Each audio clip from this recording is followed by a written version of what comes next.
during the Master Blacksmith's gathering event. His Majesty Leander George was meeting up with two red-cloaked wizards in his palace in the Duchy of Carmel. These two wizards were from the St. Ellis Wizard Union, and they were both intermediate wizards. One of the wizards said with a stiff tone, "Your Majesty, I am Drayton, the intermediate wizard. This is Manfred, the intermediate wizard. By decision of our wizard union, you must immediately remove all of Abel's titles. Also, you must reclaim all the properties you have rewarded him." Leander George said with a troubled expression, "I'm not trying to disagree with you, my most welcomed guests, but a king cannot just do that to any one of his noblemen's subjects.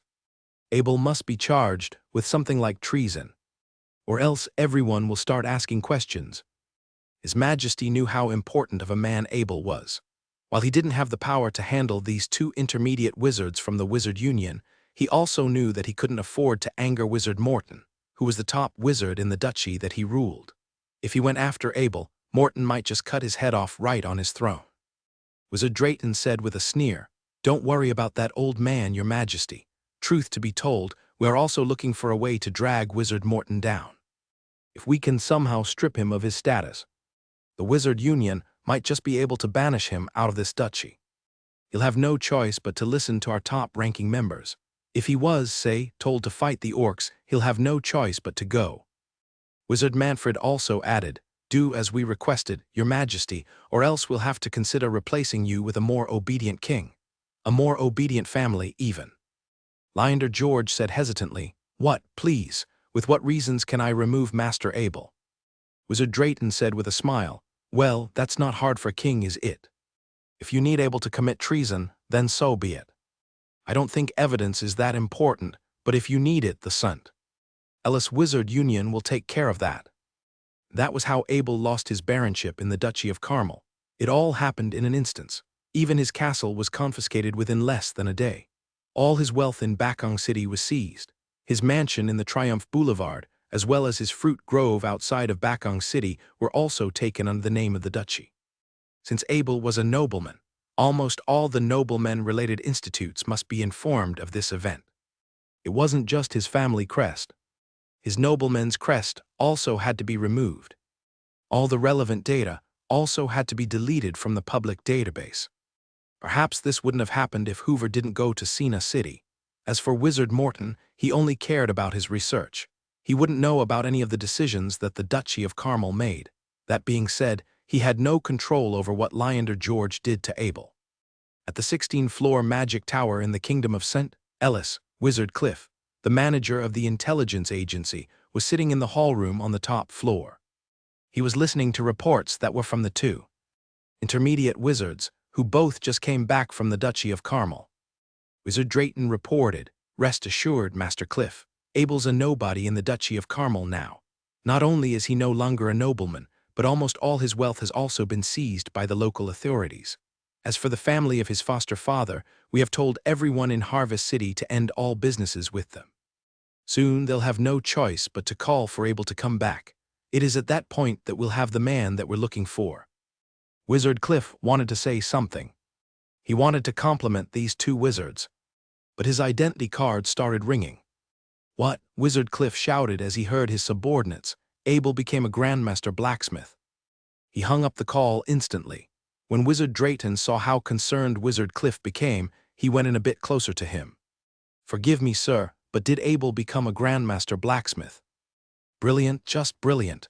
Wizard Cliff screamed at Wizard Drayton in rage. "Look at what you've done. We're now the official enemies of the Blacksmith Union." Wizard Drayton lowered his head as he listened to the rant. Truth be told, he had wanted to complain about Wizard Cliff right now. If he didn't ask him about how the Blacksmith Union has refused to make a magic staff for him, he would have never made the offer to charge Abel with treason. He was holding it all in, but really, he felt bad to have gone through all that trouble for nothing. Abel just became a Grandmaster Blacksmith. Since teleportation circles were widespread in this world, it didn't take long for the news to spread across every existing society there was. Leander George didn't know about it, though. He was too scared of Wizard Morton. So he was already packing up to go to his southern palace for a trip to maintain his health. Apparently, Grand Duke Edwina heard about Abel as she was still in Angstorm City. She was completely shocked by the progress that Abel made. Abel was already a master alchemist. It must have taken at least several centuries for him to reach the top level of something else. As it turned out, however, that guess was completely off. As annoyed as she was with Abel leaving without saying goodbye, Grand Duke Edwina now understood. For a genius like Abel, it was impossible to make him stay in one place. It was now the second day in Sina City's master blacksmith's gathering event. Unlike before, the hall room was filled with casual chatters. Abel never took back the Blackfire magic staff. He just left it on top of the middle of the desk. It was free for all to see.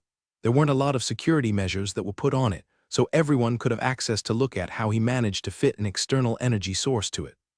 Sometimes the master blacksmiths would share their thoughts with Abel. 3 of them hadn't been in public for a while, so it was a very rare chance for Abel. They would talk about some ideas that weren't fully matured yet, which would spark up a lot of creativity that would serve to inspire all who heard about it. One of the staff members came in. Master Mori, big news. Grandmaster Abel just had all his status and lands removed from the Duchy of Carmel. Even his properties in Bakong City have been retrieved by the authorities. The voice was extremely loud. It echoed across the entire building, which meant that all the ones that were inside could hear it very clearly. Soon, they all turned to Hoover at the same time. They knew how important he was in the Duchy of Carmel. If there was anyone to turn to in this situation, it would have to be him. Hoover's face was completely red right now. Just a day before, he swore to Abel that he would protect all his interests that were in the Duchy of Carmel. What the Duchy of Carmel did was, in every conceivable way, a slap in his face. Hoover walked up to Abel and handed a sheepskin book to him. "Take this from me, Grandmaster Abel. This is what I've written about my thoughts on becoming a knight's head commander. As for your properties in the Duchy of Carmel, I'll attend to it right away, and I swear, I'll give you a proper explanation very quickly." Abel thanked Hoover sincerely. "Thank you so much, Master Hoover. Take your time while you're helping me out, all right? It's not your responsibility to begin with, so don't be too hard on yourself. Actually, just stay here a bit longer. We'll have a good, long discussion about it once this gathering event is over." Even Hoover's eyes were starting to turn red. "No, I'm afraid that I can't stay here any longer, Grandmaster Abel. Oh no, I'm so embarrassed at the moment. Sorry, but I have to go now. I have to get this stuff sorted out for you as soon as possible. Take care now, and I'll see you around. Make sure to have a good read at the book. If you have any questions about it, you can ask them when I come back. So, yeah. I'll be going now." Hoover was gone. He didn't even get to stay till the end of this gathering event. As calm as Abel appeared to be, he was absolute fuming on the inside. He didn't become a baron by cheating. He had to risk his life many times for it. He fought against the orcs. He had to sacrifice his own men. He went through all that, but all the rewards he got were taken away from him. Obviously, he knew that this whole operation was not run by Leander George himself. As dumb as that king was, he would have never tried to cross a wizard/master blacksmith like him, especially given how connected he was to multiple important figures across the Holy Continent. Abel couldn't help but remember the red-cloaked wizards that he saw before. That man was an underling of Wizard Cliff, and as soon as he was banished out of Sina City, this started happening. There was no way that could be a coincidence. Am I behaving too much? Is this what I get for being too much of a law-abiding citizen? These were the questions that Abel kept asking himself. It's one thing to have the entire nation coming after you, but having your family, friends, and people who trusted you being forced to stay as refugees in the Duchy of Carmel, that was more than what he could ever tolerate. Conflicts between wizards were not supposed to influence the people that were related to them. It was an unspoken rule that had existed since societies were established. If revenge was taken on the families of the wizards, then human civilization on the Holy Continent would have been destroyed a long time ago. Due to the unusual event that took place in the Duchy of Carmel, the Master Blacksmith's gathering event was forced to call for an early finish. The Master Blacksmiths were all having a good chat before. They were all in a good mood, but now it was replaced by the great dissatisfaction they had for the royalty in the Duchy of Carmel. Soon, when more rumors appeared, it became more evident that it was Wizard Cliff that was going after Abel. "I've something important to tell you, Master Robin." Abel decided to tell Master Robin first by visiting his residence.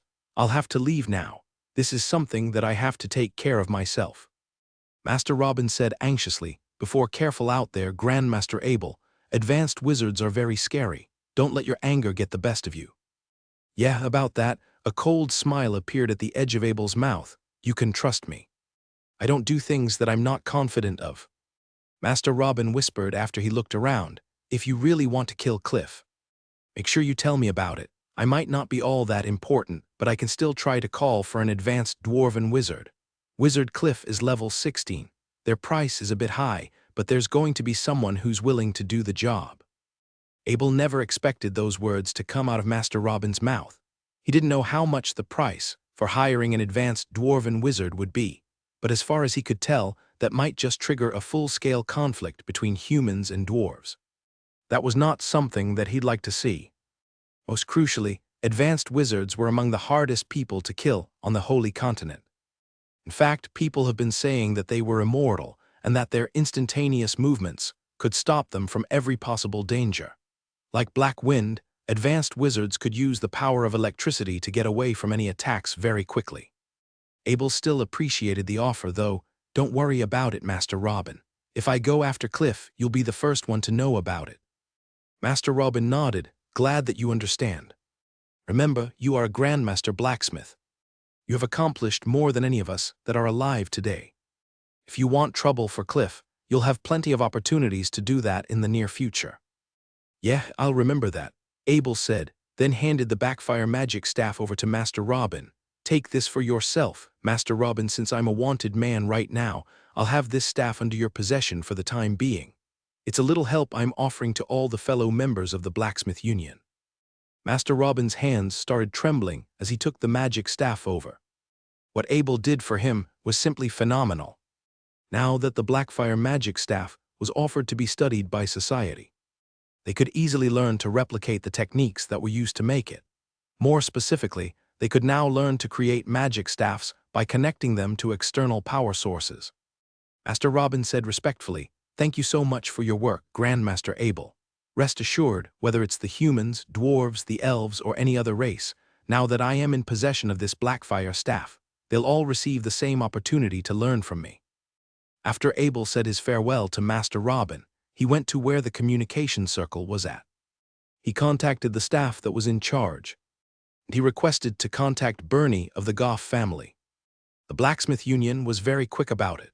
Soon, they got the information about which city Bernie was in, and then they connected the call from the local Blacksmith Union to Bernie himself.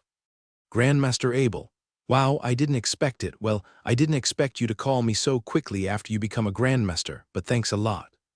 As casual as Bernie tried to sound, Abel's current status was making his tone kind of stiff. Abel didn't mind, though. For him, nothing had really changed. Bernie, I've got something that I need to ask from you. I'll cut straight to the chase. I don't want any outsiders hearing this. Wow, oh, okay. Geez, I thought you'd act a bit high and mighty now that you're a Grandmaster, but it's good to see that you haven't changed. So what are you after? I need a special set of items to be made for me. I need your family to do it. Where are you? I will teleport there right now. Yeah, sure. I'm at Moon Guardian City right now. You know where to find me. Once Abel had White Cloud and Flying Flame in his portal beast ring, he rode Black Wind back to the Blacksmith Union headquarters. Then, by using the giant teleportation circle that was in the building, he teleported himself to Moon Guardian City.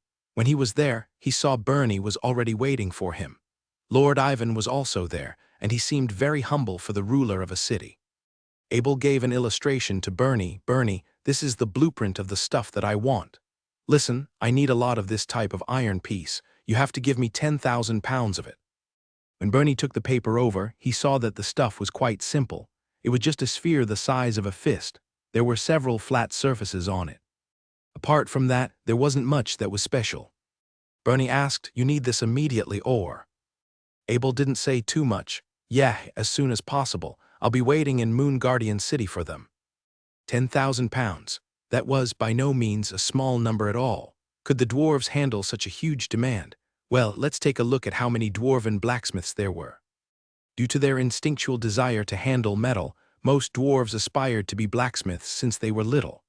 And once they did, the numbers of dwarven blacksmiths was so high that it wasn't possible to get a statistic on them. With that in mind, a lot of dwarven blacksmiths were connected to the Goff family. Once they received the order, they all had to cast away their current work to start making a type of odd, multi-surfaced iron sphere. The Goff family was the only family business in the dwarven race, and they went on maximum production. Metal spheres from all over the land was sent to the Moon Guardian City. When they did, almost all the metal spheres were stored up inside Lord Ivan's yard. No one knew what they were for, but since it was Grandmaster Abel and Bernie's request, they all complied with the best of their abilities. Inside the room that was in the yard, there was a seclusion circle concealing everything that was inside. No one knew what was going on inside there. Abel was not inside. In fact, he was in the rogues' encampment right now. He was standing next to his blacksmith station, and he was taking out a portion of the multi-surfaced metal spheres that were delivered early to him. He took one of the spheres up, then threw it to the inferno flame. Soon, after activating his telekinesis spell, he grabbed the burnt sphere with his power of will and placed it on top of his anvil. At the same time, his druid spirit was activating the telekinesis magic staff that was on his waist. As a white light flashed by, another metal sphere was teleported into the pit of inferno flame. Abel's left hand was holding a fine iron nail for punching holes. His right hand was holding the Horadric Malice, and its weight was adjusted to 1,000 pounds. Once the nail was positioned to the multi-surface sphere center, he slammed the Horadric Malice right on top of it. A hole appeared on the sphere. After that, he threw it into a water bucket nearby. It was the same process after that. After activating his telekinesis spell, more multi-surface spheres were put onto the inferno flame. When their temperature was right, he would keep on punching holes into them. Simultaneously, his druid spirit would keep transporting more spheres to the inferno flame. Soon, about 1,000 of these spheres all had a hole punched into them. They all weighed about 10 pounds each, which just showed how precise the dwarves were with their craft. Abel then took out his rune ink. He wanted to enchant every single one of the multi-surface spheres. For the first sphere, he decided to draw the 10 Thul rune on it, which could give it a 30% bonus in freezing resistance. As he was doing this, his agility reached 50 points, which increased his speed to finishing one rune per 40 seconds. It was much faster than most master blacksmiths, who could draw only one rune pattern in every 10 minutes. After he was done, he placed a perfect blue gemstone into one of the multi-surface sphere's holes.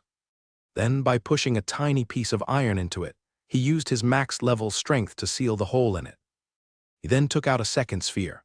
Unlike before, he was drawing a 9-ort rune on it, which gave the sphere a 30% resistance against lighting. When he was done, he stuffed a perfect yellow gemstone inside and sealed it with his finger.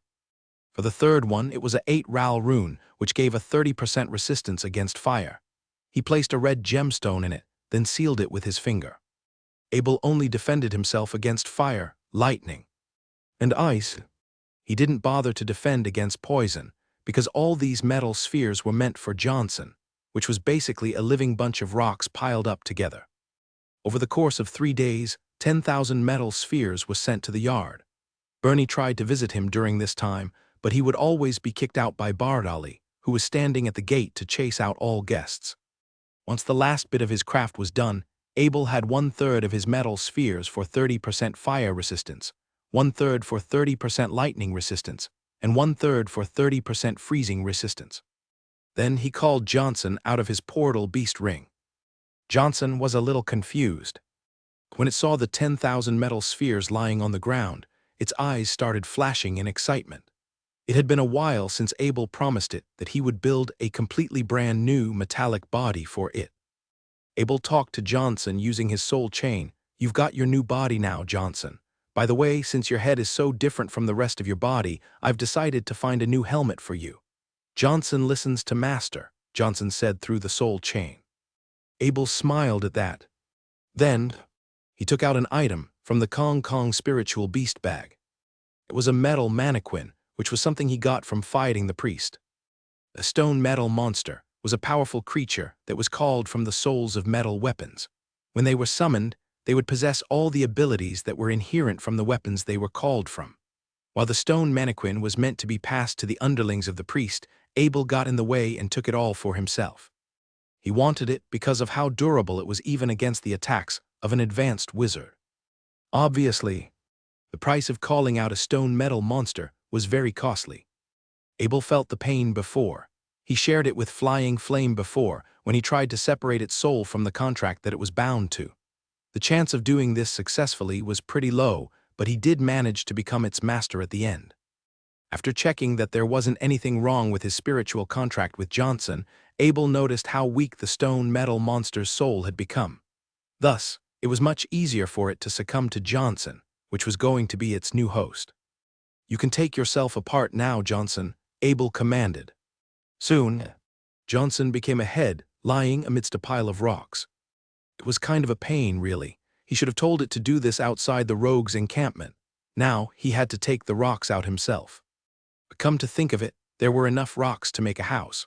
All this time there had been nothing but wooden buildings in the rogue's encampment. It had been a long time since they all collapsed. If Abel wanted to renovate, there was now a bunch of materials that he could use. With a bit of work, he could turn into a blacksmith's workshop, a wall, a ceiling, a door, a window, and a bunch of other things. Rho alpha pidi alpha in letter 1D0 SOM. After picking up Johnson's head, he inserted his power of will into the stone metal monster that was lying on the ground.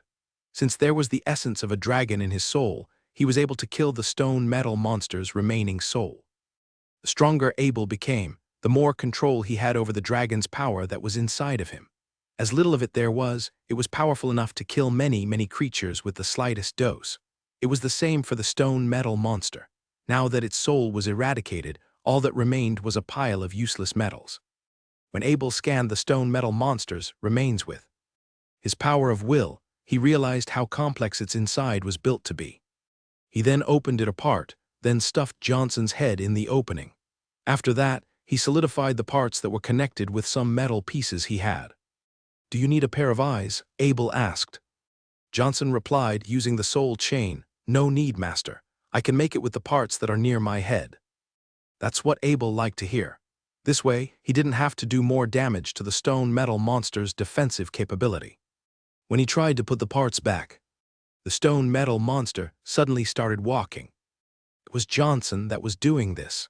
Now that it was connected to the stone metal monster's body, it could very easily move it around. "That's great, Johnson, you're doing great," Abel praised. To be fair, he didn't expect most of the stuff he tried to work.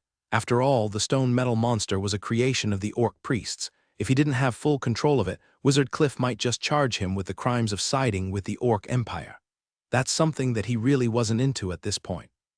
Now then, the ordinary stone metal monster didn't have much of an effect on his whole squad's fighting capability. That didn't matter too much, though. It was more of an experiment to him. If it was destroyed in a battle, he could also break it apart to do more research. In fact, he was already thinking about some new runes that he could make. If he had the rune pattern for a glowing metal gear, he could just make a new stone metal monster from scratch. By that point, he could make any number of new bodies for Johnson. One question remained, though. Abel wasn't sure how he was going to summon the stone metal monster. So far, he tried to use the command skeleton spell to boost the powers of his spiritual guard knights, as it was in the same class of spells as the ones that the orc priests used. He might have to put the research for both into the same place. Before that, Abel called Johnson to stop running around. When Johnson listened to him, a bunch of the multi-surface spheres started rolling towards it. As more spheres started piling on top of Johnson, it became taller and stronger than before. It was very sensitive to magic gemstones, so it quickly realized how different the metal spheres Abel built were. Abel explained to Johnson, "Remember this, Johnson. Red is fire, blue is ice, and yellow is lightning. Stone giants were born to control metals." As soon as Johnson listened to the explanation, it quickly sorted out metal spheres that were inside of it into their own groups. Eventually, once all 10,000-something spheres were absorbed, Johnson reverted back to its 10-meter-tall height. It was a lot stronger than its original form, though. The most evident indicator of that would have to be its weight, which was now a total of 10,000 pounds. Once it started moving, even Abel wouldn't dare to stop the destructive force that could be produced. In terms of physical damage, it was now invincible on both the offensive and the defensive side. And the geometry that Abel designed spheres were perfect for taking massive hits. If the attacks became too much for it to take, the shock would easily be distributed from the part that it was hit. Right now, Johnson's main part was the stone metal monster's body, which was sealed with a layer of metal balls on its edge. If someone dared to attack its head, he would have to face the stone metal monster's attacks right after the metal balls were cleared off. For the sake of testing, Abel took out a knight's big sword and slashed at Johnson. He didn't use his combat kai for it, but still used a lot of strength. Clang! And just like that, Abel's knight's big sword flew into the air. At the same time, he couldn't stop his hands from shaking. Abel said as he rubbed his hands together, This is absolutely frightening. Whoever tries to launch a physical attack at this, it would be completely useless." Luckily, he wasn't using his full strength. If he was, all that power would be bounced back to him using full counter damage, which was the strongest ability that the stone metal monster possessed.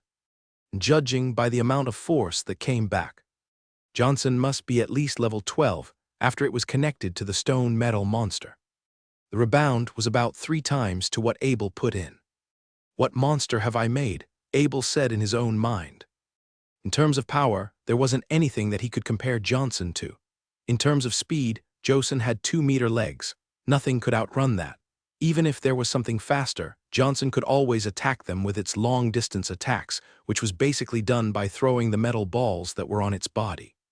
If Johnson had to throw the metal spheres, it was told to always pick them back up. It had no problem doing it because of how sensitive it was towards gemstones. Even if it couldn't, Abel could always make more with his skills as a grandmaster blacksmith. Abel wasn't satisfied with that yet. He could also make Johnson learn to use a weapon. While thinking about it, he shot a fireball from his hand towards it. Once the fireball landed, the part that was hit was suddenly covered in red gemstone metal balls. Obviously, no damage would be taken. With all the buffs placed on it, it was pretty much close to being immune to fire. Abel tried to shoot an ice bolt at it. The same thing happened. The part that was hit was covered in blue gemstone metal balls. After that, he tried attacking it with lightning attacks. More specifically, he tried to attack it with his static field spell, which was a lightning spell that could cover up an entire area with a deadly electric shock. As powerful as the static field was, its weakness was very obvious. While casting it, its caster would lose all chance to protect himself. If the enemies were fast enough, they could pretty much attack the caster many times before they became affected. Also, if the target was resistant against lightning, the damage that could be dealt with would decrease by a whole lot. Despite all that, this spell had a lot of strength that shouldn't be ignored. For starters, its initial hit could decrease by about 25% of the opponent's health points. This effect would become weaker as the opponent's health became close to 50%. While it was not recommended for fighting against intelligent, living beings, it could do a hole against inanimate objects like, say, Johnson. When Abel activated his static field spell, Johnson didn't even bother to use the multi-surface sphere. From its understanding, this spell was pretty much harmless, and rightly so. The static field quickly disappeared after it made contact with Johnson. It didn't even feel anything, let alone get damaged by it. That should end the testing right there. Abel put Johnson back into his portal beast ring, then took out the portal bag that Flying Flame got him. Obviously, he didn't forget to give Flying Flame its reward. He got it an extra bottle of ration potion, one that was flavored with an extra amount of blue howling rabbit meat. As he looked inside the portal bag, he realized how disorganized its original owner was. There was even daily necessity stuff in it which, given how small portal bags usually were, was not very common for most wizards. Abel shook his head at this. There wasn't much that was valuable to him, so he threw most of the stuff into the Inferno Flame. It's not like he wanted to turn the rogue's encampment into a dump, but throwing anything that he didn't want into the fire was a pretty convenient way to sort things out. The only thing that got his attention was a magic staff with the Ice Blizzard spell on it. Apparently, the spell could be used 3 times a day. They could be all cast immediately, without spending time to read out the spell enchantments. There were also some rune patterns and magic gemstones, but he didn't have much use for them. Abel looked deeper into the portal bag. He realized that there was a box with something in it. It was an empty magic staff and crystal ball. This is what he was looking for when he decided to kill that red-cloaked wizard. As he picked up the crystal ball, Abel saw that there was a black spiritual beast that was howling on the inside. He wasn't sure what kind of beast it was. Apart from the more common creatures, he didn't know much about the biology of different spiritual creatures. Nevertheless, he took out a parchment paper, then started sketching the black spiritual beast as well as he could. When he was done, he took the crystal ball into his portal bag. As for the empty magic staff, there wasn't really anything special about it. It was just newer than the one Abel got from the fallen wizard.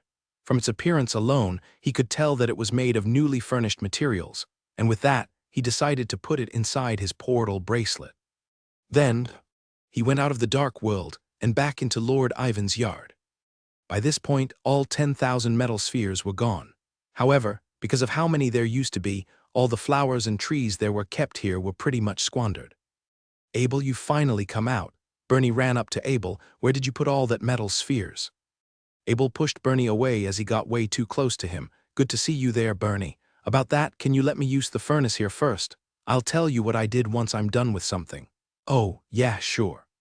"Well, if you're trying to make new equipment, do you mind if you, let some of my colleagues watch you work? Think of it as their reward for having made you the metal spheres." Bernie wasn't asking that for himself. While his family members would compliment him for helping Abel out, the other blacksmiths that made the metal spheres weren't going to let Abel go without giving anything back. He might be a grandmaster, but it wasn't like he could just order them around to do stuff for him. Abel changed the subject, though. "Hey, Bernie, mind if I ask you something?" What is it, friend?" "It's about something that the dwarves are famous for. I know they can make ballistas larger than the ones that are for guarding forts. Do you, think it's possible for me to get my hands on one of those?" "Oh ho ho, you slimy bastard." Bernie started pointing his finger at Abel. "You must be talking about one of them king-sized ballistas. We use them to attack flying mounts that attack from a high altitude. They are very hard to make, you know. It takes about 10 years to assemble all the parts together. So far, there are only 3 that are inside the Moon Guardian city." As reluctant as Bernie appeared, he knew that Abel had agreed to let the others watch him work. It was not exactly the best deal he could get, but all opportunities to watch a grandmaster blacksmith work would be very much appreciated. Abel smiled as Bernie just gave him a detailed explanation of what a king-sized ballista was. He knew that he was not actually mad at him. Bernie raised his arms in the air. "Fine, fine. Just once, though, you got that. What do you need a king-sized ballista for anyway? How are you even gonna use it? It's a lot bigger than most ones you've seen before." Bernie wasn't joking about that. The king-sized ballista was about 5 meters wide if it was fully stretched. Without the right amount of space, it would be impossible to deploy it at your enemies. Besides, it was also extremely hard to pull. Given how powerful the rebounding force of the string was, every single part was made of metals. Abel still didn't answer, though. He just kept on changing to the next topic. "By the way, Bernie, I need you to help me with something. Do you recognize this spiritual beast?" Bernie replied as he saw the sketch that Abel did on his parchment paper. "Yeah, it's a lightning howl beast if I've ever seen one. If you're trying to fight one, I suggest that you don't. It's a high-tier lightning spiritual beast. Just one is enough to take down an entire army. Even the advanced wizards have a hard time fighting against it." "Wow, really? That's pretty impressive," Abel replied. He didn't know how Wizard Cliff got the soul of a lightning howl beast to begin with, but the stuff was under his possession. Now, once the two finished their talk, Bernie started to order the others to set up a workshop for Abel to use, and after everything was ready, some of his family's blacksmiths came around to watch. The whole thing took about half a day, and during this time, one of the king-sized ballistas was delivered to where they were. It was also included with 10 king-sized arrows. Abel asked as he pointed towards a giant furnace, "So, this is the place you've prepared me?" Bernie raised his nose in pride. "Yeah, pretty impressive, isn't it? It's big. It's got all the materials that you are looking for. Most importantly, since I own the place, you won't be charged anything for it." Abel shook his head and smiled. "So much for being a businessman. Very well, my friend, I'll make a knight's big sword for you once I'm done with this. Before that, though, I need a lot more than just one furnace. Make it 10, and I'll start getting into my work." "You got it." Bernie giggled. "Don't fool me with a normal one, though, you got that. I want one of those sick ones with magic on them. Once I do, I can show it off to everyone that I know." Abel replied as he looked around. Yeah, okay. All right, time to start. You might want to tell your colleagues to come closer. I don't like it when people watch me from a distance. They are on their way, Bernie smiled. Soon, a bunch of dwarfs started walking in. It didn't take them for them to fill in the entire workshop. What? Abel didn't expect there to be so many. He expected a dozen spectators. Not close to 100. Please, Grandmaster Abel, start when you are ready, Bernie said. Since the others were here, he didn't want to make a scene by referring to Abel by his name. Yeah, okay. I'll start now, Abel said. He felt cheated that he had so many people watching over him, but to be fair, Bernie did help him a lot before, so he was pretty okay with it. Once a hematite iron was thrown into the furnace, Abel took out the 700-pound hammer from the conference from his portal bracelet. After that, he showed the others his infamous one skill for one-hit technique. There were some skeptics amongst the crowd, but when they saw Abel doing this, they all became dead quiet. They might not be able to mimic what he was doing, but simply watching was enough for them to learn more than those who didn't. After 30 minutes in, he had made a knight's giant sword. To add a final touch to it, Abel punched holes on either side of the hilt. He was using the traditional technique in the Holy Continent, of course, and not the technique he learned in the Dark World. Next up was the rune. As he took out his rune pen, he finished drawing 2 sides of the rune in just a total of 40 seconds. After that, he took out 2 perfect blue gemstones to stuff inside the punched holes of the sword. He just made a double-faced ice magic sword. Normally, a regular ice magic sword could only have a one-sided rune pattern on it, but since Abel could make a 300 skill base with his super heavy hammer, the metal he was using was pretty much turned into a fine iron piece. That wasn't it though. When the double-faced ice magic sword was done, a golden light started flashing across Abel's body. Then, as this light flashed onto the blade of the sword, it became a golden sword that flashed in very bright light. The blessings from the Great One. Bernie wasn't a blacksmith, but he knew about how Abel received blessings from the great Grey Genie himself. That being said, he had no idea that this good friend of his would reserve this blessing to make a knight's big sword for him. He's being too good to me, Bernie thought to himself. Still, Abel never really cared about the blessing of Grey Genie. He didn't even remember it when he used it. For a blacksmith that had a near-zero failure rate, he didn't care if he had it in the first place. When the 100-something dwarves left, they were all impressed. Some of them were really in shock. They felt like their progress was nothing compared to what Abel could do. Still, it was none of Abel's concern. It was up to the individuals to decide what they would become. At the same time, the 9 other furnaces that Abel ordered had arrived. Bernie still didn't leave yet. He wanted to stay and keep on watching Abel. Abel didn't mind, though. The only reason he didn't show the next part to the others was because of how little skill it required. Now then, after ordering a few truckloads of hematite ore on Bernie's behalf, Abel stuffed all the ones that he could into the 10 furnaces. While the furnaces were nowhere as hot as the inferno flames, they were fueled by a special liquid that contained oil and some other substances. This allowed them to produce a heat that was many times stronger than charcoal, which saved him the energy of having to blow air into the fire. When all the hematite ores in the furnace glowed in red, Abel started taking them out onto the anvil. At the same time, he used his telekinesis spell to transfer some more into the furnaces. Bernie dropped his jaw when he saw this. He didn't expect spells to be this useful in forging. Soon, 20 furnaces worth of hematites were all hammered into one massive base. Before that, they were all hammered to the extent that they all almost became fine iron pieces. Then, slowly and gradually, they were turned into a massive knight's big sword. If Abel didn't have enough muscles, doing this was close to impossible. In fact, no one else could grab a 5-meter-long sword with a thong. The more Bernie watched him, the more confused he became. It was obvious that humans couldn't carry a sword this heavy. Even the orcs couldn't handle something this heavy. Abel smiled as he turned to Bernie. You still want me to tell you where the metal spheres went? Bernie responded loudly, Heck yeah, where did they all go? You have to tell me, Abel. Sure, mate, Abel said, then called out, Come out, Johnson. When the portal beast ring was opened, Johnson's massive body came out of the giant wormhole in the air. The more steps it took, the more noises the multi-surfaced metal spheres on its body started to clamp together. What? Bernie widened his eyes. as he gazed over the 10-meter-tall metallic monster that was in front of him. He understood immediately. All the metals that were made went to this thing.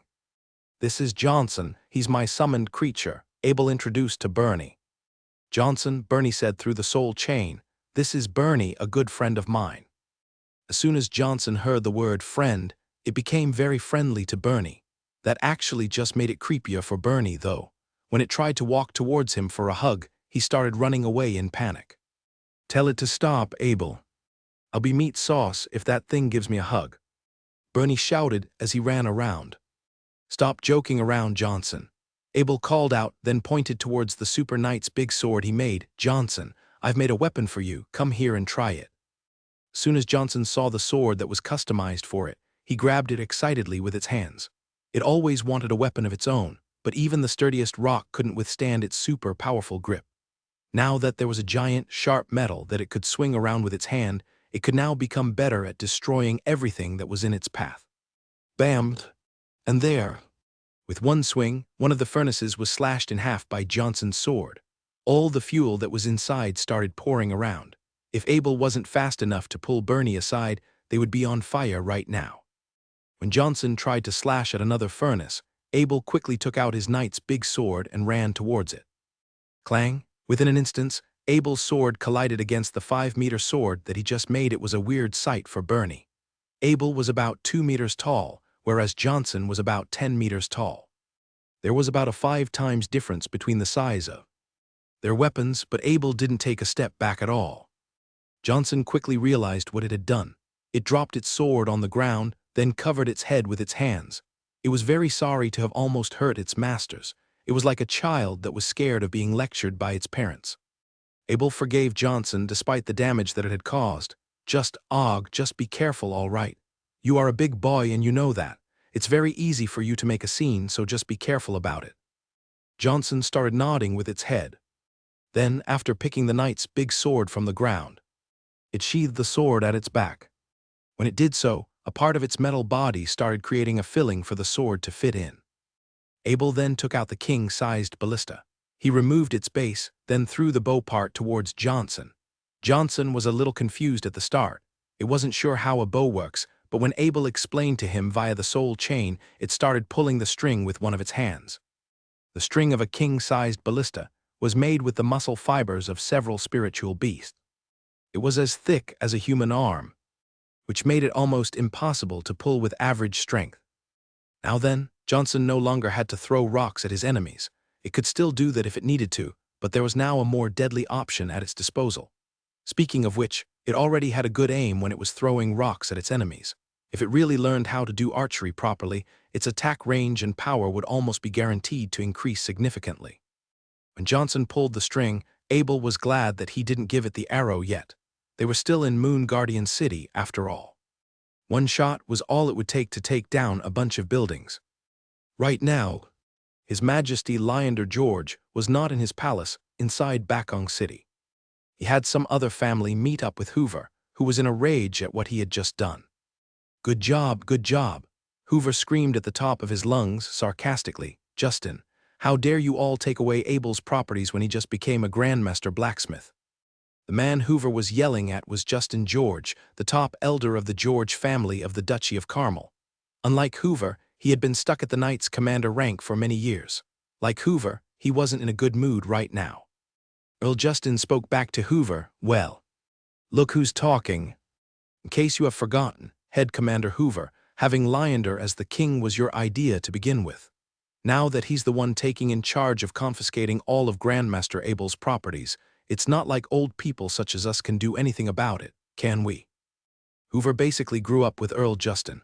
Now that he was saying stuff like this, he wasn't sure who he should be mad at. Actually, that didn't matter much to him right now. More importantly, he needed to get back Abel's belongings. Just. How do you suppose we deal with this then?" Earl Justin explained, "Head Commander Hoover, as soon as the words reached me, I told my men to call back the messenger that went to Harvest City. The mansion at Bakong City is now available to be taken back at any time. Not those fruit groves outside the city, though. I'm afraid Leander's already handed them over to the other noblemen." Hoover said with a menacing tone, "Oh, is that so? Those noblemen have some real balls, don't they? What, do they take the Blacksmith Union as some sort of peace-loving organization or something?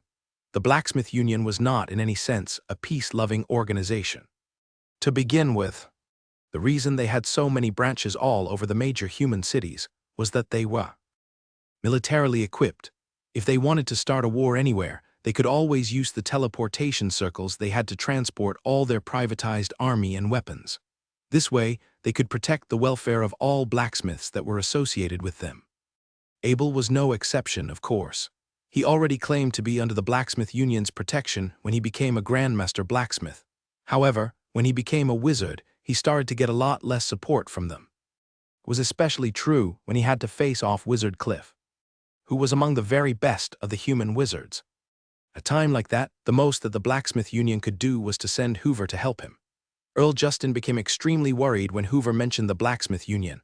Wow, wow, wow, take it easy, Head Commander Hoover. I'll do something about those fruit groves, so don't bring those Blacksmith Union people into this, okay? Hoover raised his chin. I can't give you a guarantee on that, Justin. What Lyender did is both a direct insult to the Blacksmith Union and me. You know how much those blacksmiths admire grandmasters. If I hadn't come here on their behalf, several of their knights commanders would have already rushed to this place to gain Grandmaster Abel's favor. Early Justin wasn't sure what to do. Oh, please, Hoover, take care of the Duchy of Carmel, okay? It's your home as well, so please make sure that it is peaceful around here. Haven't I done enough, Justin? Tell you what, if I snapped a little bit earlier, Lyender George, that Beeson RD's head would have been cut down already. Do you have any idea how embarrassed I was after I swore to protect Grandmaster Abel? The elders looked at each other when Hoover called Lyender George a Beeson RD. They didn't think it was appropriate, but to Hoover's defense, what Lyender George did was seriously out of the boundaries of what was acceptable. Besides, Hoover was still very pissed. They didn't want to be attacked for saying the wrong thing in front of him. Earl Justin said in a pleading voice, well, Hoover, about Grandmaster Abel's titles. You'll have to wait for His Majesty to come back. It's the only way for them to be re-granted to Master Abel. Hoover scanned across the elders. No, His Majesty can stay in his garden or whatever till the end of time. Just select a new king today. You people do it, now, today. Earl Justin almost jumped up from where he was sitting. What? We can't do that, Head Commander Hoover. Oh, you think the idea is too absurd or something? Hoover said with a menacing smirk on his face. Because of what Lyender George has done to Grandmaster Abel, he has turned the Duchy of Carmel into the official enemy of the Blacksmith Union. As of now, all the Knights Commanders and Knights Head Commanders are perfectly willing to swing their blade at Lyender George. Yeah, all to gain Abel's favor. By the way, Wizard Morton doesn't know about this whole thing yet, right? Once he does, his very, very good friends, Wizard Eveline and Wizard Murphy, will all be involved in this. Does the George family have a chance to survive when that happens? I don't think so. Legally speaking, the elders do have the right to dethrone the king when there is a crisis. It is the tradition of the George family, and that's why I've invited you all to talk with me today. Contrary to what you think, this is not as simple as giving Grandmaster Abel back what he originally has. Hoover stood up and glared at the frightened bunch of old men in front of him. Lyender George must not be a king from now on. If he stays on the throne, Grandmaster Abel would not be happy, the Blacksmith Union would not be happy, 3 wizards would not be happy, and I wouldn't be happy. And to be frank, I don't really care about the others. If Lyender stays up, I don't mind becoming a Kingslayer, for the sake of my homeland. Early Justin was almost on the ground right now. Ugh. Hold on there. Hold on there, please, Head Commander Hoover. I'll have a talk with the other elders, so just hold your hands. Technically, it was possible to impeach the current king. The elders weren't willing to do it, though. Not only was it going to influence many, many aspects of the duchy's well-being, what was more important for them was that the future king's attention would go to the elders, who tried to lay low most of the time. It wasn't a good idea to be cautioned by the king. Impeachment should be a one-time weapon, and not used as a means to make constant threats. Still, now that the situation became like this, there really wasn't an alternative for the elders to choose. Soon, Earl Justin walked to Hoover. Despite their good relations with each other, he couldn't help but have a stiff tone when he was saying this. Algernon George will become the new king. Are you okay with that, Head Commander Hoover? Hoover knew. He knew that his relationship with the royal family was not going to be the same as before. Still, he didn't regret it.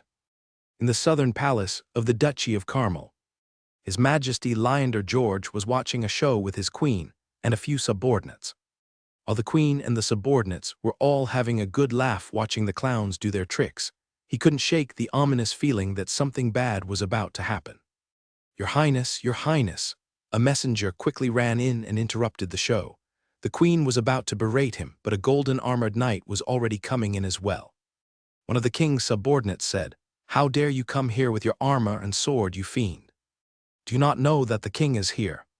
Knight Commander Lowell said calmly to Leander George, "My name is Lowell, the head captain the National Security Guard of the Duchy of Carmel. Under the new king, His Majesty Algernon George's command, I have come to deliver a message for him." What? Leander George stood up. Because of how much force he put in, the food and wine along with the table were all flipped over to the ground. Leander George pointed and said with a somewhat weak voice, This is treason. Do you not know what they do with traitors in the kingdom of St. Ellis?" Lowell didn't bother saying anything back. Instead, he just handed a letter to George. "Have a look for yourself. This is the official declaration of your dethronement." The dethronement. Leander George took the letter over with his trembling hands. When he read it, he saw that not a lot was written on it. Basically, he tried to take over the properties of Abel, the orc fighting hero, and that threatened the survival of the duchy. Because of that, he had lost the right to sit on the throne. "It's fake, this is fake, I didn't write this," Leander George screamed. He didn't expect Abel's revenge to come so quickly. He didn't expect it to be this strong either. Commander Lowell said sympathetically, "Of course you didn't. Have a look at the mark that's stamped on the bottom. This is the previous king's stamp. How could it be? I thought they sealed it away somewhere." Leander George never took the elders seriously, since two of them were basically his puppets, and all the other ones could never agree on the same thing. All the decisions they made had no influence on the affairs of the royal family. That being said, he didn't think that they would manage to take out the previous king's stamp to dethrone him. Leander George struggled to stand from the ground. "Is Master Abel that scary? Did he actually just make all the elders agree to let me go down?" Commander Lowell raised his brow. "Master Abel, you say? That's outdated, sir. Abel is now a grandmaster. You should refer to him as Grandmaster Abel." Leander George murmured to himself powerlessly, "He's a dragon. I've always known that. A dragon's a dragon. You can push a dragon down, but a dragon is a dragon." Commander Lowell looked around at everyone in the yard. Truth be told, Head Commander Hoover was ready to kill you and the rest of you. But after the elders discussed amongst themselves, they've decided that you can all stay here till the end of time. And with that, the gate of the southern palace was closed. Some of Leander George's guards went to follow Commander Lowell. Now that there was a new king, it was time for them to change their position. There was no point in looking after a king that was going to be imprisoned for the rest of his life. On the first day that His Majesty Algernon George became the king, his first command was to restore Abel's titles and give back all his lands. Not just that, though. He also gave him some lands that were compensated by the noblemen who took away his fruit groves. Abel almost became a viscount too, if it wasn't for how complicated the process would be. He didn't care that much about titles, though. In fact, he was still flying to the kingdom of St. Ellis on white clouds back. He didn't even know what Hoover had just done for him. Right now, Abel was flipping through the profiles of the St. Ellis Wizard Union that Bernie gave him. According to what he was reading, there were a total of 4 advanced wizards in the kingdom of St. Ellis. There was Wizard Cliff, who was rank 16. There was Wizard Edmund in rank 16. There was Wizard Anthem in rank 16. There was Wizard Dunn in rank 17, and he was currently shutting himself away for training. If the information he got was right, Wizard Dunn should be Wizard Morton's old mentor. As for Wizard Edmund, he was in charge of most of the affairs in the Wizard Union. Wizard Anthem backed up the whole Wizard Union. He was in charge of all the important finances. And Cliff, Abel's archenemy, was the head of the intelligence agency. The scary thing about the Wizard Union's intelligence force was how they had eyes and ears everywhere. They had underground branches all over the kingdom of St. Ellis and 7 of the related duchies. If anything important came up, they would almost always be the first one to know. When Wizard Cliff became the head leader, the intelligence agency was given the task of assassinating all of his rival merchants, noblemen, and wizards. Blackmailing, defamation, assassination, execution without any criminal charges, all that could be done under Cliff's command. Before all these terrible things took place, it was Wizard Dunn that took care of all the affairs in the Wizard Union. If he didn't shut himself away for training, Wizard Cliff would have never targeted a bunch of his students. Especially at that time in the Duchy of Kian. When all the wizards there were annihilated, Wizard Cliff became the most powerful man that he would ever be. He was certain that Wizard Dunn would never come out of his training, so he had the balls to make Abel his scapegoat. Abel was the perfect choice for him. If it was anyone else that was less important, no one would believe the lies he made. Besides, he never wanted competition from Wizard Dunn's students. He was the man in charge, and he had to do everything he could to piss on anyone associated with Wizard Dunn. It was his way to show how powerful he was. Right now, Wizard Cliff's magic tower was located on top of the mountain that was 10 miles from Denon City. Apart from the magic tower that he resided in, all that was next to it was a large villa he owned. It was where the headquarters of the Kingdom of St. Ellis was at, and it was also the most frightening place that all the wizards knew of. Obviously, the original Cliff Magic Tower was not here. It used to be where the wizards were in Denon City. Cliff was a more important man now, though. His wealth was enough to assemble the intelligence agency headquarters with his own magic tower. It was his ways of seizing control of the entire Wizard Union. If Abel hadn't learned about this, he might have just gone inside Denon City. He might come up with some sort of decoy strategy to call Wizard Cliff's forces out. He knew how risky fighting an advanced wizard would be. He had a lot of summoned creatures, but only a few could handle the spells that wizards could cast. Right now, his strongest summoned creature would be Flying Flame. Flying Flame could unleash attacks with his white flame, something that Wizard Cliff should not be able to do, let alone survive being hit by one of the flame balls. There was also Johnson. Johnson was highly resistant against spells. If it could get close enough to Wizard Cliff, its insane physical attacks would be more than enough to take him down. Finally, there was the spiritual guardian Knight Captain. It was both resilient against ice and fire attacks. Most importantly, it could move at the same speed as Wizard Cliff's instantaneous movement technique. For any of his attacks to work, Abel must make sure that Wizard Cliff couldn't run away from. Instantaneous movement was a very difficult spell to fight against. None of Abel's magic circles were enough to trap Wizard Cliff. He could try to throw a super exploding ball at him. If that alone was enough to kill him, so be it. If not, he had to resort to an even more aggressive form of attack. White Cloud had already been flying for 2 days. It flew over the Earth-dividing basin, Earth-dividing mountain range, the Duchy of Tex, and the Duchy of Larvid. After that, it arrived at the Kingdom of St. Ellis to avoid the detection by the Wizard Union. Abel told it to fly at extremely high altitudes. White Cloud was so good in situations like these, it was like a super convenient airplane. Abel would need to feed it 1 bottle of the blue howling rabbit ration potion for several days of feed. Not just that, but the ration potion was so good that it didn't even need to sleep. It could just stay in the sky for days without ever landing. Abel used a scope to look at the 16th-floor magic tower in front of him. Since the entire tower was made of black morning stones, it was not very hard to pick it out from the entire landscape. Morning stone was an extremely rare substance. It was mainly used by important people to make underground escape tunnels and escape chambers. They were very scarce and often sold at extremely rare prices. Most importantly, they were only sold to very special people. Because of how rare this material is, not even the place that produced it had enough supply of it for themselves. Morning stone got its name because of how hard it was. If someone hid in a house that was built with morning stone, their enemies wouldn't be able to do anything to him. If it wasn't for how hard it was to mend its shapes, it would have had a lot more useful than to be as building materials. If the morning stone could withstand spell attacks, it would be a lot more expensive than it already was. Instead of taking spell attacks right on, however, it had the broken ability to transfer spell attacks to anywhere behind it. For example, if a fireball was cast on the morning stone would deflect the fireball to the object behind it. This was why morning stones were the perfect material to build magic towers. The wizards could use a layer of it on the outside and have a magic defense circle on the inside. That way more resources could be put into magic defense than physical defense. As for where Wizard Cliff got all these morning stones, he probably got it from all the people he's been oppressing and messing with over the years. The amount he used on this tower was, to be frank, more than even 10 years of the entire market supply. It just showed how scary his influence over the Holy Continent was. Abel knew all about that, obviously. The more important his status became, the more he learned to be calculating and careful about everything. This was why he asked Bernie to get him all this information about the St. Ellis Wizard Union. In a very short amount of time, he was able to learn all there was to Wizard Cliff and his magic tower.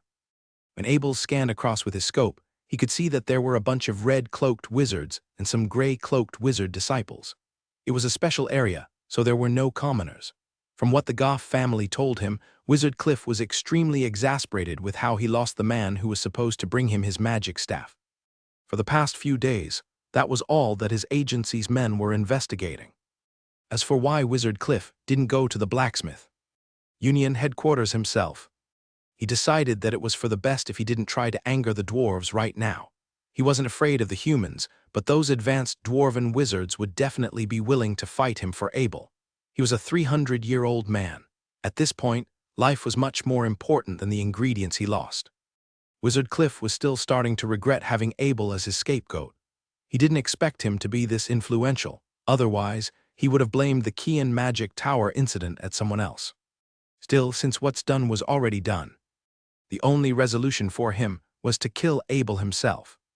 White cloud lowering itself to 800 meters from the sky. Abel did not even need his scope to see the ground clearly. Right now, White Cloud was using its invisibility ability to fly on top of the Cliff Magic Tower. Abel readied his giant ballista, his arrow with a special net on it, and began pulling the string. He was like a god, watching over the people under him, moving about like an army of ants. Die as you burn in the fire of my rage. Abel tried to mimic the tone of a spirit. The trigger was pulled. A giant arrow flew towards the magic tower. Just before that, his druid spirit reached for a 6-second delay super exploding ball in his personal storage box. It took him a very short time to put it in the net on his arrow. When the arrow flew towards the ground, a slight ripple appeared at where it pierced the air. White Cloud was still invisible, but a small opening was made at the barrier outside its body. Abel was aiming for the body of the Cliff Magic Tower. He wanted to use his first arrow to test the strength the legendary Morning Stone was. Ding! After flying through the air, the arrow and net was shot into the magic tower. The Morning Stone was shaped like an arc, so it did manage to deflect a lot of the force that was directed at it. Still, the arrow ended up being stuck between two of the stones. At the same time, the Cliff Magic Tower was already activated. A siren rang through the entire structure. The magic tower is under attack. I repeat, the magic tower is under attack. The strength of the attack is currently being calibrated. The protection barrier is being activated. Wizard Cliff was the first one to detect the attack.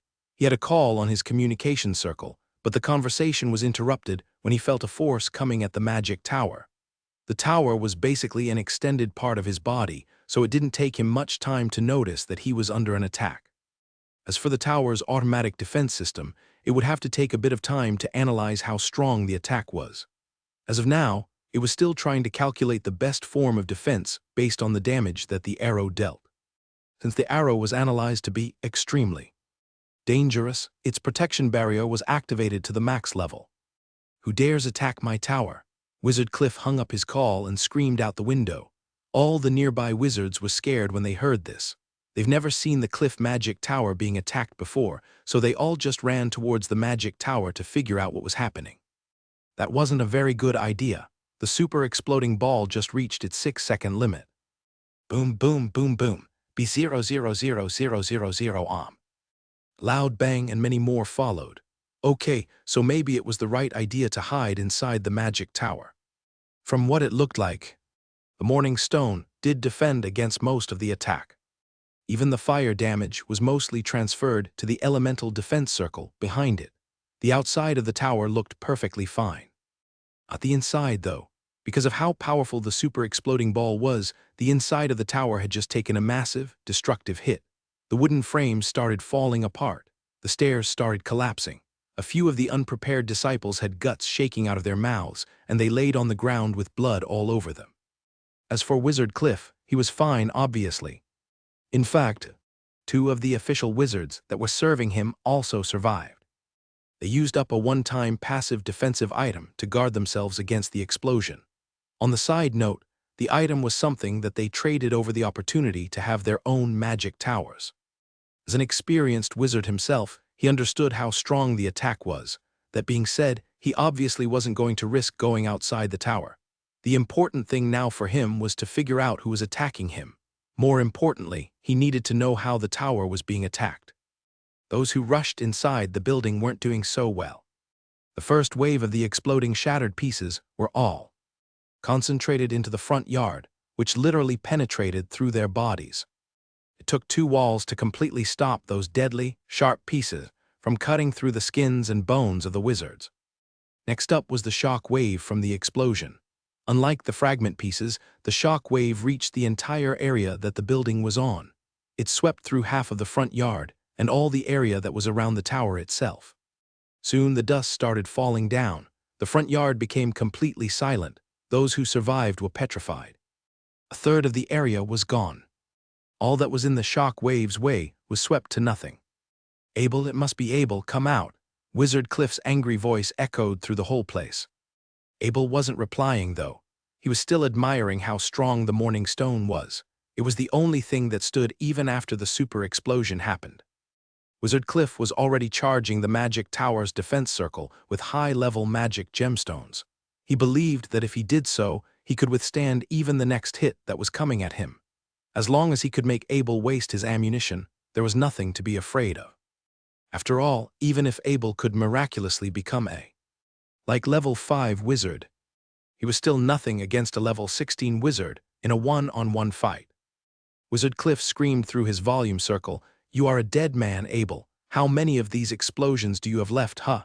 Come out and face me. Isn't that what you're after?" Wizard Cliff was in a rush to find out where Abel was. Right now, he had no way of locating his exact whereabouts. Once he did, he could always use his instantaneous movement spell to confront him. Contrary to what Cliff was suggesting, White Cloud was flying higher to about 1,000 meters in altitude. Right now, Abel was pointing his giant ballista at the remaining buildings next to the cliff magic tower. By using his telekinesis spell, he placed another super exploding ball into the next on the tip of his arrow. Soon, the second arrow flew down to the ground. It came from 1,000 meters from the sky, so it was very hard to react to it from where Wizard Cliff was standing. The arrow hit a stone house that was inside the yard. Boom, boom, boom, boom. Boom B0000000 Om. An earth-splitting roar. The arrow literally reached the inside of the stone house. For a moment there, when the explosion happened, the entire building was inflating like there was an ever-growing monster that was inside. When the building could not withstand the sheer energy, everything was smashed into particles that flew in every direction. The broken stone pieces started flying. Like before, the shock wave annihilated everything that was in its way. Even more frightening was the remaining 2/3 of the area was turned into nothing. There was nothing this strong recorded in the intelligence agency. Wizard Cliff stood in fear. He did not know what the power he witnessed was, but it was greater than even the power of an advanced wizard. The second arrow just revealed where Abel was at. It did not matter, though. Since Abel was so high up in the sky, there was no way for Wizard Cliff to see where he should move to. "That's right, I can use the teleportation circle to leave." Wizard Cliff was no longer interested in finding and killing Abel. While the magic tower still stood straight, he already gave up trying to fight. His priority was to get out of this place, as long as he could head to the St. Ellis Wizard Union. He could always launch a revenge attack at Abel, should he ever dare to make a public appearance. The murderous intent remained in Wizard Cliff's eyes. If Abel was in front of him right now, he was sure that he could kill him with his instantaneous movement spell. Before that, though, he had to escape. Abel watched the house that his second arrow went. There was a giant pit there. It was about several meters deep, and it was all created by the explosion he unleashed. The morning stone shell remained, not the surrounding areas, though. If Abel wanted to infiltrate the cliff magic tower, he might have to think outside the box. With that in mind, Abel shot another super exploding ball at the ground next to the magic tower. Since he wasn't shooting at the magic tower directly, it did not trigger the barrier that was supposed to block away the impact. Since the stairs were destroyed, Wizard Cliff could only move downward with his instantaneous movement spell. The further he went down, the angrier he was as he saw how his life's work had been turned into ruins. Abel, Wizard Cliff cursed, "I swear you are a dead man, do you hear that? There can be only one of us that lives on this earth." After he launched his second instantaneous movement, Cliff arrived at the teleportation circle inside his magic tower. When he did, he was relieved to see that it was still intact. Once he made his escape, he was sure that he would be able to have his revenge. Good, Wizard Cliff sighed as he walked. Suddenly, a large explosion started coming from the ground below him. The sheer force was enough to slam him to a wall next to him. If he didn't have his defense barrier on, he would have been injured. When he tried to stand up, he realized that the balance was off. The whole magic tower was tilted right now, and because of that, the teleportation circle in front of him was destroyed. Several of the rune patterns were separated from the main circle. He was now out of an exit. From Abel's view, all the dirt that he blew up started blasting towards the sky. Once that happened, a giant pit formed next to the cliff magic tower. The base of the tower was in plain view. The magic defense circle was very much still in place, but the magic tower was still affected. When the explosion was gone, the reaction force spun the magic tower in the other direction. The base was barely perpendicular right now. It started tilting towards the giant pit next to it. If Abel could end this with his super exploding ball, everyone inside the tower would be killed by the explosion. Wizard Cliff was inside, but he knew what was going on. He didn't have a choice. The power of men was not enough to withstand the explosion. He had to leave the magic tower. It was his only way to survive. Suddenly, a white light flashed across Wizard Cliff's body. His body started vanishing from the inside of the magic tower. When he reappeared, it was at the ruins that were once his front yard. Lure him to the spot, Abel commanded to Flying Flame. After wiggling the portal bag that was hanging on its neck, Flying Flame left white clouds back and outside of the invisibility barrier. Just when Wizard Cliff was trying to leave with his instantaneous movement spell, he realized that something was wrong with the sky. Next thing he knew, a dragon was flying towards him. Yeah, a dragon. Wizard Cliff could tell, though, it was not a giant dragon but a pseudo-dragon that had not matured. Still, that knowledge didn't help him. After all, it was human instinct to be afraid of dragons. When Flying Flame saw Wizard Cliff aware of its presence, a bolt of dark lightning flashed across the sky. It shifted itself to the space that was 20 meters away from him. As soon as it did so, it spat out the white flame ball from its mouth. Wizard Cliff sensed this attack. Without a second thought, he used the instantaneous movement to move elsewhere. When he looked back at the ground that he was at from somewhere safe, he saw everything burnt into ashes. Wow, White Flame, are you kidding me? White Flame. Wizard Cliff had no intention to fight Flying Flame. He knew how weak his attacks would be against this pseudo-dragon. Besides, there was nothing he could to guard against its sharp claws and deadly flame. Contrary to what Wizard Cliff expected, Flying Flame just stayed at the same spot that it was flying at. When its eyes locked onto him, it kept on flapping its wings to stay at the same spot. Wizard Cliff was confused. Judging from how fast it was moving just then, it could easily catch up to him, even if he was using the instantaneous movement. There was only one reason. Wizard Cliff didn't think that Flying Flame indefinitely. He had to try making it spit out more white flame balls. The more he could dodge those, the higher his chance of escaping would be. Wizard Cliff kept on thinking as he observed Flying Flame's movements. He was waiting for the right timing. If he were using his instantaneous movement spell, it would be as soon Flying Flame launched a second attack. If Flying Flame chose to chase after him, he didn't mind spending a bit more mana to move about. The instantaneous movement spell was not very mana-consuming to him, but he wasn't thinking enough. Suddenly, the ground started trembling. Even the dust in the air was shaking because of the giant body that was walking out of the black pit in front of him. It was a monster that he was looking at, a monster that was 10 meters tall and made completely out of metal. Yes, Johnson. Johnson had a Super Knight's big sword on its back. It was carrying the king-sized ballista on its hands. As it scanned across its surroundings with its eyes, its head stopped moving as soon as it located Wizard Cliff. Arrow S.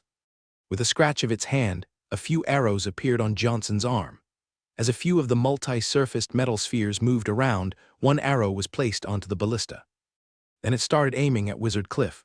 Wizard Cliff had cold sweats. As soon as its hands released the arrow, he managed to dodge with his instantaneous movement spell. There was nothing that could describe how frustrated Wizard Cliff was. He was supposed to be the strongest fighting force of the humans, but the dragon in the air was simply looking down at him. It wasn't doing anything to attack him, and nor did it need to. The metallic monster, whatever it was already giving him more trouble than he could take.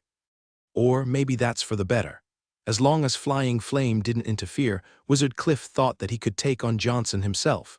It wasn't a dragon after all, and dragons were pretty much the only thing that he was afraid of. What then should he cast to take down this 10-meter-tall metallic thing? Wizard Cliff thought that he should use the Blizzard spell. As slow as it was to cast it, Freezing Johnson could buy him a lot of time to come up with some sort of strategy. And so he tried. Yet even when the Blizzard spell was thrown at Johnson, Flying Flame chose to do nothing at all.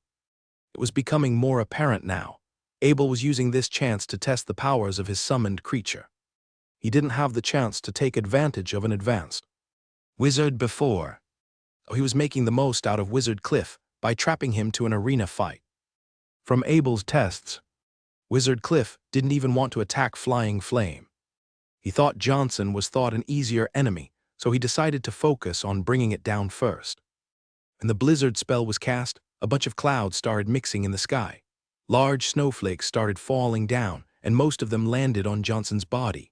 To respond to this, the 10 Thul rune metal spheres on Johnson's body started coming out to the surface. It was perfect against ice element attack. The Blizzard did practically no damage at all. Still, what Wizard Cliff did provoke Johnson. It started sheathing the king-sized ballista. Then, as it changed to the super-sized knight's big sword, it started spinning on the ground. It was like a tornado made of metal. The more it spun, the more dirt and rocks were kicked out of the ground.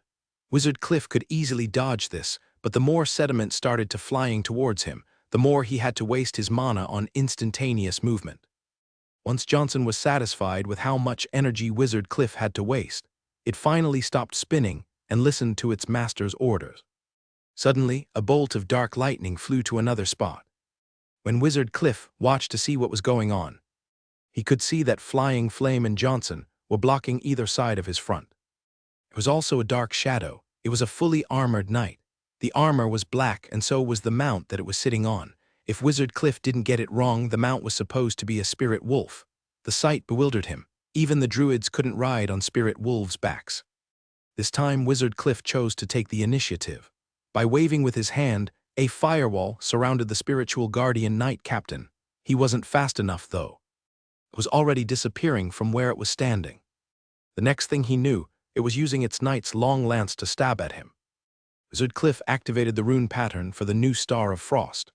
By creating a circular blue ripple out of his body, an ice shield came out to block the lance from entering his body. It would have frozen the spiritual guardian knight captain, but the 75% freezing resistance allowed it to withstand the counter-freezing attack that could have potentially immobilized it.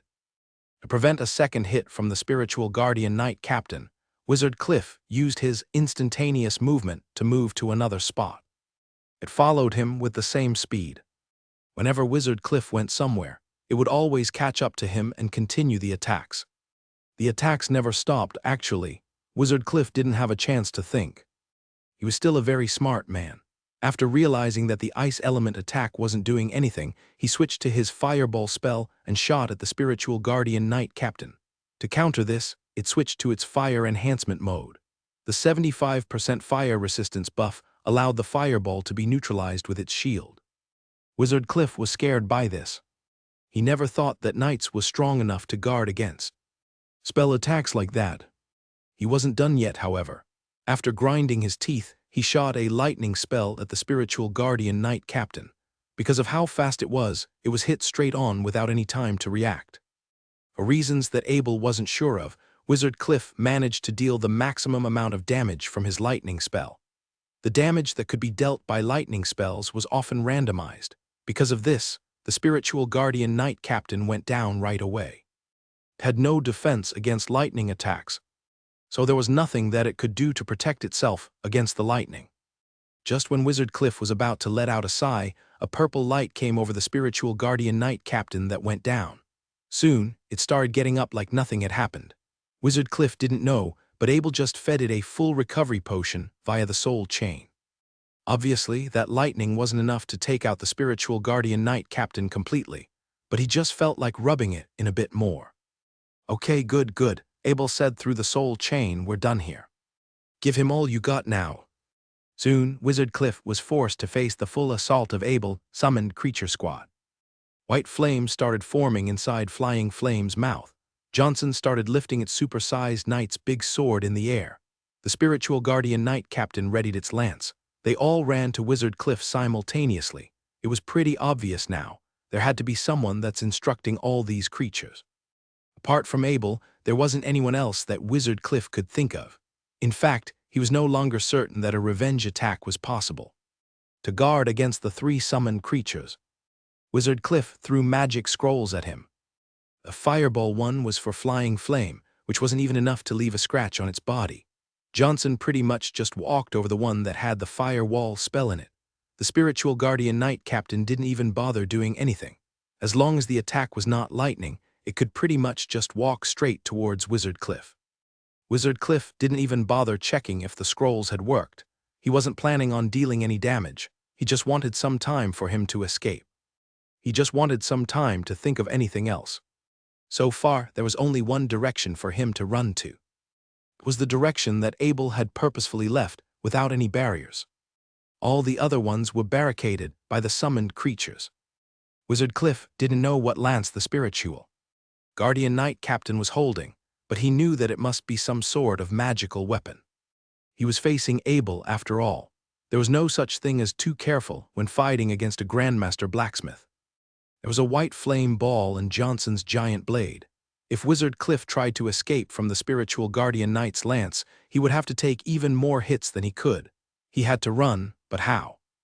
Run, that's all Wizard Cliff could think of. As long as he could run away, he could always find different ways to get revenge on Abel. In a very short span of time, his thoughts went from fighting Abel on his own, making an escape, taking down his summoned creatures, and now it was to make an escape to regroup with the people he knew. When Wizard Cliff was moving with his instantaneous movement spell, he didn't notice that the spiritual guardian knight was luring him in a very specific direction. He was too busy trying to run that and turning on all the defensive mechanisms that he had on him. Fortunately for him, the mana he spent on instantaneous movement could always be recovered in a few seconds. If he wanted to, he could move at a super fast speed for multiple days. For every instantaneous movement Wizard Cliff cast, he could move at about 200 meters of distance. As for the spiritual guardian knight captain, it could only move at 100 meters per time, unknown to Wizard Cliff. However, it was already changing to its hairy bow for a long-distance attack. Flying Flame was also flying very fast to make a chase. It didn't go at full speed, though. It knew how hard it was to kill Wizard Cliff. Once he was to hide inside a city, it'd be very hard for it to launch any attacks. The super defensive circle was not something that a dragon could break through. For now, it was for the best that it listened to Abel's orders. Johnson was the slowest one out of them all. It had turned itself into a gigantic metal ball, and it rolled towards Wizard Cliff. All the rocks and trees that were in its way were all trampled and turned into ruins. Wizard Cliff was more scared than ever. He kept on throwing whatever magic scrolls at the enemies chasing after him. It was not the time for him to save up his resources. As long as he could reach Denon City, he would be able to regroup with 2 of his fellow advanced wizards. By that point, he would be safe from trouble. Apart from Flying Flame, Wizard Cliff was sure that he could kill Abel's other summoned creatures.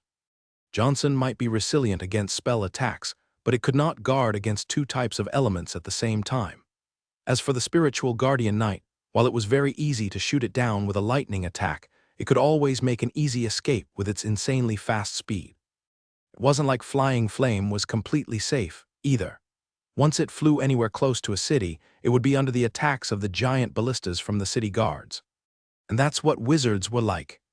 Even in the most dangerous of times, they would always process their surroundings in a very precise and efficient way. Right now, Wizard Cliff was moving towards land that had a lot of tracks from the cows and sheep that went past there. There were a lot of animal feces there, so he thought that he would move to a spot that was cleaner.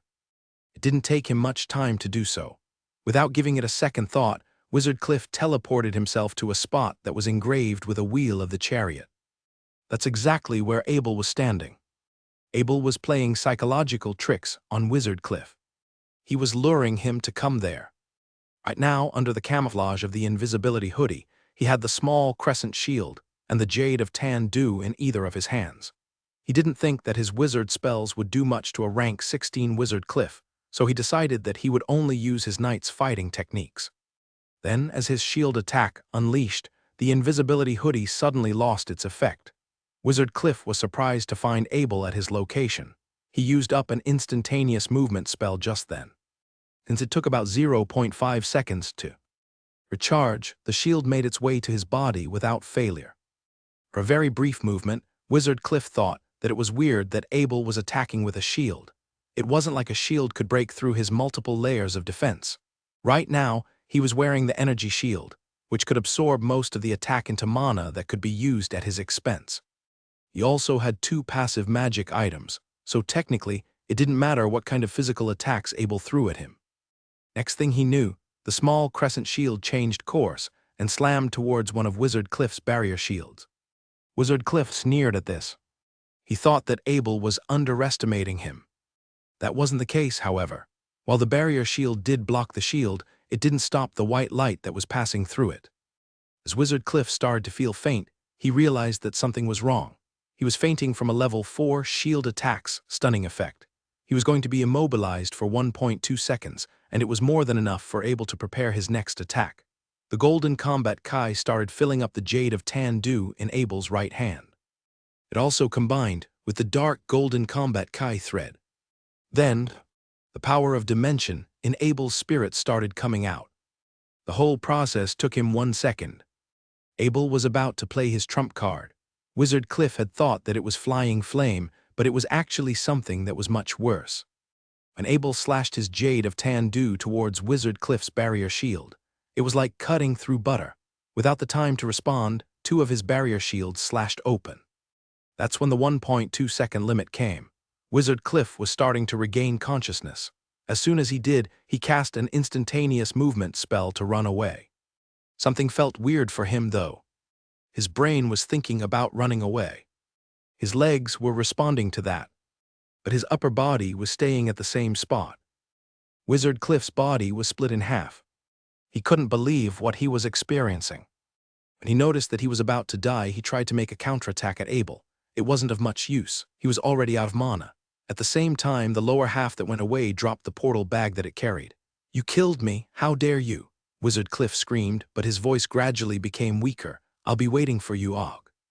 In hell, my fellow wizards will find you. They'll hunt you, Og. They'll ACK down." Abel couldn't help but frown at that. There was no end to this. For one advanced wizard he killed, he had to go after more of them. Come to think of it, where did they ever go? He never saw them before. Eventually, Wizard Cliff's voice became so weak that only foam was coming out of his mouth. His eyes were starting to lose their hue. Suddenly, a white light came out of his head and flew towards the sky. Abel didn't know what was going on. He quickly took 2 steps back. When he realized that there was no danger, he decided that he wouldn't care about it. He went to retrieve the portal bag. Inside were the 2 passive defensive items that Wizard Cliff used. Because of the weird white light that flashed out, he didn't think that it was a good idea to look around too much. After all the stuff was put into his portal bracelet, he decided to head to somewhere else immediately. Once Johnson and the spiritual guardian knight captain were called back, Abel jumped on Flying Flame and told it to fly away. "Head back to the magic tower. Now, we're going to find something good, Flying Flame." When Flying Flame was just about to let out a dragon's roar, Abel gave it a hard slap on its back. Abel tried to be as quiet as he could. "Hush, hush, Flying Flame. We're in the human world right now. Are you trying to call for the dragon slayers to come here?" While there were a lot of dragon slayers amongst the humans, none, actually, a lot of the nearby creatures would probably die from hearing Flying Flame's dragon roar.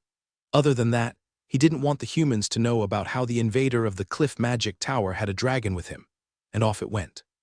Unlike the other flying mounts that Abel rode on, it wasn't quite comfortable to be on a pseudo-dragon's back. That being said, it was still quite all right in general. Flying Flame was very fast, but since dragons had the power to ignore all air resistance, he didn't feel the force of the wind blowing at his face. Soon Abel was back at the cliff magic tower. The whole building was tilted right now. The magic tower's defense circle was still on, though it was on this entire time. Once Abel jumped down Flying Flame's back, he opened up his portal beast ring to let out all of his summoned creatures. Lead them to find the treasures that were underground, Abel ordered Black Wind. All of the summoned creatures Abel had could help with his treasure looting. Black Wind had a very keen sense of spell. The 5 spirit wolves and the 7 spiritual guardian knights could dig up the items that were covered in dirt. The poisonous ivy could search underground. Johnson could help with a lot of the digging once all the rolls were distributed, the unsearched magic tower in front of Abel. He watched the giant shell of Morning Stone. According to the almanac that Wizard Morton wrote, Morning Stone was something that even the royalties had little to no possession of. He wasn't sure what its exact value was, but he knew that it was hard to get his hands on it. When Abel walked to have a closer look, a barrier was in the way. What now? He smiled to himself, then walked to the bottom of the magic tower. There was no barrier or defense circle there. After the broken furniture was removed, he was free to look at the inside of the magic tower. From what it looked, all the operation tools were destroyed by the super exploding ball. It wasn't like the Morning Stone didn't do its job, but the shock that the tower absorbed was enough to smash everything inside. There were only a few things that remained intact. The tower spirit, the operation floor, the frame of the building, the storage room, and, most importantly, the 16th floor of the building. The whole structure was still in place, technically speaking. Abel was pretty surprised by that. Even the teleportation circle wasn't that badly damaged. They only needed to fix a few things to make it run again. Oh no, Abel murmured to himself, I can't just let this stay here. They are all too good to not be part of my collection. A voice suddenly disturbed him. Intruders, intruders, a mechanical voice came. Abel knew that it was the tower spirit. Should forced exit mode be switched on? The mechanical voice inquired. Abel said to himself, so Cliff didn't have his tower on automatic mode, he had it on manual. If the magic tower was in automatic mode, every person that went in would be considered as enemies. They would almost always be responded with forced teleportation by the security system. If they did manage to go back to make a forced entry, the magic tower would just keep teleporting them away until all the energy was used up. Now that the Cliff magic tower was in manual mode, every move would have to have the tower owner's permission. Even if the owner wasn't inside the building, it would still make a call to his identity card. That being said, Abel was free to search inside the tower without being interrupted. He wanted to take the tower spirit over. The tower spirit was a very precious item. It was a once-in-a-lifetime object for every wizard in the Wizard Union. Obviously, it wasn't free. Those who wanted it either have to spend a lot of money, or they had to accomplish a certain number of tasks assigned by the Wizard Union. The tower spirit was the same as artificial intelligence. It had a will of its own. Given the right amount of time and training, its intelligence would grow exponentially from when it was first created. The Cliff Magic Tower had 16 floors in total. Whatever spirit it hoarded, it must be hoarding a bunch of information. Since the tower was so badly destroyed, Abel didn't even have the space to stand up straight. He did have an idea, though, an idea to locate the tower spirit and gain possession of it. He put up his invisibility hoodie, and once he took the top part to his head, the strength of his power of will became twice what it originally was. With himself at the center, everything within a 240-meter radius was open to his scan. Soon he figured out where the tower spirit was. He also found where the magic tower's operation circle was. Now that he knew where they were, he didn't even have to go to look for them. He just needed to grab them with his strengthened power of will. And there, when his power of will was split into two, they went over to gain control over the tower spirit and the magic tower's operation circle. Since the owner was dead, it didn't take him much effort to overwrite the security measures Wizard Cliff put on them. It was a bit weird. Wizard Cliff was already dead. From what Wizard Morton taught Abel, the tower spirit should die once its master lost his life. Right now, he could still feel some of Wizard Cliff's power of will on both the tower spirit and the operation circle. Maybe it was for the better. Once the tower spirit was dead, the operation circle would completely lock itself down, and only the dead owner's control card could be used to reopen it.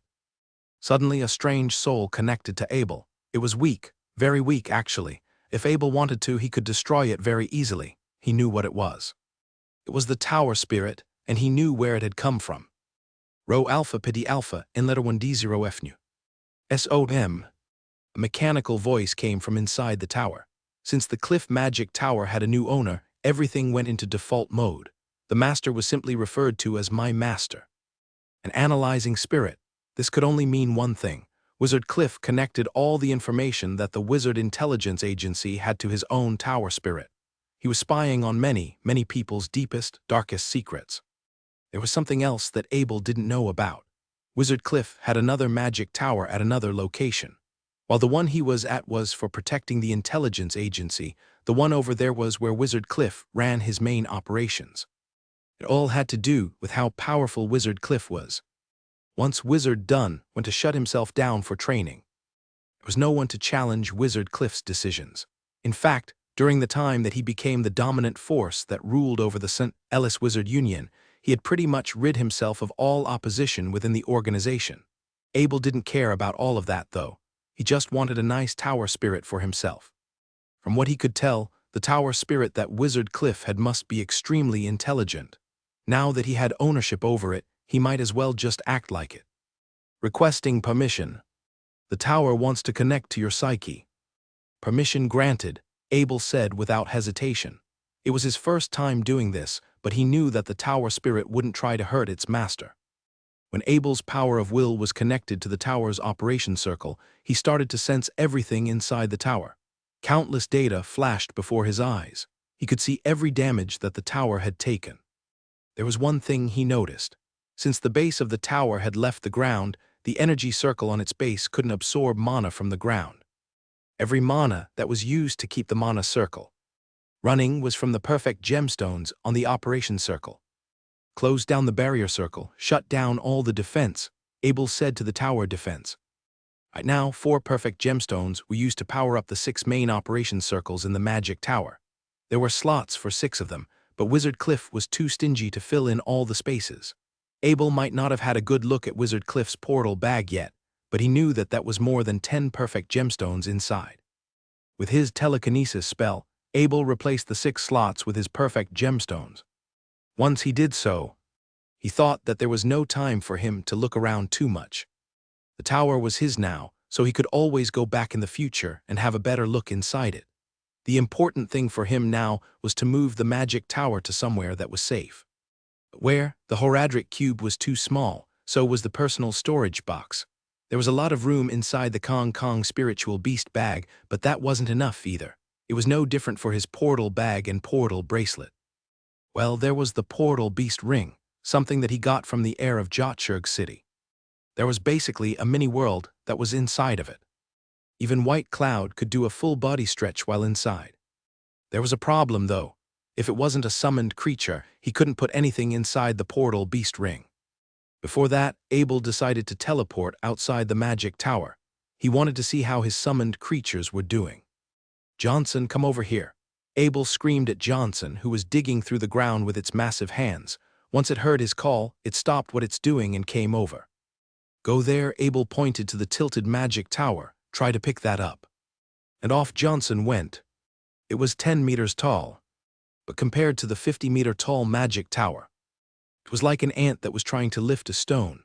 Its arms hugged around the magic tower. As it did this, its arms extended and wrapped around the magic tower. While the tower was hollow on the inside, it was still a bit too heavy for it to lift off the ground. Use your ability, Abel instructed. With its head tilted to the side, the multi-surfaced metal spheres on Johnson's body separated and surrounded the magic tower. Then, a white light started flashing out of its head. Abel heard a voice coming from the magic tower. The tower has detected an intruder. Should the defense barrier be opened? No, Abel commanded, and the tower spirit became silent. Johnson was trying to turn the magic tower into a part of its body. By doing this, it was now a 50-meter-tall monster. Because of how heavy the tower was, it had to form wheels with the multi-surfaced metal spheres on its feet. After Johnson did what Abel told it to do, he now had to see if he could fit it inside his portal beast ring. He tried to open up the ring with his power of the will. Then, a 50-meter-tall black hole appeared in the air. Johnson started rolling towards it. It was very slow when it was doing this, since Abel was expending his power of will under his buff. He already started to feel the fatigue at 2 times the normal rate. He was starting to feel very exhausted. "Hurry up, Johnson!" Abel screamed as sweat started falling down his cheek.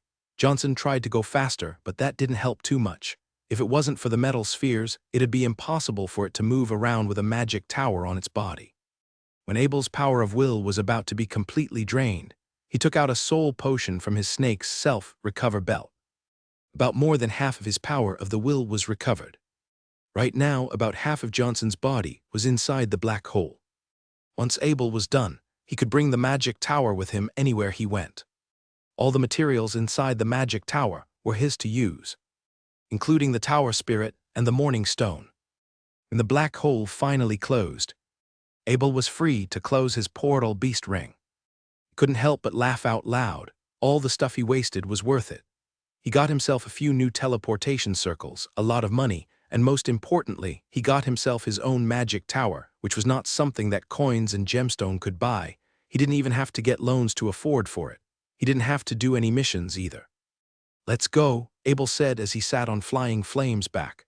Soon, Flying Flame and Black Wind moved to White Cloud's back.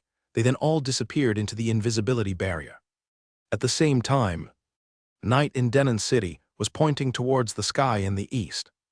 "What was that?" "My spirit, has divine punishment finally come to me?" A smuggler called out and pointed towards the white light pillar in the sky. Almost everyone in Denon City saw it. Some thought that it was a miracle, others thought that it was a curse. There were even those who started riding towards the light pillar on their horses. Inside the center of Denon City was the St. Ellis Wizard Union building. Right now, it was secluded from the outside world with a defense circle. This was where all the wizards got their missions assigned to them. Right now, a large siren was calling through the place. The communication circle was turned to full volume. "Beware, beware, we are now in a state of emergency. All members of the Wizard Union, you must not head to the area outside of the defense circle." 3 novice wizards were standing inside an office. They were all calling advanced wizards through their communication circles, and they all had frightened looks on their faces. One of them sighed in relief as the call connected. "Oh, thank goodness, Master Edmund. There is a soul light at the east end of Denon City. Judging from its strength, I think it's coming from an advanced wizard." Wizard Edmund's voice came crashing in like thunder. "What, soul light? In the east end of Denon City? Did Wizard Cliff contact you?" The novice wizard looked towards his 2 nearby friends. "We are trying to make calls right now, sir. We'll tell you as soon as we get something." "I'll be back to the Wizard Union," Wizard Edmund said, then immediately hung up the call. Soon, Wizard Anthem's call was connected. "Did you?" Wizard Anthem was kind of speechless. "Oh, what the? Is it actually a soul light? Did you confirm it?" The novice wizard said with certainty, "Yes, Master Anthem. We've already sent people to go to where it was located." Master Anthem asked, "Did you tell the other masters?" "Just Master Cliff, sir." The novice wizard looked at the one beside him. Wizard Anthem asked in a slow voice, "You, the soul light, is it at the east end of Denon City?" "Yes, sir." I'll be back right away."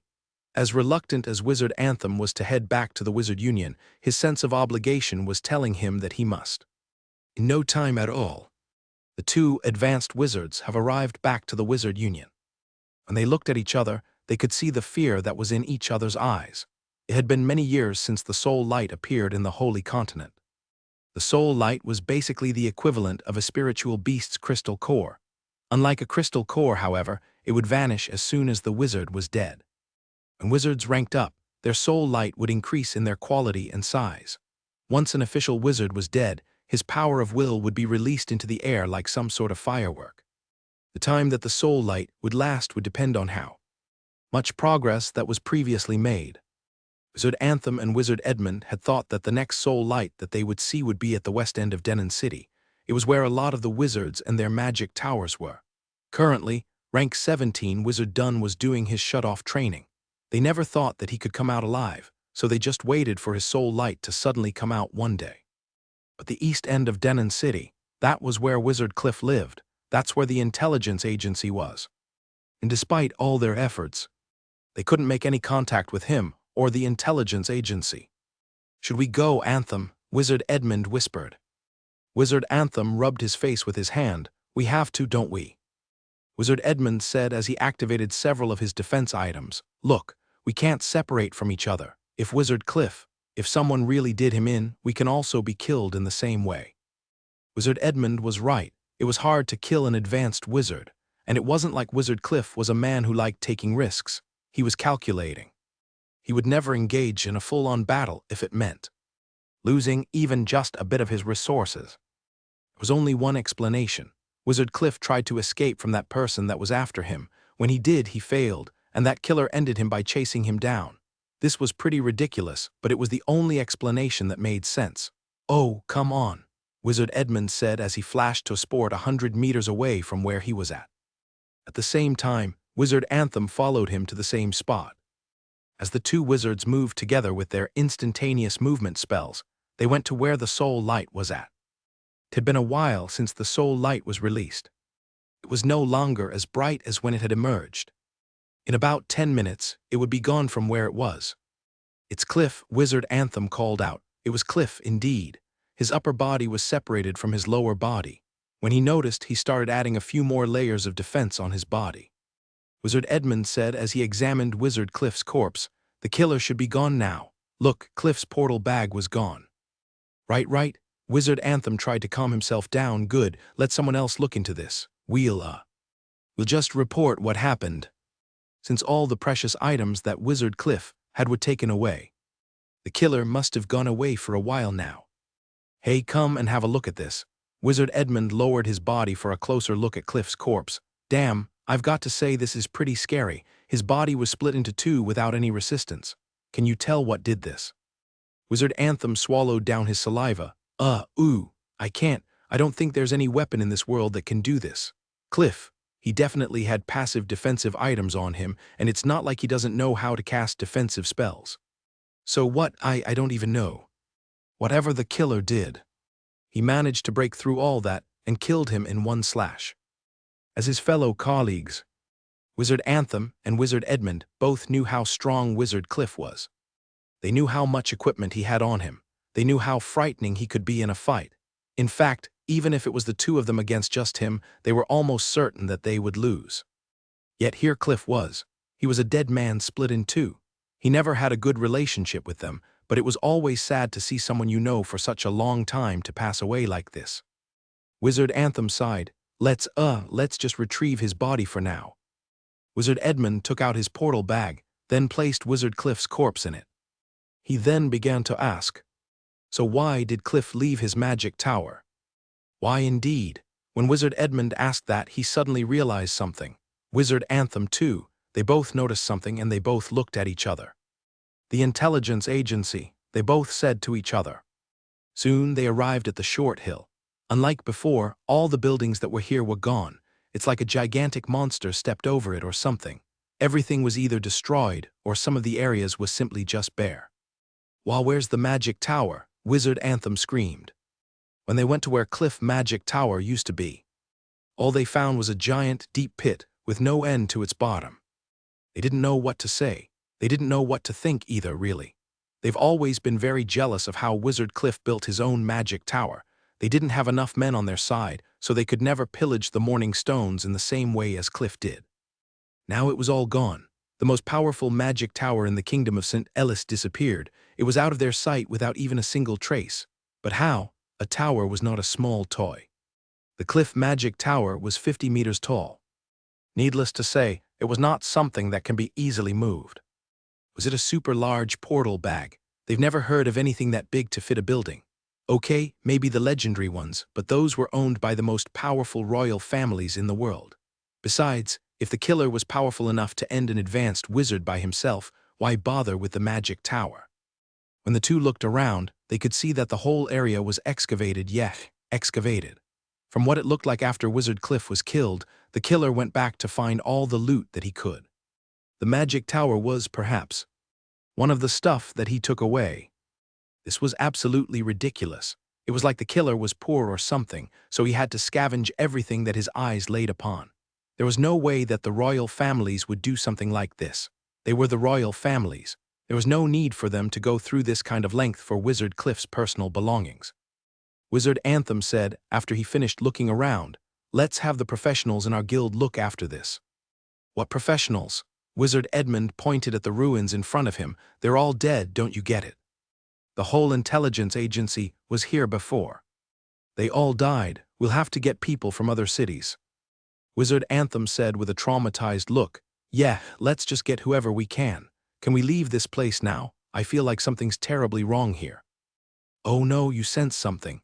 Wizard Edmund asked. He was also starting to look very scared. Whether there really was something wrong, they decided that they should just get back and report what they saw. As two white lights flashed out, the two advanced wizards disappeared from the scene. The Cliff Magic Tower, or it was so used to be, was now quiet once again. At a giant castle far away, a wizard was speaking to an old wizard in the center of a room. "The seventh is now dead," the wizard exclaimed. The old wizard wasn't quite sad about it. "Good. I thought that scum would die on the battlefield after he becomes rank 17 or 18, but, well, who would have thought? Dead on the Holy Continent. That's just pathetic if you ask me." The wizard replied, "Still, he's a part of our lineage. We're the only ones that can discipline him, and now he's ended up like this. It's really our responsibility. For the time being, I'll tell the sixth and fifth to head back." The old wizard gestured to tell the wizard to leave. Yeah. I'll leave it all up to you. I'm old, you know. If I don't keep ranking up, I'm just going to die from natural causes." Right now, Abel didn't know that his troubles hadn't ended yet. He was heading to Lion City, the crossing point between the Kingdom of St. Ellis, the Kingdom of St. Pirat, and the Kingdom of St. Anwal. Didn't go there to look for trouble. If anything, it was quite the opposite. Even after gaining possession of the Cliff Magic Tower, he was still very much a wanted man. Since Lion City was owned by 3 of the kingdoms, even if the authorities found him, they would still need permission from all 3 states to officially declare an arrest. So why didn't he go there before then? It was quite simple, actually. When Cliff was alive, all he cared about was making Abel his prisoner. After he failed to do so, the measures he put up became more desperate and extreme. If he knew that Abel was heading to Lion City, it would be very easy for him to head there, even without a teleportation circle. Now that Cliff was dead, Abel was free to search for the property he had inside Lion City. He could just live there for the time being, at least until the St. Ellis Wizard Union decided to give up on investigating after him. With the intelligence agency gone, he didn't think that there would be anyone insane enough to go after a master blacksmith. Abel didn't choose to head back to the Duchy of Carmel immediately. He decided to stay in Lion City. It was mainly to show his goodwill to the St. Ellis Wizard Union.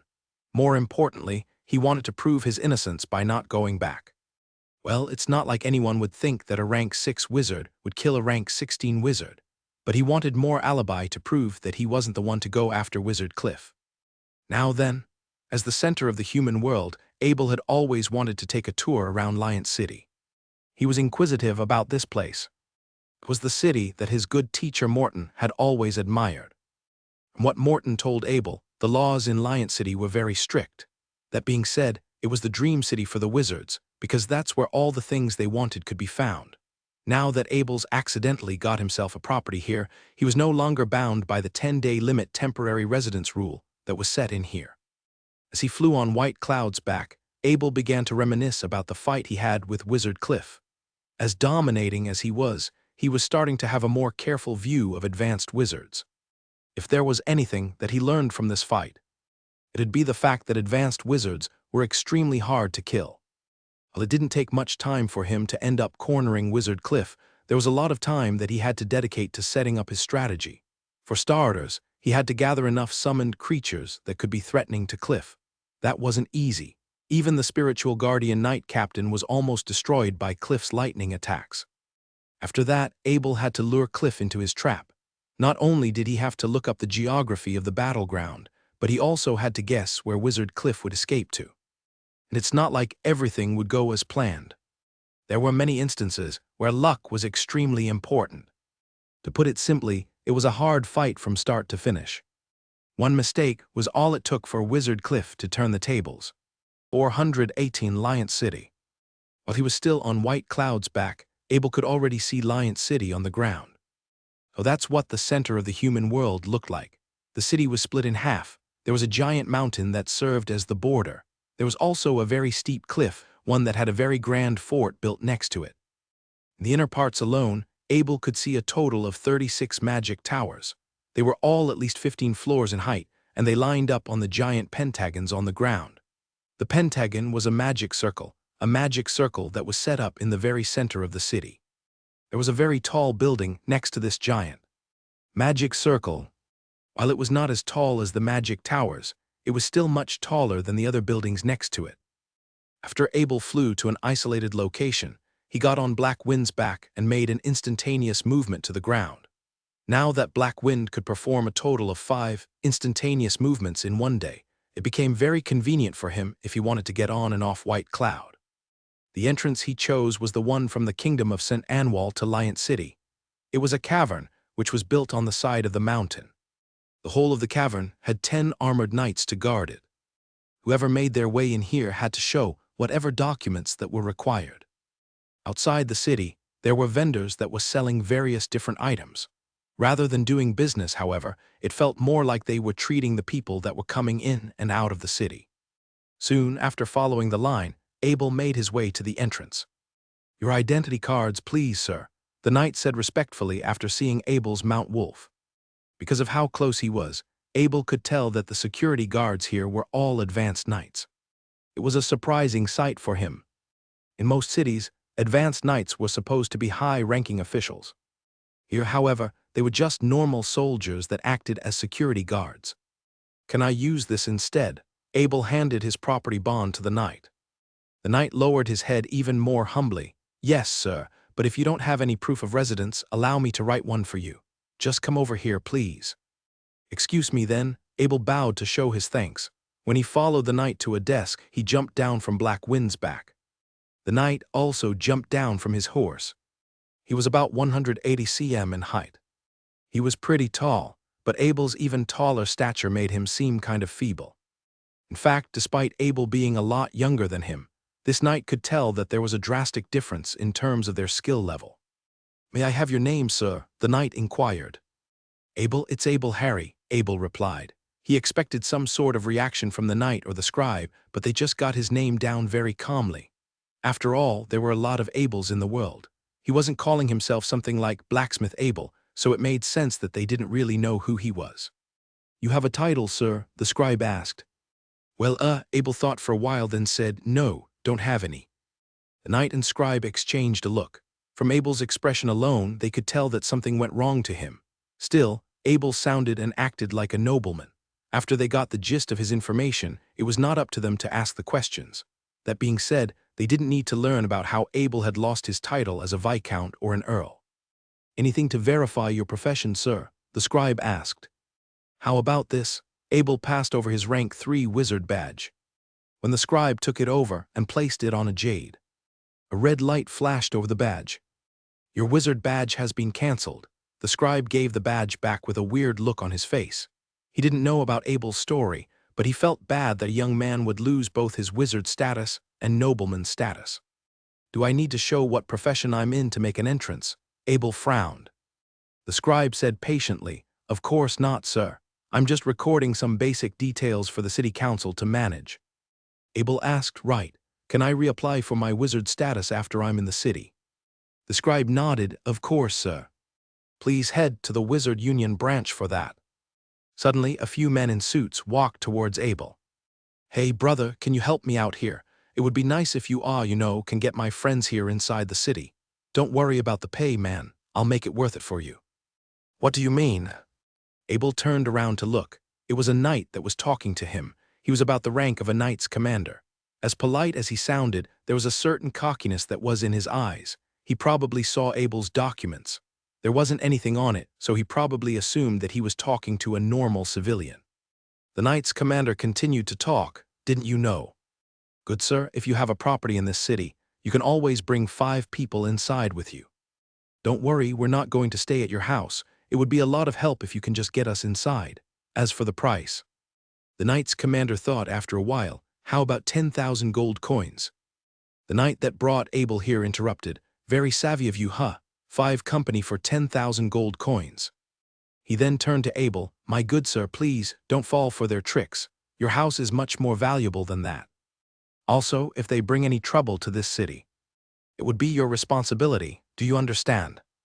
The knight's commander quickly changed his tone, all right, 10,000 then, that'd be 20,000 for each one of us.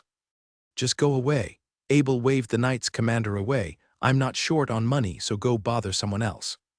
Oh, you sure about that? A trace of imposing pressure emerged from the knight's commander. That's 10,000 gold coins, my good friend. You sure you aren't interested? Before the imposing pressure went to Abel, his hand was already grabbing the knight commander by his neck. I don't care what you are, all right. Abel said in a menacing tone, I'm in a good mood today, so don't you ruin it for me. Then he threw the knight's commander to the ground 10 meters away from him. It was like he was throwing a toy or something. The knight's captain flew away without any resistance. Master, a voice came as everyone watched in shock. It was Bardali. She was wearing a black cape and a double magic staff badge in front of her. I'm so sorry for being this late, Master. I came as soon as you called me, but the line was simply too long. Bardali bowed and apologized. It's fine. Come inside the city with me, Abel said to Bardali. Then turned to ask the scribe, can I go in now? The scribe replied with a shocked look on his face. Yeah, of course, sir, here's your proof of residence. Please head in any time you wish. Abel said to Bardali, you got a temporary permit. Didn't you, Bardali? I was just told that you can bring 5 people with you to live in the city. Yes, master, Bardali bowed. I'll redo my identification, please wait for a moment. After Bardali redid her identification as Abel's servant, she came back to Abel with her new identity card. I'm so glad that you told me that in time, master. Bardali said to Abel, I know you gave me a lot of intermediate gemstones, but that's 20 of them that I almost spent just there. Can you believe it? 24 10 days. That kind of makes sense now, Abel replied, then rubbed his chin with his hand. So that's why they offered 10,000 to me just then. They thought I was a young boy that they could take advantage of. Bardali tried to hold her laughter as she heard this. A young boy that could be taken advantage of. She knew exactly what Abel was doing before this. If someone managed to bully him, she would really be amazed. She didn't think anyone could do that. So, Abel asked, why did you come here on foot? Bardali replied, you didn't know, master. There's no carriage I can hire that'll get me here. So I can walk to get here. While it had been many, many years since Bardali had been to a city, she knew how to find her ways into one. That being said, Lion City was simply too special to gain access to. Oh, sorry about that. No, really, Abel said, then let out a chocobo from his portal beast ring. Here, she's yours now. The chocobo was from the Wizard Intelligence Agency. Since the St. Ellis Wizard Union was eradicated, no one was going to care if a bird or two went missing. It was a little hard to tame at the start. But after spending some time with Flying Flame, it was now just as timid as the blue howling rabbits. After Bardali got on the chocobo's back, she started to follow Black Wind's footsteps. When they disappeared from the crowd, everyone began to speak again. The scribe still couldn't believe what he saw. Wow, so he has an intermediate wizard as his servant. The knight looked over the distance in admiration. He's a powerful one. It's the first time I saw someone throwing a knight's commander like that. The knight's commander that Abel threw was very pale right now. He didn't ever expect to be toyed around like this. Right now, since Abel had no use of his old wizard badge, he was throwing it around like a toy. Abel looked at the double staff badge that Bardali had. Let's just head to where we live, and take me to get a new wizard badge tomorrow. Bardali complied. Yes, master. An important note, most of the things here can only be purchased with your wizard points. The gemstones can only be used to buy normal food, and gold coins aren't commonly used here. Bardali already did her research on Lion City since Abel ordered her to. Lion City was like a giant company. Everyone was supposed to fulfill their role. If not, there would be almost no way for them to survive here. As Abel walked around, he saw a lot of things that he hadn't before. For starters, there weren't any normal shops around here. There weren't a lot of shops to begin with, actually. The ones he saw were all related to combat. There were weapon stores, potion stores, and material recycling stores. Other than that, there weren't a lot of people setting up shops here. As for the pedestrians that were walking around, most of them were occupation holders. Since the only currencies here were gemstones and ranking points, it was not easy for normal people to make a living here. It took about 10-something minutes for Abel to walk to where the property was. On his way there, he had seen at least a total of 20 Knights Commanders. That was simply insane. He never expected there to be a place with this many talented people. And he was still in the outer part of the city. The more he walked towards the center, the more impressed, even scared he became. The Knights Commanders he saw were all pretty young. They all had a menacing aura around them, too. They were definitely the real deal, and not the rich boys raised in wealthy families. While Bardali was not from the Holy Continent, she also came from a noble's background. Master, the knights here are known to engage in high-difficulty combat. As long as they can finish their tasks, they will be paid with enough resources and skills when they go back. Also, Bardali added, "Do you notice? I don't know if I'm phrasing it properly, but this place feels like a factory of some sort. Like a factor for advanced knights." Abel understood what Bardali was saying. Factory was a rough way to put it, but it did feel like the right description. As powerful as the knights here were, they didn't seem to be educated about etiquettes and the mannerisms of a nobleman. If anything, they seemed like a bunch of mercenaries. It was not something like he liked to see. Here, Abel stopped as he arrived at a yard. This is where the property is said to be. The yard in front of them was close to the city's inner parts. From here, they could clearly see the magic towers in the inner city. However, there was a giant magic circle that served to separate the two areas. It was quite impressive, really. If the magic circle wasn't strong enough to hold the mana of 36 magic towers, all the normal people and knights in the outer city would all be hurt. To be honest, Abel had only seen something like this in elven cities. Humans weren't very good at setting up magic circles, but here, the 36 magic towers served as an extremely powerful mechanism that was responsible for maintaining the city's safety. On the door leading to the yard, there was a hexagon circle that was set up on the lock. Once Abel put his property bond over it, a white light flashed out. A mechanical voice then came out. "No, 1558 bond holder, are you here to claim this property?" the voice asked. "Yes," Abel replied. From what it looked like, this spirit, or whatever it was something that was very commonly used inside Lion City. "No, 1558 bond holder, your property has been on hold for 20 years. The fees you have paid are enough for it to be on hold for 100 years. So far, you have used up 7,250 days, with 29,250 days left to use. If you need the property to be on hold the next time, please do so by activating this circle again. Remember, you are always welcome back to Lion City." After that, the door opened. The yard in front of them wasn't very big, but it was very neatly tidied. Someone must have come here often to clean everything up. There was one building on each of the 3 sides of the yard. Together, it was a square structure for 3 people to live in. Abel chose the middle one for himself. It was the master's en suite, after all. When he walked inside the room, he saw a magic circle board that was occupying some space in the room's corner.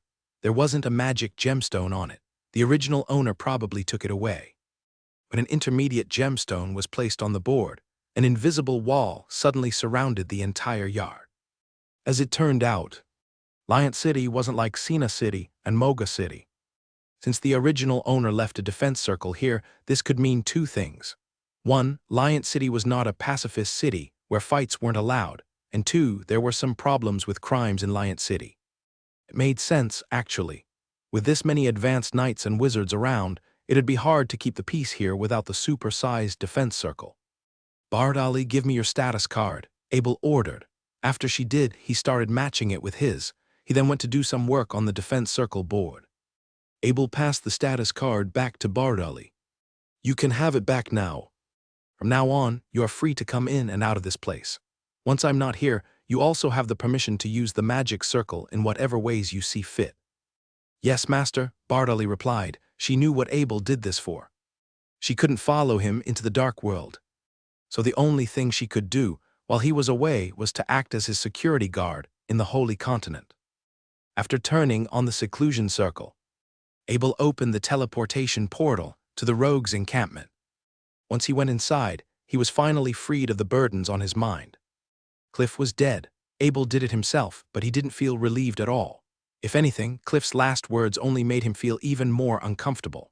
As of now, it was true that no one knew who the real killer was, except, well, the killer himself, but he decided that it was for the best if he laid low for the time being. Now that he was in the rogue's encampment, he had all the time he needed to look at the stuff he gathered from Wizard Cliff. No, not the magic tower. It's already a part of Johnson, and he needed extra space to place an entire tower by itself.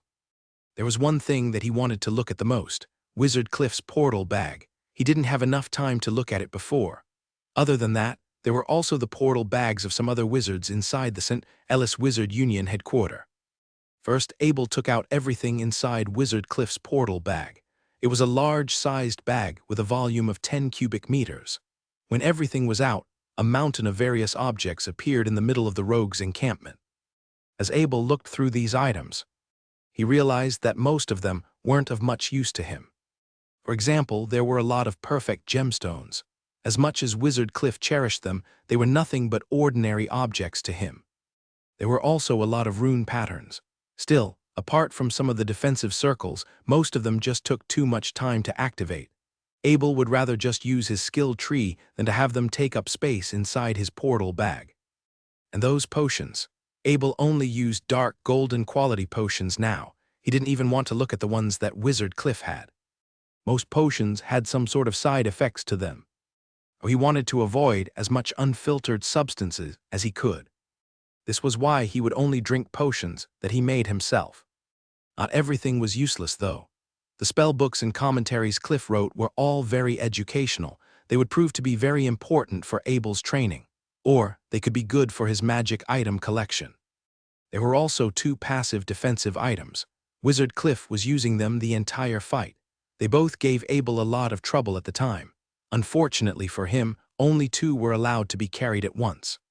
Since he already had the Ice Dragon Protection Necklace, he could only choose one to carry on himself. So choose one out of the 2 passive defensive magic items. One was a belt, the other was a ring. It was an easy choice for him. He was already wearing the snake's self-recovery belt, and nothing was good enough to replace the snake's self-recovery belt. That left the ring. Abel never liked wearing rings. Perhaps it had to do with how he liked to work out in his previous life. He decided to hang it on his necklace at the spot next to his portal beast ring. Curiously, there was also a strange crystal item. It was shaped like David's star, which was often the shape that's used for magic circles on the Holy Continent. From what he could sense from it, there was a lot of lighting energy that was inside. It was absorbing the mana in the air to generate even more energy. If it weren't for how rich the mana was around the rogue's encampment, Abel would have never felt this transformation of energy so strongly. By his estimate, this crystal could release about 3 lightning streaks in a day. Once that limit was reached, it would take an entire day to recharge.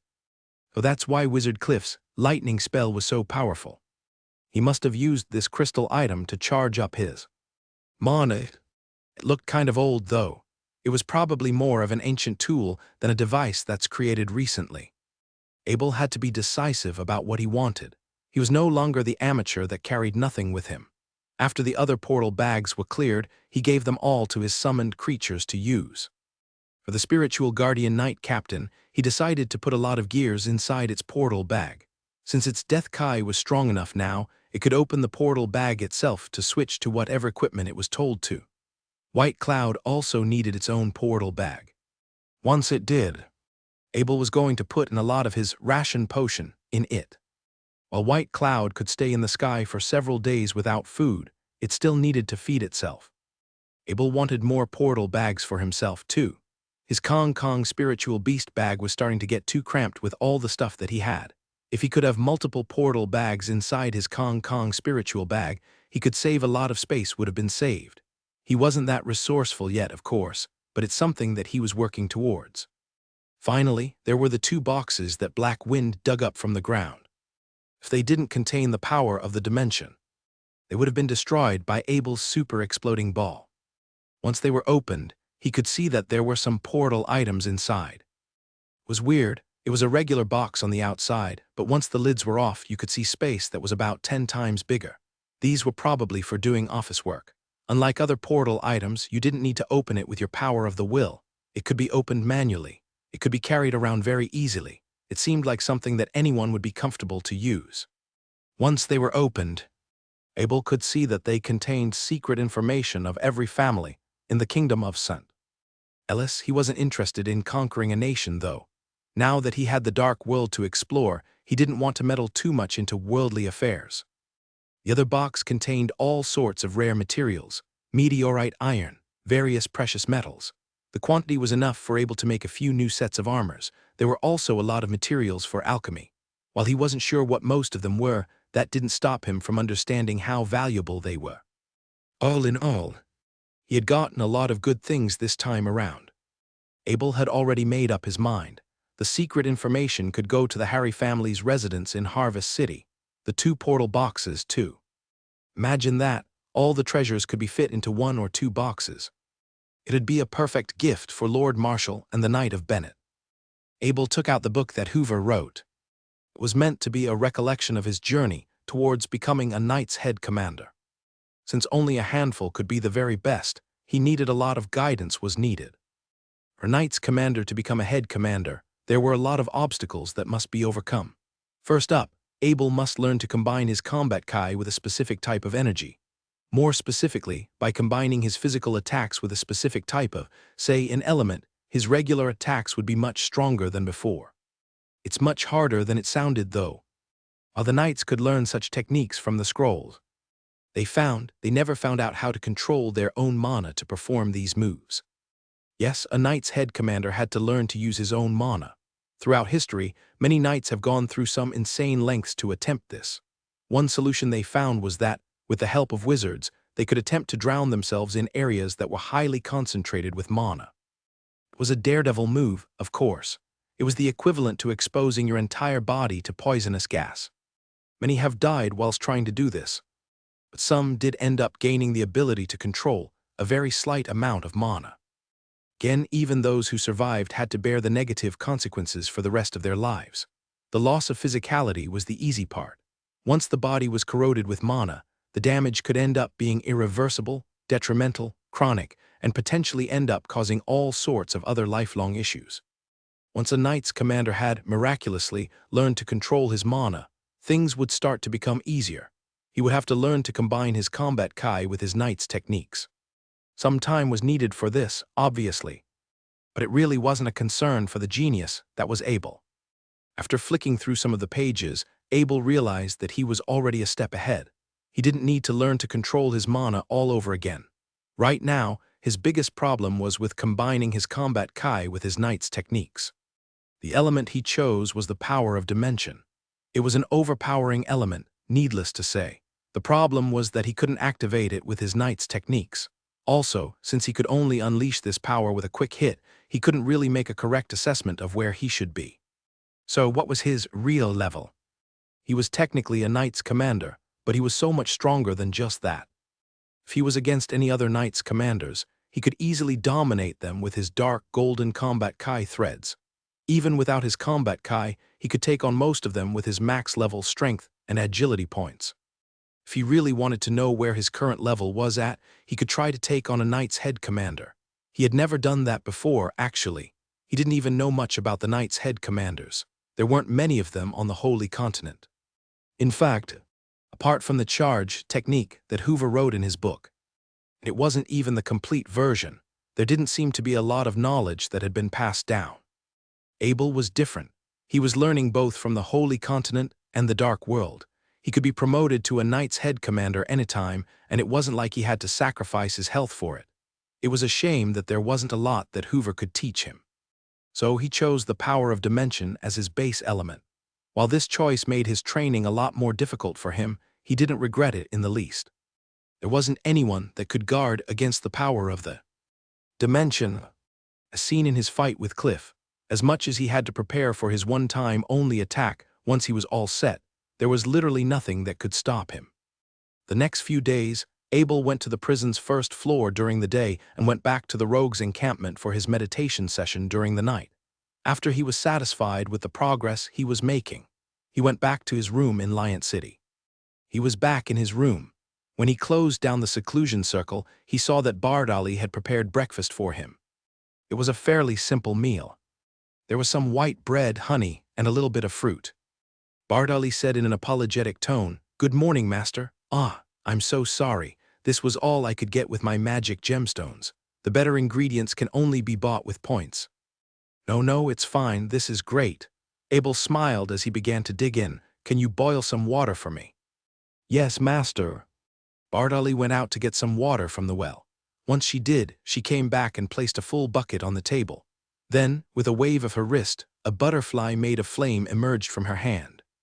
It flew around, rested on the bucket. The water in the bucket immediately started boiling. Abel enjoyed the show. It was something that he invented himself, but Bardali did it much better than him. Unlike him, she could command a fire element without activating any spells. Not only did that require a lot more control, but the resulting flame was also very different. "The water is ready, master," Bardali said after she made the butterfly disappear. Abel took out a crystal bottle from his portal bracelet. It contained the super blue howling rabbit soup that was used to flavor up his ration potion. It was a secret recipe of his. Even if he told the others how to cook it, they wouldn't have the skills required to mimic what he did. There's a special name that he gave to his blue howling rabbit stock, rabbit essence. After one drop of it was placed into the bucket of boiling water, a strong, pleasing smell quickly diffused throughout the room. It almost smelled like a whole roasted rabbit. "Have some of this, Bardali," Abel said, then poured some soup into a wooden bowl. "Thank you, master," Bardali thanked him. She didn't have a lot of faith in her master's unconventional cooking methods, but she sure liked what she was smelling. After a gentle sip, her eyes started sparkling. She had eaten a blue howling rabbit before. This solution, whatever it was, tasted almost exactly the same as that. In fact, unlike the time when she was actually eating the rabbit's meat, there was something about this soup that she couldn't help but keep drinking. Yes, she felt like she was getting addicted. If Abel wasn't so strong, mentality and spirituality, he would have warned Bardali about it a lot earlier.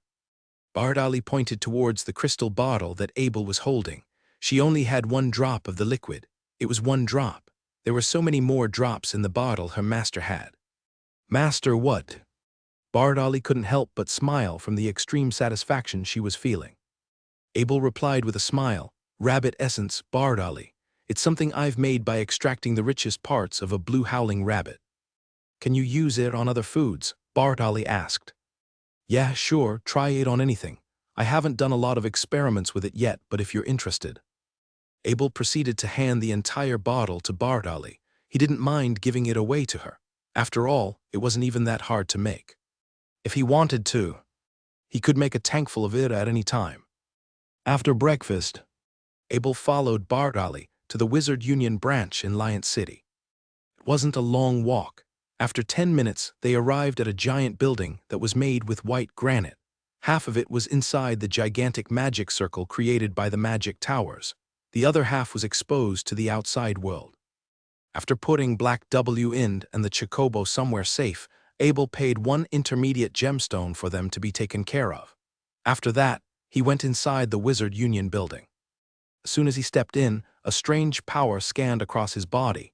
It was a security measure done by the Wizard Union to prevent non-wizards from making a false entrance and getting hurt. They decided that anyone who walked in should have their mana tolerance checked.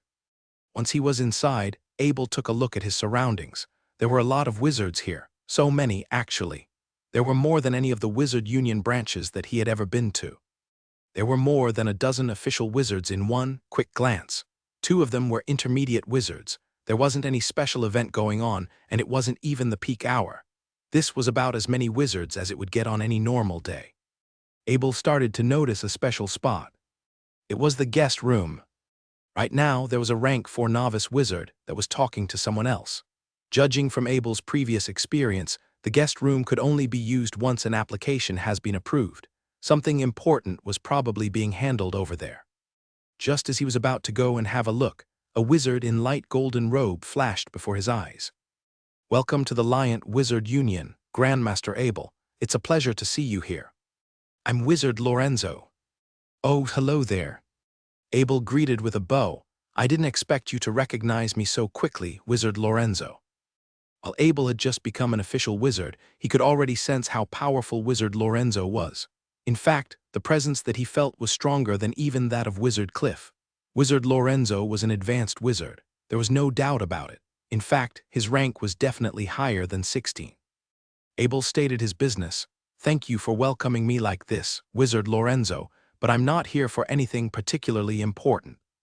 I've only come to replace my badge." Wizard Lorenzo was shocked. "What? Oh. How impressive. Grandmaster Abel, you mean did you just become an official wizard?" Wizard Lorenzo knew how old Abel was. He also knew when Abel started training as a wizard. So, by calculating the amount of time Abel had spent on his training, he could tell that it had only been 2 years since he was promoted to become an official wizard. "Yeah, I suppose." Abel smiled as he shrugged his shoulders, getting hunted by the scent. "Ellis Wizard Union has, how do I say it? It made me grow a lot faster than I would have." "Hush. Don't you see that the others are watching?" Wizard Lorenzo quickly went closer to Abel. "Come with me, Grandmaster Abel. This is not the place to talk." "After you," Abel bowed to Wizard Lorenzo. It was at this time that Wizard Lorenzo finally noticed Bartali. "And she is?" Wizard Lorenzo asked. "Greetings, Master Lorenzo." Bartali introduced herself. "My name is Bartali. I'm Grandmaster Abel's butler." When Bartali greeted Wizard Lorenzo, she didn't use a wizard's bow. She was using a nobleman's bow, but that didn't stop him from noticing the wizard badge she was wearing. That made his eyes twitch a little. He's never heard of the name Bartali before, but he could definitely tell that she was an intermediate wizard. That was very odd. A wizard was supposed to have a record. There should be some sort of information or background on the magic that he or she was taught. Yet, Wizard Lorenzo couldn't think of any related to Bartali. Out of respect for her privacy, he didn't bother to ask too much about it. In Bartali's perspective, she knew how bizarre her existence was to the others. She couldn't help it, though.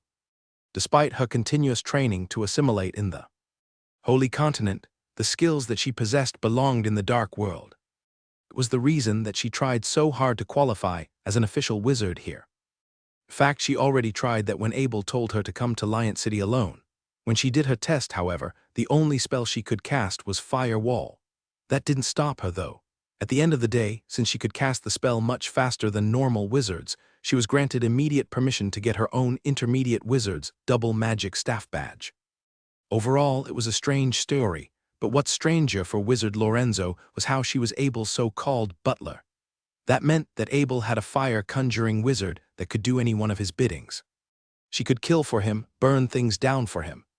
And it's not like she was an assassin for hire. As long as she received the order, she would do all that her master told her to. After throwing all that scary thoughts away, Wizard Lorenzo brought Abel and Bartali to the inner part of the Wizard Union building. After walking inside the defensive circle, Abel sensed mana flowing through the air. While it wasn't as concentrated as inside a magic tower, it was still good enough for a novice wizard's meditation session. Wizard Lorenzo smiled as he saw Abel's reaction. "So, you must have noticed how only half of the building was inside the magic circle. It's something that we designed ourselves. The outer half is for the wizards who are guests. The inside is for wizards that are working in the more technical field." "There are a lot of wizards here, Abel pointed out. He thought that a dozen were a lot already, but there seemed to be many more wizards in this building. "You know, we don't call ourselves the wizard's main headquarters for nothing," Wizard Lorenzo responded, then said in a light-hearted tone, "We're not interested in powers or politics. Those who are just sent to either of the 3 branches we have in the different kingdoms." "And that," Abel persisted, "is what I've been meaning to ask, Wizard Lorenzo. Why are you and your fellow colleagues not interested? Forgive me for being imprudent, but don't you need a lot of, resources to continue on with your training?" Wizard Lorenzo smiled in response. "I can understand your confusion, Grandmaster Abel. To answer your question, allow me to pull out the statistics that we've looked into before." To clarify the differences between themselves and the other wizards, Wizard Lorenzo raised one finger in each of his hands. As you know, there are advanced wizards in all three of the existing empires. Don't get me wrong. There definitely are some powerful ones in those areas. But have you noticed how hard it was for them to improve their ranks? And if you compare the rate in which wizards in different regions were ranking up? Wizard Lorenzo continued with a big grin on his face.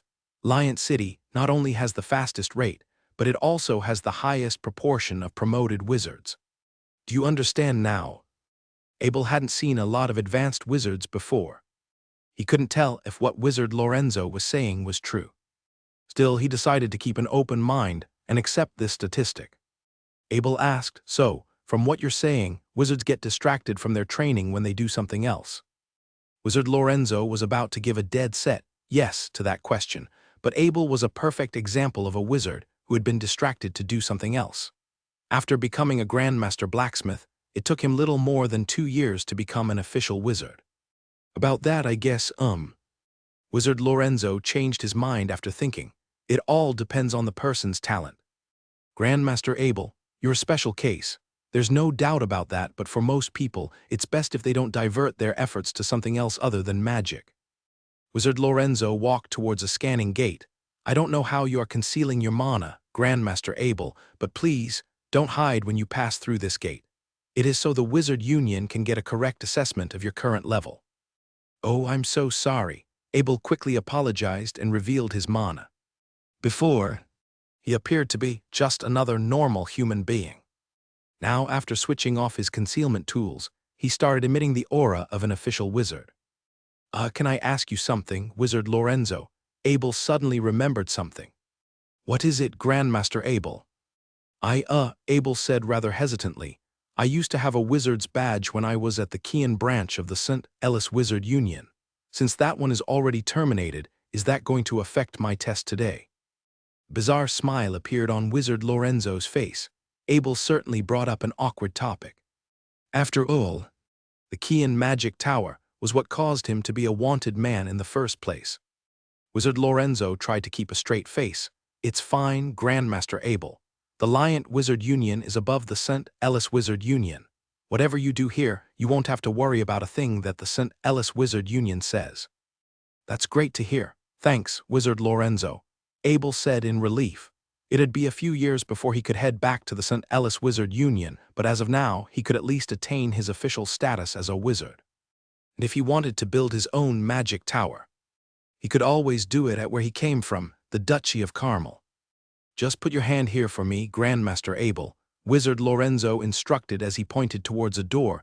You see this text on the door. Once you've activated it, it will start assessing your current level. Once you've passed the test, you'll be allowed inside. Abel could read the text. It was written in the noble tongue of the elves. After placing his left hand on the text, instead of using his power of will to activate it, he just read it out loud.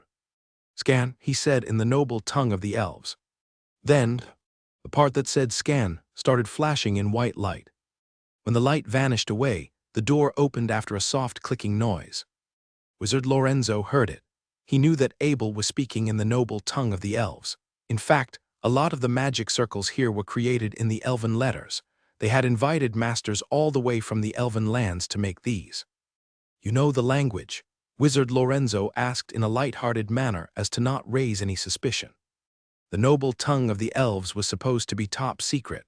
Now that Abel was speaking in this language, he just had to know what was going on here. Abel replied, You mean this text? Yeah, I've learned a bit of it. And that's that.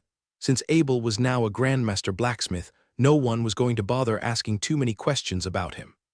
When they walked inside, they saw 2 intermediate wizards busy with their paperwork. When one of them saw Abel, they gestured to him to take a seat somewhere. The wizard said to Abel, Excuse me, sir, I'll do your test after I'm done with these. No need, Wizard Lorenzo spoke as he was still thinking about what Abel did at the gate. I'll do the testing myself. The 2 wizards quickly stood up as they saw Wizard Lorenzo, Master Lorenzo. What happened, sir? What made you come all the way here? Wizard Lorenzo didn't seem to focus too much on them. It's nothing big. Just carry on with whatever you're doing. And off he went with Abel and Bardali. The two intermediate wizards took a quick look at each other. They could tell that Abel was an official wizard, but he was just a newcomer that came to get his badge. What then could make Lorenzo, an advanced wizard, to go to such lengths for him?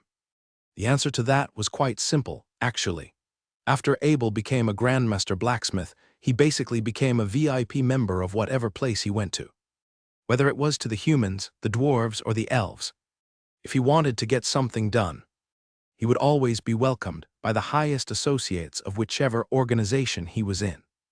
Why was that? Because whether you're a wizard, a blacksmith, a druid, a knight, or whatever, once you've reached the limit of your field, only a grandmaster like Abel could make equipment good enough for you. And it's not like Abel could be bought with money. He wasn't short on money. If he wanted to get money, he could just make a request to any blacksmith union establishments. Thus, it became common practice for people to do favors for grandmasters with the hope of getting something in return. It's not like people were trying to lick his boots, obviously. It's a fair exchange, especially for advanced wizards. They would give Abel the rarest materials they had, and Abel would make a good tool for them in return. On the side note, if it was someone that Abel was on bad terms with, he wouldn't hesitate at all to turn down the offer. After coming to a special room, Abel could see rune patterns all over the walls and ceiling. The walls themselves were made with element-resistant materials. Apart from a black dummy in the center of the room, there wasn't any furniture lying about. Wizard Lorenzo pointed at the dummy. By the rules of the Union, Grandmaster Abel, you must perform a novice wizard spell within a time limit, for you be granted an official wizard's badge. Abel didn't know a lot of novice wizard spells. To be more specific, he didn't know a lot of attack spells. For fire, he could use the Inferno Flame. For lightning, he could cast a static field. For ice, he could cast the newborn star of frost and ice bolt. Now that he had the Leaf's rune magic staff, he tended to use the Inferno Flame, which was a close-range spell, a lot less. Because of that, he had been using the other three spells a lot more. Ice Bolt especially, his current level of Ice Bolt was at 4. So Ice Bolt it was. Since he was in a test, he should always go with what he was best at. Without doing any enchantments or rune drawing, he tapped in the middle of the air with his fingers. A rune pattern emerged from that, and an ice bolt shot out from his hand. Swish, the dummy was hit. The ice bolt spread out, and the entire dummy was covered in frost. It took 3 seconds for it to melt away. Most impressive, Grandmaster Abel. Wizard Lorenzo crossed his arms, so you can shoot ice bolts in an instant. Abel smiled since he knew he got a pass. I'm pretty talented, I suppose. Wizard Lorenzo's face started twitching again. There it was. He's been making all these facial expressions the entire day. In fact, he had done it more today than the entire past year. As experienced as Wizard Lorenzo was, he could tell that Abel was at level 4 of his Ice Bolt spell. As easy as it was to make progress at the start, he still needed to practice many times to get to where he was at. It wasn't just that. A lot of time had to be invested for mana to be recovered. The rune pattern drawing was also an extremely difficult part. One mistake could ruin everything up. Unbeknownst to Lorenzo, the way Abel practiced was, well, very comfortable. When he went to sleep, all he had to do was to set his druid spirit to automatic mode. Once he did that, his 120-point power of will and 1,320 mana point would cast the level 14 warmth spell to recover the mana that was depleted. It was something that the other wizards couldn't even dream of. Besides, after setting the intermediate magic circle in the rogue's encampment, the concentration of mana there was now extremely high. Abel could use up all his mana, and it only took a few minutes for him to recharge it all up while inside. Wizard Lorenzo announced without giving any commentaries, "Congratulations, Grandmaster Abel. You have passed the verification test. Please wait as I process some of the necessary procedures to grant you your wizard badge." "Thank you so much." Abel bowed to show his thanks. Soon, after all the procedures were done, a single staff badge was handed to him. Abel couldn't help but feel a little emotional. He had been training to become a wizard all this time. After countless hardships and challenges, he was now free to announce his identity as a wizard. After rubbing the badge clean for a bit, he placed it in front of his chest. Abel asked Bardali, "Am I putting it on right? Is it tilted?" Bardali smiled as she helped Abel to adjust the badge. "It looks great on you, Master." As hard as it was for Bartali to relate to Abel's feelings right now, Wizard Lorenzo knew what it was like to receive his own badge. After all, he was once a young wizard as well. Actually, for a moment there, after watching the joyous look on Abel's face, he almost forgot that the young man in front of him was also a highly respectable grandmaster blacksmith. Abel bowed again after calming himself down. "Excuse me there, Wizard Lorenzo." "Ha ha ha," Wizard Lorenzo laughed in response. No, it's fine, Grandmaster Abel. It's very common for wizards to be so expressive when they receive their badge. You're one of the more reserved ones, actually. You should have seen what some of the others have done in the past. Thank you so much for your time today, Wizard Lorenzo." Abel gave a wizard's bow to Wizard Lorenzo. Now I've done what I came here for. I shall not take any more of your time." Wizard Lauren returned a wizard's bow. "Farewell then, Grandmaster Abel. Remember, if you want to receive some points, please go to the main hall of our establishment to participate in missions. If you want to make a living in Lion City, points will be very important." After saying goodbye to Wizard Lorenzo, Abel took Bartali to have a look around the Wizard Union building. Soon they located the mission hall. The mission hall was about several hundred square meters in area. In the middle, there were 10-something white pillars to support the entire structure. The floor was made of carved rocks, which was so shiny that they could show blurred reflections of the people stepping over them. There weren't any chairs. In the center of the room, there was a giant screen that showed what missions were available. At every minute and second, the magic circles on it would continue to update the information. In front of this screen, there was a line of reception that separated the staff and the wizards that were doing their missions. Everyone here was wizards, obviously.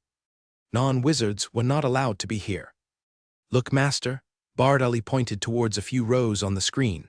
When Abel looked towards where she pointed at, he saw 3 missions there were lined up from top to bottom. They were probably put up there at the same time. Mission name: Make Magic Staffs. Description: the contract owner will provide the necessary materials, and a magic staff will be crafted as requested. Mission reward: 5,000 points. Mission name: Make Magic Armor. Description: the contract owner will provide the necessary materials, and magic armor will be crafted as requested. Mission reward: 3,000 points. Mission name: Make Magic Knight's Big Sword. Description: the contract owner will provide the necessary materials, and a magic knight's big sword will be crafted as requested.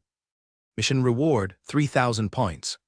When he saw the last mission, Abel said, "What's up with this? I thought the missions are strictly wizard-related.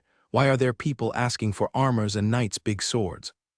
A random wizard nearby also said, "Yeah, why are they here? Shouldn't these missions be assigned to the Blacksmith Union?" Curious, isn't it? Allow me to uncover this secret then. A thin, short wizard spoke out as he scanned at those who were looking at him. He had this prideful sneer on his face. When the others were starting to get impatient, he continued to explain. "News is that there is an elite blacksmith that has come to Lion City. These missions, my fellow wizards, are specially tailored for him." And who could that be? Some started to ask. As far as they knew, there weren't a lot of blacksmiths that could make magic staffs. Even the middle-high-tier wizards had trouble getting their own. Abel didn't pay any more attention to that.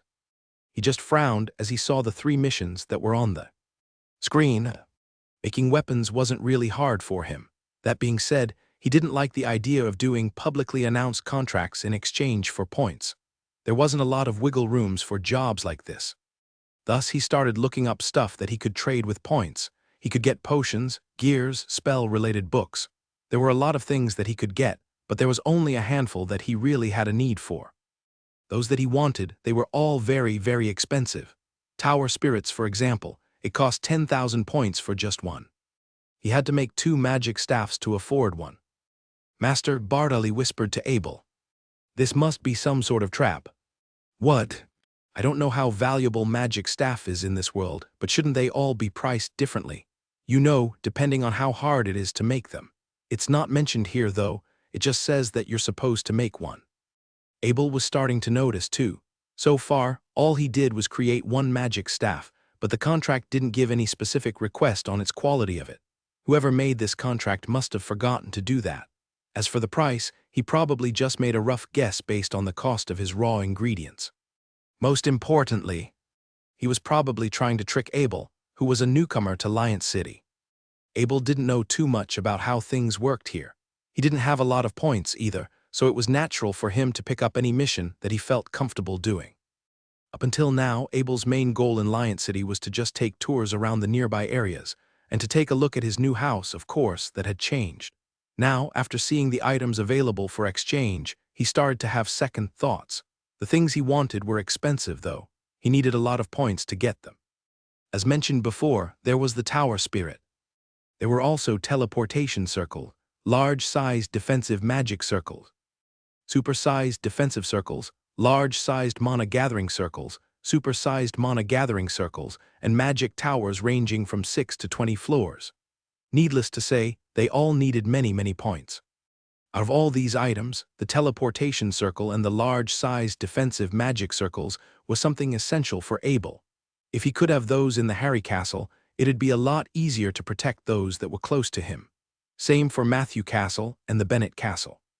Actually, it was the same for Abel Castle as well. He might have lost that to Prince Leander, but he was confident that he would get it back one day. The cost of a 6-floor magic tower was 50,000 points, and that was not including the tower's teleportation circle. A teleportation circle would cost 20,000 points extra. A large-sized defensive circle would be at 30,000 points each.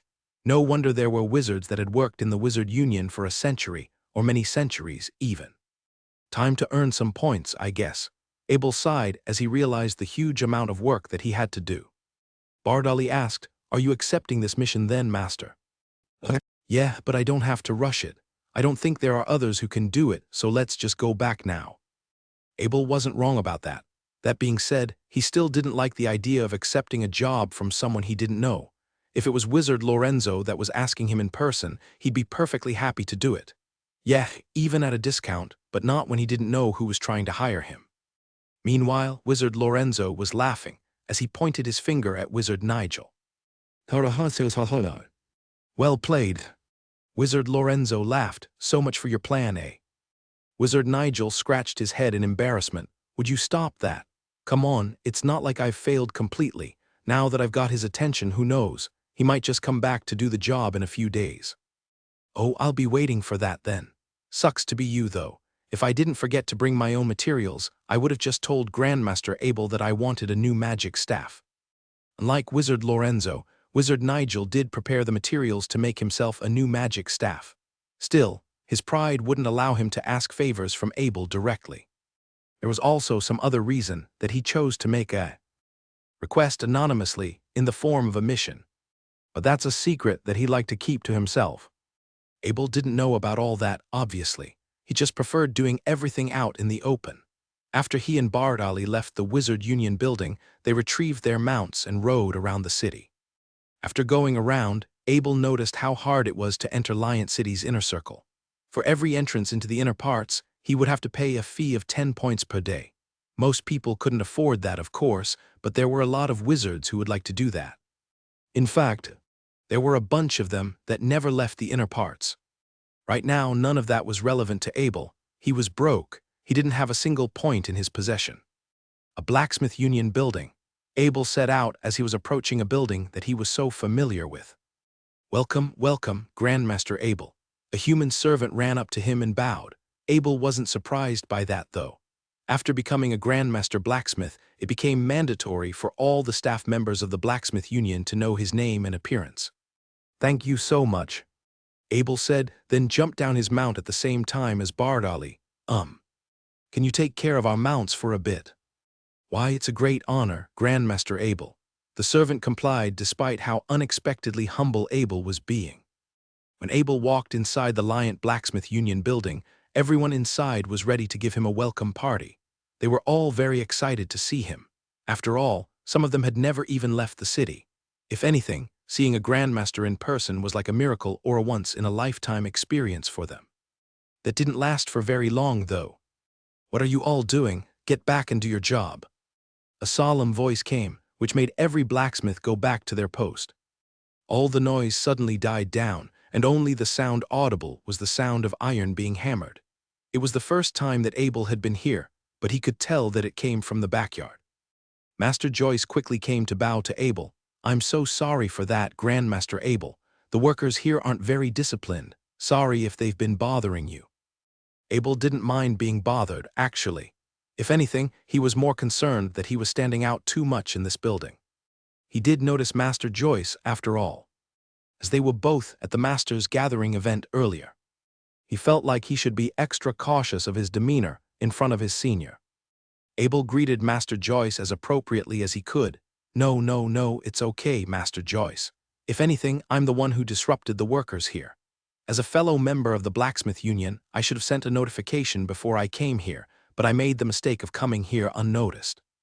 Then they both let out loud, heartwarming laughter. Master Joyce was a 50-year-old man after all. He really appreciated it when a youngster was so polite. To him, when Abel talked about how it was the first time he came to Lion City, he even offered him some welcome gifts. Come with me, Grandmaster Abel. As a rule of our association, for every master or above that came to Lion City, they would all get some points from our money pool. No need to decline. We want to make sure our finest masters could all have a good time here. Abel laughed when he heard about this rule. You'll have to excuse me for being a big burglar then. Master Joyce laughed too. It's 100 points for every master and 1,000 points for every grandmaster. Please, if you can hand me your identity card now. I'll be able to send you the point right away. When Master Joyce saw how fast Abel took out his card, he quickly let out a sigh of relief. In fact, he was worried that 1,000 points were too little for Abel. As the only Grandmaster of the Blacksmith Union, there were a bunch of people who would be willing to hand points over to him. Also, since he didn't know how broke Abel was right now, he actually thought that he would be offended to be given as little as 1,000 points. After chatting with Master Joyce for an entire afternoon, Abel left and went back to his residence. After arriving in the city of Liant, Bardali felt like she did not take enough care of her master. So after returning to her residence in the evening, she began to come up with a new cooking recipe that fit Abel's taste. Because basic ingredients could be purchased using magic stone, Bardali bought a lot of basic ingredients. She knew that there was no need to save up the magic stone for ingredients since she knew Abel had a lot of them, although she didn't know that Abel could fuse intermediate magic stone and advanced magic stone with the Horadric cube. Just the magic stones attracted by Johnson was enough to fill up a portal bag. There were also hundreds of intermediate magic stones that Abel gave to her, so except for cases for high-end food materials, surviving in Liant City was not a problem. They can just go out of the city and buy whatever they needed. Abel had a lot of portal bags. He just needed to bring a few more. She also had the 1,000 points that she just got from Abel, but she also saw how Abel's looked at the super redemption items. The points should still be used where they were most needed.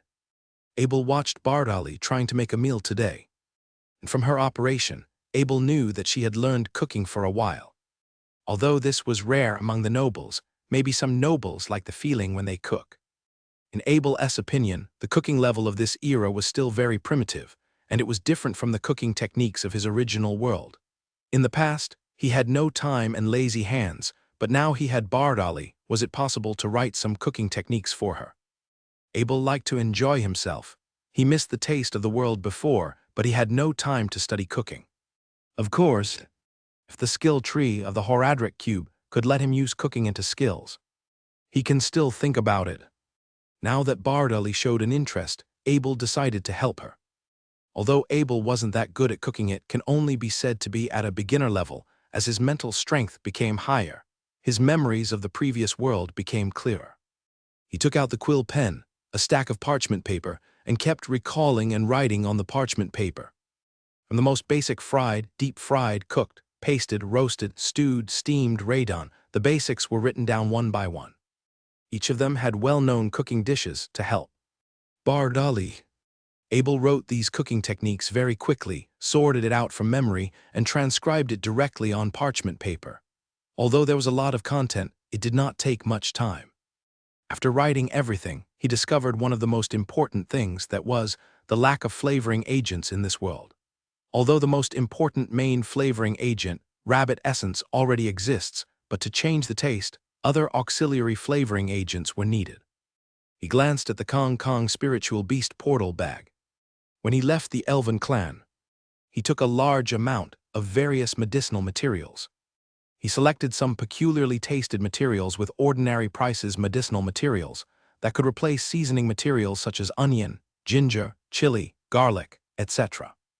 At this time, Abel did everything to satisfy his appetite and did not realize his dietary theory, and the holy continents were another completely different concepts. He simply wrote a book on dining, but the dietary changes to the holy continent far exceeded his changes as a blacksmith master. Bardali, come here. Abel halted Bardali, who was still experimenting with how to add rabbit essence to the food. Master, Bardali stopped everything and walked to Abel to bow and salute. This is a book I wrote on making food.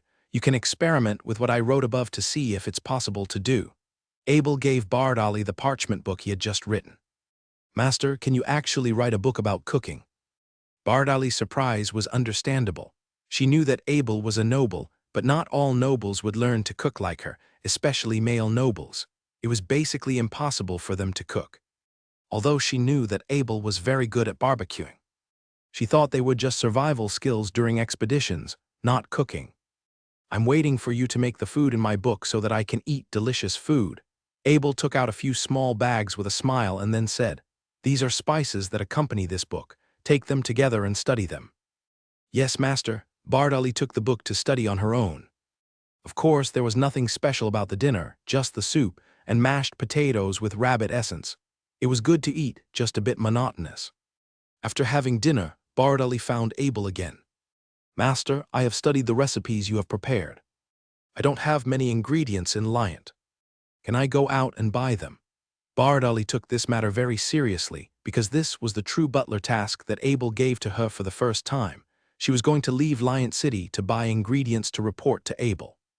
No, go to the blacksmith guild, use the contact circle there to contact Bernie of the Goff family, and let him send some ingredients through the blacksmith guild teleportation circle regularly. Bernie won't care about this. Abel couldn't let Bardali go outside the city every day. After 7 days passed, Abel's lifestyle was very stable. Sometimes during the day he went to the blacksmith's guild to read the materials. Sometimes he practiced the night charge in the yard. At night, he entered the dark world to sweep the prison, and Bardali was like crazy, using the kitchen on the side of the courtyard as a wizard's research room.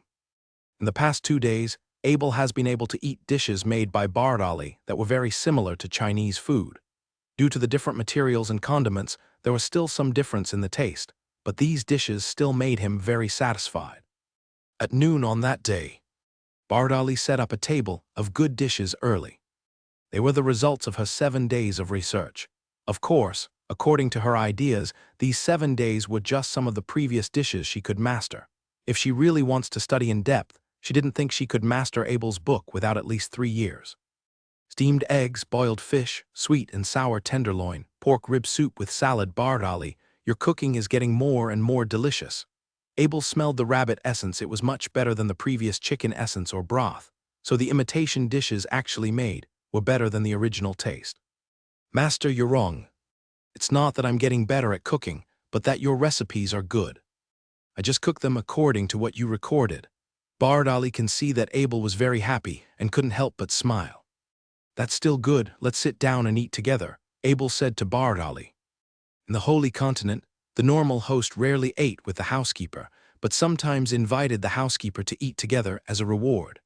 Bardali thought that it was Abel who invited her to eat together to reward her work.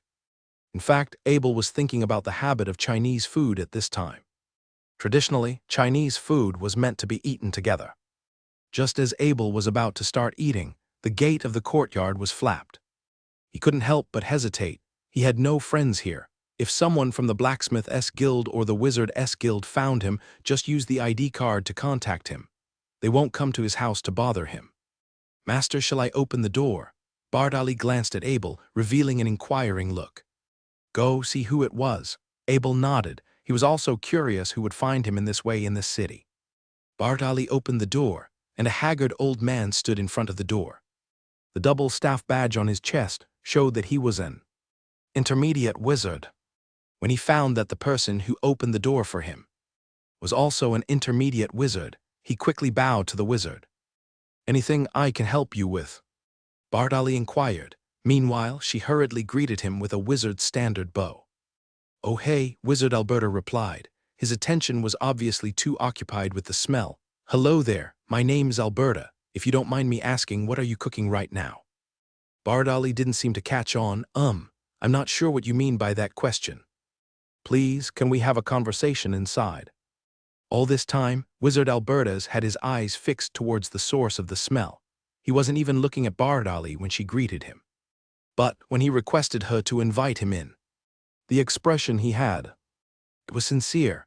It was so humble, it felt like it should have not come from an intermediate wizard.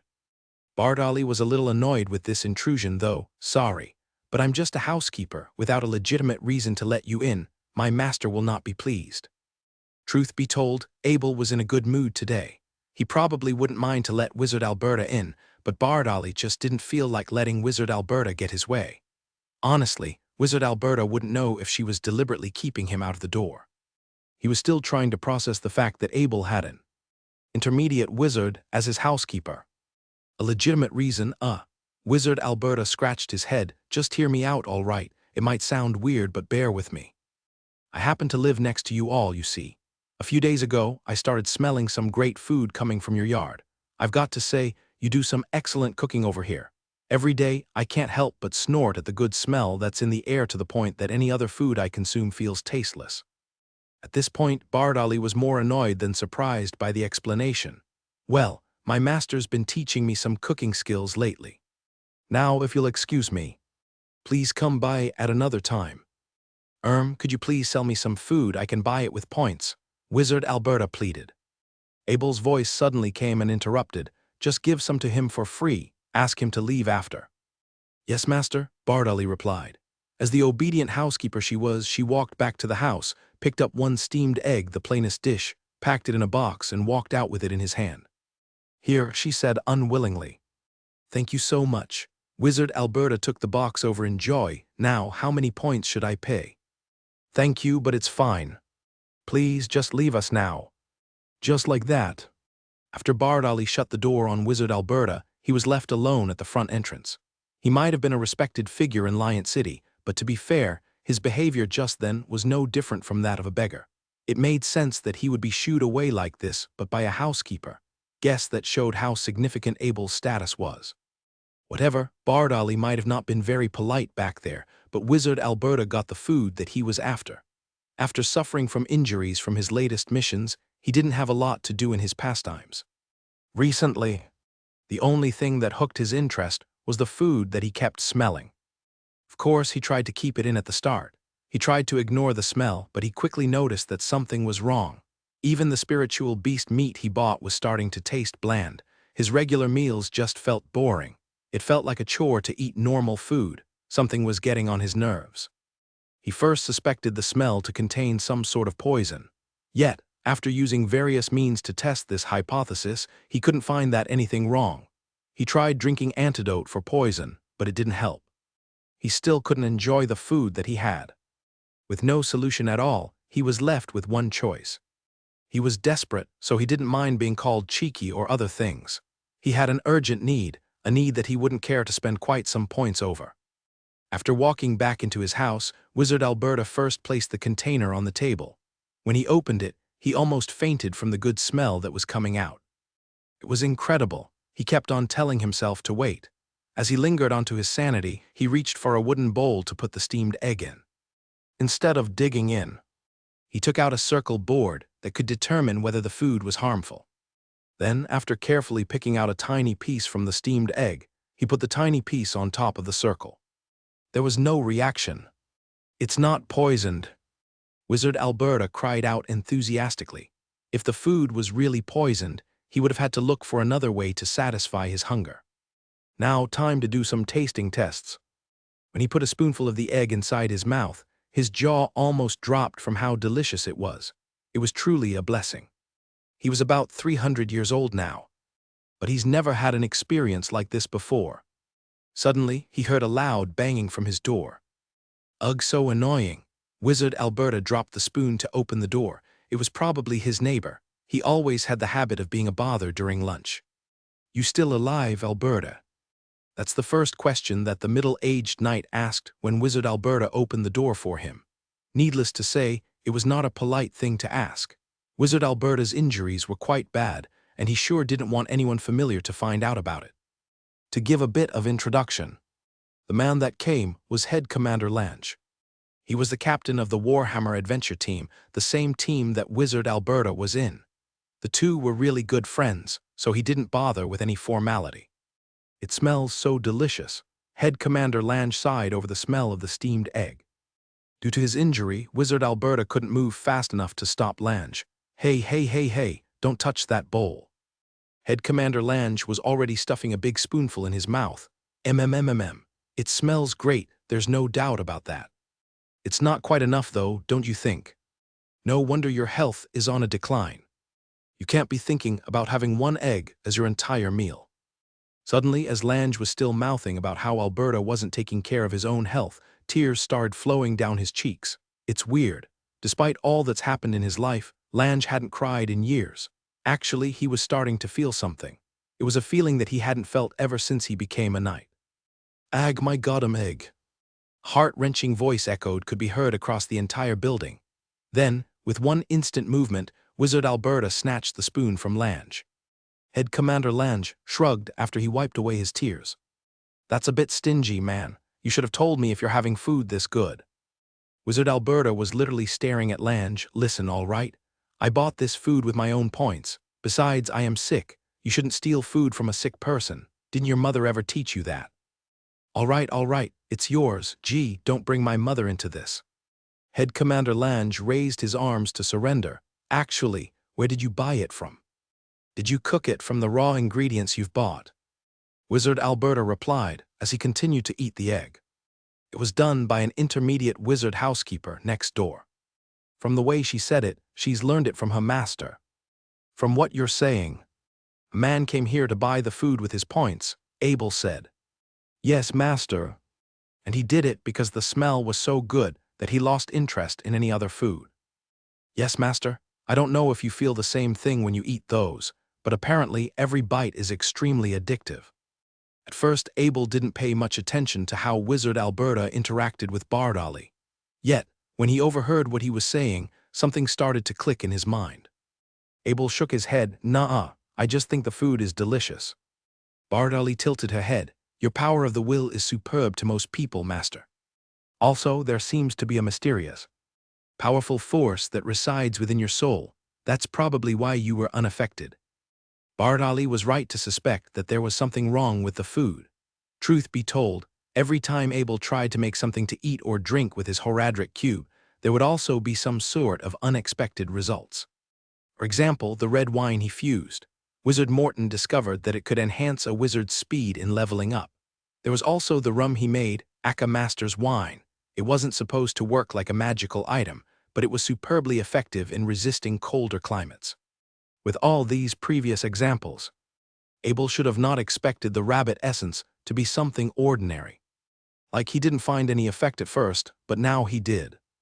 Bardolly, Abel instructed her, go to the blacksmith's guild for me. Use the contact circle they have there.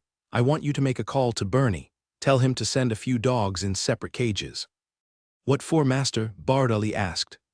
It's for a little research project. In the afternoon of that same day, several caged dogs were transported to Abel with the teleportation magic circle. As weird as it seemed, none of the escorts bothered to ask any questions. They all knew how eccentric Grandmaster Abel was at this point.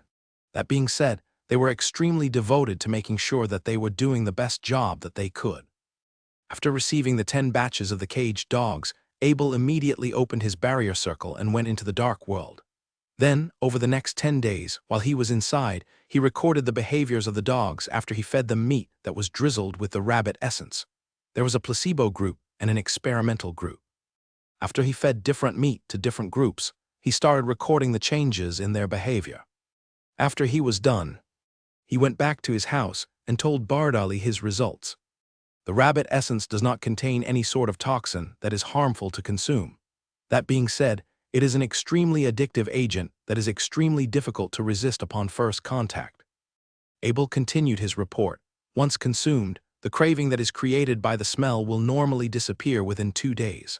However, in cases where the presence of the smell is prolonged, as I have tested, the craving will be strengthened. It can last for even 3 days or more. For humans of any class, consuming the rabbit essence would make them lose all interest in any other food. While the effect would wear out in 3 days, they will still crave for the food during those times. I think the craving can last for at least 10 days. Bardali immediately thought of an idea. How about we make a profit out of this, master? We do need some points now, so I guess. Why don't we set up a restaurant or something with this? Ooh, it was a pretty good idea to Abel. That being said, it did seem a bit bizarre. He was a well-known blacksmith. If he wanted to, he could go for a blacksmith job to live in Lion City. If he did decide to open up a restaurant, no one would have seen it coming. Abel said after a bit of thought. It's an excellent idea. Obviously, he still remembered the 3 missions that were specially assigned to him. Now that he's got the option to set up his own business, he could just flat-out object to the idea of working for someone he didn't know of. Besides, it's much easier to open a restaurant when he could just leave Bardali to do it. The more he thought about it, the more feasible Bardali's idea seemed. He could picture it all now. Once the restaurants made enough profit, he would be able to afford a 6-level magic tower, a large defensive circle, and a teleportation circle. He would have had everything he wanted from this city. Bardali was already thinking about the details. It'd be easy to hire the waiters and such. But we can't let the recipe be leaked to anywhere else. Actually, let's not think of the people that are doing the cooking as chefs. We should treat them as a completely brand new profession. True, Abel nodded. I would let you stay in the kitchen to handle the rabbit essence, but that's going to raise a lot of suspicion. Besides, you do need some practice to do this. Despite her role as Abel's assistant in many things, Bardali was an intermediate wizard. She had her own priorities. That was to develop her ability as a full-fledged wizard. Actually, since Abel really wanted Bardali to be a great helper, it was definitely the right choice to not overwork her with bottom-end chores. Bardali smiled as she appreciated Abel's understanding. Maybe you can leave it to your summoned creature, master. If any of them has particularly high intelligence, they might just be able to learn how to cook. It's probably possible. Let's see. Since it must be a humanoid summon that does this, I can only let the spiritual guardian knight try it out. I let you be its instructor. And that's what they did. The next morning, Bardali took the spirit guardian captain to the kitchen to teach it to cook. Meanwhile, Abel summoned the undead crow and began to practice his charge skill. This is fantastic, master. Bardali reported to Abel at noon the intelligence it possesses. Once it has made a mistake, it will never repeat it again. At the same time, Wizard Alberta was in his house, carefully rubbing the steamed egg he saved with his hands. Yes, he saved an egg for an entire day because he didn't want to eat it too fast. He was even counting the number of tiny scoops he could make before finishing it. Head Commander Lange was sitting right next to him. He was gulping down a bunch of different foods he could find, but they all tasted bland to him. At this point, he's already given up the idea of asking Alberta to share with him. Head Commander Lange complained, "It's getting a bit hard to contain myself here. You said I could ask tomorrow, but that's just too long." Wizard Alberta replied, "Yes, and if you want to go by yourself. You know, I was pretty desperate back then. The guy had an intermediate wizard as his housekeeper. I don't want to risk offending them a second time." About that, Head Commander Lange's eyes started to fire up. You do have a point. Whoever's the owner, he must have been very, very powerful, so much so that nothing we can offer would impress him. Still, that's not to say that we couldn't try to study him. Like, he's a living person, no.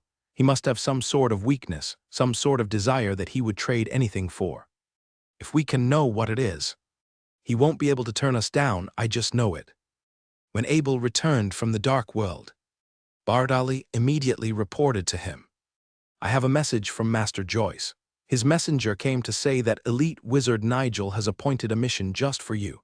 Apparently, he's willing to pay a lot of points for it. What does he want me to do? First thing that Abel thought about was the 5,000 point forging mission that he saw at the Wizard Union building. That seemed a little different from what he was hearing now. Back then, someone was trying to get him to build a magic staff. While a magic staff wasn't exactly expensive, the buyer usually had to pay in methods other than just currencies. To be more specific, The creator of the staff might be rewarded by gaining special favors in certain places. Or they would gain some reputation for being the helpers of some significant figures. This seemed a lot simpler than that, actually. Whoever issued this task must have known about Abel's current circumstances. Not only did he know that Abel was in Lion City, he must have gotten news of how he didn't have a lot of points to spend. Not just that, he must have known about how Abel's banned from buying things because of his beef with the St. Ellis Wizard Union branch. And the creepier part was the timing. Abel had just been promoted to a formal wizard. That being said, having his own magic tower was the priority. This job, or whatever else it could be, just seemed way too convenient at a time like this. Master, the elite wizard of Nigel offered 6,000 points. That is if you agree to make a magic staff for him, Bardali said with a smile. Abel shook his head. So he's the one who's trying to ask me to do the job. I would agree if he came and asked me in person, but the way he's doing it, don't you think it's a little underhanded? Bardali agreed. Indeed. We all know how difficult it is to make magic staff for advanced wizards. Now that he's increased the prize by 1,000 points. More, things have gotten quite suspicious. Bardali looked at Abel in the eyes. Master, excuse me for being blunt, but I think he's trying to take advantage of you. At around the same time, Wizard Lorenzo was having a chat with Wizard Nigel. Wizard Lorenzo checked the mission board. Hey, did you just raise the prize by 1,000 points? Wizard Nigel sighed and replied, I figured Grandmaster Abel wasn't interested, because of how low my initial offer was. Wizard Nigel was an elite wizard. While that was the case, he earned those points he offered through hard work. That's just how it was in Lion City. The points here could only be earned through labor. It's kind of like a society that implemented meritocracy to the extreme. That being said, Wizard Nigel did feel a lot of pain when he decided to raise his price. Wizard Lorenzo suggested, I know we've been through this, but why don't you just go ask Grandmaster Abel in person? Maybe it'll go smoother if you do it in person. Wizard Nigel shook his head. No, I don't think that's going to work well. There's a chance that I might be dragged into some very, very deep water, you know what I am saying. I'll put it straight, I don't want anything to do with the St. Ellis Wizard Union branch. They're an absolute mess they are in right now.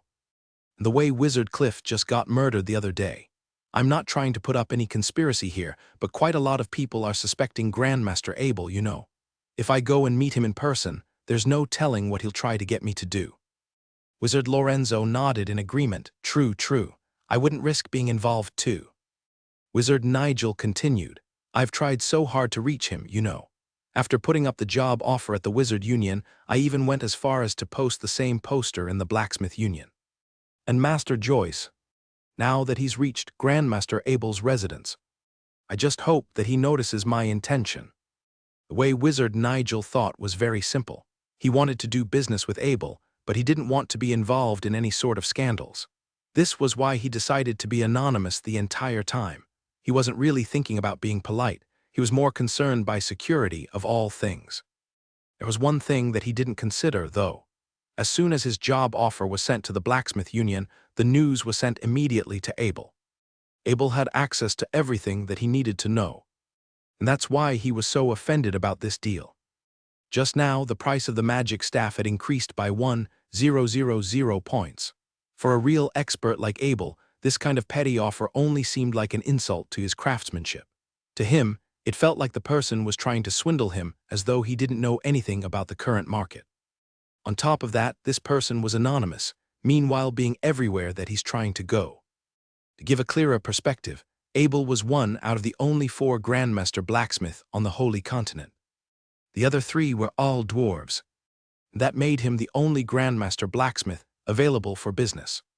If the 4 of these Grandmaster blacksmiths were excluded, there was pretty much no one that could help with making an elite wizard's magic staff. Not only was it very difficult to make an elite wizard's magic staff, it was also very costly to try, especially the soul of the high-tier spiritual beasts, which was a crucial ingredient that was very difficult to come by. High-tier spiritual beasts generally hid themselves in the depths of the Budapest mountain range, or the Double Moon Forest. As for how difficult it was to hunt them, it's not even worth going into details. Suppose that the spiritual beasts was successfully captured, It'd be an entirely different task to not ruin the raw materials on them. In the past, when there were only 3 dwarf blacksmith masters, the prices were never offered or bargained. The ones who made the magic staff, they were the only ones that could decide what the payment should be. They were ones who decided the price. To begin with, they were the one who decided if they wanted to do the job. This wasn't about saving his own face. If Abel accepted to do Wizard Nigel's job, it would be a violation of the agreements the other Grandmaster blacksmiths had. Moving on, Abel already put Wizard Nigel on his blacklist of unwelcomed customers. Abel said with a sneer, "You know, Bardali, I really like that restaurant idea of yours, I really do. Actually, how about we go look for a place to set up our own establishment? As far as I see, it'd be much better than having to help Mr. Nigel out." "Thank you, Master." Bardali bowed in obedience. To her, it was a great honor to have her master listen to her suggestions. Before that, though, I don't think I should leave the spiritual guardian knight here." Bardali continued to give out her excellent advice. "About that, Master, maybe it's not the best idea to let the spiritual guardian knight cook here.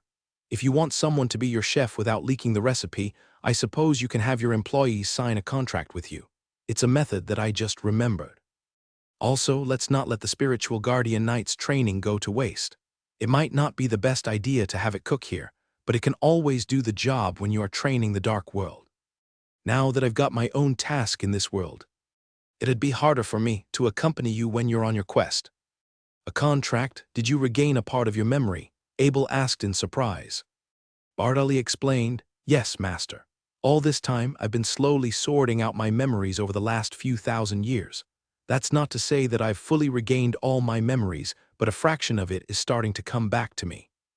Abel nodded. "A contract, It's an excellent idea. I'll leave it up to you then." This restaurant idea was really starting to take shape. Like with the rabbit essence, they could literally win over any restaurant business that's in Lion City. It was a very real idea. Last time, when Abel served meat to a bunch of elves, whose diet consisted of pretty much just greens, they couldn't stop eating because of the rabbit essence that he added. And Flying Flame, even dragons found it hard to resist the delicacy that was the rabbit essence. Their new restaurant would be a big hit in Lion City. Abel was very sure of it. After spending a whole morning trying to find an ideal location, Abel and Bardali decided that they couldn't find a good place to set up their restaurant. To be more specific, all the good spots were already taken. It's not like Abel couldn't use his connections with the blacksmith union to help himself with that. But to be fair, it was a pretty weird idea if he, a grandmaster blacksmith, decided that he would open up his own restaurant business. "How about that one, Master?" Bardali pointed towards a shop. It was a perfect spot for a restaurant.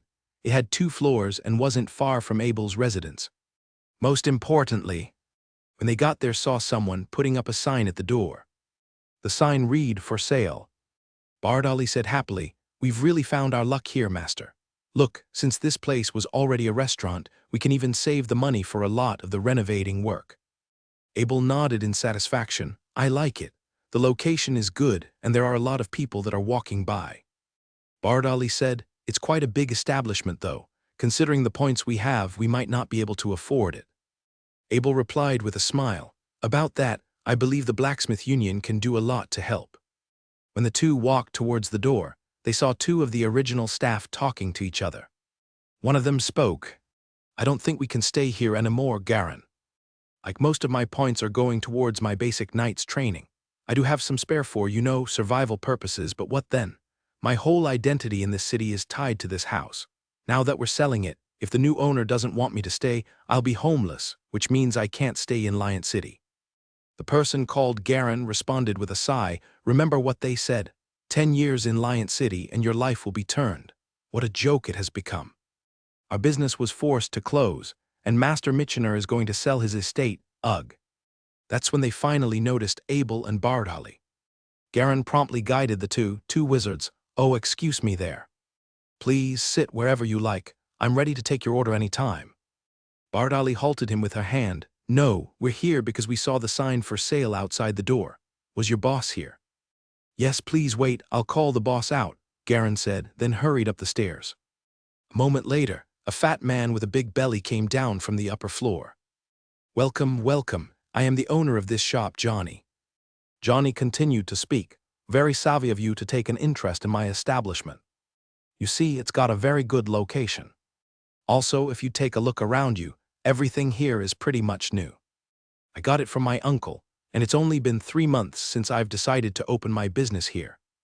Due to some family matters, Johnny said emotionally, I need to sell this shop to whoever is willing to take it, which is why I've put up that sign on the outside. Bardali wasn't the type to empathize with people. Is the shop deed still with you? Yes, the deed is still with me. Johnny nodded again and again. If you're selling the place, do we get to keep everything here? Do the staff here have to go? Johnny replied, I'll leave everything here. For the staff, there are 2 waiters, 2 chefs, and a manager in the store.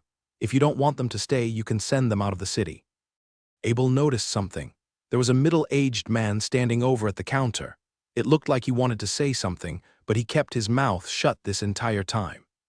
Bardali went straight for the money. So how many points do we need to pay? No, not points. I prefer gold coins. Johnny shook his head.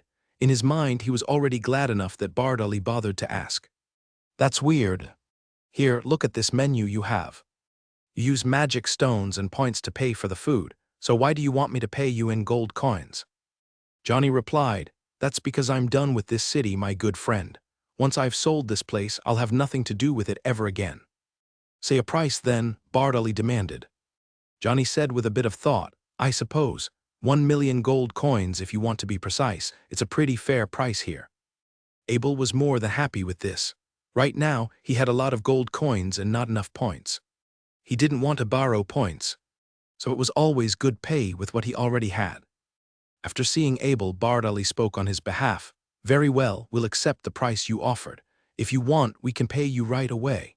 If there isn't anything wrong with your account, it shouldn't take a minute for the money to go through.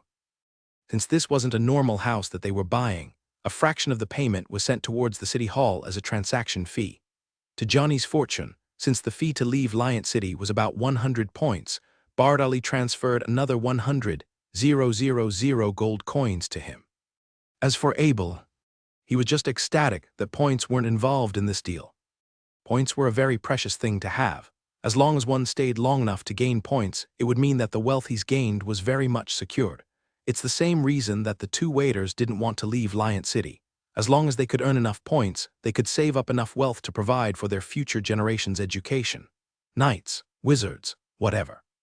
Whatever their children and children's children want to become, they would have many more options than a low-end job for life. Speaking of which, the education in Lion City was top-notch. In Abel's eyes, the whole city was just a massive school for cultivating knights and wizards. Something seemed odd to him, though. As abundant as advanced wizards were here, many of them didn't have their own magic towers. It's weird, in most other places, magic towers were a necessity for wizards. A tower was supposed to do many things. Not only was it a sanctuary for one to practice meditation safely, but it also served as a fort that could defend oneself from his enemies. The 5 people glanced at each other. They were able to come to Lion City with dreams. Some for themselves and some for their families, so no one would quit willingly. They were in the center of civilization, and they may only have one chance to be here. Lord, I'm Mahler. I want to tell you something. The original manager, Mahler, gave an uneasy glance at Bardali. Don't be nervous, just say it. Bardali vaguely knew that there must be something wrong with selling this shop to others in a hurry, but she believed that if she couldn't solve it as an intermediate wizard, then Abel could definitely solve it. Mahler told Bardali carefully, Lord Johnny took over this shop 3 months ago. After the renovation, he found that all the ingredients had to be purchased through the organization of the Catering Alliance, and their prices are very high. We needed to pay 30% of our income to the Catering Alliance each month. Otherwise, it will stop supplying us with all the raw materials. With the tax every month, although this shop was just open, the business was not good.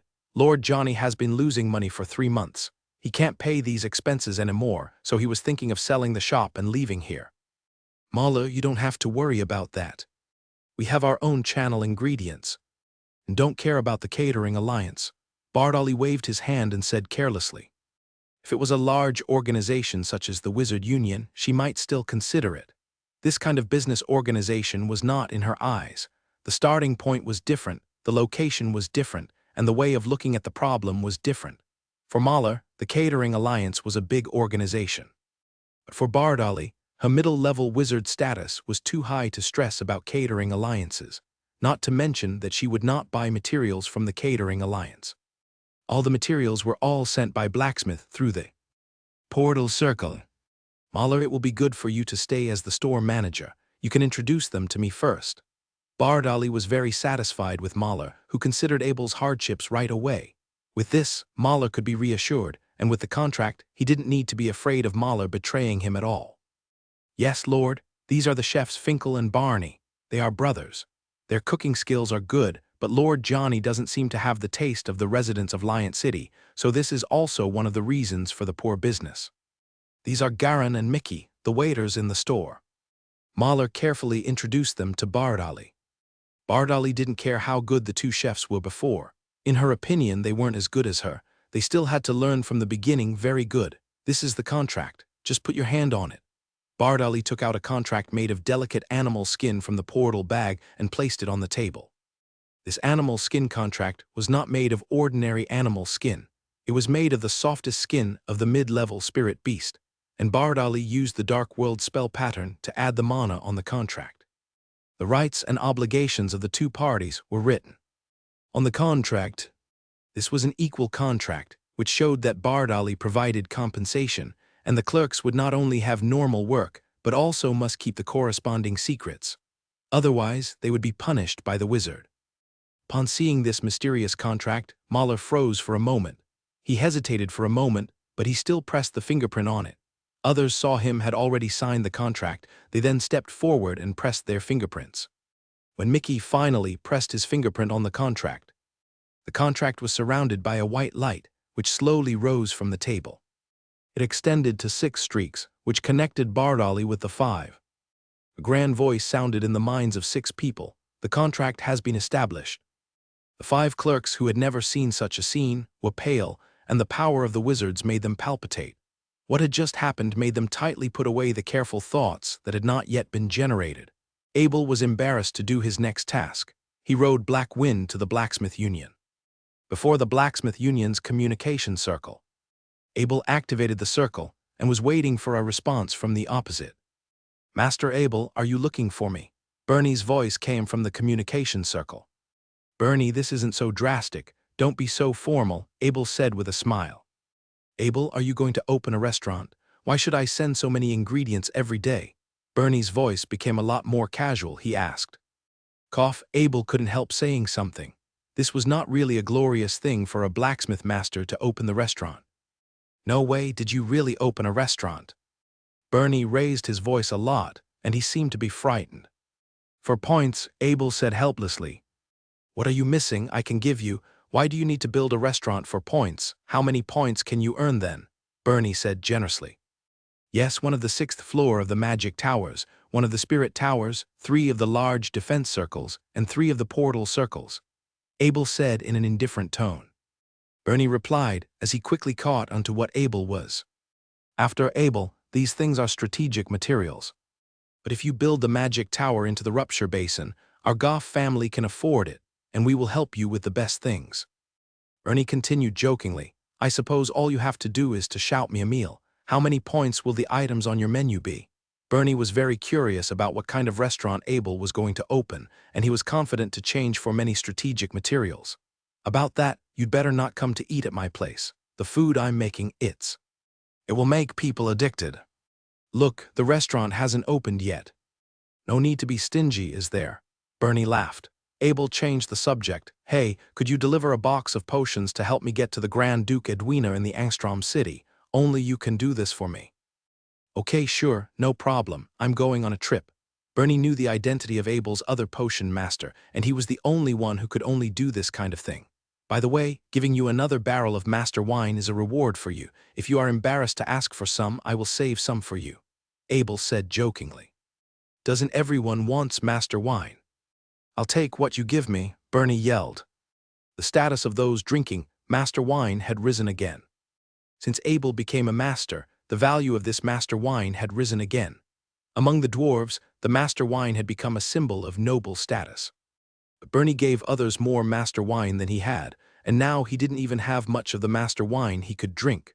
Every time he drank, he had to save as much as possible. Abel just sent another barrel this time, which might solve his anxiety.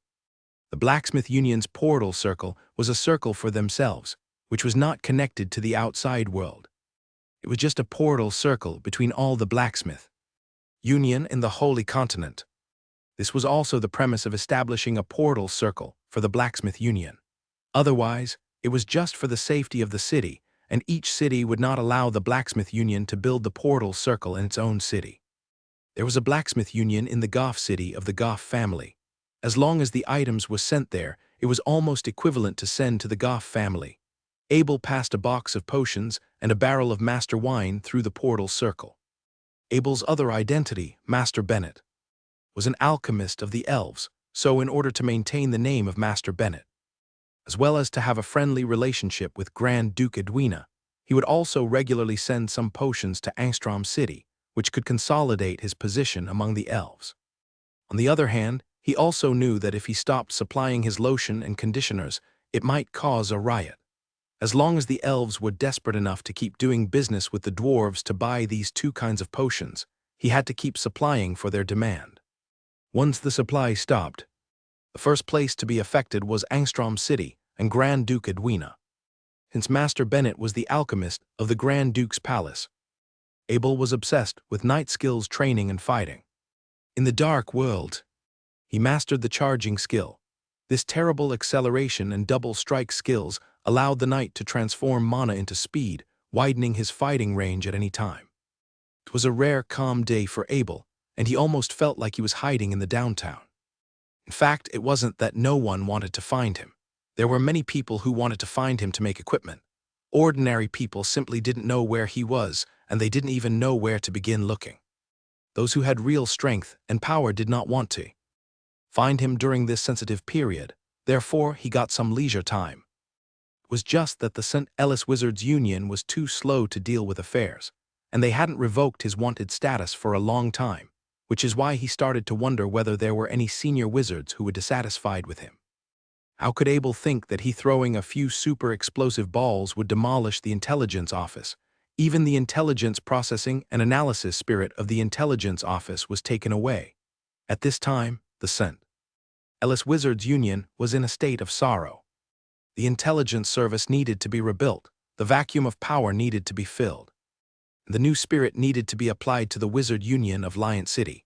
At this time, almost all wizards of the St. Ellis Wizard Union were trying to seize control within their party. Until the power struggle came to equilibrium, no one was going to bother going after Abel. Abel's wanted handle was going to be handled by the intelligence office, but all the information was gone. It didn't matter if it was the so-called evidence collected or some forged testimony, they were all gone. If every wizard in the St.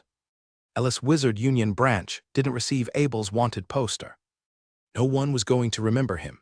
The undead crow was flying 10 meters away. A golden combat Kai rune flashed atop Abel's body, and a trace of mana flew from his body. The mana entered the golden combat Kai rune, and it started to burn. Abel's body was driven by the burning combat Kai rune on his hand. His body disappeared into a residual image. His fist hit the undead crow. The undead crow flew out, as if hit by a big hammer, and fell heavily on the ground. But as soon as the undead crow flew again. In addition, that was Abel's summon. So even the forced attack would reduce the attack power by half. The attack seemed very hurtful, but it actually wasn't. The crow was significantly larger than the other four. After signing an unequal contract with Abel, Abel was not too stingy with it. He originally gave a bottle of soul-enhancing potion, but he gave 2 bottles now. It was speechless that the 2 bottles of soul-enhancing potion only increased the size of the undead crow, and did not improve it to a spirit beast. But the good thing was that the crow's mana had been increased by 2 levels, and the damage had also increased. Abel thought that the undead crow was a summoned being. But he might not be able to be a spirit beast, because these summons seemed to be different creatures. They were different from the spirit beasts of the Holy Continent. It was the same with only looking at the skeletons that were also summoned. With so many bottles of soul-enhancing potion served, they only increased the strength and power of wisdom and body. After practicing the charging, Abel knew why this knight's skill would have certain restraints on wizards. When a wizard used moving in a flash, he would pause for 0.5 seconds. If the head commander, who mastered the charging skill, was within 10 meters, then charging skill could be used to attack the wizard in 0.5 seconds. The attack with the attribute of the head commander could damage the wizard to a certain extent. If the head commander was facing a junior wizard, then the junior wizard would be suppressed by the head commander. The battle between a junior wizard, who had lost a long-distance attack, and the head commander who could break the defense spell at any time, allowed the knight occupation to truly suppress the powerful wizard for the first time. Although this suppression was only for the wizard who couldn't master moving in a flash, as long they seized the opportunity, could also cause damage to the wizard who had mastered moving in a flash. After all, the wizard was still a long-distance attack occupation. The strong attack power brought weak defense, so Abel saw that the Lion City Adventure Squad was composed of knight wizards to form a combat team. "Master, the restaurant is going to open today. Are you going to check it out?" Bard Ali came in from the outside and shoved the door. "I won't take part in the restaurant business. You should seize the time yourself. This matter has delayed your cultivation in recent days. Here is a bottle of soul-enhancing potion. Use this bottle of potion so you can master the move in a flash spell as soon as possible," Abel said, taking out a bottle of purple soul-enhancing potion and handing it to Bard Ali. Abel didn't care much about the restaurant. It was just a way to earn points, and there were many ways to earn points. He couldn't take up practice time to earn points. Bard Ali had her own advantages, but she also had disadvantages. Her biggest disadvantage was that she had not learned to move in a flash. She was an intermediate wizard without a move in a flash skill, and her situation was more special. Although she had the level of an intermediate wizard, the spells she learned in the past had been cleared by the forces of hell, leaving only the solidified firewall spell. She was going to learn all the spells from the lower level again, which was just like the new wizard to learn new spells. It did not take a lot of time, and the fire spells were better. After tens of thousands of years of contact with the fire element, she mastered the fire spells quite quickly. However, she was slow to master the wizard's most important electric spell. Coupled with the recent business, she had learned to use the telekinesis for more than 10 days, so Abel was not satisfied with her. Silently, a restaurant called Forgotten Place opened. Abel chose the name, and Bard Ali accepted it with pleasure because it was to commemorate the 10,000 years of her life in the Forgotten Tower. Just after opening, some guests walked into this restaurant called Forgotten Place curiously, but they were quickly scared by the price list hanging on the wall. Steamed egg, 50 points. Boiled fish, 100 points. Sweet and sour pork, 100 points. Pork rib soup, 150 points. Fried steak, 100 points. Wizards only needed 10 points to enter the inner circle to practice for one day. Although there were only 5 dishes on the menu, the cheapest ones were worth a low-level task. In a general restaurant, a steak made of the best middle-level spirit beast meat was no more than 10 points, which was already a very high price, and that middle-level spirit beast meat had the effect of slowly growing the body constitution, as long as eating it more often could make the body stronger. The names of these dishes in the Forgotten Place were weird, and the prices were unacceptably high, making the guests feel like they were in a knockoff shop. Many customers came in one after another, but after reading the prices on the menu, they were scared away one after another. Milo was a junior wizard, and he was rich as an alchemist, because the daily task of the alchemist was very simple. As long as a certain number of alchemy tasks were completed, he could earn points steadily. He had a very good income in Lion City, although it was not as good as the income of those adventure teams who completed adventures and killed spirit beasts. His income was higher than ordinary wizards. He was in a good mood today. Because of his excellent work this week, he received a reward of 200 points. He decided to relax and eat well. "How did you change the signboard?" Wizard Milo knew that although this restaurant was not well known and didn't have that many guests, the chef's craftsmanship was still good. The main thing he liked the environment was quietness. Forgotten Place. "This name is completely new." Wizard Milo looked at the new sign and slowly walked into the restaurant. The original decoration was still in the restaurant, but there were some minor changes. Wizard Milo saw the manager Mahler and 2 familiar waiters. Master Milo, you are here, Galen hurriedly greeted. What's going on here? Why did you change the signboard? Wizard Milo asked strangely. Master Wizard Milo, the owner of the shop, changed, so this sign has changed. Garen quickly explained. The chef didn't change, right? Wizard Milo looked at the surroundings, and as usual, there were no customers. No, they're still the Fink brothers, Garen answered politely. Oh, whatever then, give me a copy of the menu, Wizard Milo waved. Master Wizard Milo, our dishes have changed, Garen reminded in a low voice. What do you mean, give me a steak first, I'm hungry, Wizard Milo ordered. The fried steak was a specialty dish of the Fink brothers. But the current fried steak was made by diluting the rabbit essence juice. So Bardali kept this dish, but the price increased almost 50 times. Master Milo, you might want to check the price first, Garen cautioned carefully. The price on the wall was completely sky-high. Wizard Milo discovered the dishes and prices on the wall at this time. He wiped his eyes and then asked, did you add an extra 0 by mistake? This is the price. This is set by the new owner of the shop, Garen explained helplessly. A knockoff shop has opened in Lion City. The Wizard Milo couldn't help but angrily said. Master Wizard Milo, don't be angry. My host said that every dish here is unrivaled. So this price is only a preferential price for the opening of the new store. The store manager Milo saw that Wizard Milo was angry, then ran over and bowed. Okay, that's enough. Just unbelievable. Give me a pan. Wizard Milo looked at the dishes on the wall and was about to order a fried steak.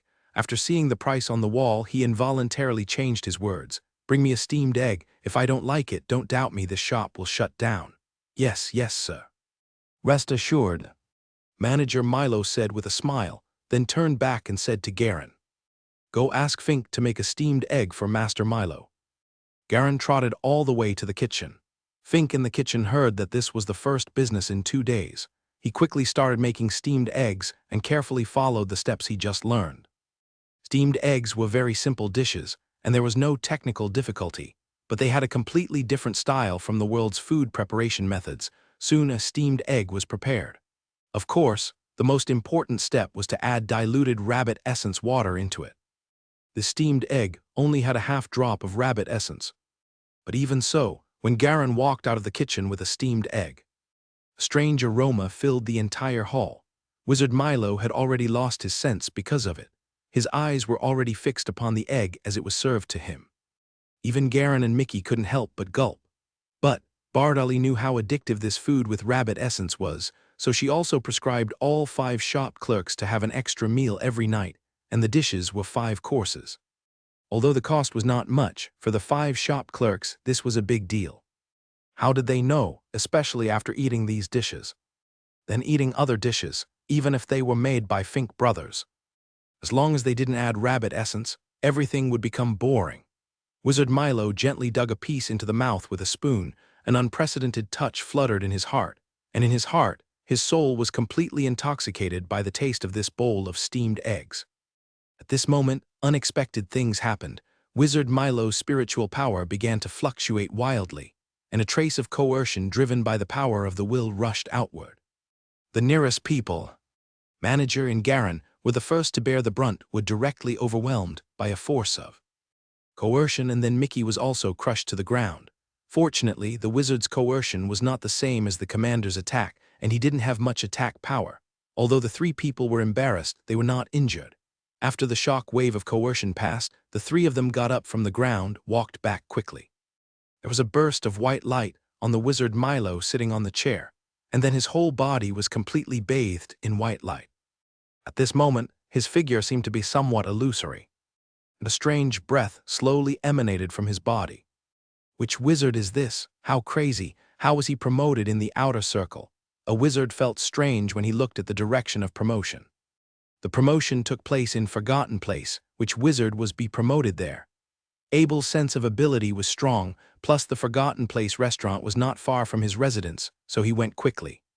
Bardali, I'll go and see. Something seems to be happening in the shop, Abel said with the soul chain calling. Black wind flashed out from under the shade of the tree. Abel jumped on it and ran towards Forgotten Place. At this time, Wizard Milo began to become unstable and seemed ready to collapse at any time. If it collapsed, then this promotion would fail. As long as the wizard's promotion failed, the soul would be hurt, and it couldn't be recovered for a few years or even 10 years. Black Shadow suddenly rushed in from the shop door. Black Wind took only a dozen breaths from Abel's residence. As soon as they arrived here, Abel saw Wizard Milo's situation was somewhat wrong. The promotion was not in the magic environment, just like the source of water and the wood without roots. With no magic power to absorb, how could he use magic power to construct new patterns? Abel swept gently on the portal bracelet on his right arm. A set of poly-magic circle appeared in his hands. He arranged too many poly-magic arrays. He was already too familiar with it. He just threw it and gathered it together. The poly-magic circle precisely surrounded Wizard Milo in the middle. 2 intermediate magic stones were placed in the grooves of the magic circle by Abel using the telekinesis, and a magic power instantly encased Wizard Milo. He started to stabilize. "Mahler, take them all out of the shop. The magic will hurt you." Abel turned back to the store manager. Although Abel was not the owner of this shop, Mahler knew that the owner of the shop was the steward of the young wizard in front of him. He hurriedly bowed and said, "Yes, master." And Mahler took the remaining 4 of the shop out of the shop. At this time, the magical power of the magic circle has been dissipated in the lobby of the restaurant. This magical power was a very poisonous existence for ordinary people. The expression of Wizard Milo changed from dignified to soothing, then excited. After about half an hour, he slowly opened his eyes. The surrounding environment reminded him that this is not the magic environment of the inner circle. The promotion was successful here. But when he saw the poly-magic circle around him, he understood that there was a wizard helping out. He could not help but looked up, then saw that the young wizard was looking at him. "My name is Milo. I am grateful for your help." Wizard Milo respectfully gave Abel a wizard ceremony with his hands on his chest. "My name is Abel, don't worry about it.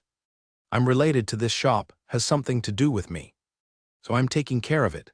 Abel also gave a wizard ceremony and said with a smile, "If it wasn't for your help, how could I be promoted successfully? Thank you." Wizard Milo's excited expression overflowed. "Please pay attention to it in the future. Remember to find a good environment for promotion." Abel flashed white light in his hand, and the telekinesis quickly excited, collecting all the components of the poly-magic circle on the ground, and then driving Black Wind away. Why did I get promoted suddenly? Wizard Milo was also very curious.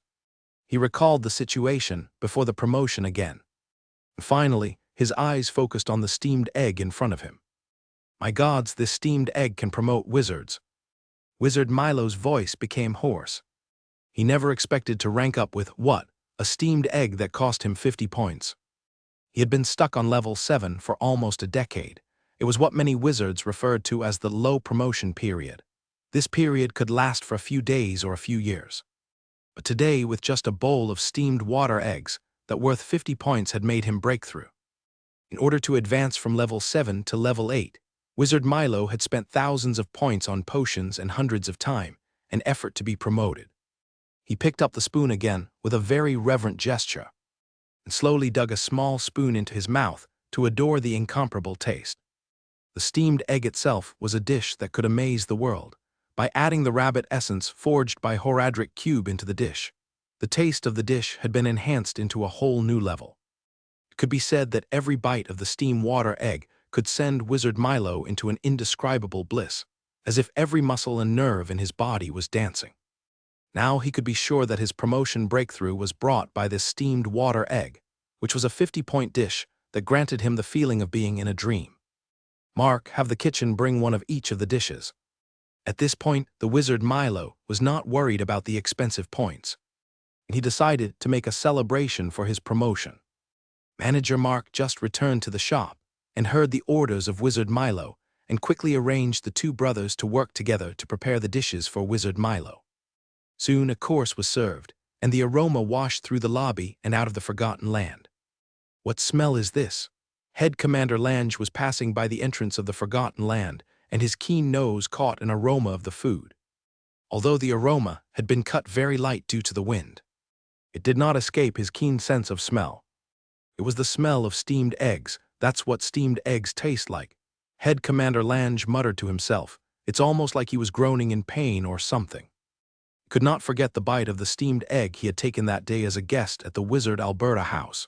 Although it was only one bite, he could not forget the taste, and in the following days, everything he ate tasted like chewing wax. Just when his tastes were getting better, he smelled the unforgettable taste again. Head Commander Lange involuntarily pushed open the door of the Forgotten Land and walked into the restaurant.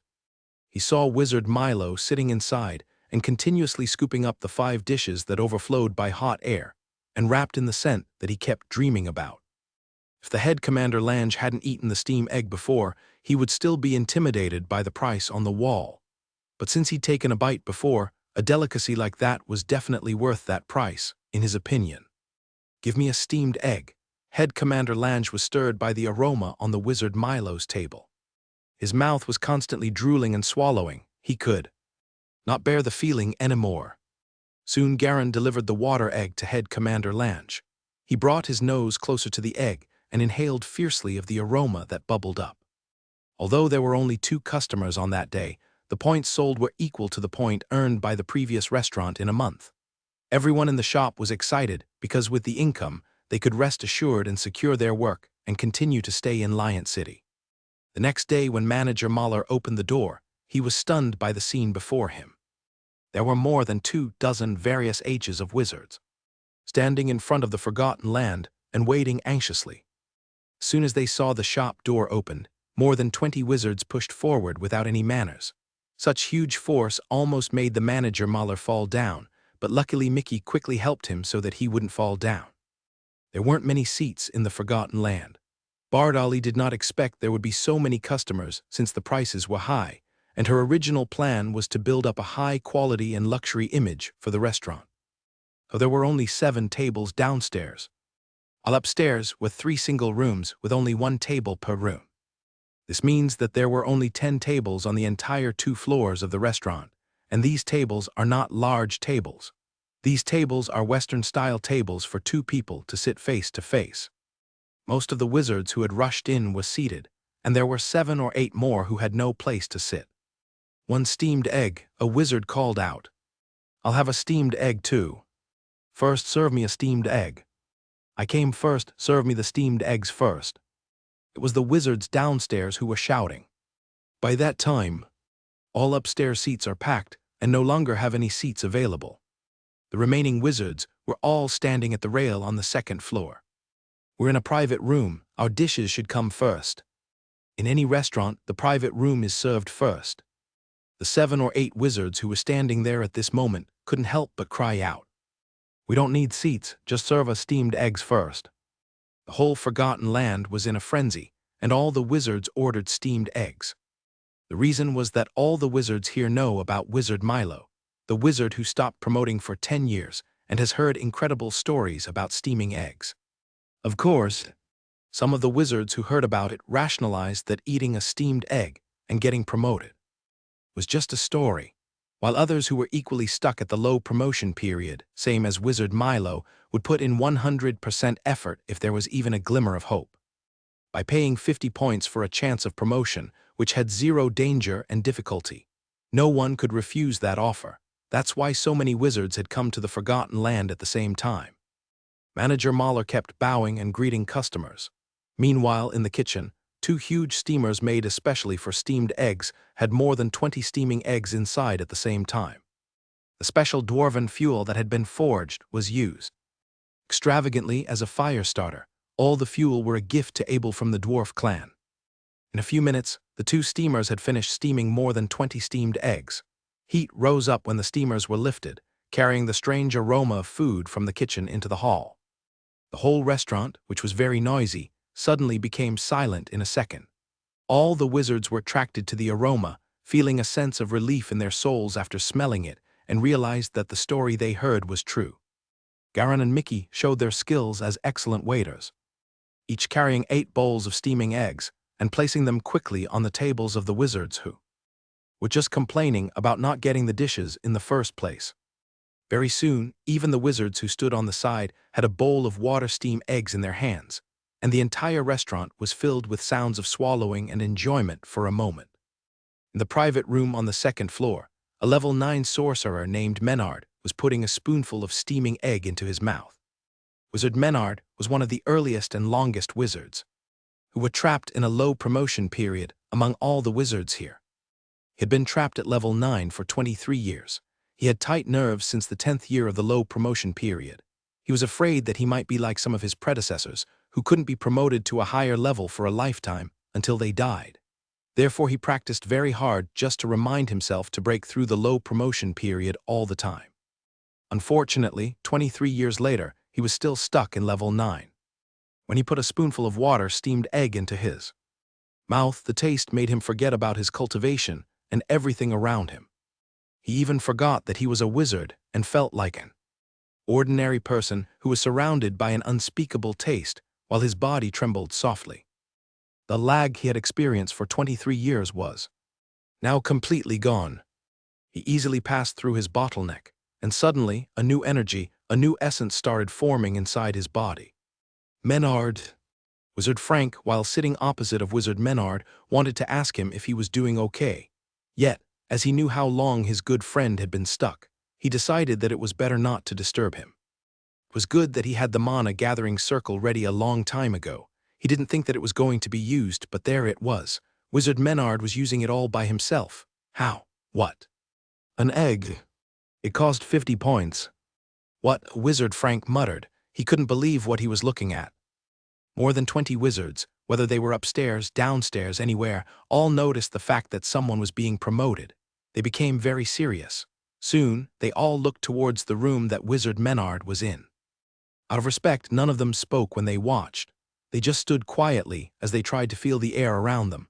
They weren't sure what happened, but they wanted to get some inspiration from this very special experience.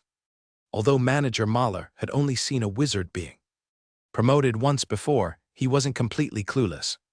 When he realized what was happening, he called the other 4 shopkeepers and ran outside the Forgotten Land. After half an hour, the energy they felt suddenly disappeared. They heard a bunch of cries and laughing voices coming out from the private room. Menard, he's really a level 10 wizard now. A loud, very emotional voice shouted across the room. Whoever the owner of this voice was, he was saying what everyone else was thinking. As hard as it is to believe it's true. An egg really just ranked up a wizard. One of the wizards exclaimed. He then looked at the steamed egg in his hand. Next thing that happened, he started burying his head into it. He didn't even bother to chew, he just swallowed the whole thing down his throat. The other wizards did the same. They all picked up the steamed eggs and started eating them. It didn't even taste that good, but they all tried to savor every ounce of it. At the same time, Abel was practicing his charge technique with the undead raven. However, Bardolly ran in and interrupted him from doing his training. Master, our steamed eggs really ranked up 2 wizards. Was it really because of the steamed eggs? Abel smiled mysteriously. I am not sure about the second one, but I was there to see the first case take place. If I were to make an educated guess, I think the wizard just pressured himself too much after eating the rabbit essence. You know, lack of stress is quite important to move yourself to the next level. The eggs though, Master, can they really help you rank up? Bardolly persisted. Why, no, of course not. When a wizard is going to rank up to another level, they usually need a special boost for them to do the job. You know, like something that gives them the final push that they need. Abel shook his head. We were just lucky to have not one, but 2 of these customers were sitting in our establishment. It wasn't the eggs that ranked up the wizards. It just happened so that they were already on the verge of reaching the next stage. It just showed how different Abel's thought process was compared to the people of this world. After all, Abel came from the world of technology and science. He knew not to draw conclusions from just what he saw, but also from evidence. He never saw the second wizard that ranked up in his restaurant, so he decided not to jump the gun and make random guesses of how that happened. Instead, he tried to make reasonable assumptions about what happened to the first wizard, who he happened to be in the same space with. For wizards to be promoted to the next level, necessary triggers would vary.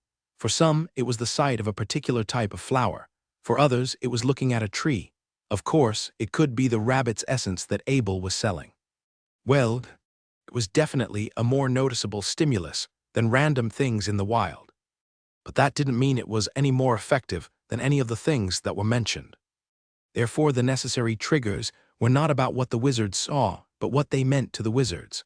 Both of the wizards were just short of the perception of ranking up, and the rabbit essence fulfilled just that. Then Abel said, "Tell everyone in the restaurant. Don't mention anything about the wizards ranking up and act like nothing happened." "Yes, master." Bardali already knew that as long as the shop did not admit anything about wizards ranking up, rumors would spread in the city, and more customers would continue to come. Then Bardali reported excitedly, "Master, we've earned 3,200 points in just 6 days." Abel could not help but be dumbfounded when he heard the amount. He knew that they had 0 customers in the first 4 days. In other words, the restaurant earned more than 3,000 points in just 2 days. They were earning points faster than if he forged the magical staff of high-ranked wizards. There weren't many who could afford using so many points to forge a wizard staff, but the Forgotten Land was different. It has unlimited potential for new customers. "Great, it looks like it won't take much longer. We'll have the points to buy whatever we want." There was a glimmer of excitement in Abel's eyes when he imagined all the magic towers and strategic supplies that he could exchange with points. "Master, I'll be spending more time on managing the shop these days." The original plan for Forgotten Land was completely different now. In the past, they just wanted to earn some extra points, but now it became their main source of gaining points. Abel said to Bardali with excitement, "If the restaurant continues to succeed at this rate, we can even buy you a magic tower."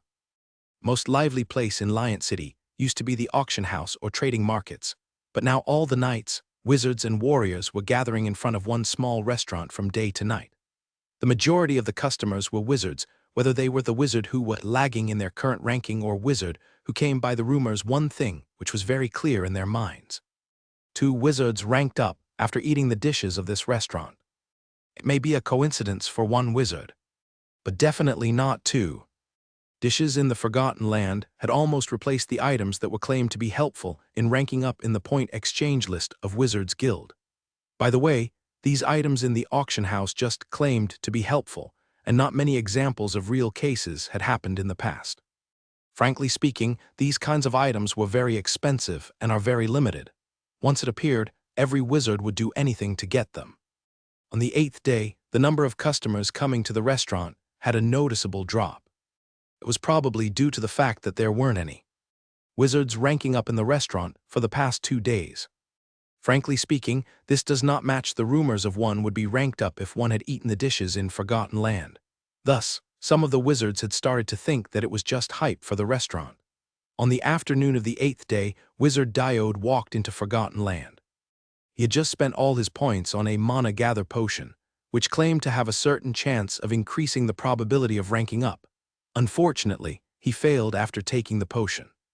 Wizard Diode was a level 8 wizard who has been stuck at his current level for almost 3 years. He spent all his hard work and points on this mana gather potion, and had tried to rank up in the past 10 days. However, 10 days had passed, the mana gather potion had lost its effect, and he didn't even get a single hint for ranking up.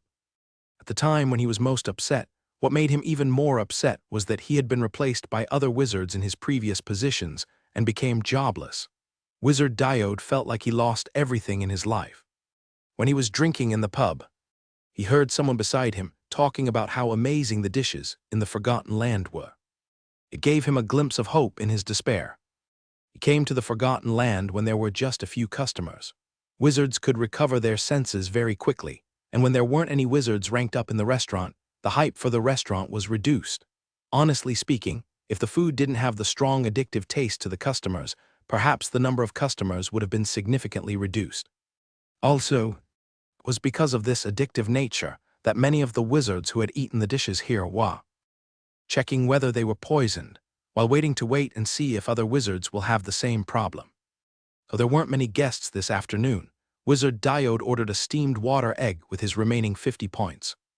When he ate the steamed eggs, he felt that the 50 points were worth a great deal for the cuisine, but nowhere near the promotion he had requested. His emotions of disappointment, being deceived, together with the anger of having spent a lot of points on the mana gathering potion, was swirling together before eating the steamed egg. Font: big, middle, small. Previous index, next add bookmarks. Hiya, Wizard Diode cried out as a fireball flew out from his hand, burning the table in front of him to the ground. He was jealous. He stared as the three wizards dug into their food. They couldn't quite enjoy it, though they were too startled by the fireball that was cast. It was illegal to use spells in Lion City. After all, the three wizards looked at Wizard Diode. They all cast defensive spells on themselves. Then they glanced at each other at the same time. They all thought the same thing. This sucks, they all thought. It was a nice day out. They were all having a good time, and now a madman had to come in and ruin everything. Well, there wasn't much they could do about it, so they just readied themselves for an upcoming fight. It's not like they could just call the law enforcement wizards. All that happened was that somebody cast a fireball. Having the authorities come here via a teleportation circle was just, frankly speaking, too wasteful. Usually, these kinds of things would be handled by someone nearby, like an intermediate wizard who happened to be in the same building. When Wizard Diode saw the defensive spells on the three wizards, he quickly turned his gaze away from them. He focused on Manager Mahler, who was standing at the counter together with Garen and Mike. Both of them were hiding behind him after being shocked by the fireball spell that burned the table. "How dare you lie to me?" Wizard Diode shouted. The flames in his hands flickered. A beginner-level spell, Inferno Flame, was about to be released. This spell would burn everyone and the whole shop into dust. Everyone would die from it. The three watched with horrified eyes as they waited to be engulfed by the flames. Suddenly, a figure appeared in front of them. A soft touch on the Inferno Flame with a slender finger. It seemed to have been drained out of its mana. In an instant, it dissipated into one tiny spark. It was Bardali. She was the only one who possessed the secret of the fire element. If a different element spell was cast, anything that was hit would be destroyed on the spot. Then there would be nothing she could do about it. Bardali did not use spells against Wizard Diode, because a wizard who had lost his mind was no longer a true threat. He didn't even have his guards on, and with that, she could very easily sprint over towards him for a clean finish. Then her hand was already slashing his neck. Wizard Diode gulped heavily. He collapsed to the ground. He was trying hard to get more air through his damaged neck. That was a close call on Bardali's part. If she didn't learn the move in a flash technique a few days ago with the soul-enhancing potion Abel gave her, she would not be fast enough to come here to save Manager Mahler on time. The enforcement squad will now enforce the law, Wizard Diode. Now you will be judged justly for using your spells without permission in Lion City. A red-robed intermediate wizard appeared in the lobby of the Forgotten Land in a white light stirred up by move in a flash. He looked at the Wizard Diode on the floor, who was panting heavily. The Lion City's defensive magic circle was able to distinguish the identity of the lawgiver, and this was because everyone who entered the city would register their aura in the memory bank of the city spirit of Lion City. Whenever anyone broke the law, the defensive magic circle would determine who was the first to break it. That's why the red-robed law enforcement wizard pointed straight at the Wizard Diode as soon as he came in. He handcuffed Wizard Diode, and the handcuff had a forbidden spell. It could make the wizard temporarily unable to use mana. "Wizard Bardali, thank you very much for subduing Wizard Diode. Things would be bad if he hurt someone."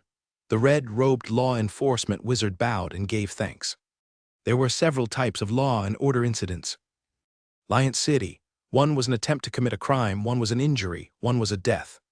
And the corresponding assessment of the law enforcement wizards patrolling the area, whose income was tied to their performance, which was why the red-robed wizard was so solemnly grateful. On the same night, bad rumors arose that the Wizard Diode had gone mad on the spot, after eating the dishes of Forgotten Land, was caught by the law enforcement wizard. The Forgotten Land's reputation at this point was also split into two. Some insisted on believing that the dishes of the Forgotten Land were helpful for promotion, and most of these wizards were on the sidelines of two promotions. While the other was skeptical about the dishes of Forgotten Land, there was even talk that the two promotions could have been rumors created by the Forgotten Land to promote its dishes, which, of course, was untenable and would have been debunked as soon as the two wizards were known, but not all of them knew the two wizards. On the 10th day of the opening, under the influence of various rumors, Awaken, an old wizard of the 10th rank, appeared with the aura of promotion while tasting the rib soup. Bardali, who had been paying attention to this place, immediately appeared and arranged a mana-gathering magic circle for him. All the wizards in the shop knew Wizard Awaken because Wizard Awaken had been in Lion City for a very long time, longer than almost all the wizards in the shop. But the most unusual thing was that Awaken was nearing the end of his lifespan, which some wizards estimated would be exhausted in the last few years. But he was a desperate wizard who had been stuck on the level between junior and intermediate wizard for an unknown number of years, only to be promoted because of a 150-point rib soup. Most wizards remembered that Awaken wizard had been a 10th level wizard when he came to Lion City, and had heard that in previous years Awaken wizard had left the matter behind him, just waiting for the end of his life. At this time, the Awaken wizard was promoted in front of dozens of wizards present. The strong aura of promotion made the wizards all look envious, to know that from now on, the Awaken wizard was an intermediate wizard. At the same time, he was free from the end of life. At this moment, the manager stood sullenly outside the door of Forgotten Land. He was surrounded by 4 shopkeepers who had slowly gotten used to this kind of thing, and they also knew that as soon as this happened, it would be another burst of sales growth for the Forgotten Land. When the Awaken wizard, or perhaps he should be called the Awaken intermediate wizard, opened his eyes, his tears slid down the corners of his eyes. At that moment he had been reborn, that moment he was full of energy, and at that moment he wanted to scream out loud. The repression of nearly 100 years was all washed away by the joy of promotion at that very moment. Intermediate wizard, originally a distant title, had now become his. The rumor was broken by the 3rd wizard promotion. Because the Awaken wizard was so famous, especially among the lower-level wizards, almost all of them knew his story Awaken wizard and had once lamented it. The Forgotten Land was still basically filled with junior wizards, and there were no intermediate wizards, because the status of intermediate wizards was too noble, and it was not a circle of communication with lower-level wizards. And thanks to the promotion of Wizard Awaken to an intermediate wizard, the legend of Forgotten Land dishes has spread into the circle of intermediate wizards again. So a few days after that, intermediate wizards began to appear in the Forgotten Land, and there were already many junior wizards who used this place as a normal place to eat. Despite the high price, it was still very cost-effective to eat only the cheapest steamed eggs. Every wizard who arrived here thought that there were already 3 wizards who had been promoted here. The wizards all knew what it meant, especially the wizard Awaken who had been promoted to the intermediate level. It was a huge promotion. Furthermore, a potion that could increase the chances of a big promotion wouldn't be less than 10,000 points. Especially after the many wizards actually confirmed it, the rumors before had gone, and with the delicious rabbit essence, the place quickly became the best restaurant in the whole Lion City. "Master, this was the income for 20 days, which I transfer to you," Bardali said as she held out her ID card and handed it to Abel's side. It had been 20 days since the opening of the Forgotten Land. During this time, there were still some Knights commanders and Knights head commanders that came as customers. Yet things started to change. Wizards became the restaurant's main source of income. Whether it was during the days or the nights, wizards would line up to get their fill of the delicious stuff on the menu. Soon, the restaurant even started receiving complaints. Complaints that there weren't enough chairs and tables around. When Abel saw the transferred points, his eyes brightened up. Not because he was greedy, but because there were 80,000 points. He thought that it would take a long time to accumulate over 200,000 points, so he didn't expect that it would only take 20 days, and he already had a little more than half. He just needed around 2 months to earn all his points.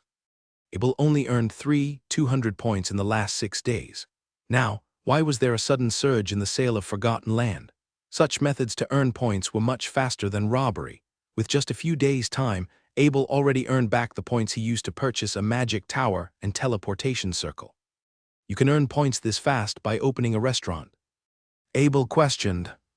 Recently, he had not relaxed. He practiced his skills in the courtyard during the day and returned to the dark world at night to continue in the labyrinthine prison.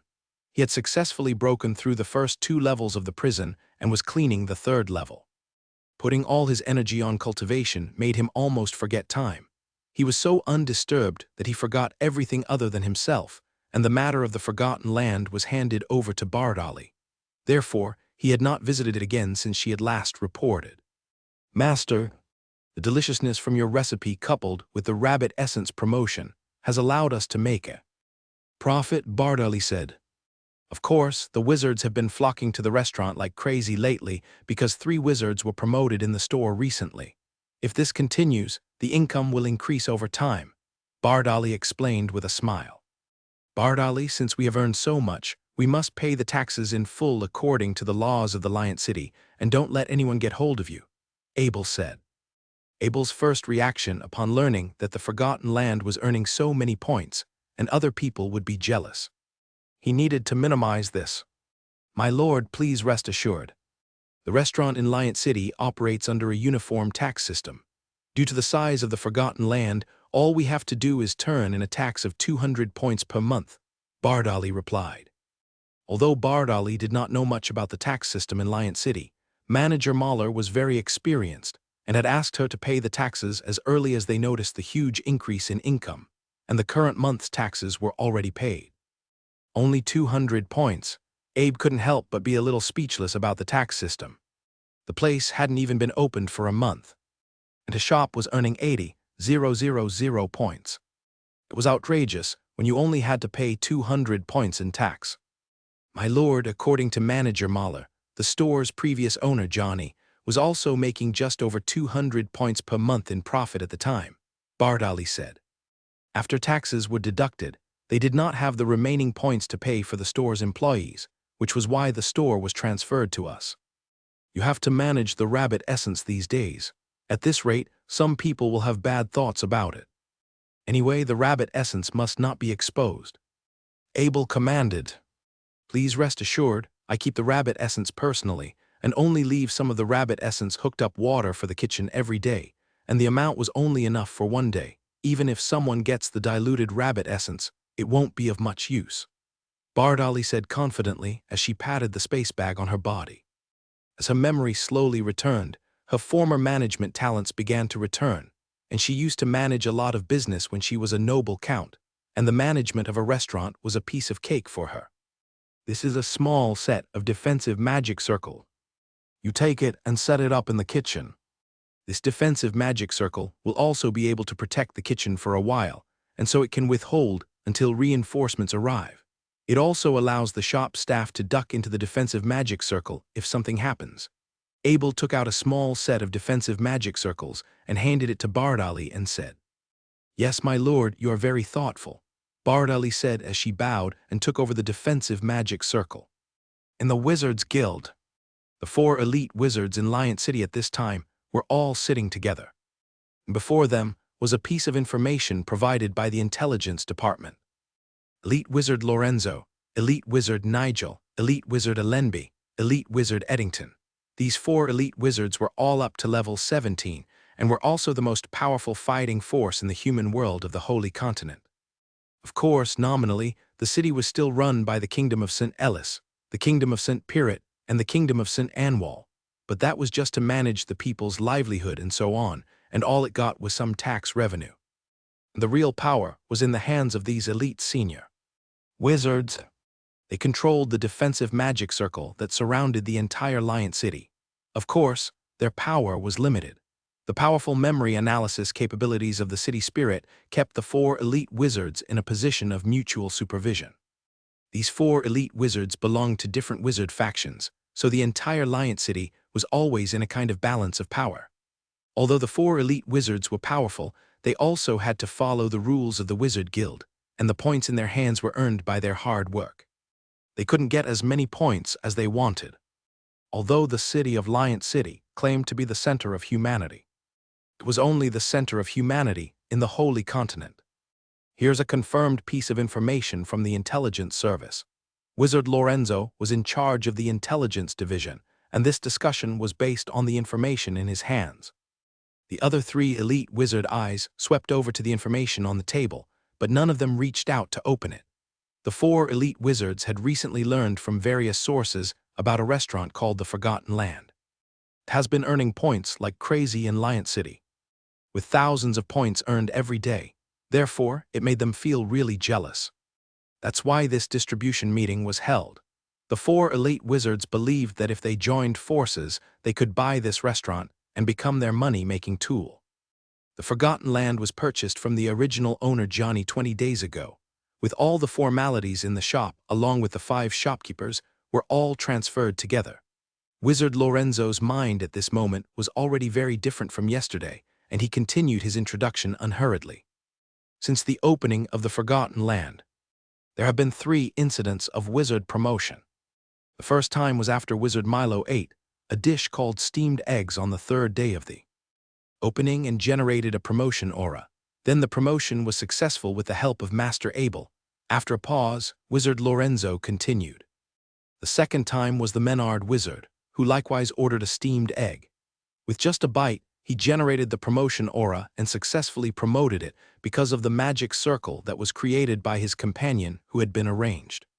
The third time was Wizard Akeson, who ordered a dish of rib soup, followed by a direct promotion from 10th ranked wizard to intermediate wizard, and the mana gathering circle was arranged by the intermediate wizard Bardali. When Wizard Lorenzo said this, the eyes of the other 3 elite wizards all lighted up, and Wizard Nigel asked, "Lorenzo, has the intelligence agency confirmed these?" Yes, every piece of information was confirmed by the intelligence service, because there are multiple wizards present every time they are promoted, so it was easy to prove its authenticity. Wizard Lorenzo nodded and said, "Let's not talk about what we had known. I just want to know what was the background of this shop, and in whose hands it was now." Wizard Allenby waved his hand. He didn't care about any of this, as long as the Forgotten Land was able to attract guests and earn a lot of points. The owner of the Forgotten Land was Lady Bardali, the intermediate wizard. Wizard Lorenzo said with a faint smile. "So what are you waiting for? Find Lady Bardali and spend some points to buy the Forgotten Land. She's not going to be able to keep such a lucrative business as an intermediate wizard." The wizard Allenby couldn't help but be excited once he heard that the owner was an intermediate wizard. But this Lady Bardali was Master Abel's steward. There is no doubt about it, Master Abel with this intermediate wizard of his. Wizard Lorenzo's tone heaved a lot when he spoke of Master Abel. After seeing Grand Master Abel, Wizard Lorenzo gave up his original idea of stealing the business. Even if it allowed him to earn a lot of money, it was a crazy idea to start a feud with a blacksmith master, and the benefits was still unknown. "Did you just say the property belongs to Grand Master Abel?" The 3 elite wizards glanced at each other, weighing the potential risks and profits in their own minds. "Wizard Lorenzo, what was the reason for the wizard's promotion? Have you figured it out?" the elite wizard Nigel asked. "For this, I specially arranged for someone to go and buy a steamed egg and come back," Wizard Lorenzo said. The steamed egg was analyzed by a few elite alchemists and came to the conclusion that the cooking method used in the steamed water egg was so special that they couldn't explore it. Wizard Lorenzo continued.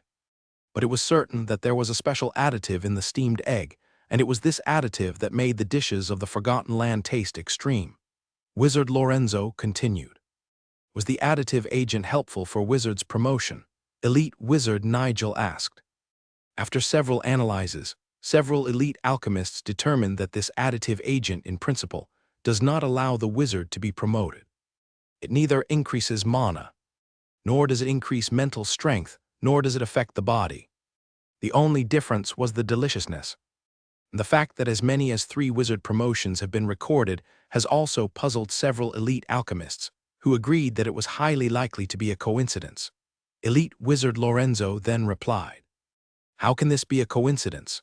If an alchemist refines a promotion potion, as long as our 3 successful records, then this potion can be confirmed as a successful promotion potion."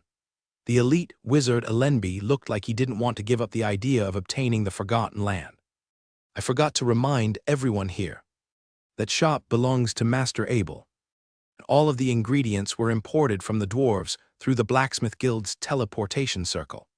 Elite Wizard Lorenzo had begun to make his position clear, and he did not want to be involved in this action. "How does Master Abel have such a relationship with the dwarf clan?" Wizard Allenby said. "Is it possible to know who was supplying him with the ingredients?" The elite wizard Allenby pursued. "The Goff family. This was provided by the intelligence services personnel within the Blacksmith's Guild, and Master Abel has a very good relationship with the Goff family," Elite Wizard Lorenzo replied. "Fend a blacksmith master and Goff family of the dwarf clan to get a shop, and the shop was still profitable because of an additive agent. In fact, in the final analysis, it was to obtain such additives. The only way to get profit was to forcibly seize the additive, to forcibly seize the items of a blacksmith master, and the most likely outcome was a war with the dwarves, a war with all the wizards of the world and even the Grand Knight Masters.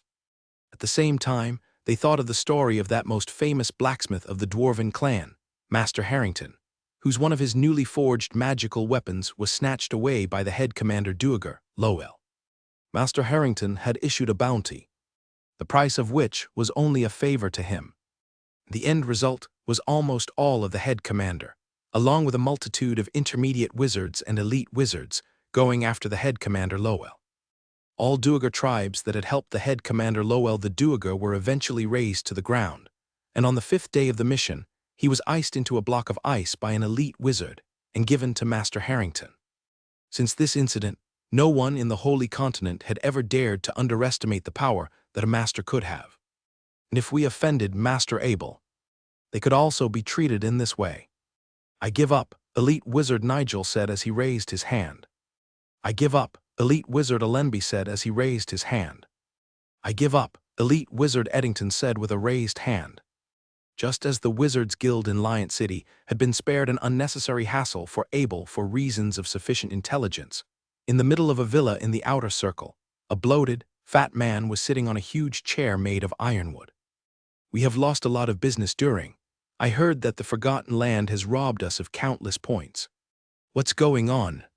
Shouldn't the shop increase the price of raw materials for the purchase? How are they making money?" The bloated, fat man was the head manager of the Catering Alliance, he said with a thick finger pointing at commander standing in front of him. Lion City was a strange city, and it was a felony for any merchant, even a successful merchant, to point his hand at commander in any other city. Here in this city, where the points were used as money, the knight commander just stood on his knees. The knights of the Lion City had no formal, aristocratic education. Knights with no formal knightly inheritance who have only the fighting power of a knight, but not the faith of a knight. They were more aptly described as a kind of mercenary than as a knight. "My lord, there was no way for us to suppress the price of the raw materials of the Forgotten Land coming in, because their raw materials are not from us at all," the knight commander explained. "What? Who's stealing the import channel of ingredients? I paid so many points to the 3 empires every year for this import channel. I will have the magistrate go and seize him." Hearing this, the head manager shouted, while his huge body heaved in his chair the ironwood to let out a cackle. "Sir, we can't afford to offend them," the knight commander whispered carefully. "Who was it? There aren't many people we can't afford to offend in this town. This is a blatant robbery of my business. Don't you stop me. I'm going to ask some questions to whoever's responsible for this." Head manager Welfare said. He knew how deep the waters in Lion City were, but this trade route was something that he had paid a fortune of. "It's the dwarves who were supplying the Forgotten Land with ingredients through the Blacksmith Guild's teleportation circle." The knight commander spilled the news of his inquiries. "It's those nonsense shorties. What's that restaurant all about?" Head manager Welfare immediately gave up on the idea of making a dent in the import channel of ingredients. The dwarves could not be offended, and with a contract with the 3 empires that did not include the dwarves, that contract had no binding effect on the dwarves. "I looked it up, and it's owned by an intermediate wizard," the knight commander replied. Welfare's fat face was full of sinister intent. "Intermediate wizards, a little tricky to deal with but not impossible. First, send someone to ask them to join the Catering Alliance. If not, use the old way to mess with them until they come to us on their own. It's the same old trick every time. Yeah, even if the target was an intermediate wizard. Like, it could go 2 ways. 1, the wizard would be prohibited to resist with spells, pretty easy this way.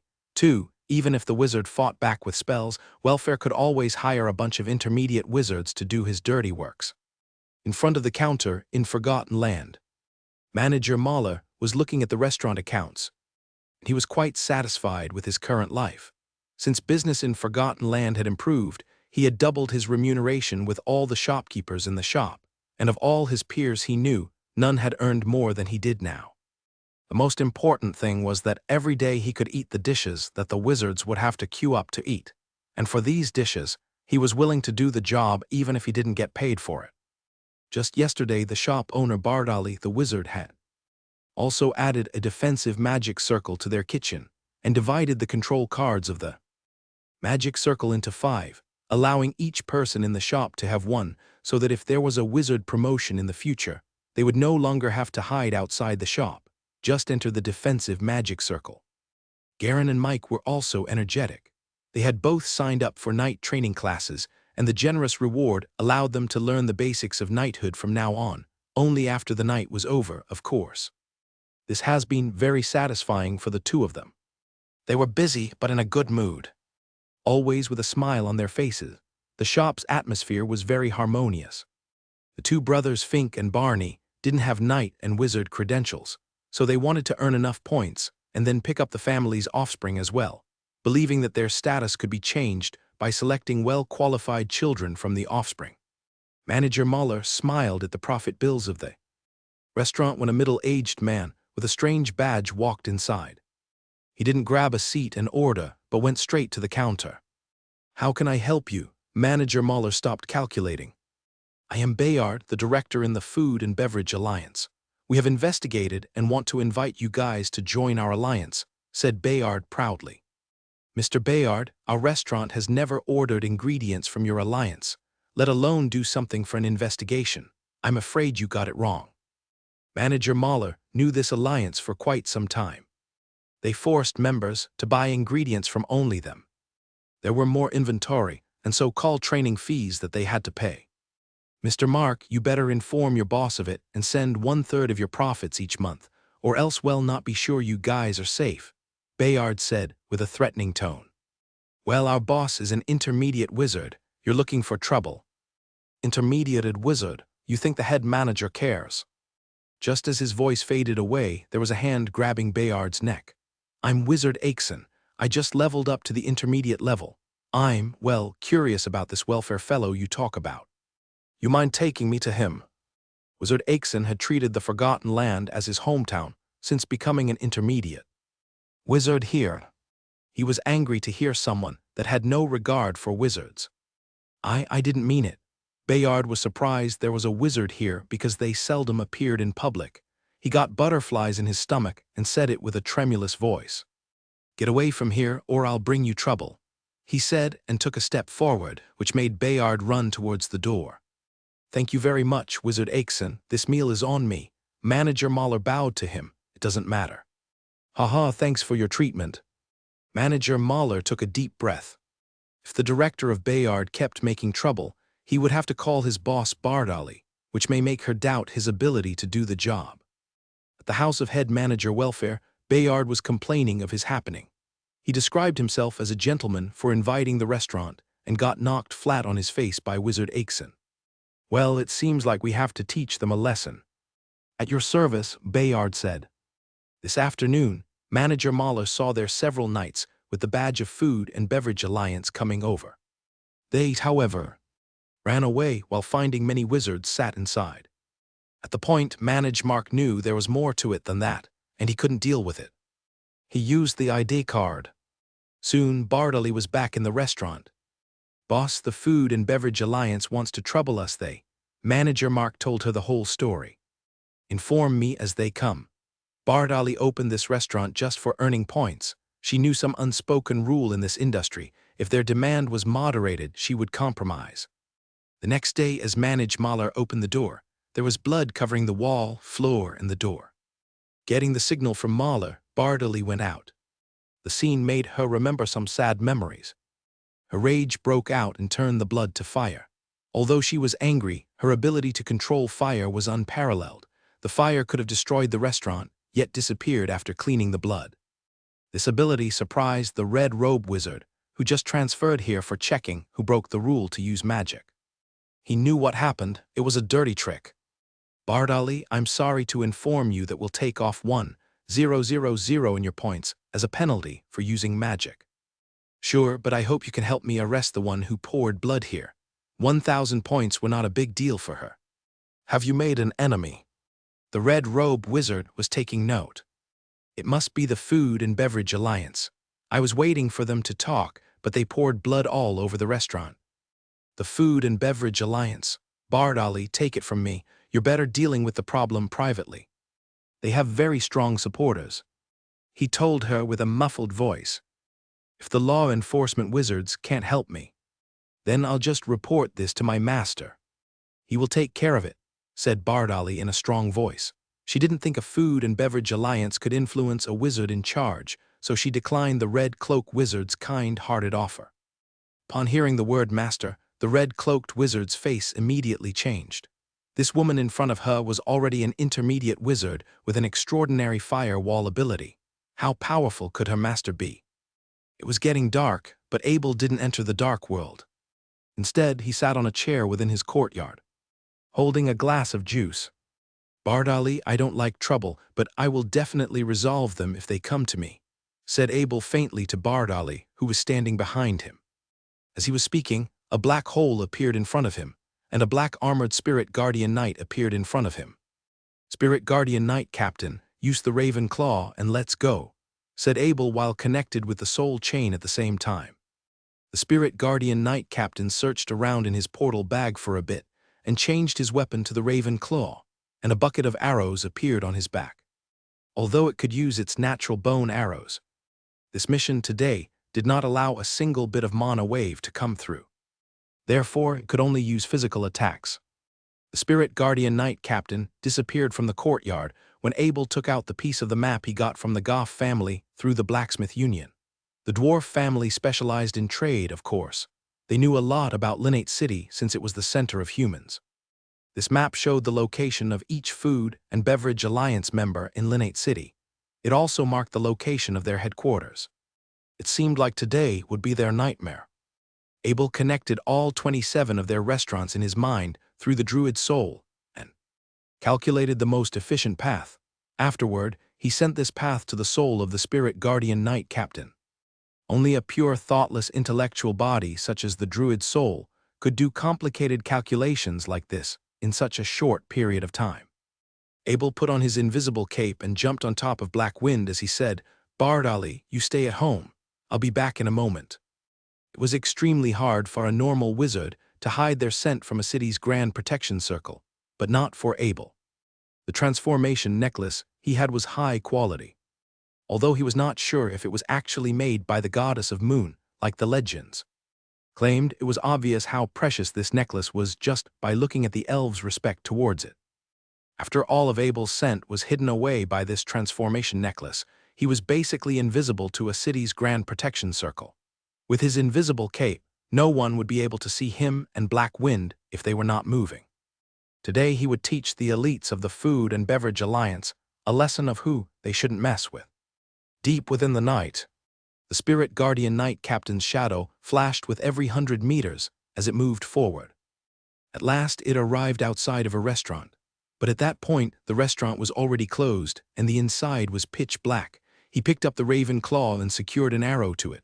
All of a sudden the arrow lit up red.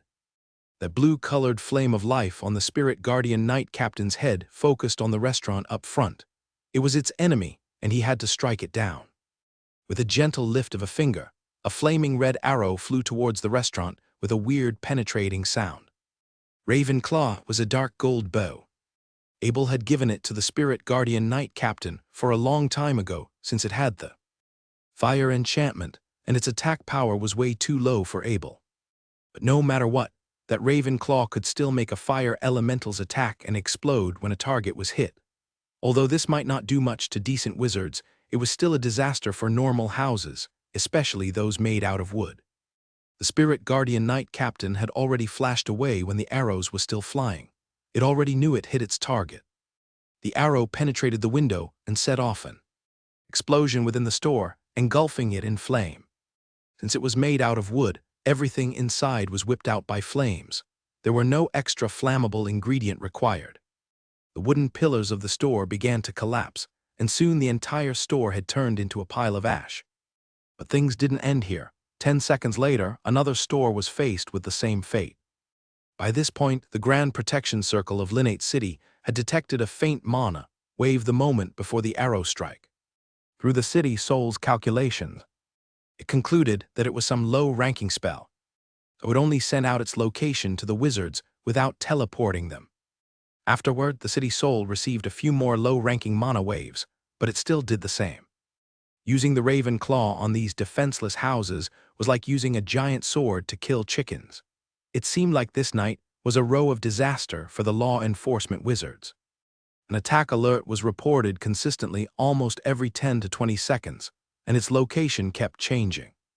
Although the law enforcement intermediate wizards were using move and a flash as well, these constantly changing alerts were making them feel irritated. Every time they arrived, they would need to do a survey and closely examine the damage. These alerts had almost called out every single law enforcement wizard on duty. They all set out to different alerted areas and examined the condition. At this moment, Abel stood in the wild, around 10 meters, next to a luxurious mansion. The hairy bow appeared in his hand alongside a string bag arrow. He pulled the hairy bow to the max. The moment he let it loose, his druid soul used telekinesis to place an exploding ball made out of a delicate gem on the string bag of the arrow. He had specially made this thing for tonight's attack. "If you can survive this, I'll welcome you to my place tomorrow and have a chat," Abel mumbled to himself sarcastically. The reason Abel used a delicate gem was that he didn't want to make enemies with the entire Knight city. He just wanted to scare those brainless businessmen with this little exploding ball. If they survived, maybe they would consider their relationship with the Forgotten Land again. The arrow flew out, but Abel did not stop. He knew the explosion would be huge. It would probably wake up everyone in Knight City, and he didn't want anyone to he was the man behind it. Black wind immediately turned into a speeding shadow almost perfectly merged with the dark night. Even if it went past a person, they would probably just think it was a breeze. After black wind had gone for a few hundred meters, a huge explosion erupted in the Food and Beverage Alliance head manager's luxurious mansion. Those color-glazed tiles, that wooden ceiling, and limestone walls were all blown to the sky. Those scattered pieces mangled in the sky and rained down like bullets upon the surrounding buildings. The exploding ball could fully unleash all its potential in conditions like this. Its power was a bit stronger than those exploding big swords Abel made with delicate gems before.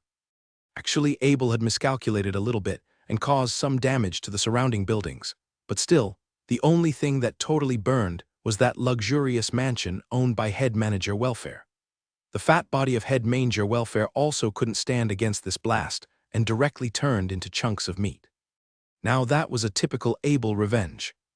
In Knight City, beams of neon light shot up the 36 magic towers through the city's super grand protection circle, creating an intense white shield of illumination surrounding the sky. By this point, Abel was calmly sitting on his chair, looking at this rare beauty in the sky. Bardali was by his side, pouring juice onto his cup. Bardali was very happy that her master had gotten his revenge. She didn't even know how to mention the conflict initially. And although Abel didn't seem angry, she had spent the day looking for the Food and Beverage Alliance's information. Bardali knew that Abel was a powerful professional in the dark world. But now she also realized her harmless-looking master was also a well-known grandmaster, a prestigious wizard, and a true nobleman in the Holy Continent. Tonight she had a taste of Abel's power. Even under the grand protection circle of the city, Abel had carelessly whipped out the entire Food and Beverage Alliance. He also did it quite quickly. It had only probably taken him a few minutes before everything was finished. After the Spirit Guardian Knight Captain had come back, Abel even had time to roast 2 dishes before it went back to his monster ring. "Bardali, don't worry about me today. Just say I'm training, I won't see anyone.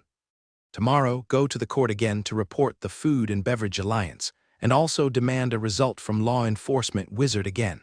Abel took another sip of the juice. "Yes, master." Bardali was a little confused. The Food and Beverage Alliance had already been whipped out, so why did she still need to report? Still, she bowed and said yes anyway. "Put a sign outside the shop saying from tomorrow the Forgotten Land will shut down. Since the Food and Beverage Alliance won't let the Forgotten Land operate normally, I told the law enforcement wizards and the court to do something about it. In the meantime, let's just shut it down for the safety of the staff and customers," said Abel with a cold smirk. "Master, we will lose a lot of points this way," Bardali reminded Abel. "We can get them anytime. Our business has always been amazing, so the customers will definitely return. This time, I need everyone to see the result of trying to overtake us. Abel put his juice down. Abel knew fully well how powerful the rabbit essence was, even though not many people had felt it. As long as the Forgotten Land was still in operation, people could just eat it anytime. So the true addictiveness of those rabbit essence had never come to full effect. "Did you find out who did this?" said elite wizard Lorenzo to a red-cloaked wizard furiously. This was the biggest attack he had ever seen since he joined the investigation department. In the conference room, there were also elite wizard Nigel, elite wizard Allenby, and elite wizard Eddington. This is the biggest event Linnate Caithness had ever seen. How was this possible? The explosion was so big, and it was filled with fire elements. It was definitely done by a fire elemental wizard, but how come the soul of the city couldn't detect it? Also, why can't the soul of the city find out which wizard it was from the scent? Elite wizard Lorenzo asked in a dreaded voice. "Mr. Lorenzo, the scent of the fire elements in the attack were different from every single wizard in the city. Maybe it was some kind of explosives," the red-cloaked wizard quickly explained. "What you are saying is someone had blown tens of restaurants into pieces with explosives in just a few minutes. Has the soul of the city investigated all the wizards outdoors at the time yet?" Wizard Lorenzo asked again. The soul of the city could track down all the wizards through there, sent as soon as they left their own protection circle and roam around in the city. This data would be kept for a while and used for investigation when needed. This was why Linnate City could remain peaceful while having so many wizards. It must be an intermediate wizard, since only they can use move in a flash. Relentless moves in a flash should have been documented by the soul of the city. Elite wizard Nigel agreed. The red cloak wizard glanced at the gaze of the four elite wizards and followed. "I've gone through all the data. During the explosion, there were only 3 intermediate wizards outdoors. None of them was even close to the area of the explosion, so they can't be the suspects. Impossible. Did someone use a scroll of town portal to create this explosion?" Elite wizard Lorenzo said with a low voice. He was extremely disappointed. "Wait, doesn't this seem oddly familiar to all of you?" Suddenly, elite wizard Eddington, who had been silent all this time, interrupted. "Wizard Eddington, you have an idea?" Elite wizard Lorenzo quickly asked. "Wizard Lorenzo, don't you still remember how the magic towers in Duchy of Kian were destroyed?" Wizard Eddington replied. "The explosion that erupted in Duchy of Kian had immediately turned them from a first-class duchy into a third-class duchy. From that day, Abel had been a wanted man from the Wizard Union in the Kingdom of St. Ellis. This caused a huge uproar since no human blacksmith master had been wanted before. Recently, this blacksmith master had even become a Grand Master blacksmith. Wizard Eddington, are you saying Grand Master Abel is the one who did this?" Elite wizard Lorenzo asked in slight disbelief. They had all investigated the Duchy of Kian incident, and they all agreed that Abel was innocent back then. "Then that's up to your investigation department," said elite wizard Eddington, waving his hand. "List out all the attacked restaurants and see if there is any correlation between them," said elite wizard Lorenzo, turning back to the red-cloaked intermediate wizard. "Mr. Lorenzo, through our investigation department's analysis, all of those restaurants and that mansion were all assets of the Food and Beverage Alliance," the red-cloaked wizard replied with a bow. Before this meeting, he had already done a large amount of analysis with the soul of the city and gathered a large amount of data. "Did you check if Abel had any tension with the Food and Beverage Alliance?" asked elite wizard Lorenzo again. "Mr. Lorenzo, Abel's steward, Miss Bardali's shop was splashed with blood this morning. She unleashed a firewall to clean it up. The law enforcement wizard had fined her 1,000 credit points.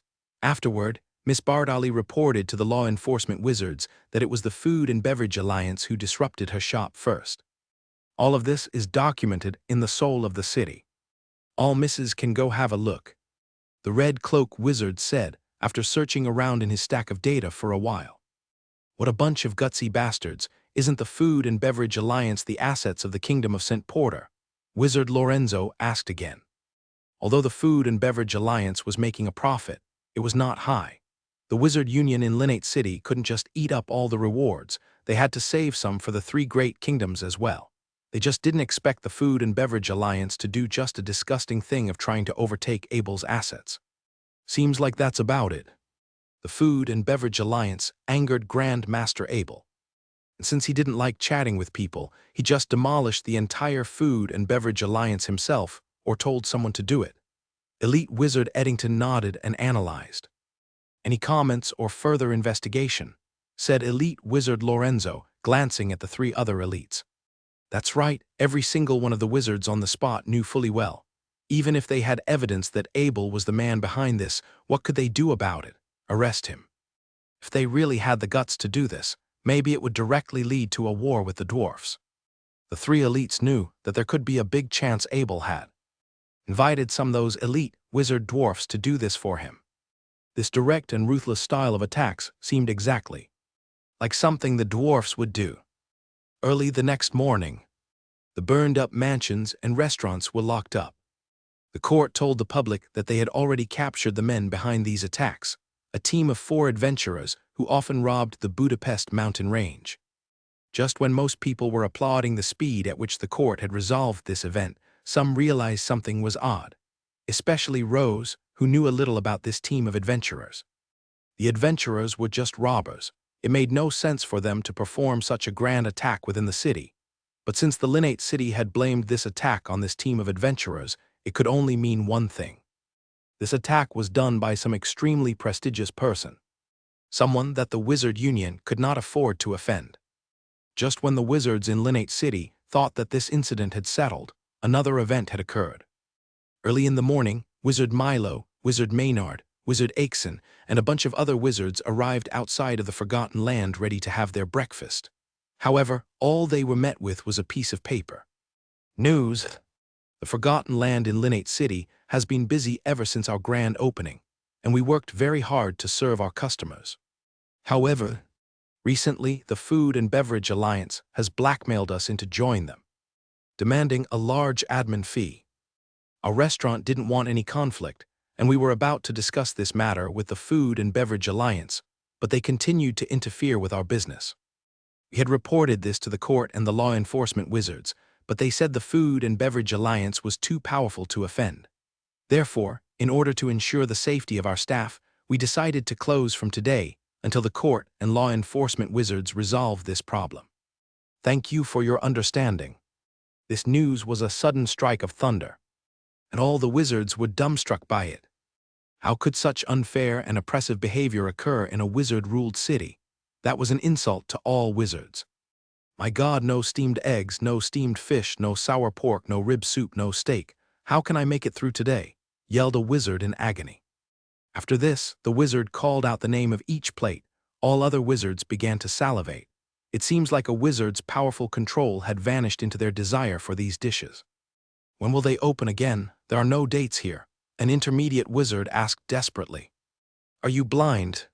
They said they need the court and the law enforcement wizards to resolve the problem first. Another wizard called. What is this Food and Beverage Alliance? How can they do a thing like this? Wizard Akeson said in anger. He would die by the Forgotten Land. He had leveled up in this place, and it deeply angered him that someone had bullied the Forgotten Land. The Food and Beverage Alliance should be an alliance for all restaurants, said a wizard standing by the side. That's right, yesterday I went to work early, and when I walked past here, I saw that the door was covered in blood. At that time, I thought some accident occurred, but it had already been cleaned up when I finished work. It seems like it was the good work of the Food and Beverage Alliance. A young wizard spoke. That's horrendous. How can the law enforcement wizards stay silent? How powerful is the Food and Beverage Alliance? All the wizards on the spot were not family with the Food and Beverage Alliance. All they knew was what they had done was horrible, and it had deeply angered them. This place was like their own kitchen. That's why they had all come here so early. That's it, I'm too hungry. But everything else is rubbish compared to the Forgotten Land. Everything else is pig food, said a wizard rubbing his stomach. At that moment, Wizard Diode carefully took out an ice storage box from his portal bag. He carefully opened the ice block, and inside was half a plate of steamed egg. Since Wizard Diode had almost burned the Forgotten Land down last time, he was captured by the law enforcement wizards. He got locked up for a few days and needed to pay a huge fine. After he was released, he carefully inspected the Forgotten Land again. Since he had got his rationality back, he realized the Forgotten Land might be his last chance. so he had to thicken up his face and go back there to eat. However, with a huge debt, each time he could only afford 1 plate of steamed egg. Therefore, he would divide them into 2 portions every time. Since he was unsure if the level would only be effective when eating in the Forgotten Land, he was dedicated to go there every day to eat. Sometimes he would buy a new plate of steamed egg, but sometimes he would just ask the staff to help him heat up the leftover portion he had. Of course, other wizards would look down on this weird behavior, especially since he had almost burned down the Forgotten Land. Almost everyone hated him. Since Wizard Diode was hungry, he took out half a plate of the leftover steamed egg. All of a sudden, everyone was gazing at him as though he was the most important wizard. As the ice on his steamed egg began to melt, its original aroma began to sift out. Although it was definitely not as intense as the fresh ones, it was still enough to make all of those starving wizards' eyes red. "Wizard Diode, will you sell this steamed egg?" a wizard asked. "I'll eat it myself, I haven't even had breakfast," said Wizard Diode as he took out a pair of chopsticks from his portal bag. "Are you sure? I'll give you 50 credit points," that wizard asked again. Wizard Diode came to a halt, his eyes began to sparkle. 50 credit points was the price of a full plate, but now he could sell this half a plate for the same amount. That was 2 more times to eat in the future. Just when Wizard Diode was still hesitating, another wizard shouted, "I'll give you 75 credit points." By that point, Wizard Diode shoved his chopsticks back in his portal bag. He was already happy that someone was willing to pay him. To double the price, now he had tripled. "Okay, all of you give out your price. I'll sell this to whoever bid the highest," said Wizard Diode, looking handsomely towards all wizards attracted by the steam egg. 100 credit points, that's enough for you to buy 2. If the Forgotten Land is, or closed today, no one will pay you this price. 110 credit points, that's my max. 112. 114. If anyone bid higher than me, I won't follow. 115 credit points. If I knew this half a plate of steam egg could be worth the price of a steam fish, I would leave half of them in my portal bag as well. I know ice spells too. After the price had reached 110 credit points, every bid was only an extra credit point. All the wizards on the spot were not rich, so they would definitely not overpay for half a plate of steamed egg. At last, a rank 6 wizard named Auburn paid 120 credit points for this half a plate of steamed egg. He had been continuously eating from the Forgotten Land for days. Since he also didn't have much credit points on him, it seemed like he would need to borrow some from his friends these next few days. Maybe it was because his rank was too low. He was basically helpless against this aroma. He had almost lost his mind in the bidding. So he deserved the food. After he transferred 120 credit points to Wizard Diode with his identity card, he carefully placed the half a plate of the steamed egg within his hands and heated it up with his body temperature. At least it wouldn't be too cold this way.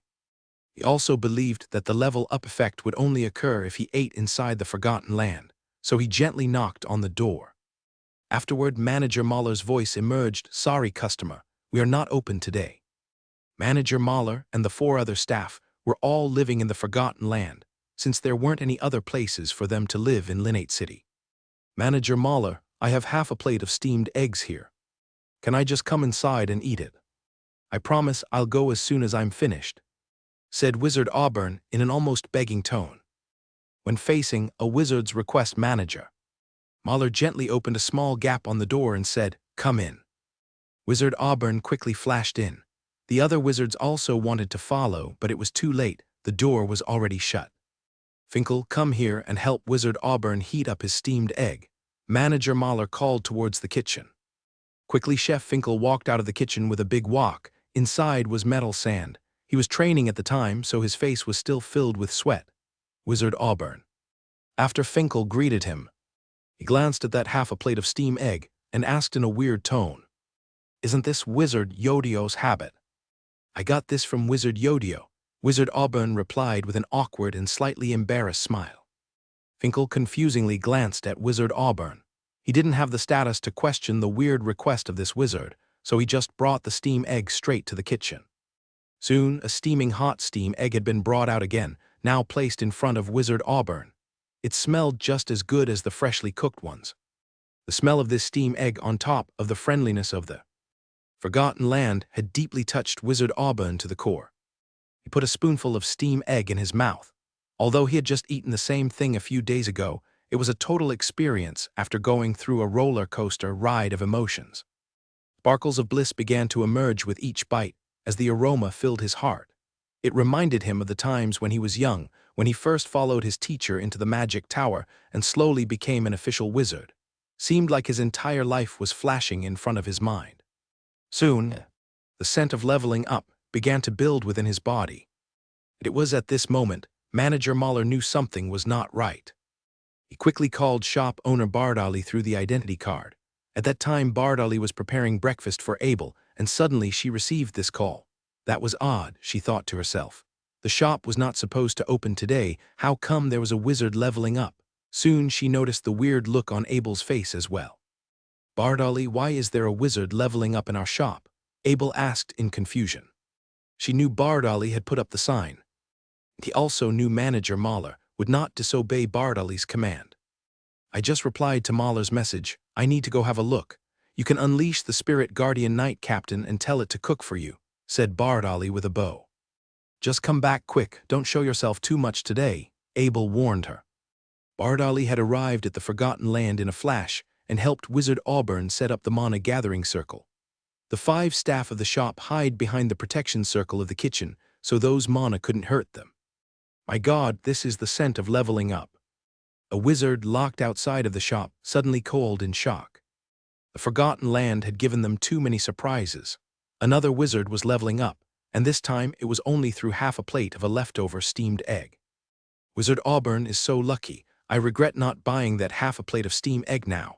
A wizard who was involved in the hidden yelled. Yeah, I offered quite a lot of credit points too. If I had bought the thing, maybe I would be the one leveling up now. Another wizard yelled in pain. I've just offered 119 credit points. I've let my level up slide just by 1 credit point, a wizard mumbled. Actually, all wizards knew fully well that it came down to luck if Wizard Auburn to level up or not, but at the same time, no one would dare to deny that the steam egg might play a role. This level up just came at such a peculiar time. This showed that the steam egg was exactly what Wizard Auburn needed to leap over his final barrier. Therefore, all of a sudden, every single wizard on the spot was filled with regret. Some more wizards had arrived outside the shop upon sensing a level up the scent. By this point, they had also regretted not coming here early as they all let out a long sigh. Originally, Wizard Yodio was happy he could sell his leftover steamed egg for 120 credit points, but now he was stunned. He had not budged a single bit ever since he felt the scent for a level up. Waves of regret poured within his heart. He was just unlucky this time, so he decided from now on, no matter how poor he got, he would still come to the Forgotten Land to eat every day. He didn't care how many people laughed at him. As long as he could have his half a plate of steamed egg every day, he would have a chance of leveling up. This rare leveling up opportunity had slid into the hands of Wizard Auburn with 120 credit points. If he had another chance, he would not sell it even if it was 10 times, 100 times more. Regrets and sorrow began to build as Wizard Yodio kept thinking to himself. In the end, he sat on the floor and burst out in tears and snot. All kinds of sorrow poured out from his body. He was looking very bad, but he couldn't care less. He just needed to unleash these emotions. That's karma. Never give up your opportunity to dine in the Forgotten Land. It can turn your whole life around. Intermediate Wizard Aixon sighed.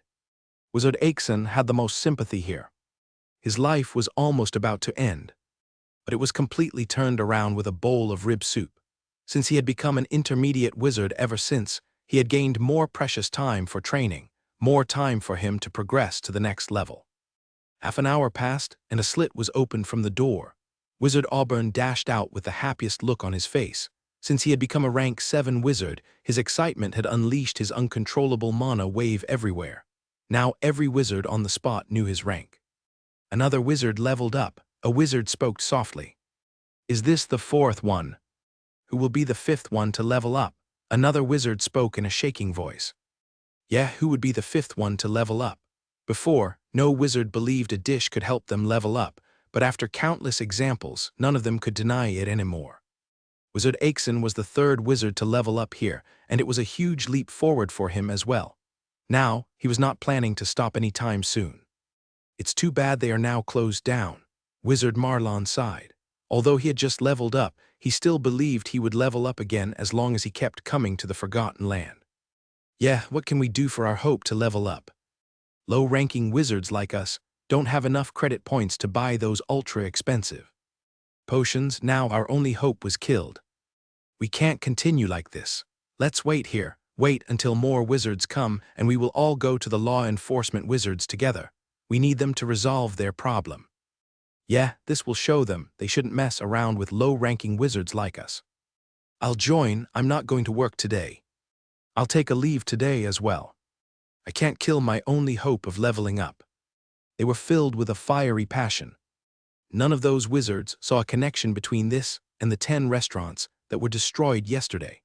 Since that problem had already been clarified as resolved, none of them expected the food and beverage alliance they were talking about had already turned into a pile of ash. It was not common to see 200 wizards gathered in one place, but this extraordinary scenery had exactly occurred outside of the court of Linnate City. Not only that, but slowly, people of all kinds of other occupations had also begun to join. Some were the teammates of those wizards, some were their friends and family. Wizard Lorenzo was listening to the investigation department's report with the situation last night. He was the one who had picked those 4 scapegoats since they were a ruthless bunch. They had been reported countless times, but he never had any evidence to charge them. Now, they need to repay many times over. Maybe they would all need to spend their entire life in the labor camp from now on. Then he thought of Abel, which inevitably led to the thought of the Duchy of Kian. Originally, he thought Abel was innocent since they didn't have any evidence back then, but now the same thing had occurred. Although the explosion was smaller this time, the similarities were too much to ignore. Grandmaster Abel must have had some kind of powerful explosion technique, Wizard Lorenzo was certain. Grandmaster Abel might also have a lot of secret helpers, maybe the dwarfs. All his speculations made Wizard Lorenzo carefully rethink Abel all over again. Laws couldn't apply to a high-status destructive person like this, but through all this information, it was clear that Abel loved his family.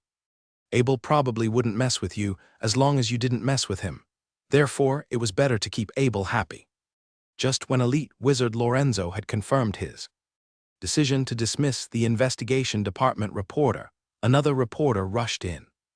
Mr. Lorenzo, 267 wizards have gathered outside of the court, and they demand to harshly punish the Forgotten Land attackers, expose the people who organized it, and give them an explanation. Grandmaster Abel, Wizard Lorenzo's brain began to hurt. His worst nightmare had come true. It seems like Grandmaster Abel was not satisfied with destroying the 27 restaurants of the Food and Beverage Alliance. He wants to expose the man behind this. Quickly send out some law enforcement wizards to block them, Wizard Lorenzo commanded. Master Lorenzo, please resolve this quickly because there are also more and more knights and warriors related to the wizards joining. Not only that, but there are wizards outside of the Forgotten Land calling more wizards to gather. The reporter had become desperate. Seems like the only way to resolve this is to make the Forgotten Land open again. I'll go visit Grandmaster Abel right now, said Wizard Lorenzo, nodding his head. Time was tight, so Wizard Lorenzo teleported outside of Abel's gate through his magic circle control card. As he stared at Abel's ordinary courtyard, he couldn't help but shake his head. Who could have guessed a Grand Master would live in such a place? For such a top-ranking professional with a special ability like Abel, he would at least have a mansion if he had requested an accommodation from Linnate City. It seemed like Abel didn't know, or even if he did, he wouldn't want to owe someone a favor. As long as he had a place to live is okay, he wasn't planning to stay in Linnate City for long anyway. At first, Abel just wanted to play around in Linnate City for a bit. He only decided to stay for longer after he noticed all the military-grade resources he could obtain by credit points, especially after opening up the Forgotten Land, which had brought him seemingly endless credit points. He decided to stay and accumulated resources as much as possible. Knock, knock, Wizard Lorenzo knocked on Abel's door. Afterward, Wizard Lorenzo felt the mana wave of a move in flash from inside the door. The door opened, and intermediate wizard Miss Bardali stood on the other side. At that moment, she was wearing an apron with a spatula. She was still cooking. Wizard Lorenzo had a hard time believing what he saw. Intermediate wizards were extremely prestigious within the Holy Continent, and they were their main fighting power. How could a person with such a prestigious status be cooking? It made sense if they were in the wild, but they were in the city. Normally, they all had the privilege of nobles, and it was their basic right to have more than enough servants to serve them. Who are you looking for? She couldn't care less about the spatula in her hand. He didn't care how other people look at her, only her master mattered. I am Elite Wizard Lorenzo. Can I please see Grand Master Abel? Said Wizard Lorenzo with both hands in front of his chest and bowed. Bardali had never seen an elite wizard before. Although she didn't know much about the Holy Continent, she knew elite wizards were the most powerful authority in the Holy Continent. If it was a normal visitor, she could just directly reject them, but seemed like she couldn't with the elite wizard. Let Elite Wizard Lorenzo come in. Abel's voice emerged from the house. Upon hearing her master's voice, Bardali quickly bowed and said, "Please come in, Elite Wizard Lorenzo." Afterward, Abel said to Elite Wizard Lorenzo, "Elite Wizard Lorenzo, Bardali has cooked a lot today. Since you came for a rare visit today, let's eat together, if you don't mind." "I hope that's not too much of a bother." "Grand Master Abel," said Wizard Lorenzo as he walked into the room. The room was extremely ordinary. It was not much different from other houses around here with its ordinary decorations, ordinary design, and ordinary furniture. However, when he saw Abel standing up from his chair and greeted him with a smile, everything had turned extraordinary. In the eyes of Wizard Lorenzo, Abel was no longer that harmless-looking Grand Master Blacksmith with a beginner wizard badge, but a Grand Master Blacksmith with a secretly destructive force. Although Abel was a beginner wizard, to Wizard Lorenzo, this status was basically nothing compared to his Grand Master Blacksmith status. No matter how shabby the house of Grand Master was, it still needed to withstand the attack of countless elites. Wizard Lorenzo was unsure if it was his bias, but this Grand Master in the format of him seemed a lot more mature than his appearance. "Please sit down, I'm not too flashy but the food is the best," Abel said with a smile. "Of course, the restaurant your steward opened attracted a lot of customers. If I wasn't so busy, I would definitely want to have a try," said with a smile of admiration. "No matter what brought you here today, you came just in time.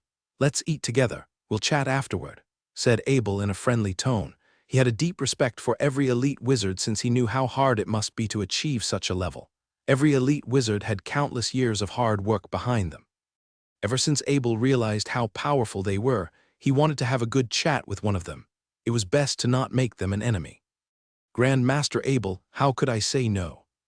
It's my privilege today to have a taste of your amazing dishes." Wizard Lorenzo was also very friendly to Abel. Their interaction was very smooth. He felt like Abel was quite easy to talk to. At least Abel had been very friendly towards him for their past 2 interactions. At that moment, Bardali flashed next to the table with a tray full of dishes on her hand, and an irresistible smell emerged. By this point, even Wizard Lorenzo couldn't help but salivate. This smell was even more intoxicating than the reports had described. The reports just stated the food from the Forgotten Land had an irresistible smell, but no matter how many words they added, the smell was truly something you had to experience for yourself to understand. Bardali was using Move in Flash even when she was bringing out the food.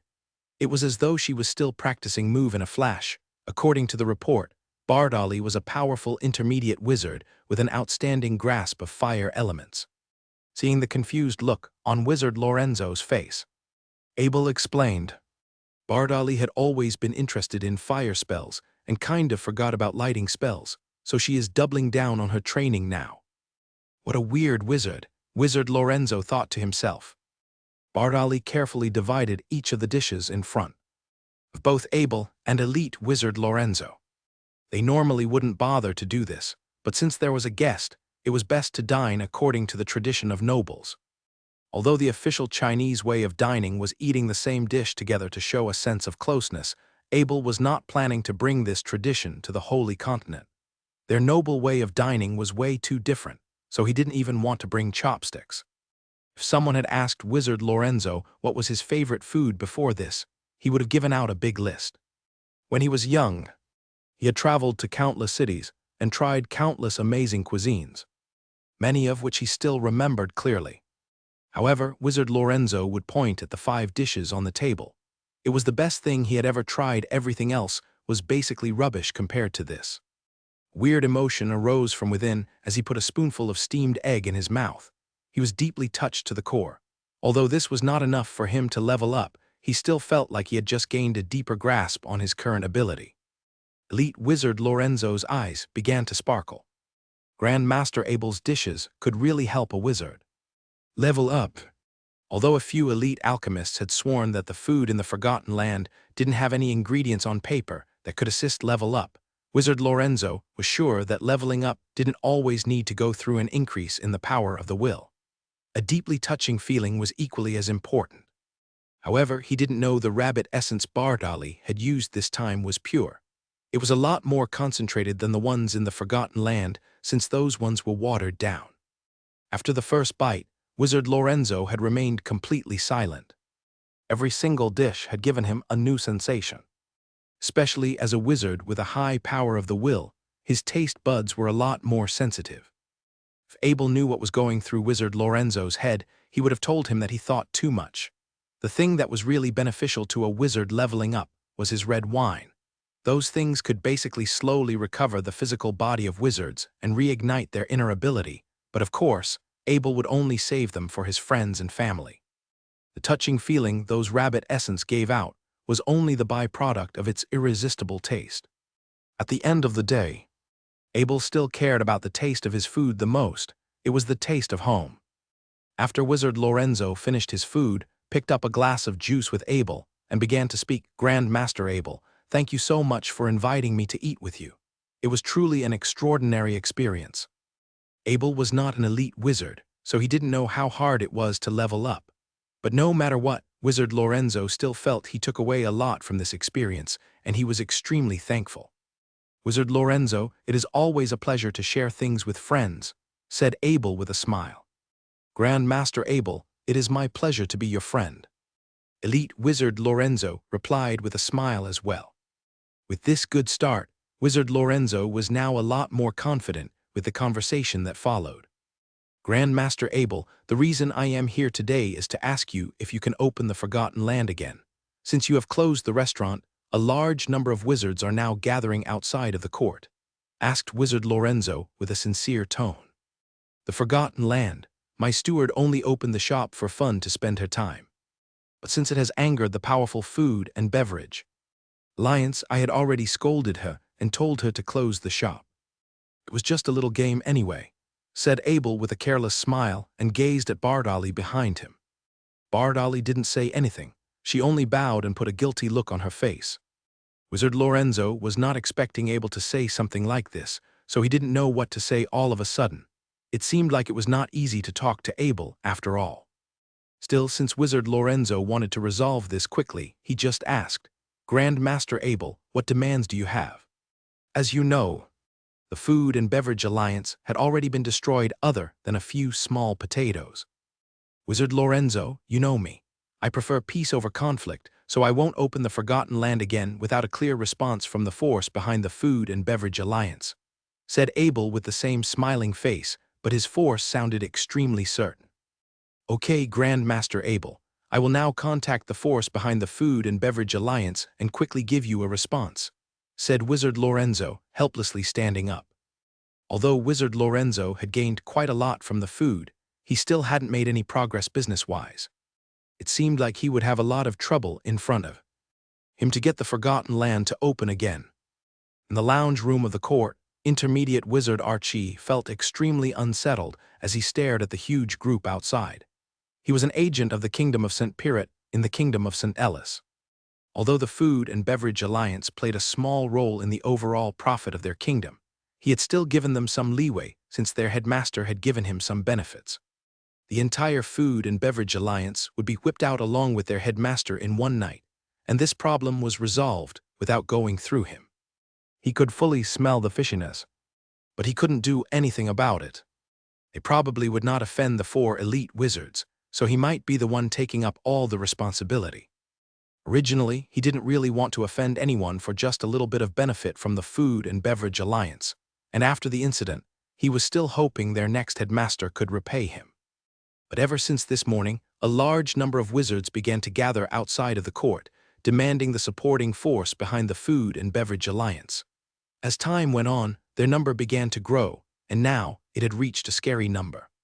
As long as a single wizard outside lost control, even an elite wizard might not be able to escape, let alone an intermediate wizard like him. The worst thing about this was when the other workers in the court realized this had to do with the Food and Beverage Alliance, they all pushed the blame upon him. Everyone in the court knew the Food and Beverage Alliance was the kingdom of St. Pirit's assets. He was their agent, so of course, he was the perfect man to be held responsible. Suddenly, he heard Wizard Lorenzo from behind him. "Wizard Archie, I'm looking for you." He had directly used the elite teleportation authority to teleport into the court. He had just dwelled for some time in Abel's place. Actually, it was more like enjoyment than dwelling, but it still cost him some time.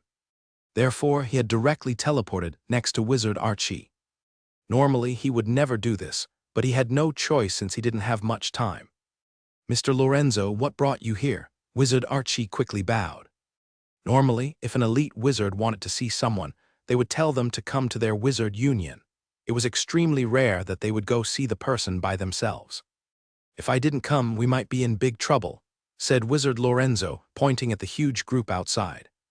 "Mr. Lorenzo, I am stressing out about this as well," said Wizard Archie helplessly. "I have a solution, but it might just cost you and Kingdom of St. Pirit a little bit of benefits," said Wizard Lorenzo in a monotone voice. "Mr. Lorenzo, we can discuss anything as long as we can resolve this." Wizard Archie quickly bowed again. If he didn't deal with this situation probably, and chaos broke out outside, he would be the only one responsible. Most likely, he would lose his status as an agent and get kicked out of Linate City. His status as an agent was too good to lose for. Wizard Archie was the Kingdom of St. Pirit's benefits anyway. All he wanted was to save himself.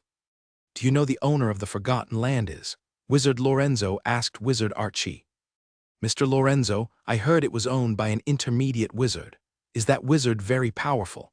By this point, Wizard Archie started to understand a little bit more about the situation. The Forgotten Land is owned by the steward of Grand Master Abel, so it's also Grand Master Abel's assets. Your Food and Beverage Alliance was crazy enough to mess with a Grandmaster. Of course, you guys deserve to die, said Wizard Lorenzo with a cold laugh. Wizard Lorenzo couldn't care less about the Food and Beverage Alliance. Even the 4 elite wizards wouldn't dare to mess with Abel, so that little Food and Beverage Alliance definitely deserved what they've gotten. Grand Master Abel's assets, Wizard Archie mumbled in disbelief. By this point, he knew how the mansion and that 27 restaurants were whipped out. It was impossible for an adventure squad of 4 could do such a thing, but Grand Master Abel would be able to gather countless commanders and intermediate wizards if he wanted. Mr. Lorenzo, please help me explain the situation to Grand Master Abel. It was all Welfare's doing, the Kingdom of St. Pirit. And I really didn't know a thing, said Wizard Archie with a bow. Okay, but time is short. Let's see what compensation can your kingdom give, and I will help you settle it. The sooner the better, said Wizard Lorenzo, waving his hand. Mr. Lorenzo, how about we give all 27 of those restaurants to Grand Master Abel since I can make that decision? They are destroyed, but I can tell someone to rebuild them within 10 days. Wizard Archie knew these 27 restaurants were all located in the best area of the city. They were the Good and Beverage Alliance's restaurants, and the Kingdom of St. Pirit had in their city, so it was a very reasonable compensation. Let's give Grandmaster Abel a mansion as well to show the genuineness of the Kingdom of St. Pirit. I will direct this message to him, said Wizard Lorenzo, waving his hand, and made the decision for Wizard Archie. Okay, I will immediately look for the best mansion and report it to my kingdom, said Wizard Archie, nodding his head. Since Wizard Archie could become the Kingdom of St. Pirit's agent in the Kingdom of St. Ellis, his status was not ordinary. He was a wizard with royal status. Although he was not a direct royal descent, his royal identity on top of his outstanding gift in wizardry had owed him this status as an agent. This compensation for Grand Master Abel was more like a gift to him. It was a rare opportunity to interact with Grand Master Abel, so as long as they could be friends, The kingdom of St. Pirit would gladly give these assets out as well. Quickly, the people outside are about to explode, said Wizard Lorenzo with a headache looking at the people outside. Wizard Archie quickly connected with the head lord of the kingdom of St. Pirit. In order to go through with a thing like this, he just needed the confirmation with the head lord. The king only needed to look through the report every day, and normally he wouldn't interfere with the decision of the head lord. The head lord wholeheartedly agreed with Wizard Archie's decision. He too wanted to resolve the conflict with Grand Master Abel as soon as possible. Not only that, but it was also important to form a good impression for Grand Master Abel, so the head lord demanded Wizard Archie to keep Abel satisfied. After he got the confirmation from the head lord, he willingly gave out a luxurious mansion located next to the inner city circle, as well as hiring the best blacksmiths in the city to help repair the 27 restaurants. With the words from their kingdom, as well as the support of the head lord, they could definitely repair the restaurants in under 10 days. Afterward, he handed a lambskin parchment and 28 title deeds to Wizard Lorenzo. Then he said with a bow, "Mr. Lorenzo, I'll leave the rest to you. The kingdom of St. Pirit and I thank you deeply. Don't worry, I've had a little bit of interaction with Grand Master Abel before. I'm sure he will be satisfied with this," said Wizard Lorenzo with a smile. Wizard Lorenzo visited Abel's place again with a large amount of compensation in hand.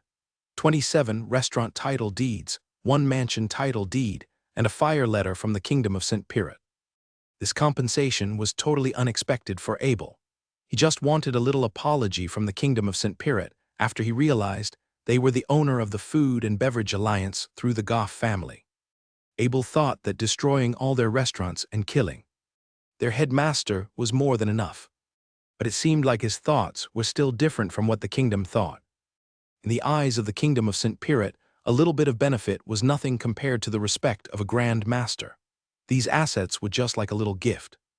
After elite wizard Lorenzo left, Abel said to Bardali, "Go tell everyone we will open again tomorrow. Also, give the staff some extra money. They got scared yesterday, and since we now have our compensation, it makes sense to give them some share." "Yes, master," Bardali replied. "Also hire some more people. We will have 27 more restaurants 10 days from now. Their locations are very good, so we can add them to our family assets." Of course, Abel knew fully well where those restaurants were located, so he said with a smile. Abel's family assets were still very small, although they had 2 knight domains and they didn't have a lot of lands. He heard that his assets in Bakong City had been eaten up by the royals in the Duchy of Carmel, but he was not planning to stress too much about it. That place was just a little duchy. He knew everything would be returned to him as long as he asked Head Commander Hoover. However, Abel was not planning to settle that incident just by asking Head Commander Hoover to speak up for him. He got his noble status by killing the orcs. It would be a huge insult to nobles if his prestigious baron status was cancelled just like that. Even a high-level duchy could not do this. But actually, Abel's noble status had already been revived without him knowing it. Not only that, but the Duchy of Carmel had also paid him some compensation and requested to raise his baron status. They just needed to wait for a confirmation for the kingdom of St. Ellis. As a duchy, the royals could only control the status of people below a baron. Anything above that needed to be confirmed by the central kingdom. Although normally they wouldn't deny it, it was still an act of respect to the central kingdom. The royals in the Duchy of Carmel were known for their stinginess. They normally wouldn't give out domains at all. They made an exception for Abel since they had no choice. Abel had saved Marshall Castle, and he had met all the criteria needed to be rewarded a domain. The domain given to him as a baron was extremely bad-looking, let alone he was already a blacksmith master at the time. The royals in the Duchy of Carmel really went crazy for domains, even more than their yearning for gifted people. The Forgotten Land will resume business. A Combat Kai strengthened voice emerged within the court. Although there were more than a few hundred wizards as well as countless unknown spectators in the crowd, their message could still be heard clearly. It was as though an alarm had gone off as soon as the wizards heard this message. They all turned to rush towards the Forgotten Land. Of course, there were a few intermediate wizards on the spot who could use move in a flash, which made those beginner wizards even more desperate. There were a limited number of seats in the Forgotten Land. If they didn't get there fast enough, they would have to wait in line while watching the others eat first. The thousands of guards and the surrounding crowds were now all left alone by the wizards outside of the court. It was like they had all disappeared of a sudden. "Dismiss," a guard said helplessly. The main organizer had already left, so why were they still standing there? The court soon resumed to normal business, and Wizard Archie let out a long breath of relief. Things had finally settled without any breaking out. His job was safe. Back in the Forgotten Land, the first batch of intermediate wizard rushed in with huge laughter. However, soon they realized there were already 4 wizards sitting within the restaurant. It was the 4 elite wizards, so they all couldn't help but hold back their laughter as their arms and legs grew weak. They were the most powerful wizards in Linnate City. Of course, this was all thanks to elite wizard Lorenzo. He knew his other colleagues would find out the benefit of Abel's dishes in the future anyway, so he wanted to be the one to introduce it to them. Wizard Lorenzo let the other 3 elite wizards know about his discovery, which is why all 4 wizards came today.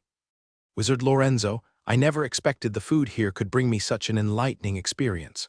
Thank you so much for letting me know," elite wizard Nigel said with a smile after waking up from an enlightened state. "Wizard Lorenzo, Grand Master Abel is a Grand Master in cooking as well. I had traveled around the Holy Continent, and this is by far the best thing I have ever eaten. The enlightenment is just a cherry on top." Elite Wizard Alenby also applauded after waking up from his enlightenment. "No matter what, we should definitely come here often. How can we live without all these amazing flavors in our lives?" said Elite Wizard Eddington as he put another piece of sweet and sour pork in his mouth. Wizard Lorenzo remained quiet with a big smile on his face. He had already tasted the one personally made by Bardali, and the food here still had a bit of catch-up in both the flavor and texture. Therefore his enlightenment was also not as intense. But no matter what, the food here was still amazing. Nothing in this world would be able to come close to it, that is. He would have thought that if he had never tried the dishes personally cooked by intermediate wizard Bardali. Of course, the 4 elite wizards would not share dishes together. Each of them all ordered the 5 dishes of the Forgotten Land. Although 500 credit points were quite a lot per person, it was nothing to those elite wizards compared to the enlightenment they had received. More and more wizards continued to come in, but they had all suddenly turned from excited to quiet.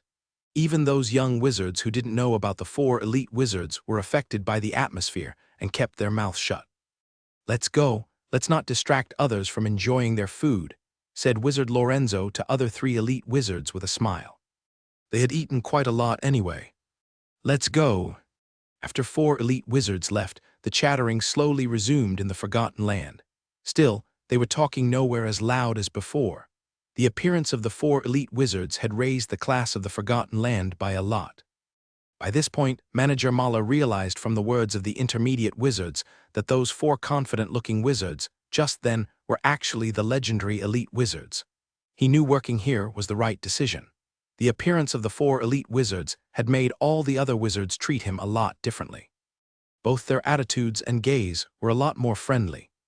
Now, after every bite, each wizard would close their eyes and slowly enjoy the flavors. But just like that, each wizard had also taken a lot longer to finish their meal. Of course, they were not intentionally trying to take up space. They were just trying to imitate the look on the elite wizard's face when they were enjoying their food.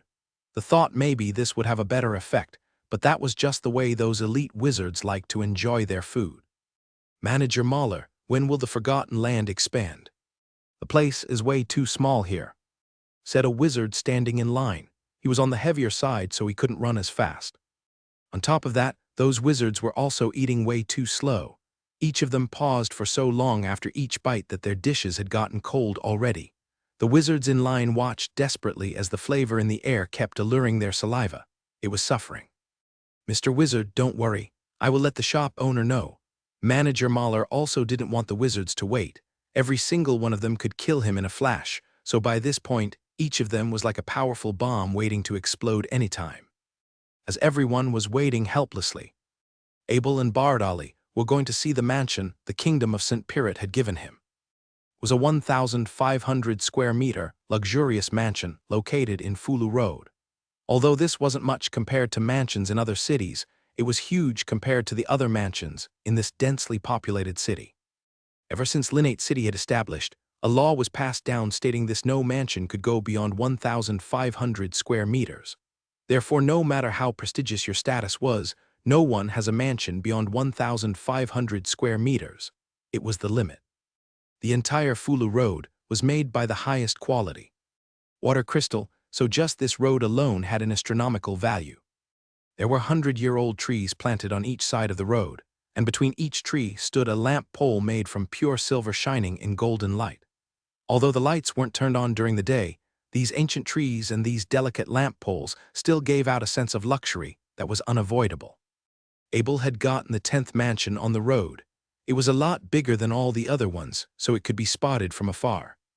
There was a large patch of green grass in the front of the mansion. In the center, there was a fountain. Among its running water stood the statue of a human warrior god, charging towards the sky. With his carriage, on the green patch of grass was a roomy stone passage connecting Fulu Road to the fountain, then from the fountain to the mansion. This combination of green and white gave a soothing feeling in the heart of every visitor. It was a very peaceful mansion, and the kingdom of St. Pirat's wizard Archie had chosen this mansion, especially for Abel, after knowing his age. Unlike the other mansions, which were normally made by darker-colored stones, this mansion was more suitable for young people. Wizard Archie really had spent a lot of effort picking out this mansion for Abel. When a middle-aged steward in black uniform saw Abel and his signifier mount, he quickly stepped up and bowed. "Master Abel, hello. I am the steward of this mansion, Edwin." Normally a mansion like this would come with their own steward and servants. This steward was just the top-level servant in charge of this mansion. He was not a noble steward, so of course, the receiver of this mansion could disregard the steward and servants here and bring their own. "Edwin, lead the way. I want to take a tour of the mansion." Abel did not act polite. He directly commanded him. This was the best opportunity for Steward Edwin to prove himself. He knew fully well that if he did a good job, Abel would let him stay. This mansion was extremely luxurious. The first thing Abel saw when he walked in was the mirror-like stone floor. It was most likely hand-polished, and it must have taken up a lot of effort to make it this shiny. "Master Abel, this was a vacation mansion for the kingdom of St. Pirat, so everything was designed and decorated with a royal standard," Steward Edwin explained with a bow. Abel didn't make a sound as he began to admire the sculptures on the wall. The sculptures were skillfully made. It was definitely made by a master. Abel had learned how to carve, so he knew. There was a giant window connecting the ground. It was made with a piece of flat, transparent crystal, unlike the colorful ones used in churches. This made the entire living room look extremely clean. Sunlight sifted through the crystal and reflected off the ground through a thin layer of window screen. This made the light a lot more soothing. On the ceiling of the living room was a giant painting of glory, depicting the kingdom of St. Pirat's ancestors in battle. Although it didn't mean much to Abel, it was still a fine piece of art. This mansion had a living room, a guest room, an office, a master bedroom, 8 guest rooms, and a kitchen. The place where the servants lived was located outside of the mansion. Every little detail, including cutlery, was used by the royals, which the kingdom of St. Pirat had preserved before handing them over to Abel. They only took away royal markings and some personal portraits, but according to Steward Edwin, they had already put up some higher-value paintings by famous painters as compensation. The most surprising thing to Abel was that this mansion had its own individual water supply.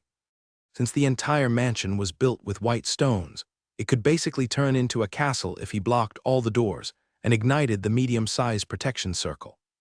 Afterward, Abel's gaze was drawn to a hot spring created by the direct water supply under a heating circle next to the master bedroom.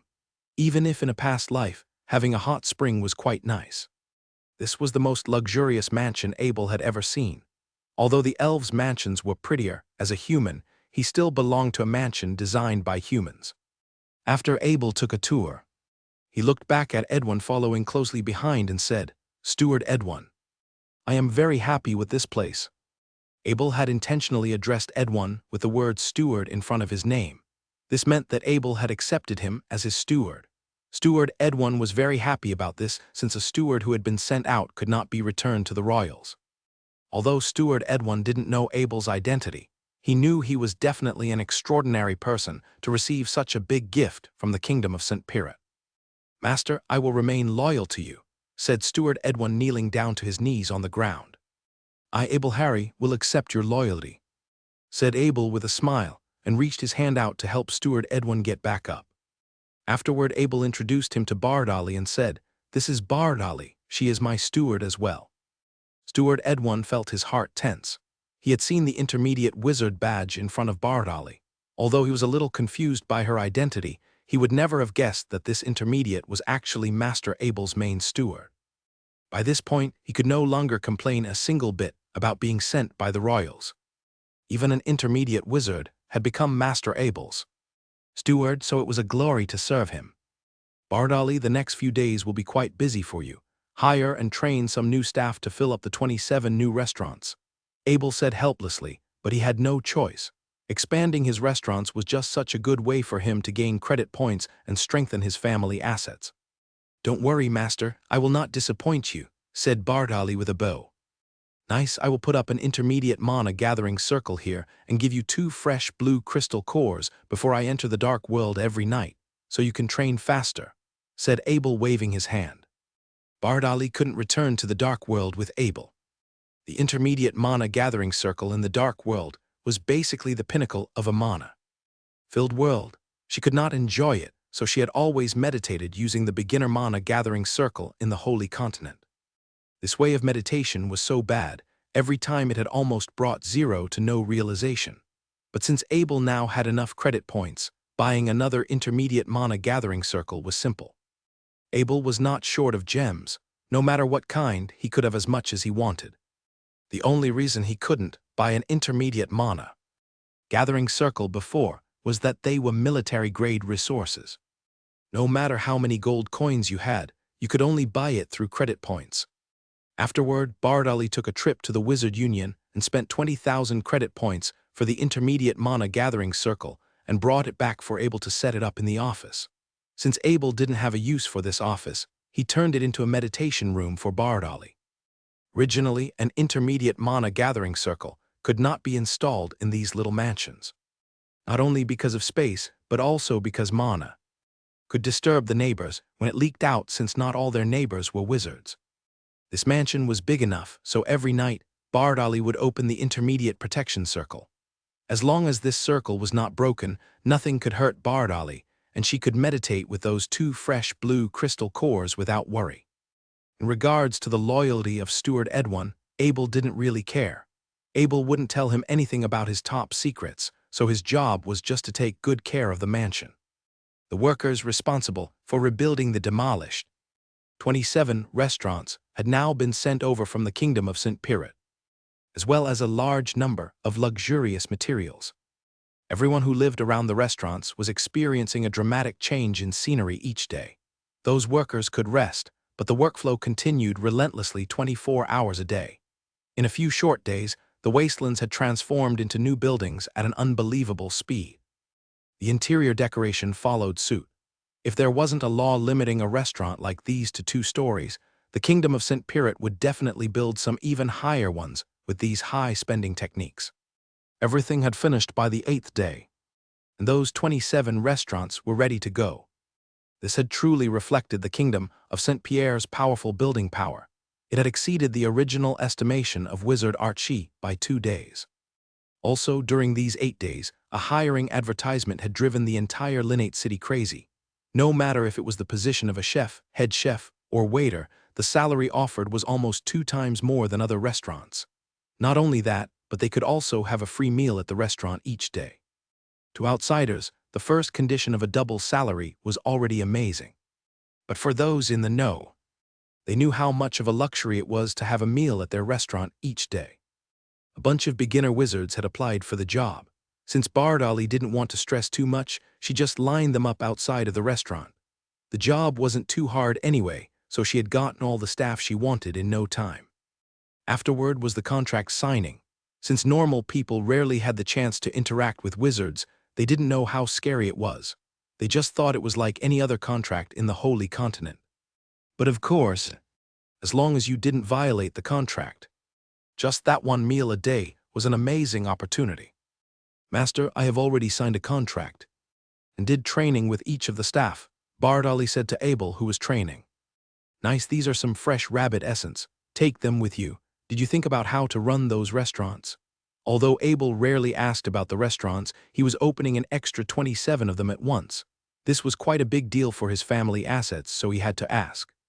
Master, I want to run all 27 restaurants just as I run the Forgotten Land, Bardali replied with a soft voice. Did you do some research on Linnate City's spending? Do you know how many people can afford these dishes? Said Abel with a smile. Although Abel didn't know too much about business, he was a boomer. His sight for business was still well-rounded than anyone here. Master, I didn't. Bardali looked down and bowed. Actually, there's no need. A large number of our customers are wizards, so it looks like only people with a high salary will come to our restaurant, said Abel, looking at the confused Bardali. Then what do I need to do? Asked Bardali again. She was not expecting Abel to be so business-oriented. I was thinking of water down the rabbit essence even more. Only give them 1/5 of the portion put in the Forgotten Land, and make the price 1/5 of the original price as well, said Abel after he thought for a little bit. That rabbit essence wasn't cheap. If Abel didn't have a farm of blue howling rabbits in the dark world, but instead raised them through a mana gathering circle, each of those rabbit essences would have an astronomical price. Therefore, Abel was actually just turning those endless amounts of blue howling rabbits into military resources. Yes, master, said Bardali after hearing Abel's recommendation. To her, everything Abel said was basically a command. The Forgotten Land had already made a name after these events. So name the 27 restaurants after it and turn it into a branch, Abel said after he thought a bit more. A branch? Bardali had never heard this term before, so she was confused. Call the first restaurant the Forgotten Land Branch No. 1, then Branch No. 1, keep doing this in order until No. 27, then people would know these are the branch restaurants of the Forgotten Land, Abel explained. Great idea, master, but what will happen to our customers? Bardali asked. Don't worry, we still have the 4/5 of the rabbit essence, said Abel with a smile. Without any ceremony, any formal celebration, the 27 restaurants were opened just like that. Wizard Melinda was the second wizard to level up in the Forgotten Land. Just like every day, he woke up early and began heading to the Forgotten Land. However, as he was walking, he came across another restaurant with the same sign as the Forgotten Land. The only difference was there was a chain No. 15 writing under it. How come there's another Forgotten Land here? With the urge of curiosity, Wizard Melinda entered this restaurant. Its design and decoration was almost an exact carbon copy of the original Forgotten Land. It was almost like it had just moved. Location. His gaze then focused on the thing he cared the most, the menu. It was located in the same location, and the font was exactly the same. Steamed egg 10 credit points. Steamed fish 20 credit points. Sweet and sour pork 20 credit points. Rib soup 30 credit points. Steak 20 credit points. What? How come it is so cheap here? To people who have never eaten in the Forgotten Land before, this price was still a few times more expensive than other high-class restaurants. But to a Forgotten Land regular, this price was too good to be true. Were they doing a promotion? Excitement, joy, and happiness began to pour out from the heart of Wizard Melinda. Although he was quite wealthy most of the time, he still hesitated buying a 100 credit point dish, let alone that 150 credit point rib soup. But now he could finally order that rib soup he yearned for so long, as well as a steak. Since this was a new restaurant, it was still empty. There was no need to wait in line and no need to watch as the others enjoy their food as his mouth began to salivate. This was too amazing. Afterward, he found a place to sit down. Even the seats felt more comfortable. He was in love. Wizard Melinda called a waiter over with an extremely confident voice and said, "Give me a rib soup and a steak." Back in the original Forgotten Land, only an intermediate wizard could speak like this. Please wait. Soon a waiter stepped up with a card and placed it in front of Wizard Melinda. This was the rule of the Forgotten Land. The customer had to pay before they eat. Since it was so expensive, it would be quite a big problem if everyone decided to eat and not pay. After spending 50 credit points, Wizard Melinda sat and waited. By that point, he was still the only customer, but he knew full well that it was only because not many people had tried the food here before. If they had, they would all cleverly give out their money. "Here is your rib soup and steak. If you need anything else, please let me know," said the waiter in a very professional manner. Even the waiter's attitude was better than the ones in the original Forgotten Land. Wizard Melinda then lowered his head to look at the dishes. It looked exactly the same. Although he had never tried the rib soup, he had the steak once before.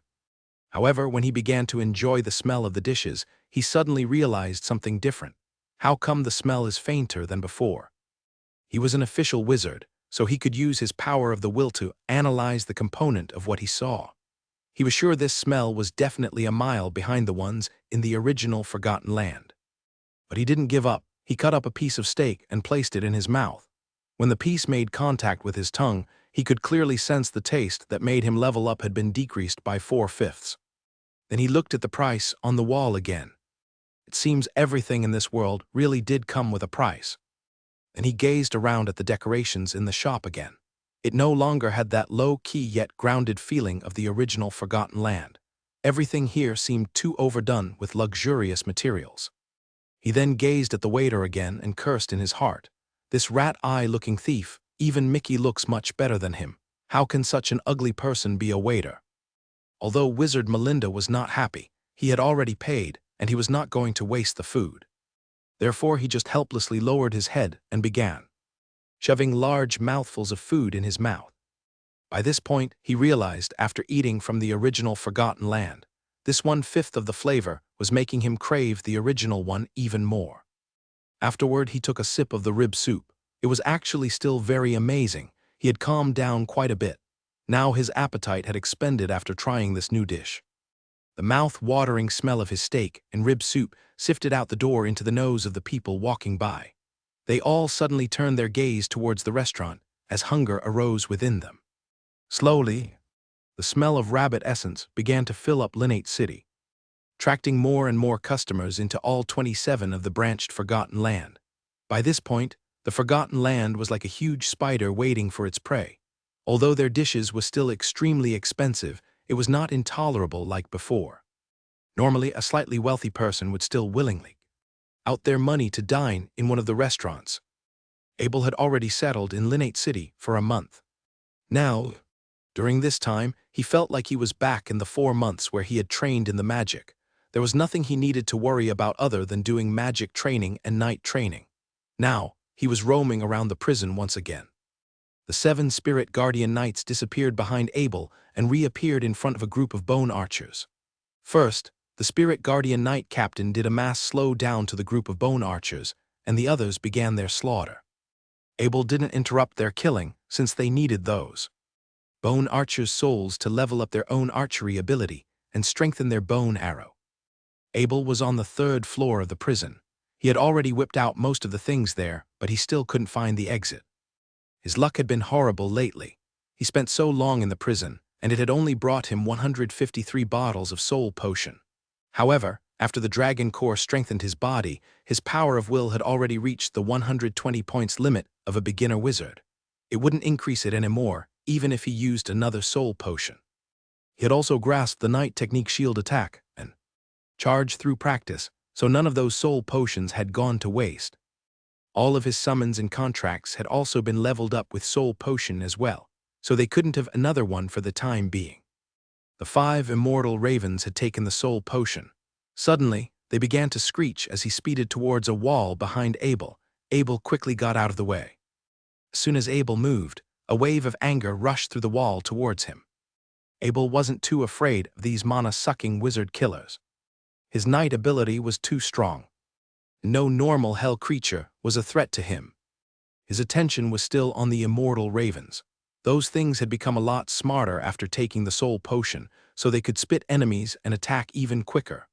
Although their attack power was still about the same, its blinding ability did increase after the fire enchantment. These days he would normally only summon the spirit guardian knights, immortal ravens, and the oak sage. The fire enchantment was too exhausting because it used so much mana, so he normally couldn't bother to summon his spirit wolves and poison creeper.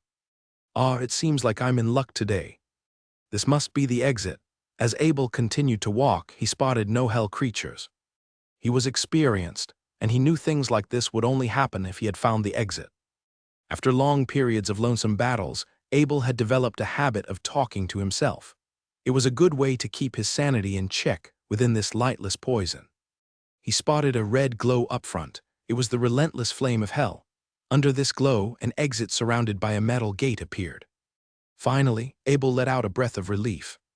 Although he would use the scroll of town portal and return to the rogue encampment to meditate and rest every night. As well as leaving this place with the immense speed of black wind, he normally still spent his whole day in this prison.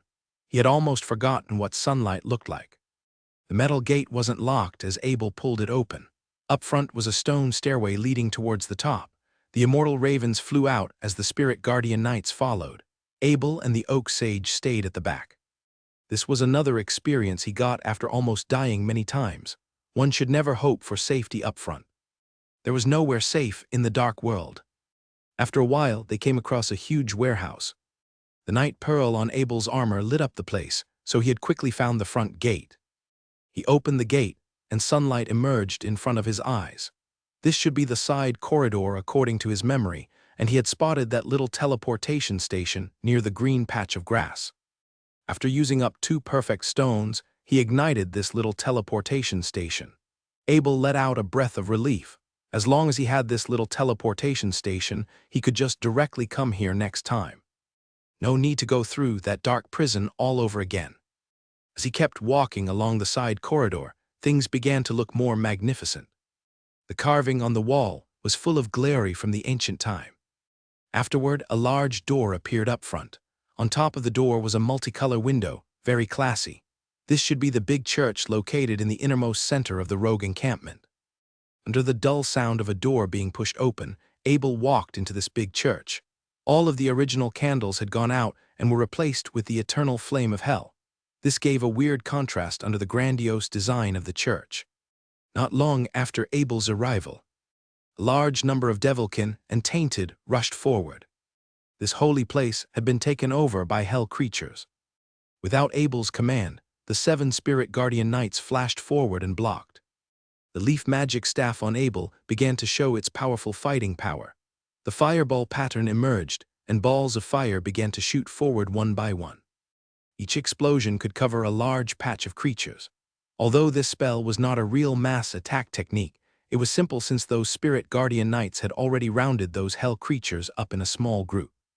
Although Abel had a record of killing elite wizards in the Holy Continent, he still couldn't get too arrogant since he had to face these vicious hell creatures in front of him. If you were not careful, these hell creatures could generate a broken effect upon you. Once this effect kept occurring, maybe you would be helplessly beaten to death just like that. Of course, Abel had 2 passive defense magic weapons on him, which the dark world didn't have. It could help him when his life was threatened, but despite that, he would still not play around with his life like that. Ever since he had the leaf magic staff, Abel had been fighting like a wizard. He was a head commander as well, but he only had the dark gold twitch throw on him to increase his hit rate by 20%. This speed was still not enough when fighting against these hell creatures. The hell creatures he would face were only going to get stronger, so he could not afford to underestimate them. A stream of fireballs also flew towards the spirit guardian knight captain. It was coming from a fire-dark wizard. Although it was not a leader, it was still an elite since it could unleash fireballs in a roll. Since Abel was just behind it, the spirit guardian knight captain directly blocked these fireballs with its shield. After the fire enchantment, it had gained a powerful immunity to fire attacks, so these fireballs didn't do much to it. Afterward, the spirit guardian knight captain disappeared and reappeared next to the dark wizard in a flash of white light. Its fire magic sword struck down, and the dark wizard was dead in 3 strikes. Although the dark wizard was killed, Abel was still not satisfied. It had taken the spirit guardian knight captain 3 whole fire enchanted strikes to kill that thing. Even though its rank must have been quite high to unleash that many fireballs, those things were still normally very low in health and defense. Therefore, this suggested that the gears on the spirit guardian knight captain and its teammates were following behind the demand of the battle. Lately, Abel had been putting the godly Horadric Malice on a rack within the blacksmith guild of the Rogue encampment. It was where it belonged. This was not because Abel wanted to return the thing to where it belonged, but it was because the Horadric Malice could open a socket every 30 days. If he kept it in the Holy Continent, then for all the time he spent in Linnate City, he would only have one chance to open a socket. Since time was different between the Holy Continent and the Dark World, he could most open up one new socket every day he spent in the Holy Continent. Abel didn't want this chance to go to waste. He needed to make a large amount of white gear.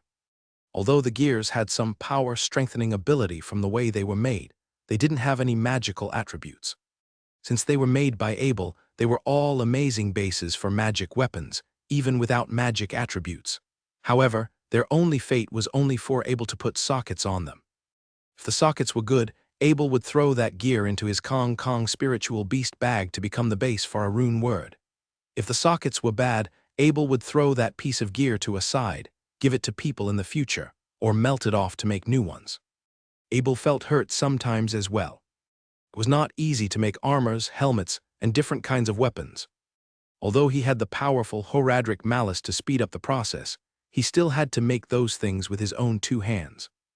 These things were like his heart and soul, and it could go to waste by just one attribute strike.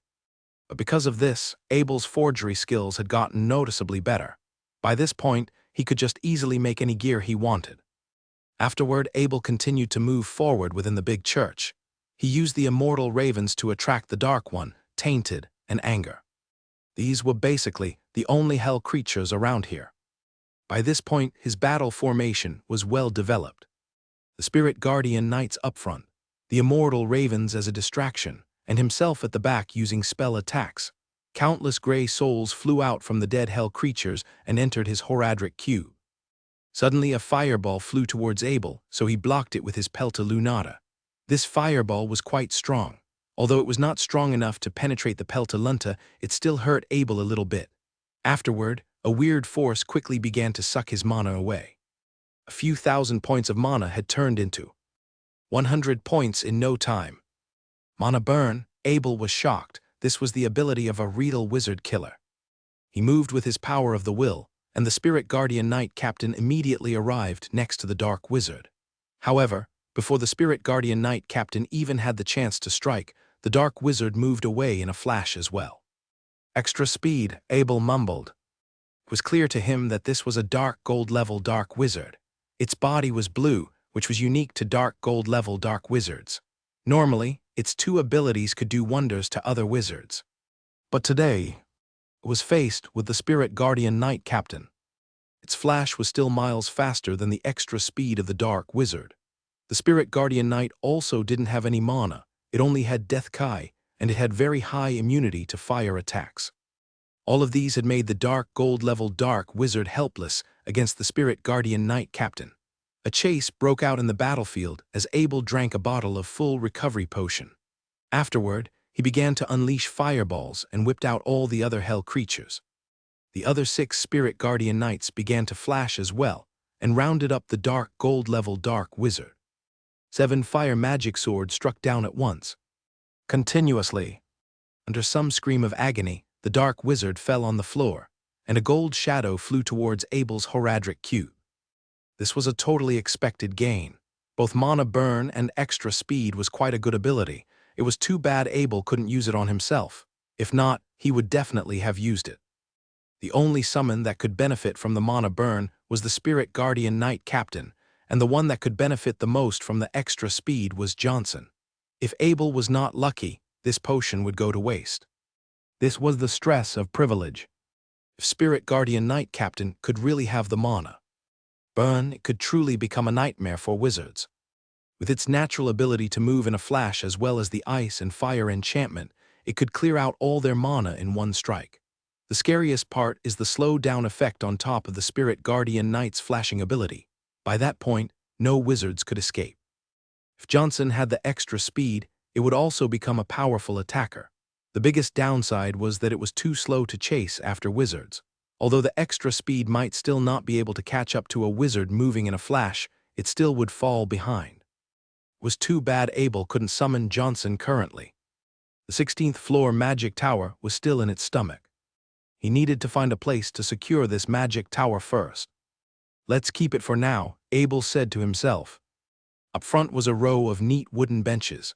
They were made for prayers, and many of them were still in good shape. But despite that, they were covered in blood and dust. It was quite disgusting. It looked like a dining table for the devil. Abel moved forward, stepping on puddles of blood. The horrific smell suddenly sifted through his nose. It remained of him of the time where he was in the Countess Camber on the 5th floor of the Forgotten Tower. This place also had a giant metal sink of blood, and it was extremely eye-catching under the eternal flame of hell. Abel thought of the Countess's story. It seems like she was not the only one rigged by the ruler of this city. Inside the sink, there was even the scary shadow of hell. How come a sink of blood like this would appear in this place? Abel knew that the sink of blood in the Countess' chamber was made by the wizard that rigged her back in the day, but that didn't matter now. The Countess already had a new life, and Abel destroyed everything to do with hell. Between the sink of fresh blood, there was a shrine. This original sacred place had now been contaminated to the ground. Click, click, click. Suddenly, Abel heard the sound of bones making contact with the ground emerged from all four walls behind the giant church. With a flick of a hand, the jade tandu appeared on Abel's right. Extra 20% poison resistance, poison increased 95%. These two attributes made him feel a little bit safer in his heart. Abel knew there were the ashes of a dark gold skeleton wizard in this place. It had some scary poison attacks as well as 3 attributes: extra strong, ice enchantment, and mana block.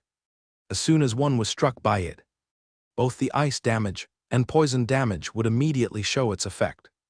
At this moment, the Spirit Guardian Knights did not have any poison resistance ability, so it would hurt them quite badly if they failed to dodge.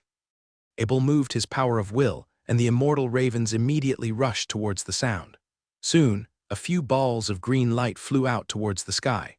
The 5 ravens dodged it perfectly, and this also gave away the location of the ash. Black Wind, move in a flash, Abel yelled. Black Wind disappeared on the spot with a flash of white light. The ash was still attacking the ravens, but Abel already had his shield attack prepared. A golden light flashed on his shield the moment he entered. Black Wind appeared next to the ash. The ash was struck by the shield attack. Abel's shield attack had already reached level 8. It could knock the target unconscious for at least a few seconds. During this time, Abel unleashed a stream of dark gold combat kai from his jade tandu and injected that dimension shadow into it. The dimension could not stay too long in the dark gold combat kai. It had to be unleashed as soon as it was injected. The jade tandu was aimed at the ash, and with a flick of his wrist, the dimension force shot out from the dark gold combat kai. Quietly, they made its way towards the ash. In exactly 1 second, the dimension force chopped the dark gold skeleton of the ash in half and continued to demolish the benches behind it before it disappeared. The ash on the floor began to regain its consciousness. Since it didn't have a torso, it could only lift up its 2 green glowing hands. It's so strong. Abel had forgotten that this thing was not an intelligent being in the Holy Continent. Hell creatures would not die until all their health was cleared out. While Abel admired how strong this thing was, 2 glowing green balls flew towards him. Black Wind viciously dashed with its 4 legs and disappeared on the spot, successfully dodging them. Afterward, another 2 glowing green balls were coming their way, but by that point, Black Wind was already running at full speed. By this point, Ash's body began to approach its torso, and with a click, it had turned into a full skeleton again. If the crack wasn't so visible, no one would guess it had just been chopped into 2. Approach, Abel yelled, and Black Wind abruptly changed direction. It speeded straight towards the ash as the dark gold combat wrapped around Abel's jade tandu. With Black Wind, Abel struck down. These 50 points of force on top of the momentum of Black Wind knocked them ash backward. The ash was a dark gold hell leader, and it was a highly physical impact-resistant dark gold skeleton by nature, so knocking it back with 1 strike was already very good. Abel was not stupid enough to use a magic attack on this thing. Its mana resistance could almost counteract all effects of Abel's spell attack, especially since he was not a high-ranking wizard. The ash kept having a bad time. The soul fire on its skull continued to flicker as it ruthlessly threw out glowing green balls. However, Black Wind easily avoided these tens of poisonous balls. Charge, Abel yelled. This was the first time he had unleashed this knight technique in a battle. Afterward, a huge golden combat Kai pattern appeared on Abel's body, illuminating both him and Black Wind. Afterward, the golden glow of this pattern began to burn, making Black Wind crazily speed towards the ash. Black Wind was naturally very fast. On top of this charge ability, Abel didn't know how to describe its speed. It was as if he was penetrating air. It didn't seem like they were charging on ground at all. The air cracked. Abel rigidly speeded in front of the ash. His Jade Tandu then viciously struck out. This level 4 charge could increase impact by 175%. On top of Black Wind's original speed, a huge sound erupted as it made contact with the ash.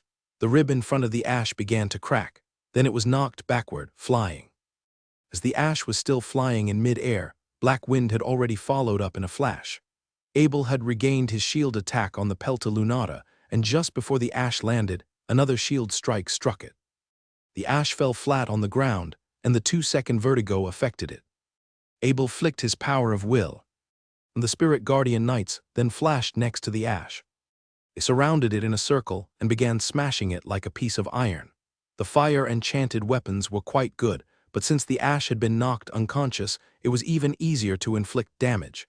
In these few short seconds, a large chunk of the ash's health had been taken away. Afterward, the glowing green ball began to emerge again from the ash's hand. Just when Abel was about to use another charge, that especially clever immortal raven swooped down from the sky and pecked on the ash's eye socket. It had a blinding effect. Soon, a golden glow wrapped around the ash's head. It had lost its eye. Amazing, Abel yelled at the raven. This strike came just in time. The 2 soul potions did not go to waste after all. Then he stopped the 7 Spirit Guardian Knights with his power of will. Once they attacked, the blinding effect would go away, so Abel paused for a while until his shield strike ability recovered again. Abel found a comfortable spot and viciously struck down on the skull of the ash with a shield strike from his Pelta Lunata. The stream of mana penetrated the ash's skull into its body. Another 2 seconds of vertigo. The Spirit Guardian Knights struck down at once again. Abel didn't stop either. A dark gold string of combat Kai sifted through the Spirit Guardian Knights like an eel and began cutting on the body of the ash. A sense of hopelessness flashed within the eye of the ash. Its soul fire began to burn up, and a blue glow surrounded its body. Dodge, Abel yelled as Black Wind flashed away a few hundred meters. The Spirit Guardian Knights also follow suit the exact moment as Abel called. The only thing that remained was that clever immortal raven. It swooped down again and was ready for another strike. However, when it heard its owner's call, it was already too late. Although it could fly, it could not move in a flash. It wasn't fast enough. The ash was engulfed in blue and an immensely powerful ice nova and blasted outward. That raven was just turning away, but soon it was smashed with that ice elemental blast. After a scream of agony, the raven turned into a block of ice and dropped on the ground. Abel wasn't too worried about it freezing to death. They were called immortal for a reason. If they could really die this easily, maybe those druids would need to get new ravens every time had an exploration. He held back his laughter and stepped up using a fireball spell. It turned into a little fire dragon and carefully melted off the ice. The raven escaped from the ice and began to screech. It wanted to tell its owner how much unnecessary suffering it had gone through. A dark gold shadow flew out from the ash's remains. It was another bottle of power potion. Upon analyzing, Abel was way too careful with this battle. If he just blocked those poison balls from the ash directly, he would be able to kill the thing in no time. The Jade Tandu Abel had was a nightmare for elemental poison attacks, but this was not a game. He only had 1 life, so he didn't want to risk it. Abel searched around for a bit. This ash was poor, it had nothing in it. Abel shook his head and continued to search around the big church. The big church had nothing valuable. Abel gave up. However, he suddenly spotted a passage towards the tomes downstairs. Abel remembered the most powerful dark gold leader in this territory, Andariel, was located in the 4th level of this underground tomes. Abel stared at the pitch-black passage and let out a long sigh. Let's go find Andariel in hell. In the morning, Abel returned from the dark world and put away the protection circle.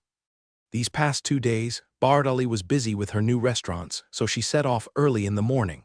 The chefs in the mansion had not been trained yet, so they didn't know how to cook. Most importantly, the 2 chefs in the mansion were not contracted.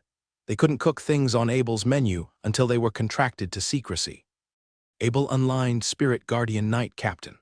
Although it had been battling for days, its armor remained clean as always, since the black substance that made out of it had a self-cleaning ability.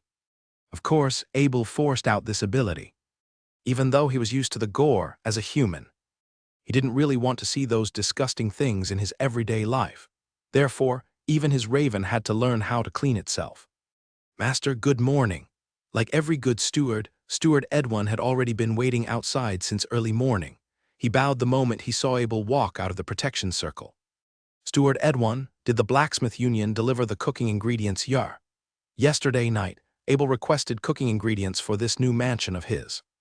Since he had 27 new restaurants, Bardali had organized a new warehouse, as they needed a lot more ingredients. Master, the blacksmith union delivered the cooking ingredients early in the morning, and Miss Bardali already organized the servants to divide them and send them out to each restaurant. There are still some left in the kitchen. Steward Edwin was quite confused why Abel was still doing business. Although businessmen had wealth, they didn't have much status. Steward Edwin always felt like he was not doing his job properly, since he didn't even know what his owner's occupation was. If Abel only did business, there was no way the kingdom of St. Pirat would give him a royal mansion just like that. Steward Edwin didn't know who to ask. His social circle was all nobles, and they didn't know much about Abel. Today, a batch of cooking ingredients had been delivered by the blacksmith union. Although the deliverers didn't say anything, Steward Edwin could tell they were very proud to deliver the ingredients. Abel waved his hand, and the Spirit Guardian Knight Captain walked out from the door. Steward Edwin was so shocked that he almost jumped upon feeling its terrifying scent. Since when did this scary knight come in? Go make breakfast for me, Abel commanded the Spirit Guardian Knight Captain.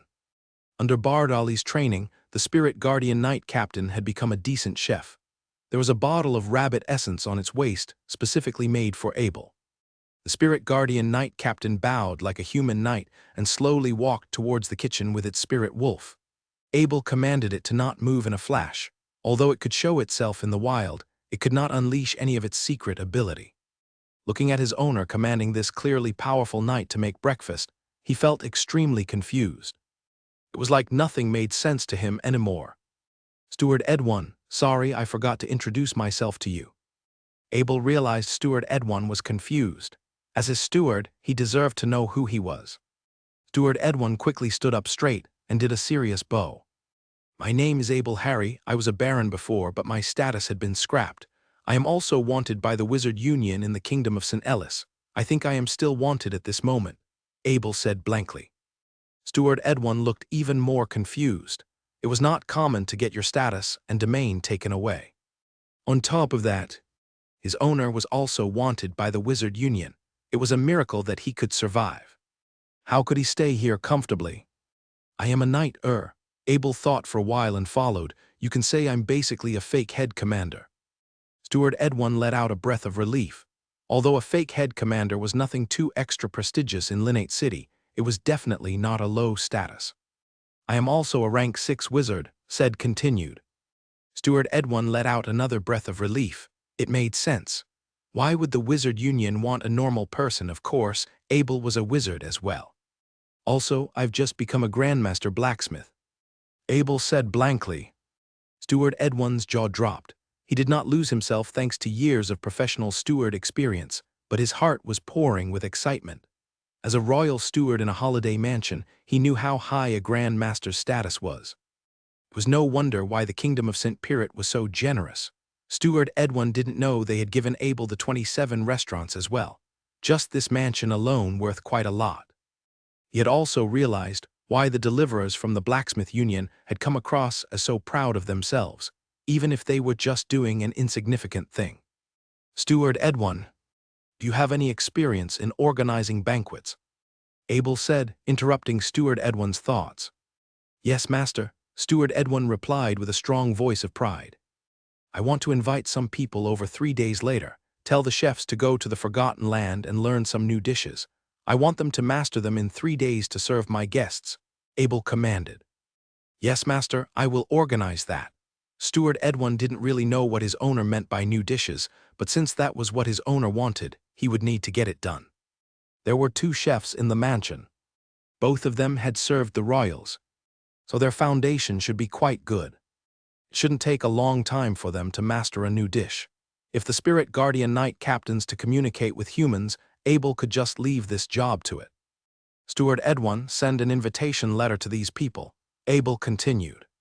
Please let me know, said Steward Edwin as he took out a pencil and a piece of lambskin parchment.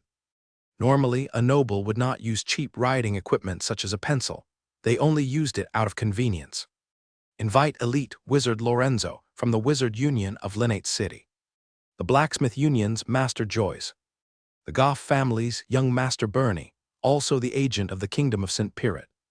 Intermediate Wizard Archie. Steward Edwin held back his excitement as he kept writing down these names. This was definitely the most high-class banquet he had organized, and it could do wonders for his career. From now on, he would be the elite within the steward circle. Wizard Lorenzo was one of the most powerful wizards in Linate City, and Master Joyce was the true chef executive of the Blacksmith Union in Linate City. He didn't know too much about young Master Bernie, but he heard that the Goff family was the only dwarf family in charge of all their trades. Their status was quite important in the entire Holy Continent. At last, Intermediate Wizard Archie was exactly the past head boss of Steward Edwin. Master, should we use the wine in our wine cellar? Steward Edwin asked with a bow. I have some other use for the wine in the cellar. I will put a box of rum in the cellar, so bring that out for the banquet instead, said Abel, waving his hand. He was planning to combine all of the wine in the cellar and drink it himself in the future. It was not easy to come across good wine since most of it was kept by powerful forces. The higher the quality wine, the better its texture was after the Horadric cube. And Abel would definitely save the best for himself. The reason Abel wanted to organize this banquet was that he wanted to tell the human world that Abel Harry was back, and he was now at Linate City. Another reason was to remain the Wizard Union in the Kingdom of St. Ellis to retract his wanted order. The Goff family told him the elites in the Wizard Union in the Kingdom of St. Ellis were busy restructuring themselves and didn't have time to care about him. If he didn't do something to nudge them, it seemed like he would need to wait for a long time. Abel himself was to blame. He was too vicious, and he had turned their entire investigation department into a mess. Even that information analyzing soul had returned home, which made the Wizard Unions work a lot harder. He needed to thank the Goff family and the Blacksmith Union for their support all this time, and he also needed to personally give the Kingdom of St. Pirit and Wizard Lorenzo a personal explanation for the mistaken tension. They had given him so many unexpected benefits, so he definitely needed to repay them. It seemed like this banquet could be a good way to strengthen their relationship. A banquet was a good way to interact with people.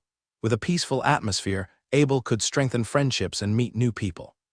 Steward Edwin was confused about Abel's reasoning for choosing to use rum for this banquet. Rum was not common among nobles. They were only loved by knights.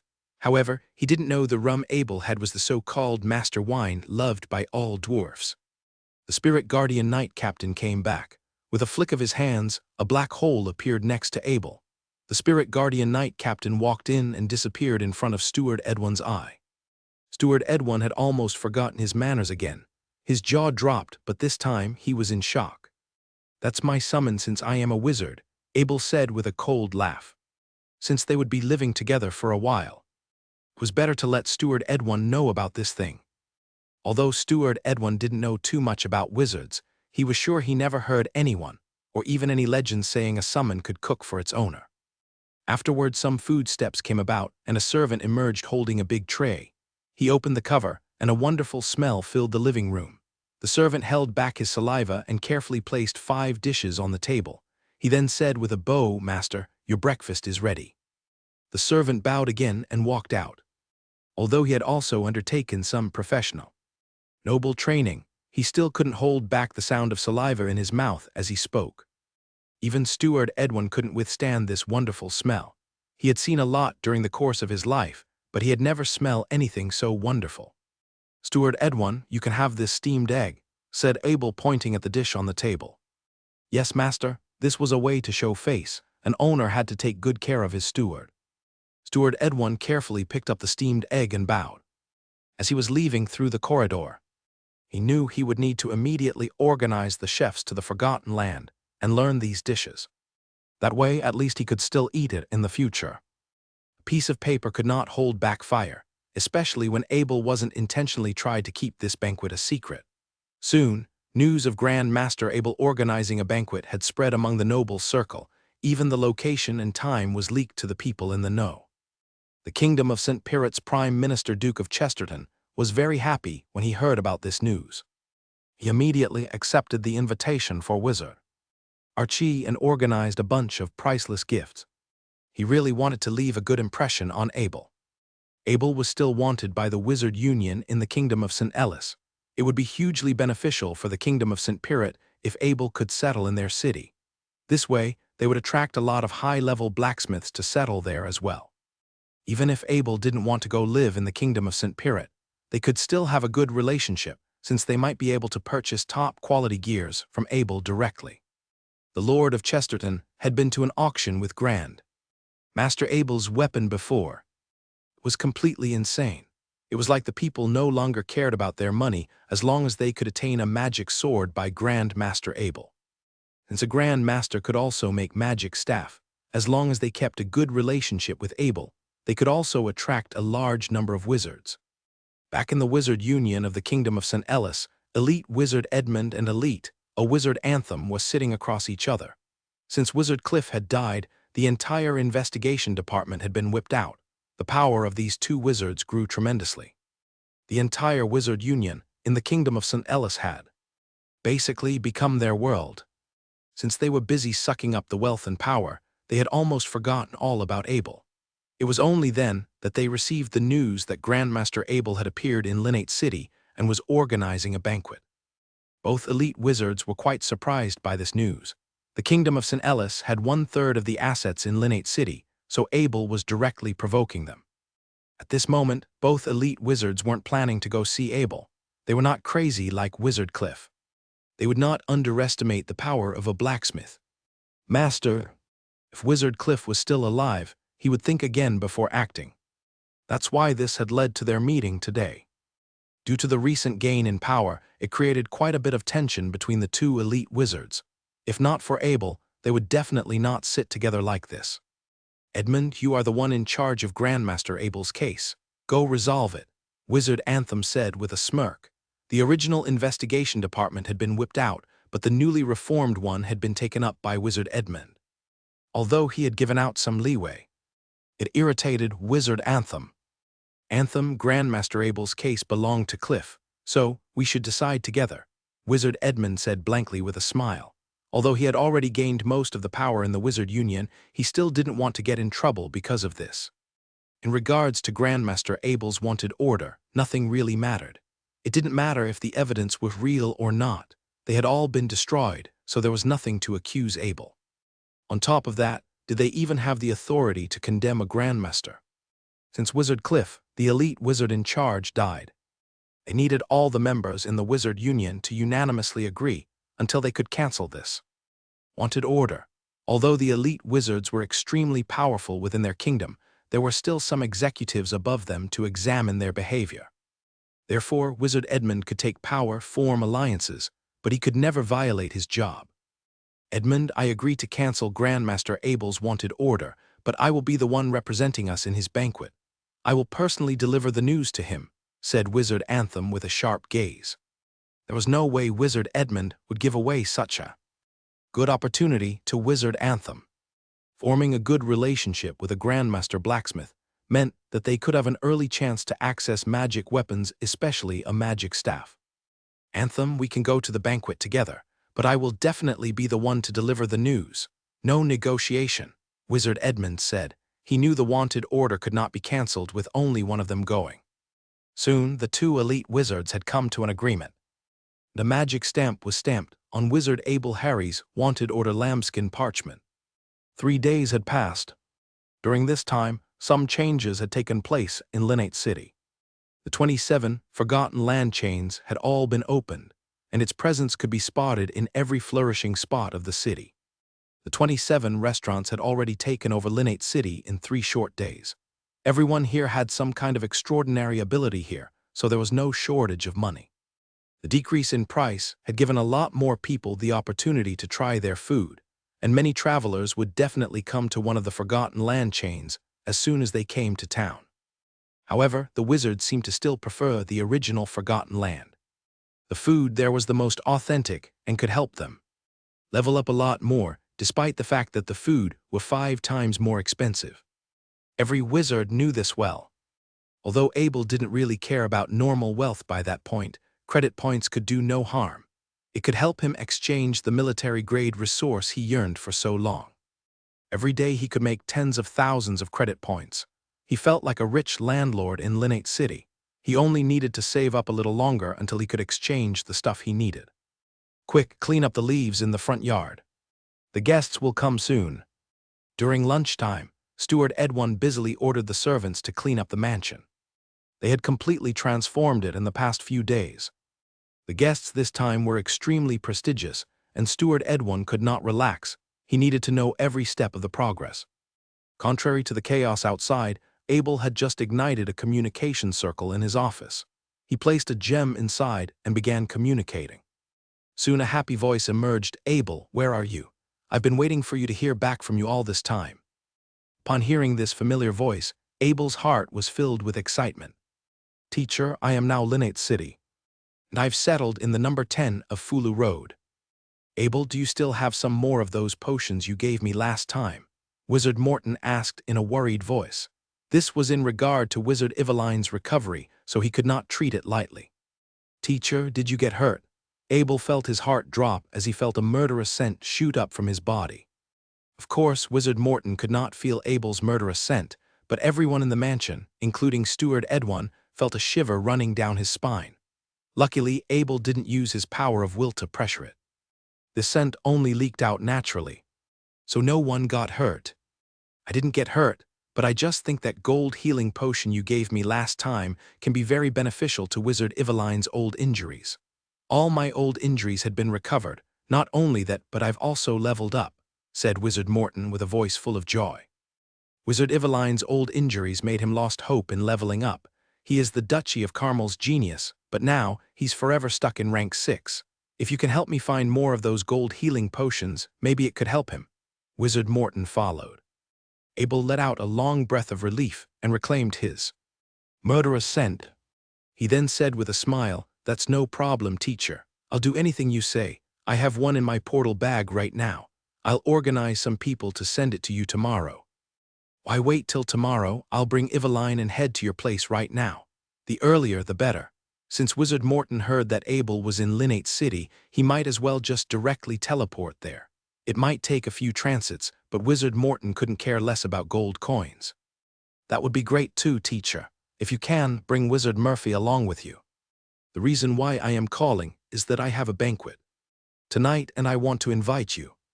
If Wizard Eveline wants to join, also bring Wizard Murphy so we can all hang out for a few days here." "Okay, Abel. Wizard Murphy is here for a few days. It should be nice to visit Knight City," Wizard Morton replied. After they disconnected, happiness filled his heart.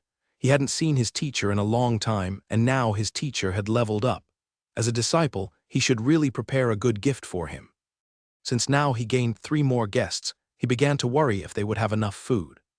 He then quickly asked Steward Edwin, "Steward Edwin, we will have a few more guests tonight. Do we have enough food?" "Master, don't worry. I had specially requested large amounts of ingredients from the Blacksmith Union for tonight's banquet. It should be more than enough," said Steward Edwin confidently. Steward Edwin was a lot more experienced than Abel when it came to organizing a banquet. Sometimes, those guests would bring their partner along with them. Sometimes people with an extremely prestigious status would show up. Even though they might not be invited, you still could not leave them outside. Therefore, getting more food was a must, especially when Steward Edwin knew Abel was not short in credit points. It was better to avoid embarrassment at the last moment. "Do we have enough servants?" Abel asked again. "Master, I already asked Miss Bardolly. She said she would ask some of the waiters in the Forgotten Land to come help out. It should be fine," said Steward Edwin with a bow. After Abel had talked to Steward Edwin, he went back to his room and began preparing a gift for his teacher. After around an hour, Steward Edwin gently knocked on Abel's door and said politely, "Master, 3 wizards are asking for you." "They are here," Abel called happily. He opened the door. Afterward, he briskly walked towards the front door with excitement. Steward Edwin had never seen his owner like this. All this time, his owner had acted very maturely. He had almost forgotten his age. It was only until now he had shown the energy of a youngster. As soon as Abel reached the front door, he saw Wizard Morton looking around in confusion. He yelled, "Teacher, you are here." Wizard Morton had not seen Abel in a few months. He had grown quite a lot during this time, so Wizard Morton could help but smile. "Teacher, you look younger," said Abel, carefully looking up and down at his teacher. After leveling up, Wizard Morton's life force had strengthened. This younger appearance was a clear sign. Wizard Morton also carefully looked back at Abel. When his gaze struck upon his chest, he realized there was a single magic staff badge. "Abel, you are now an official wizard. It's all thanks to the magic book you gave me. I could never level up without it." Afterward, Abel made eye contact with Wizard Eveline and Wizard Murphy, standing at the back. "Wizard Eveline, Wizard Murphy, welcome. I never would have imagined that little boy would catch up to me this quickly," Wizard Eveline said, looking at the badge on Abel's chest. Of course, he was not jealous. Instead, he was happy for Wizard Morton and Abel. "Haha, luckily I'm faster than you. If not, this good boy might have been disciple already," said Wizard Morton with a big laugh. "Come in, you must be tired. Have a rest and drink some coffee," said Abel with a bow towards the wizards. "That's right, we'll keep talking after we come in." Wizard Morton followed. Abel did not lead the 3 wizards to his living room since it was already set up for the banquet. The 4 of them were all wizards, so Abel directly led them to his office. The office was surrounded by an intermediate mana gathering circle. This thing could suck up all the surrounding mana, making the mana concentration of the office on par with normal magic towers. The moment Wizard Morton entered the office, he felt a change in mana. He couldn't help but ask, "Is this where you meditate?" "No, this is my steward's training room," Abel explained. "Your steward is a wizard?" Wizard Eveline asked in shock. "Yeah, I am keeping an intermediate wizard with me." It wasn't easy to explain where Bardali came from, so Abel just kept it simple. "An intermediate wizard as a steward, only a grandmaster like you could do a scary thing like this," Wizard Murphy said from the silence. Abel didn't want to lie to his teacher and the wizards, so he quickly changed the topic and took out the healing potion. "Her condition is a little bit special. After I told her she could stay here, she just decided she wanted to be my steward." "Anyways, Wizard Eveline, this is the gold healing potion teacher was talking about." Wizard Eveline gratefully accepted the potion with his 2 shaking hands. To him, this potion signified hope. As a wizard, he knew how rare a gold potion was. On top of that, he also heard from Wizard Morton that Abel's were much more powerful than any other ones. "Wizard Eveline, you can use it here," Abel suggested. He didn't want anyone to see this gold healing potion, so the sooner Wizard Eveline used it, the less trouble he would have. "Eveline, Abel is right. The mana here is pretty good. It's just like a magic tower. So just drink it here," Wizard Morton suggested. He thought that it was safer to take such a high-value potion sooner as well. Also, Abel was a grandmaster blacksmith, so if this didn't work, he could ask Abel to find another way. Wizard Eveline picked up the gold healing potion and carefully opened the lid. The golden liquid inside swirled around, shimmering. It truly reflected how precious it was. He had been a rank 6 wizard for 10 years. Back in the days, in his early 20s, he had lost all hope after an injury. If he didn't have the support of good friends such as Wizard Morton and Wizard Murphy, maybe he wouldn't even have the courage to keep living. Now he had hope in his hands. He had a strong intuition that as long as he drank the healing potion down, all his injuries would be recovered. He had never come so close to hope before. He tried to seek out countless remedies, and it had cost him a large amount of wealth and resources, but one by one, they all turned into disappointments. Thoughts began to emerge in Wizard Eveline's head. He gave it a little shake to clear it out. By this point, he only had one mission.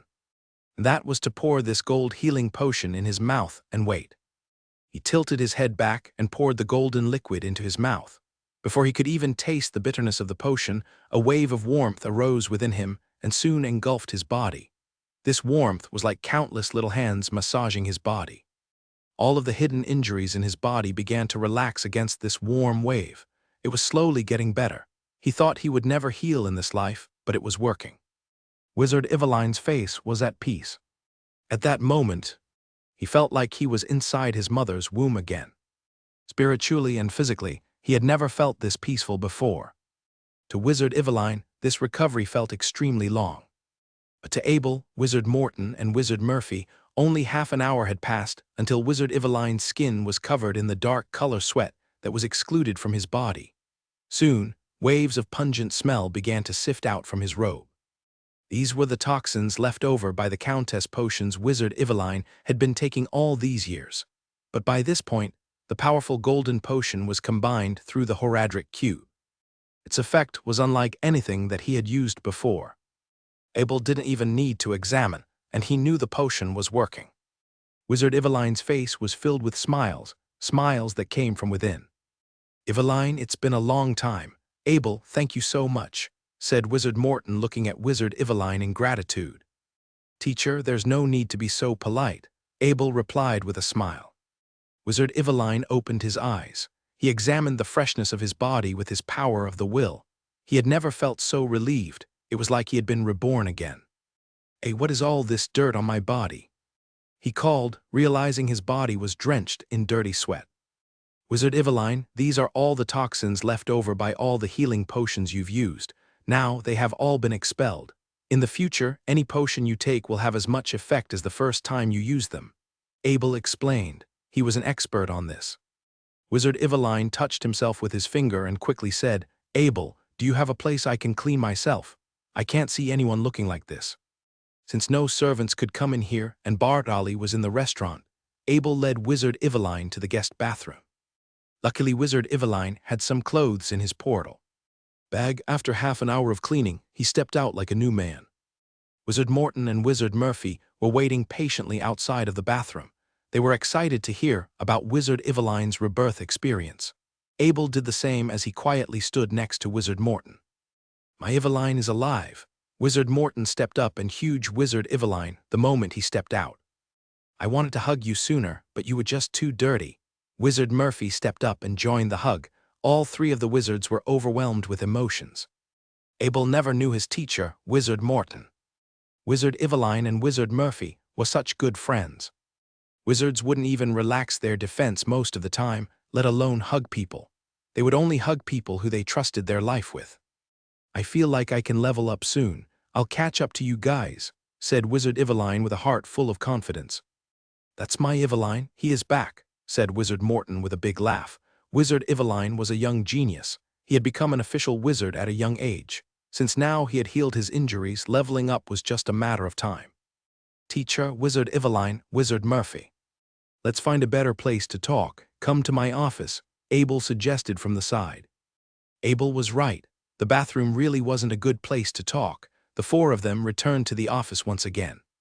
"Teacher, I heard you have successfully become a rank 12 wizard. As your disciple, I prepared a gift for you," said Abel as he took out a magic staff he just made from his portal bag and handed it to Wizard Morton. "Morton, this is a magic staff by a Grandmaster blacksmith. Quickly take a look at its attributes," said Wizard Murphy with a heart full of curiosity. Yes. Let's see if Abel had given you the right gift." "Both me and Murphy know which spell you are best at," said Wizard Eveline with a smile. Wizard Morton held the magic staff in his hand. This thing was brand new. It was wrapped in a tightly drawn pattern, which gave it the perfect grip. The top of the magic staff had a delicate yellow gem tightly held in place by a few luxurious gold stems until it could barely be seen. "Abel, this magic staff is made with that famous spirit and magic gem-infused technique of yours, right? It's my pleasure to see it in real life," Wizard Morton exclaimed in admiration. "Huh?" Suddenly, Wizard Morton felt an immensely strong connection with this magic staff. Normally, this feeling would only occur when the attributes of the magic staff had corresponded very well with the attribute of its user. He wrapped his power of will around the magic staff, and some stats appeared. Thunder Magic Staff Creator, Abel. can unleash 10-8 level lighting every day. Abel, this magic staff. Wizard Morton looked at Abel in shock. He didn't expect a magic staff like this. What, Morton, does it not suit you? If so, you can give it to me. Wizard Eveline smiled. Since they were such good friends, Wizard Morton just handed the magic staff over to Wizard Eveline and said with a raspy voice, "Take a look yourself." Wizard Eveline happily held the magic staff in his hand, but after he examined with his power of will, that smile was replaced with the same shocked look. "What happened to you guys?" Wizard Murphy stepped up and snatched the magic staff from Wizard Eveline. Soon Wizard Murphy also looked stunned. They all speechlessly stared to Abel. "Teacher, don't you like it?" Abel didn't know what the three wizards were doing, so he quickly followed. "I was in a rush this time, so I couldn't find the best soul. When I get better and find some better souls in the future, I'll make you another one." Abel thought this magic staff was nothing extraordinary.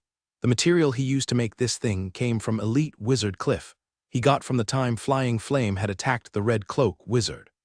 Since he wanted his gift to look presentable, he didn't want to use those ugly blank magic staff from the dark world used by Hell creatures. Instead, he used the one Wizard Cliff had made for himself. Wizard Morton then snatched the magic staff back from Wizard Murphy, gave it a little rub, and lifted his head up again. "Abel, do you know what this magic staff signifies?" "Teacher, it should be okay, right? It only has one attribute, but I can make a better one in the future." Abel had seen the rune word magic staff. It had so many attributes, it had almost made him dizzy. This one was too simple in comparison. "This is a timeless magic staff," Wizard Morton said with a glowing pair of eyes. "Is this thing considered a timeless magic staff? That's embarrassing." Abel darkly thought time himself. To him, only a magic staff like the leaf magic staff could live up to this name. Wizard Morton then thought of something, so he quickly asked, "Yes, Abel, how many magic staffs have you made with an intermediate spell?" "I have only made 2 of them. One is the Black Fire magic staff, and the other is this Thunder magic staff," Abel replied. Of course, the rune word magic staff he had made was beyond the technology of the Holy Continent. He wasn't planning to expose it. "My spirit, this is a legendary magic staff." Wizard Morton directly handed the magic staff back to Abel and continued, "Abel, every first attempt timeless magic staff made by a Grandmaster Blacksmith will become a legendary magic staff because every Grandmaster is a true legend. I can't accept this gift. You take it back."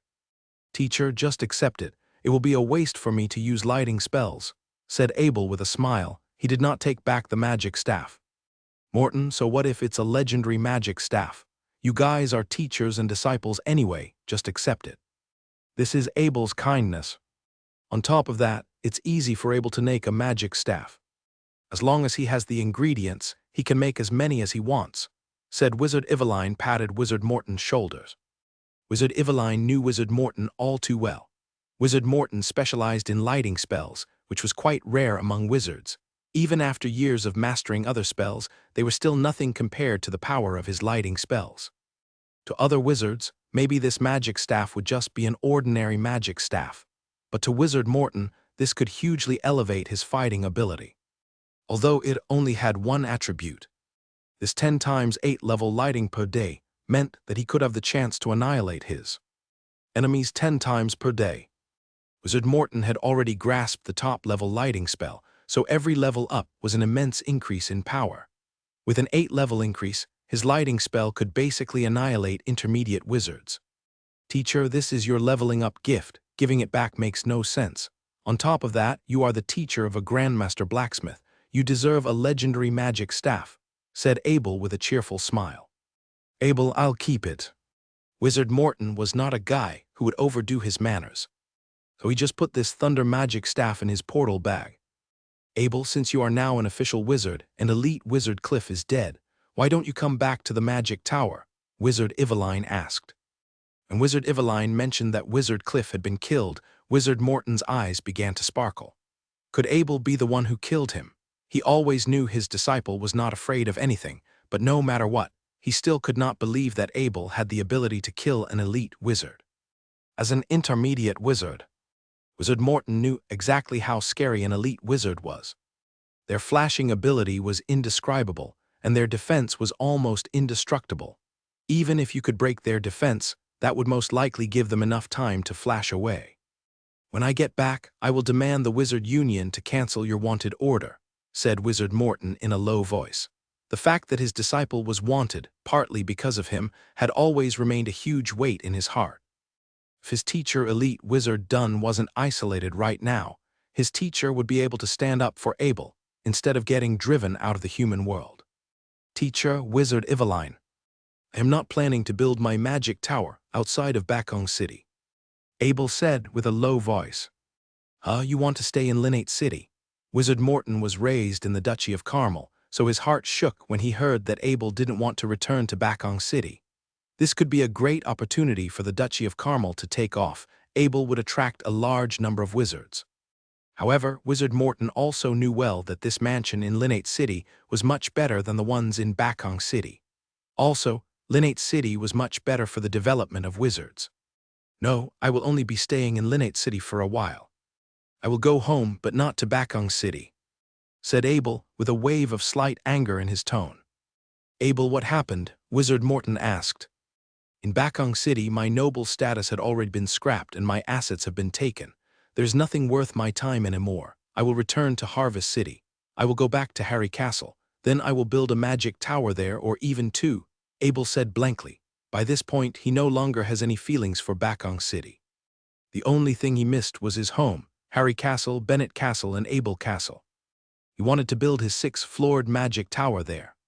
He was not short in credit points. He could also build one for Bardali.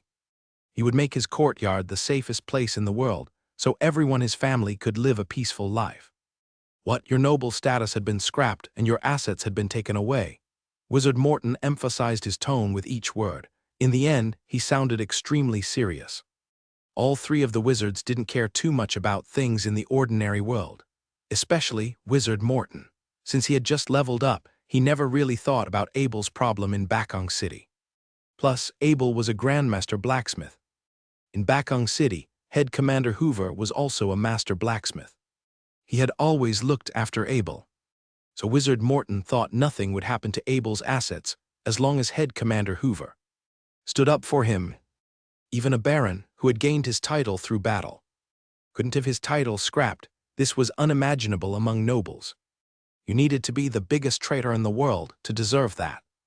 How could a wizard who didn't even live in the Duchy of Carmel be a traitor? How could a Grandmaster blacksmith do such a thing? If Abel really was a traitor, he only needed to say a word, and countless head commanders and elite wizards would whip out the Duchy of Carmel. Abel, your magic tower is a part of the Duchy of Carmel. Do you know how many credit points you need to give the Wizard Union to build one? If you build it in Bakong City, the Duchy of Carmel will help you pay part of it. No one will ever dare to touch your assets. Soon, they will even repay you a few times for what you've lost, Wizard Morton said with his last bit of hope. He thought that a magic tower had to be exchanged with credit points from the Wizard Union, so they didn't come easy.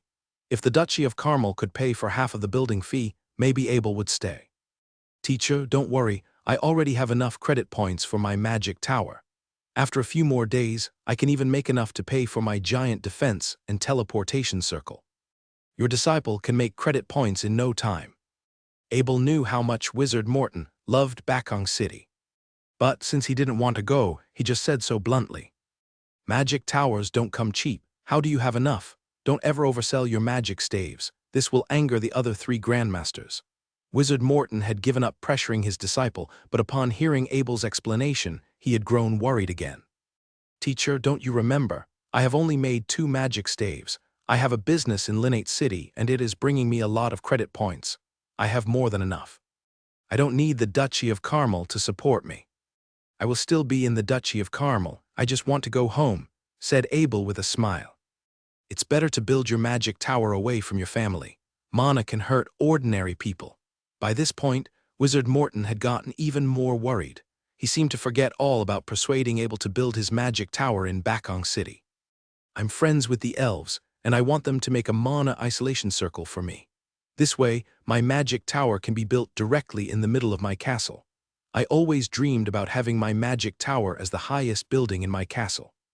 This way, every day I walk out, I can see my family. Abel was very good with the elves. Even if he didn't go through Angstrom City, and Grand Duke Edwina, he could still get any magic circle he wanted from the Alchemy Union. Since that's what you want, go for it. We all have teleportation circles anyway, Wizard Morton said helplessly. As long as Abel would still be in the Duchy of Carmel, that was fine with him. Suddenly Wizard Eveline spoke up. Abel, can you also save a space for me? I want to build a new magic tower after I level up. My original one will still be in Bakong City, but I want to build a new one in Harvest City. Eveline, stop playing around. The Duchy of Carmel needs our guardians, said Wizard Morton, twitching at his old friend. There's still some time until my next level up. The credit points I saved up the past 10 years are probably enough for me to build a new magic tower. I can still guard the Duchy of Carmel even if I'm Harvest City, said Wizard Eveline with a serious look.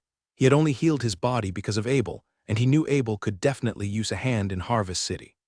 He would definitely need to repay this huge favor. Although he didn't say much, he was extremely thankful in his heart. Wizard Eveline, if you really want to come, I will give you a magic tower as a gift. 7 stories with teleportation circle. Abel smiled. An extra wizard meant fewer worries for him. It was also helpful for his training and lifestyle. Did you hear that, Morton? Your disciple is a generous guy, said Wizard Eveline, patting Wizard Morton in the shoulder with a big laugh.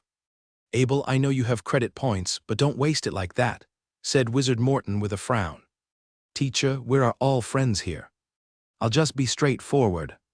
My business in Knight City can bring me 10 to 20,000 credit points every day, so don't worry, said Abel, looking at the 3 wizards. He trusted them, and his income wasn't too much of a secret in Knight City anyway. The first thing Wizard Morton thought of when he heard about Abel's income was not himself, but his first disciple, Wizard William, who was on the battlefield. He cared about him just as much. William will be from Miracle City in a few days. Maybe you can help him out a bit. That guy was quite a big spender, and I'm afraid he won't have many credit points left after being away for 2 years. Every duchy needed to send a wizard to help guard the Miracle City, and Wizard William just happened to be the one. Miracle City was located on the border between the orcs and humans, so guarding that place maintained human safety. The 3 years contract was going to expire soon, and Wizard Morton knew Abel's personality, so he just asked bluntly, Teacher, I will buy Wizard William an entire magic tower the moment he comes back. How about that? Looking at the current rate, Abel was gaining credit points. He should accumulate a scary amount of it in a few months. By that point, a magic tower would be like nothing to him. With William's personality, he will definitely not let you pay for an entire magic tower. You will need to waste a lot of effort just to even pay half of it for him, Wizard Morton said helplessly. Teacher, if you want, I can also prepare a spot for you next to my magic tower. A brand new 12-story magic tower with teleportation, a new tower spirit, as well as an intermediate mana gathering circle. Abel really wanted to be close to his teacher in Harry Castle as well and form a magic tower group that belonged to him. If he had enough official wizards, maybe he could also get a giant protection circle like Knight City. A simple 6-star circle still needed 6 magic towers, as well as a main magic tower in the middle to be formed. That was 7 magic towers, 7 wizards. Of course, Abel could get as much wizard to Harvest City as he wanted as long as he asked. However, he only wanted the wizards he trusted. Abel, let's discuss this later. Wizard Morton did not agree, but he didn't decline the offer as well. He knew the Duchy of Carmel had already hurt the feeling of this disciple of his. If he stopped strengthening their relationship, maybe Abel would even lose his last bit of feeling for the Duchy of Carmel. At that point, the Duchy of Carmel would lose a Grandmaster blacksmith. Under the vivid illumination of the living room, white shimmers was scattered by the diamond crystal of the crystal light, casting upon the gorgeous paintings on the wall like little stars. Illumination circle also cast light from below the human god of wall statue in the fountain in front of the gate. The fountain of water danced up like a stream of neon light and then fell back down again. The light poles of Fulu Road lit up, and a few bright-looking servants were already standing up front, waiting to bow to any guests who were about to arrive. Abel could not personally greet his guests with his current status. His stewards would do that. Steward Edwin was also standing in front of the gate, waiting for guests. Abel, Wizard Morton, Wizard Eveline, and Wizard Murphy were already in the living room.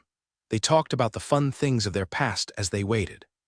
After learning for 3 days, the chefs had already begun to master the 5 dishes. They were extremely busy, and a mouth-watering smell emerged from the kitchen. "If elite wizard Lorenzo is here," Steward Edwin called. With a strong voice, Wizard Lorenzo stepped through the front door with 3 intermediate wizards. And Abel quickly stepped up and greeted them. "Grandmaster Abel." "I must be the earliest one here," said Lorenzo with a big laugh. By that point, he already noticed the 3 wizards sitting in the living room, so he followed with a smile. "Maybe not. They are, Wizard Lorenzo. This is my teacher, Wizard Morton, and those 2 are his friends, Wizard Eveline and Wizard Murphy," Abel introduced. "Hello. Wizard Morton, you have cultivated a genius," said elite Wizard Lorenzo respectfully. "Mr. Lorenzo, it's all thanks to Abel's hard work." Wizard Morton replied respectfully as well. "These are my nameless disciples. If they can do even half of what Grandmaster Abel has achieved, I will be happy." Wizard Lorenzo introduced the 3 intermediate wizards behind him. Wizard Lorenzo considered bringing his disciples or not. Normally, people would bring their spouse along with them in this kind of banquet. But since Abel was a grandmaster and a genius wizard, this chance to interact with him was too good to miss. A lot of the time, the relationship between wizards and their disciples was even closer than their relationship with their spouse or children. Magic towers were not suitable for normal people to live in, so unless their spouse or children were also wizards, normally they wouldn't see them often. Most importantly, wizards would live long lives. Normally, people could not escape aging, and only their disciples could stay with them throughout their entire journey. So, every disciple was like a wizard's children. Due to their closeness, Wizard Lorenzo brought his 3 intermediate disciples to this banquet. If there wasn't a rule stating a maximum of 3 guests to a banquet, he would definitely bring more. Elite Wizard Nigel, Elite Wizard Eddington, and Elite Wizard Allenby are here. Steward Edwin's voice emerged again. Abel couldn't help but frown when he was reminded of that public magic staff mission. He was sure Wizard Lorenzo was not the one who set up the mission. He had interacted with Wizard Lorenzo many times, so Wizard Lorenzo could just ask him directly.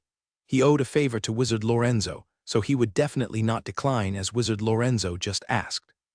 This meant that the magic staff mission must be set up by one of these 3 elite wizards. Abel really didn't like this cheap behavior, but this was not the time to complain. He had to mind his manners. "Welcome to my banquet. It is my honor to have all of you here." Abel bowed like a noble to the 3 elite wizards. "Grandmaster Abel, I hope our surprise arrival doesn't bother you," said with Wizard Allenby with a big smile, and bowed back like a noble as well. If Abel had acted very polite like this, it meant that he was not close to the person.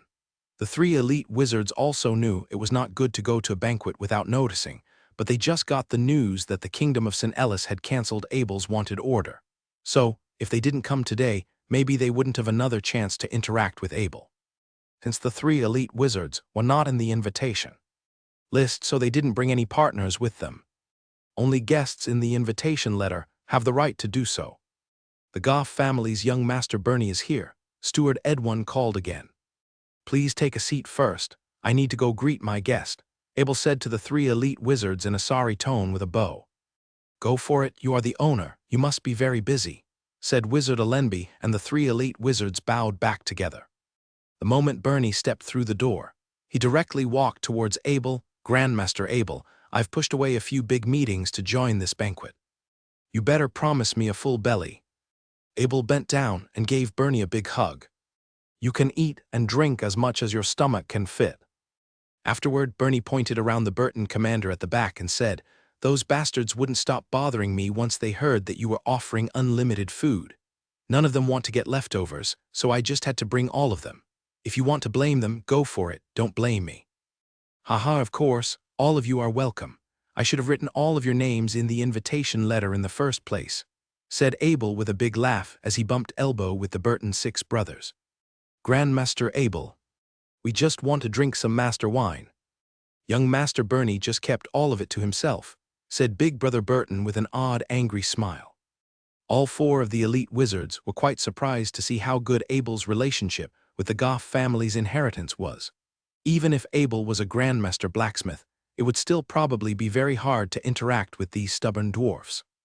The friendship of dwarfs was extremely precious.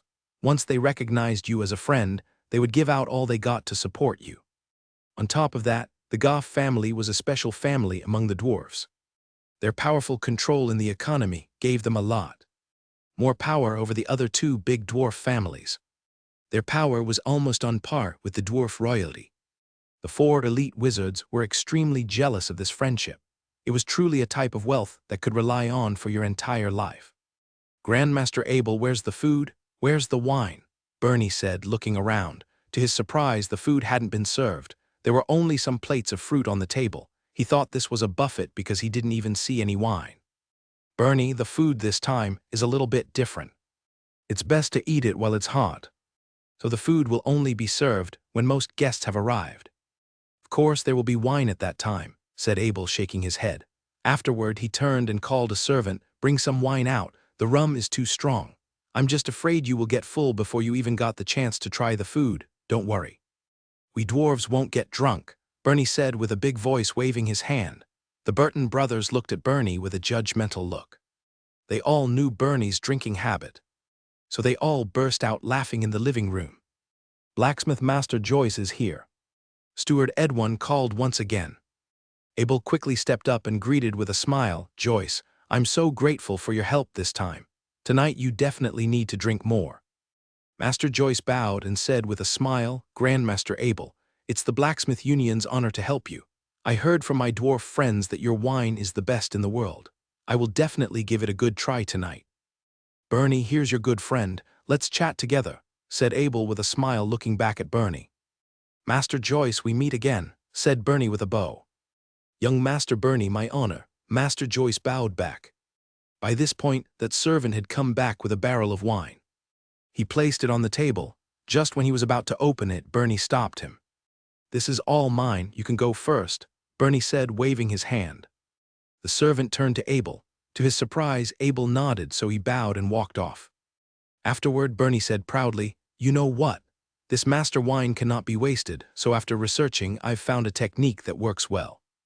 As he was speaking, he took out a water tap looking from his portal bag. He plunged the sharp edge at the bottom of the barrel and began drilling it inside. Abel's jaw dropped. The water tap-looking thing from his past life was invented by this bastard. The creativity of an alcoholic was insane. Bernie gently twisted the opening, and the wine began to pour out. Soon it filled an entire cup. Afterward, he twisted the tap to tighten it. "What do you think? I've found a few masters to help me make this thing. It is the most advanced technology out there," said Bernie, looking at Abel. Abel gazed at Bernie and nodded. He then stuck out his fingers and suggested, "You can add a filter at the front to filter out all the impurities of the wood. You can also add a ring here to secure it, so you won't break the barrel if you use too much force." After Bernie heard Abel's suggestion, he could help but filled his heart with respect. This thing was no toy. It was invented by a few masters. It only took Abel a moment to spot two improvements to it. This Grandmaster Blacksmith title was deserved. If Abel knew what Bernie was thinking, he would definitely tell him he was thinking about it too much. Abel had only suggested this because it was basically a water tap prototype. He knew what an actual water tap looked like before. If he really wanted to improve it, he could give out countless ideas. "Bernie, you can put this thing here. I'm too lazy to make another one anyway," said Abel with a smile. "Grandmaster Abel, if you want it, I'll give it to you. I'll make a few extra ones based on your suggestions, and send a few more over." Although Bernie didn't really want to give in, he didn't say anything. Abel had given him some good suggestions, so he could give out as much as he wanted. "Everyone come and try my rum. We'll drink as we wait," said Abel, looking at his guests. "Grandmaster Abel, this is master wine, not rum," said Bernie with a strong voice. He was the one who suggested this name, and it was what all the dwarfs call it. The good thing about a buffet was that it was self-serve. Everyone took their own desired portions and tried to use this new magical tap to pour themselves a big glass of master wine. Wizards normally wouldn't like these strong-tasting wines, but today they were curious to see what it was like after how much the dwarfs had praised it. Soon the wine had harmonized the atmosphere, and all the guests began chatting with people they never met before. "The Kingdom of St. Ellis Elite Wizard Anthem and Elite Wizard Edmund is here." Steward Edwin's voice emerged once again from the door. A smirk emerged from Abel's face when he heard these names. Finally, in a way, this banquet was made to remind the Wizard Union that he was back, and they should reconsider his wanted order. Wizard Edmund, Wizard Anthem, it's my honor to welcome you. Abel stepped up with a welcoming bow. Grandmaster Abel, we came without an invitation. I hope you forgive us, said Wizard Edmund with a wizard bow. By this point, both Wizard Edmund and Wizard Anthem realized all four of the Linnate City elite wizards were here. They were not expecting that at all. The dwarf next to them was the inheritance of the Goff family, young Master Bernie. Although Bernie did not have a title and had not fully taken control of his family due to his age, no one would underestimate him in the Holy Continent.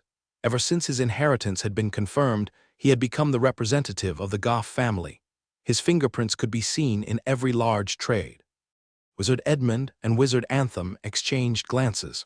Both of them were extremely glad that they had come to this banquet with a good attitude. Wizard Edmund, Wizard Anthem, please come. Let's have some wine before the banquet starts, said Abel with a welcoming gesture. Grandmaster Abel, you are too generous. I have a gift for you, said Wizard Edmund with a bow. Afterward, he reached into his portal bag and took out a piece of lambskin parchment. He then followed. The past investigation department of the Kingdom of St. Ellis had made a mistake and passed down a wanted order. Wizard Anthem and I decided that this was a false wanted order, so from now on, this order will be scrapped. Here are the documents. Abel took the parchment with a smile. He didn't open it. Instead, he bowed to the two wizards and said, Wizard Edmund, Wizard Anthem, I'm very thankful for everything you have done for me. If you need any help in the future, feel free to ask me. These words were exactly what Wizard Edmund and Wizard Anthem were waiting for. Why do you think they both wanted to rush there? Of course, they wanted to form a good relationship with Abel as well. Wizard Anthem noticed the single magic staff badge on Abel's chest next to his Grandmaster Blacksmith badge. It was an official wizard badge, so he quickly nudged Wizard Edmund. Grandmaster Abel, did you become an official wizard? Wizard Edmund asked in disbelief. Although all the data from the investigation department had been destroyed, they still remembered Abel's information in their heart. They didn't know since when did Abel started to follow Wizard Morton, but they were sure he had only become a rank 3 wizard officially 2 or 3 years ago. It was already hard to believe that a person could become an official wizard in such a short time, let alone being chased after by their investigation department. Could Abel be a blacksmith genius and a wizard genius as well? Yeah, I unexpectedly leveled up a while ago when I was traveling around, said Abel with a smile. Wizard Edmund and Wizard Anthem exchanged glances. Traveling. Abel was being chased after. There was not a single safe place for a wanted person, and Abel still became an official wizard. This would probably be a huge emotional impact on those stuck in rank 5. Both wizards were more interested in where Abel registered this wizard badge. His wizard badge in the Kingdom of St. Ellis had been discarded, and he did not apply for a new one. Grandmaster Abel, I've helped you to recover your wizard badge, but it seems like you already got a new one, said Wizard Edmund, still in a friendly voice. Since I need to build a magic tower, I need a wizard badge so I can get some credit points to pay for it. That's why I've registered a wizard badge in Linnate City. I will still build my magic tower in the Duchy of Carmel, so I still need you wizards to look after me. Abel smiled as he led the wizards to the dining table. The 4 Linnate City elite wizards also smiled when they saw Abel leading Wizard Edmund and Wizard Anthem to the table. However, their face changed when they saw the piece of parchment on Abel's hand. Although they didn't know what it was, they were sure that it was a gift. Normally, a gift was not needed in a banquet like this. Only a leveling up ceremony, wedding, or any big anniversary would need a gift. Did these 2 Kingdom of St. Ellis elite wizard even know any basic human dignity? They were clearly offending the rules. This was a huge insult to anyone who didn't bring a gift. Only Bernie didn't seem to care. Abel had been bothering him all this time. Every day he would need to organize people to pick out the best cooking ingredients and send large amounts of Abel free of charge. He even used a teleportation circle to deliver them, but of course, small money like this was nothing compared to their relationship. Wizard Morton noticed the atmosphere was getting a little tense, so he quickly disrupted. Mr. Edmund, Mr. Anthem, quickly come and try Abel's master wine. It was the dwarf's #1 wine. Wizard Morton was within the management of the two elite wizards, so of course, they knew each other. Also, he was Abel's teacher, so he was basically half a host in this banquet. He should help Abel greet his guests. Both Wizard Edmund and Wizard Anthem did not expect to irritate the four Linnate City elite wizards with a small gift. But they never interacted much and made many deals together anyway. By this point, elite wizard Nigel realized the piece of parchment was Abel's wanted order cancellation document. Regret filled his heart. If he knew this earlier, he would have definitely interacted with Abel in person earlier. Abel was short of credit points back then, and maybe he would already have a magic staff for him. He no longer knew what could exchange a magic staff from Abel. The rate at which Abel was making credit points could make anyone jealous. But no matter how jealous they got, no one would dare to mess with Abel, especially after this banquet. The kingdom of St. Pirat's Lord of Management Duke Sturton and intermediate wizard Archie is here. Steward Edwin's voice emerged again, and everyone froze for a moment. It was no surprise that intermediate wizard Archie came since he invited. Abel had invited him because he wanted to thank him for the way he dealt with the Food and Beverage Alliance incident. However, the kingdom of St. Pirat's Lord of Management, Duke Sturton, was extremely prestigious. He was the manager of an entire kingdom, the #1 man below the king. This was especially the case in the kingdom of St. Pirat, since the king normally just played around and wouldn't really care too much. Most of the authority was held by Duke Sturton, not to mention he was also the king's uncle. It was extremely rare to see an actual authority of a kingdom attending a banquet like this, especially when his name was not even in the invitation letter. Grandmaster Abel, I bring you a wishing well from the king of the kingdom of St. Pirat. I hope our friendship can last for a long time, Duke Sturton said with a bow. His smile was extremely down to earth. He didn't look like the authority for an entire kingdom at all.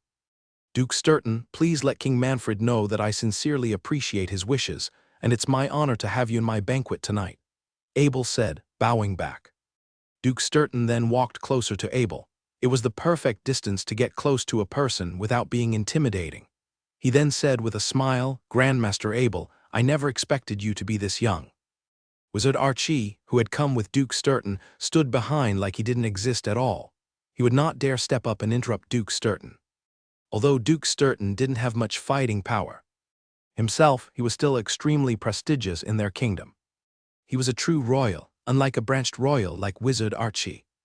Duke Sturton being young is not a good thing as a blacksmith. No one will trust you, said Abel with a laugh. Of course, he was just joking. He was a grandmaster. No one would dare to disrespect him in the Holy Continent no matter how young he was. Grandmaster Abel, I heard the kingdom of St. Ellis isn't treating you very well. If you want a change, you can come to the kingdom of St. Pirat. We've saved a large number of resources, as well as a baron status for you. The kingdom will also build a magic tower for you free of charge, said Duke Sturton directly. The entire reason for Duke Sturton's visit today was to bring Abel back to the kingdom of St. Pirat. He had enough alluring benefits, and he had the status to make decisions for his kingdom. On top of that, he already made a good impression with his compensation before. Duke Sturton wasn't whispering. Both Wizard Edmund and Wizard Anthem could clearly hear him. Their faces suddenly changed. He was clearly trying to Abel from them. Duke Sturton, Grandmaster Abel, is the man of the kingdom of St. Ellis. Don't you think that behavior is a little overboard? Wizard Edmund bowed. Although he appeared polite, he was extremely angry in his heart. My spirit is Grandmaster Abel, a man of the kingdom of St. Ellis. I didn't know. I only made this offer because remember Grandmaster Abel was driven out of the Wizard Union of the kingdom of St. Ellis, said Duke Sturton innocently. We have already discarded Grandmaster Abel's wanted order. Your news is too late, said Wizard Edmund. I'm a mocking tone. I heard what your Wizard Union also helped the Duchy of Carmel and the kingdom of St. Ellis to scrap Abel's title, said Duke Sturton in a mocking tone as well. Just when Abel was about to diffuse this tension as the host of the banquet, another name suddenly came through the door. The kingdom of St. Ellis's Duke Ernest is here. Abel didn't know too much about the kingdom of St. Ellis, and he didn't know who Duke Ernest was. But he was actually the most important person in the kingdom of St. Ellis. Abel Duke Ernest is the current king of the kingdom of St. Ellis. He is King Ambrose Majesty's blood brother. In a way, he could basically represent Ambrose's majesty. Wizard Morton said softly. Abel couldn't even remember all the big nobles in the Duchy of Carmel, let alone the Kingdom of St. Ellis. Today was the first time he had heard the king's name. Before, the Kingdom of St. Ellis was too above his reach, so he never got the chance to even get close to them. He no longer wants to make an impact to impress for status and wealth. To him, life was just about living a peaceful life with his family. Duke Ernest, welcome, Abel said with a bow. Grandmaster Abel, I hope I'm not too much of a bother. I heard the food here is unlike anything in the world, so I want to come and try it out. Please forgive my tongue, Duke Ernest said in a human and polite tone. Abel had never interacted with him before, but since anyone who stepped through his door was his guest, he made a welcoming gesture and led Duke Ernest to the living room. Duke Ernest's face immediately changed when he saw Duke Sturton. The reason he came today was that his Royal Investigation Department had reported that the Kingdom of Pirate had given Grandmaster Abel a top-quality mansion in Lion City as well as 27 restaurants. This was quite a generous move. In the past, even King Ambrose couldn't do much about this due to Abel's wanted order. But now the wanted order had been scrapped. Therefore, no matter what, he would not let the Kingdom of St. Pirate take Abel. That's why he had sent Duke Ernest to attend Abel's banquet. He was expecting Duke Sturton to show up as well at all. Duke Sturton, your body is strong as always, said Duke Ernest with a perfect royal smile. He bowed. Duke Ernest, what brings you here? Were you invited? Duke Sturton bowed back politely as well. Duke Sturton, I heard you weren't invited either. But you still came. Duke Ernest struck back, but the smile on his face remained unchanged. A shiver began to run down Abel's back as he watched from the side. It was like watching two old foxes fighting over a fish, but that he was the fish. Abel shook his head. Just when he wanted to slowly walk off and chat with Bernie, Duke Ernest turned and said, Grandmaster Abel, I brought a blessing from King Ambrose for you. Abel stopped and smiled. Duke Ernest, my title in the Duchy of Carmel had been scrapped. I'm no longer noble. Let's discuss this after I regain my title. If a baron title could be taken away this easily. Noble families in this world would not even last for 100 years, let alone 1,000. Normally, a title would last for countless generations, especially those who were awarded a domain. If Grandmaster Abel, your baron title has been recovered, but the Duchy of Carmel just couldn't get in touch with you. Duke Ernest felt extremely sorry for this, but at the same time, there wasn't much he could do. Abel was still a blacksmith master at the time when his title was stripped. Since elite wizard Cliff had forcefully pushed for it, even King Ambrose couldn't say no, who knew as soon as the king agreed. Abel had become a grandmaster blacksmith. The worst part was that wizard Cliff died soon after. So the Kingdom of St. Ellis had taken the blame just like that. The Kingdom of Ellis was truly struck with bad luck this time.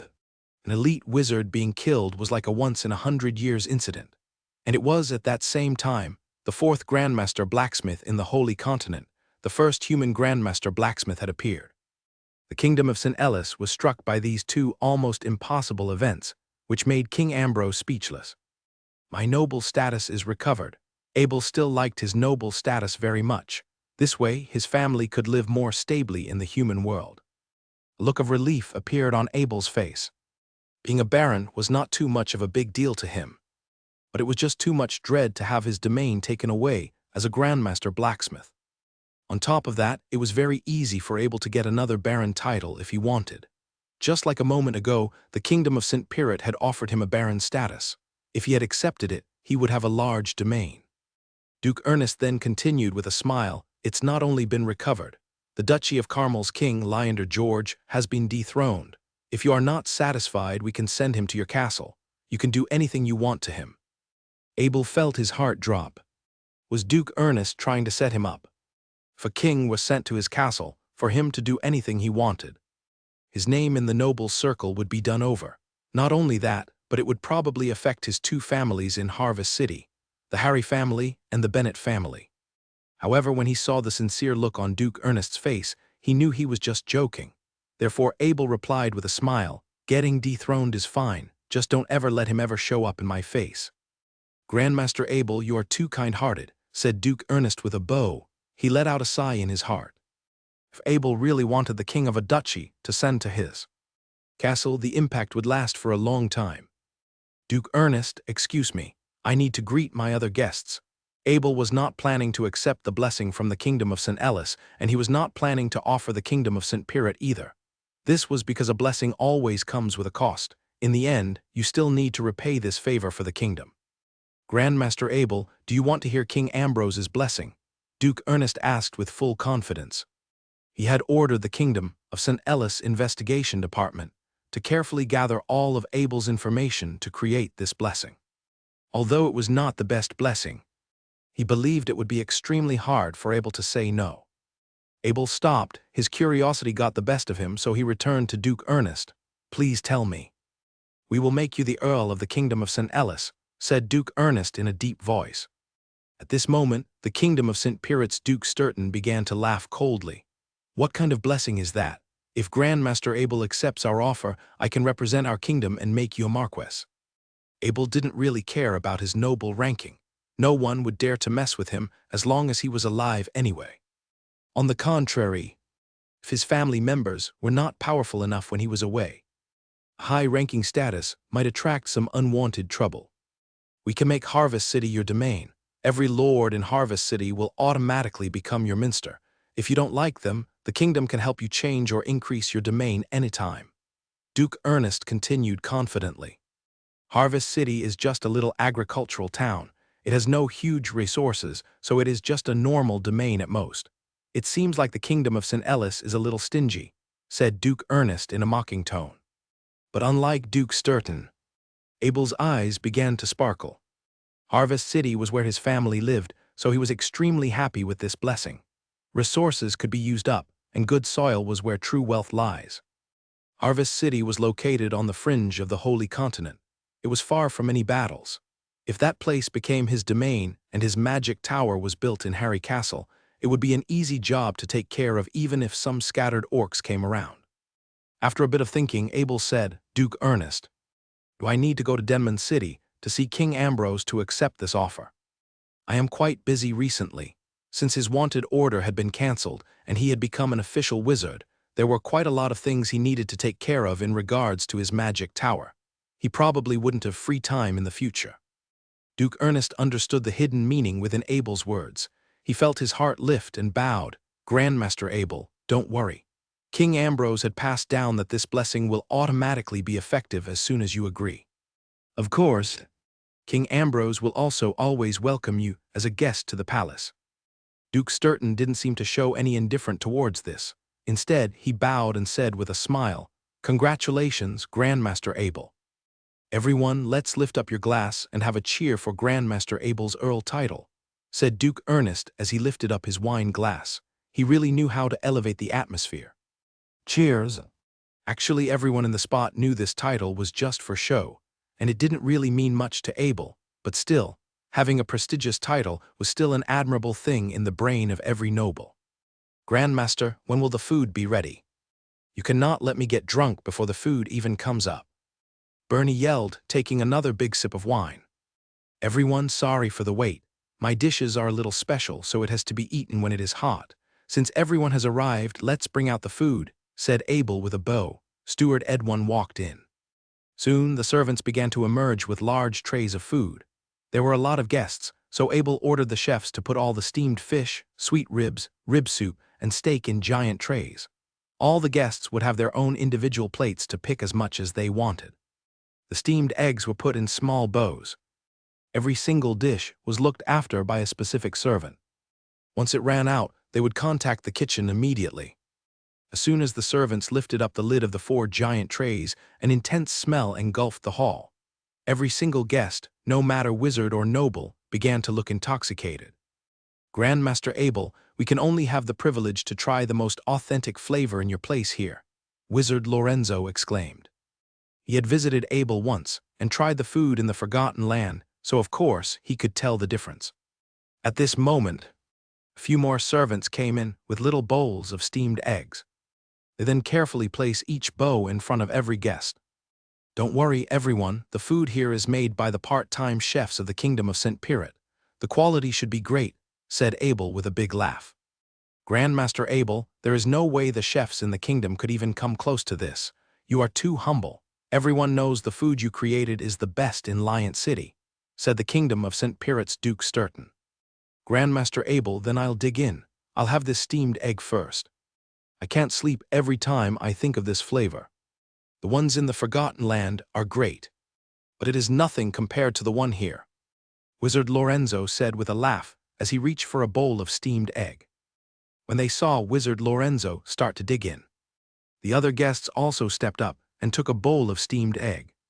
As soon as the other three Linnate City elite wizard put a spoonful in their mouth, they noticed a difference. There was a rare sense of enlightenment for elite wizards that arose from their minds. The smell was clearly more intense than in the Forgotten Land.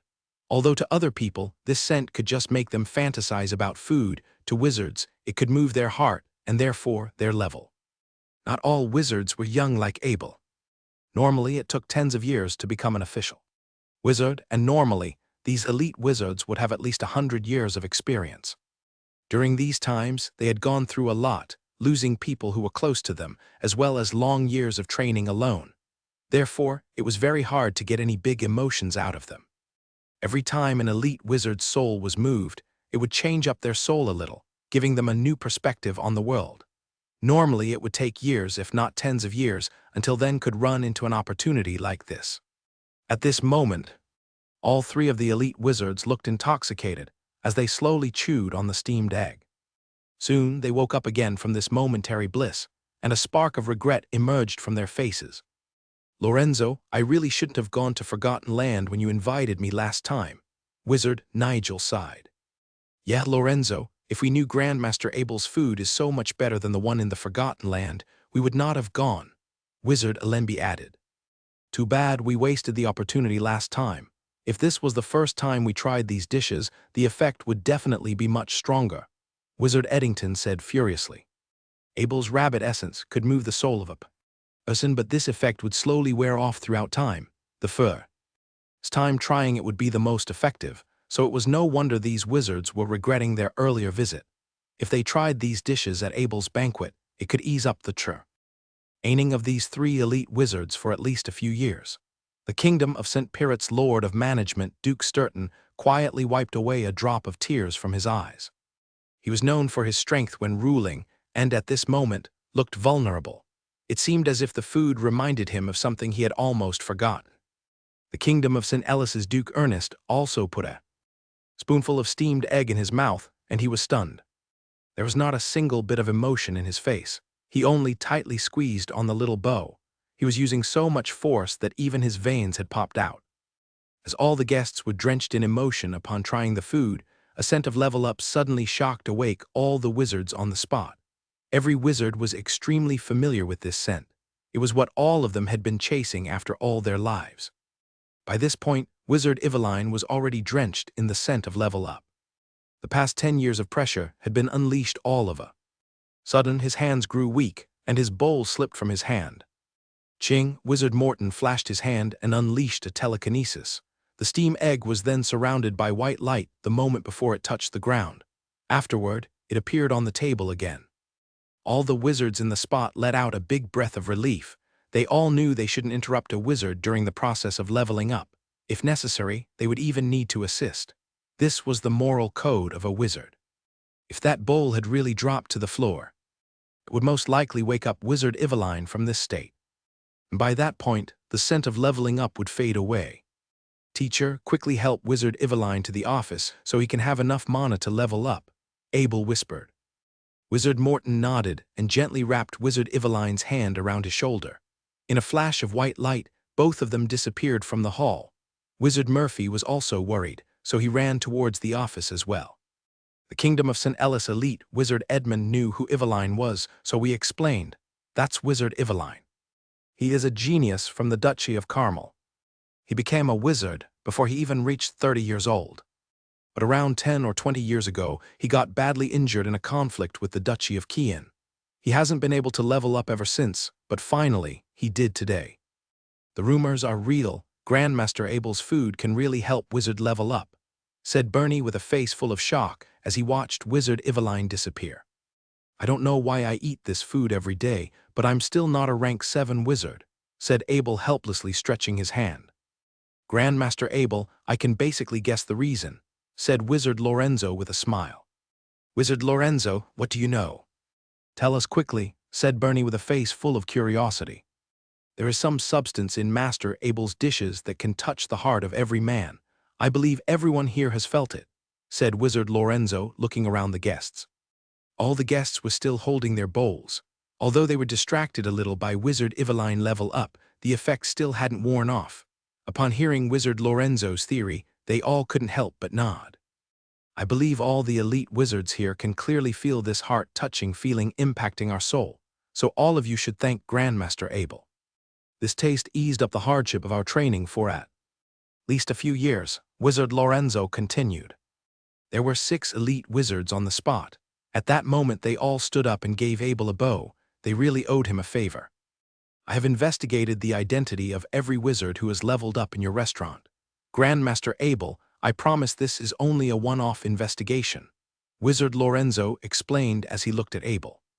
He then continued, every one of those wizards was stuck at a bottleneck for tens of years. The only thing they lacked was an opportunity to nourish their soul, and Grandmaster Abel's dishes have this ability.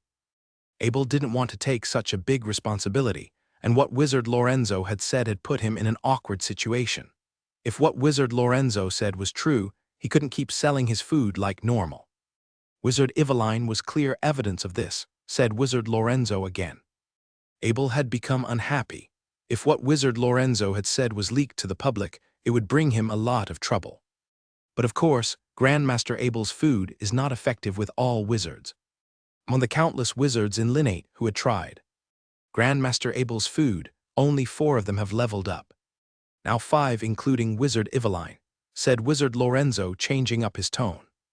So you are basically saying as long as a bottleneck wizard keeps eating these dishes, they will one day level up as well, said Bernie in confusion. Of course not. This is the 2nd time I ate with Grandmaster Abel, and I have also tried the food in the Forgotten Land one was. After every time I can feel this impact in my soul decrease. Maybe by the 7th or 8th time I try this, it will be completely ineffective. The only thing that will be left is this extraordinary taste, Wizard Lorenzo exclaimed. So basically, you have 10 chances at most. If you eat with Grandmaster Abel with these 10 chances you have, you will maximize your chance of leveling up, said Bernie, in a scary voice gazing at the steam egg in front of him. But who will have the chance of eating at Grandmaster Abel's place for 10 days in a row? Said Wizard Lorenzo, looking at Abel with an eye full of hope. Who, Grandmaster Abel? I have quite a few wizards in my family who had been stuck for years. I'll tell them all to come eat with you for 10 days. How about that? Bernie asked without a single hesitation. Tell them to come in groups. No more than 5 each time. Don't give me too much trouble. Abel rolled his eyes at Bernie. He could clearly discuss this personally. There was no need to bring it up here. It was understandable why Bernie did what he did. Wizards were the main force of a race, so an opportunity like this couldn't be missed. Cough, cough. Wizard Lorenzo's face began to get red. He was not used to begging people, but he still needed to ask Grandmaster Abel, my appetite has been quite bad lately, do you think I can? Anyone could have guessed he just wanted to eat at Abel's place. The other 3 elite wizard had not interacted with Abel much. And the 2 elite wizards from the kingdom of St. Ellis had just resolved their tension with Abel, so they didn't dare to raise this request. Wizard Lorenzo, if your appetite hasn't been good, come eat with me, said Abel helplessly. All the food was cooked by the chefs, and all the ingredients were provided by the dwarfs anyway. I have a few hopeless disciples who have been stuck at a bottleneck. Grandmaster Abel, do you think they can come here to eat as well? The face of Wizard Lorenzo got redder with each word, but he still had to ask. By this point, Abel realized the redness on Wizard Lorenzo's face was actually faked. The 3 elite wizards by his side also looked at him in slight disgust. How shameless. There's no need for them to come, Abel said as disappointment dawned on Wizard Lorenzo's face. However, Abel then continued, after you finish your meal, you can take some back for them. Grandmaster Abel, thank you so much, said Wizard Lorenzo as he started to eat up his steamed egg with excitement again. although both Duke Sturton and Duke Ernest weren't wizards. They could tell that Abel must have some extremely precious resources on him that could help wizards level up extremely important in the Holy Continent because of how crucial wizards were. All of a sudden, Abel's status was raised within the heart of both dukes once again. Half an hour had passed. As Abel was chit-chatting with Bernie, he suddenly turned towards the office directly and said, "Ah," the scent of level up had faded. All the wizards on the spot felt it as well. On top of that, there was also a scent of a new rank 7 wizard. This scent was only leaked out since Wizard Iveline had not fully grasped his new power. After a while, Wizard Iveline, Wizard Morton, and Wizard Murphy came back to the hall. Their faces were filled with joy and immense gratefulness towards Abel. "Congratulations, Wizard Iveline," said Abel with a smile as he placed his hands in front of his chest and gave a wizard bow. "Abel, there's no need to say anything. I will build my new magic tower in your domain," said Wizard Iveline with a serious tone and returned a wizard bow. "That's a deal. I will build your magic tower, but you have to prepare the soul for your leveling up gift. I have blank magic staff here, and I will make you a magic staff," said Abel with a smile. The reason Wizard Iveline had said this in here was to show that he was committed to becoming a wizard under an earl. He could enjoy the gifts of an earl's domain, but he also had the responsibility to protect the earl. Abel's earl domain was in the Duchy of Carmel, but this earl title of his was given by the Kingdom of St. Ellis. The Kingdom of St. Ellis basically had the power to forcefully rip Harvest City out of the Duchy of Carmel. So even though this city was under the Duchy of Carmel by name, they could not do anything against the Kingdom of St. Ellis. From Abel's understanding, these types of domains would give out tax to the kingdom without the interference of the duchy. However, since the Kingdom of St. Ellis didn't even mention anything about this, it seemed like they had totally given up taxing Harvest City. Although Abel didn't really know how the Kingdom of St. Ellis operated, forcefully cutting out a piece of land from a duchy and giving it out as a domain was extremely rare. Wizard Morton wanted to say something, but he didn't. Instead, he just let out a sigh. He no longer wanted to persuade Wizard Iveline anymore. Wizard Iveline had served the Duchy of Carmel for so many years despite being badly injured. Wizard Iveline was not going to leave the Duchy of Carmel anyway. He was just going to change cities, so Wizard Morton just stayed quiet. There weren't many types of food in the banquet, and giant plates were cleared out in almost no time. Soon another big tray of food was brought out. Everyone in the banquet had let their appetite loose. This was rare to see. They no longer cared so much about the way they looked anymore. Normally, food in the banquet was secondary to the chatting, but this banquet was the other way around. The banquet was slowly approaching its end. As everyone's stomach began to get stuffed, Abel quietly approached Wizard Lorenzo. "Wizard Lorenzo, I want to build 3 magic towers in my new domain. Can you help me see if the Wizard Union will have enough manpower to help me build them?" Although Abel had more than enough credit points, these magic towers weren't ready-made. The wizard builders were often very busy, so normally, you still needed to wait a while after you purchased a magic tower. It could be a few months or even a year at times. Abel would need to go back to Harvest City to accept his domain in a few days, so if he could, he would also like to discuss his magic tower construction at that time as well. Normally, it would take 3 to 10 days to build a magic tower. If they didn't have enough manpower, 3 magic towers could take up to a few months to build. "Grandmaster Abel, don't worry. I will gather all the wizard builders for your magic towers in 10 days. After that, they can immediately start working," said Wizard Lorenzo with a smile. This was an easy job for him as a powerful wizard. "Wizard Lorenzo, thank you so much. I will transfer all the credit points to the Wizard Union as soon as possible," said Abel with a bow. At this moment, Bardolly had come back after a day of busy work. She came to Abel's side and bowed. "Master. Steward Edwin, tell the kitchen to make 2 more dishes, 1 for takeaway and 1 for Bardolly," Abel commanded. "Bardolly, no need to work this hard from now on. I have regained my noble status, and I will let my family take care of this business so you can spend more time on your training," said Abel looking at the tired yet excited Bardolly. "Master, I love my work. It makes me feel like I'm alive," said Bardolly softly, so soft that only Abel could hear her. Her current lifestyle was like heaven compared to her tens of thousands of years of enslavement. Although her identity had changed from a countess to a steward, she truly loved this feeling. She no longer suffered day and night in that little chamber of the forgotten tower. Abel's teacher, Wizard Morton, was now in total shock. Although he knew Abel had an intermediate wizard as a steward, the impact of seeing it in real life was still too great. There was only one intermediate wizard in the Duchy of Carmel, and intermediate wizards were an extremely prestigious group in the Holy Continent. He could clearly feel his disciple, a boy who he watched growing, had finally reached a point of power he couldn't comprehend. Although this boy was not powerful in his fighting ability, no one in the Holy Continent would dare underestimate him. My boy has finally grown up. Especially since Abel was going to build his magic tower in Harvest City. Wizard Morton truly felt like a father watching his son become independent. 465 Negotiation. After the banquet, Abel sent off his guests one by one. Of course, Abel urged Bernie to stay. He had a lot of guest rooms in his mansion, and all 7 of them could fit. "Abel, what do you want?" Bernie asked as they sat in the lounge room while Bartley guarded outside.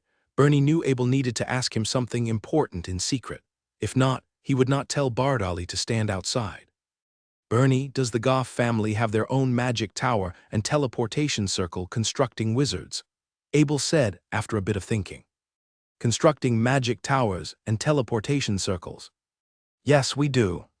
But why don't you just ask the Wizard Union in Knight City to help you?" Bernie asked in confusion. "Right, there are some procedures I don't want anyone to know. Does your side have any trustworthy construction wizards?" Abel said helplessly after more thinking. "Abel, I have a construction team in my family made up of my own people. I will only use them to do the most secretive procedures, but can you just tell me what procedures you want to do?" Bernie asked curiously. "I have a ready-made magic tower, and I don't want anyone to see it at the moment. I want to buy a giant hidden circle and hide the magic tower within it. The interior needs to get touched up a bit, and its teleportation circle is a little bit damaged as well," Abel said softly. "Abel, this magic tower you're talking about, does it have 16 floors? Is the exterior made up of size stones?" asked Bernie with his eyes wide open, staring at Abel. How did you know?" Abel asked in surprise. "Abel, you know what? Originally I thought you needed the dwarfs, so I got 2 elite wizards from my family ready to fight. But soon I heard that Wizard Cliff was dead. The first person I thought about was you. At first I couldn't believe it. Even if I sent out the 2 elite wizards from my family, they still probably couldn't capture Wizard Cliff. We only wanted to stand up for you," said Bernie in a weird tone. "Thank you so much, Bernie. I have some hidden powers, but I didn't expect it to go this smoothly either," said Abel in gratitude. "Abel, some power? We've known each other for a long time and we've fought together, but you always preserved your limit. You just love it, don't you?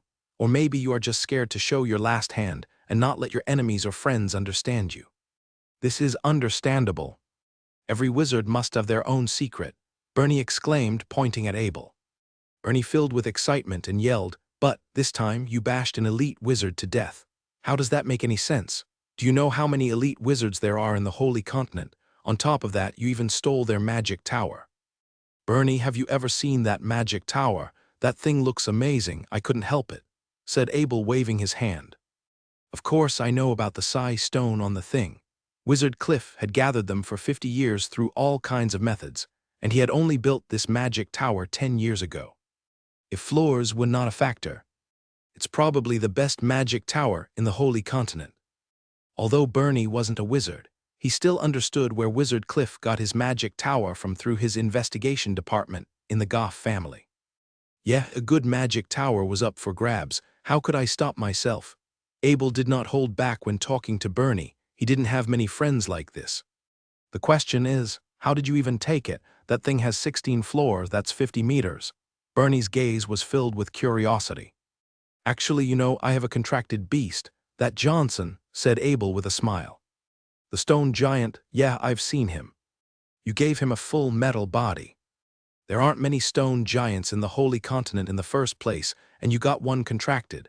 Even people with more power than you can't do this," said Bernie in admiration. Stone giant was very similar to the legendary giant with its 20-meter tall body. If Bernie could get one contracted and bring it back to the dwarfs, he would be the coolest guy in town. It made him drool just thinking about it. I had no choice but to tell Josen to swallow the magic tower and make it its body. Abel with a funny smile. Abel, you're something else. Only you could think of something like this, said Bernie speechlessly. So what now? I've told you everything you need to know. Are you going to help me organize your construction team? Abel asked again. Sure, I'll send them over, but if you want to hide your magic tower, I have a better solution for you, said Bernie with a smile. You have a better solution? Abel asked curiously. The best way to hide something was the hidden circle. Even as a wizard, Abel had never heard of something better. My family's warehouse has an ancient levitating castle base built by the elite elves. As long as you put 2,000 intermediate mana gems on top of it, anything on top of it can be hidden. Even your 50 meters magic tower, said Bernie in a funny tone. Levitating castle base, can it levitate? Abel asked curiously. Abel, if it could levitate, my family wizards would have stolen it already. You wouldn't be able to use it, said Bernie looking like he never knew Abel. Then what's the point of calling it a levitating castle base? Said Abel in confusion. It can't levitate now, but it could when the elite elves were still around. Their wealth was scary. They would often install this thing on top of their cities to hide it from their enemies. Even if people wanted to attack them, they could strike first. Even us dwarfs don't have the wealth to turn on its levitating ability. When we first got this thing, a head chef in my family had spent 20 high-level mana gems to push this thing 20 meters off the ground before all of the energy was used up. But those elite wizards had used it for hundreds of years above their cities without war. No one's tested out the levitating ability ever since. If you want to perfectly ignite its levitating ability, you will need at least 2,000 high-level mana gems to support every pattern on top of it, as well as give those gems enough time to replenish its energy, Bernie explained. After hearing Bernie's words, Abel felt his heart twitch. Unlike other people in the Holy Continent, Abel had endless high-level mana gems and perfect diamonds since he could keep combining them. Okay, what's the condition if I want this castle base? 20 barrels of master wine, Bernie yelled with his eyes sparkling. Wealth didn't mean much to the dwarfs, and to the Goff family was just a number since they had traded among all kinds of races in the Holy Continent for years. They also had all kinds of resources on top of their outstanding forgery skills, so they were the biggest weapon maker in the Holy Continent. They had full control over the elite and intermediate markets. Bernie didn't care too much about things other than Abel's master wine. Even sending his wizards to eat at Abel's place for 10 days was a casual request. Other than enjoying it himself, the master wine was also a secret weapon when negotiating with the elite dwarfs. You are such a bad friend. Bernie, you said you would help me, but I know there is something you want from me, said Abel, shaking his head. So do you want it or not? Bernie asked. You win, said Abel, waving his hand. But he was actually extremely excited in his heart.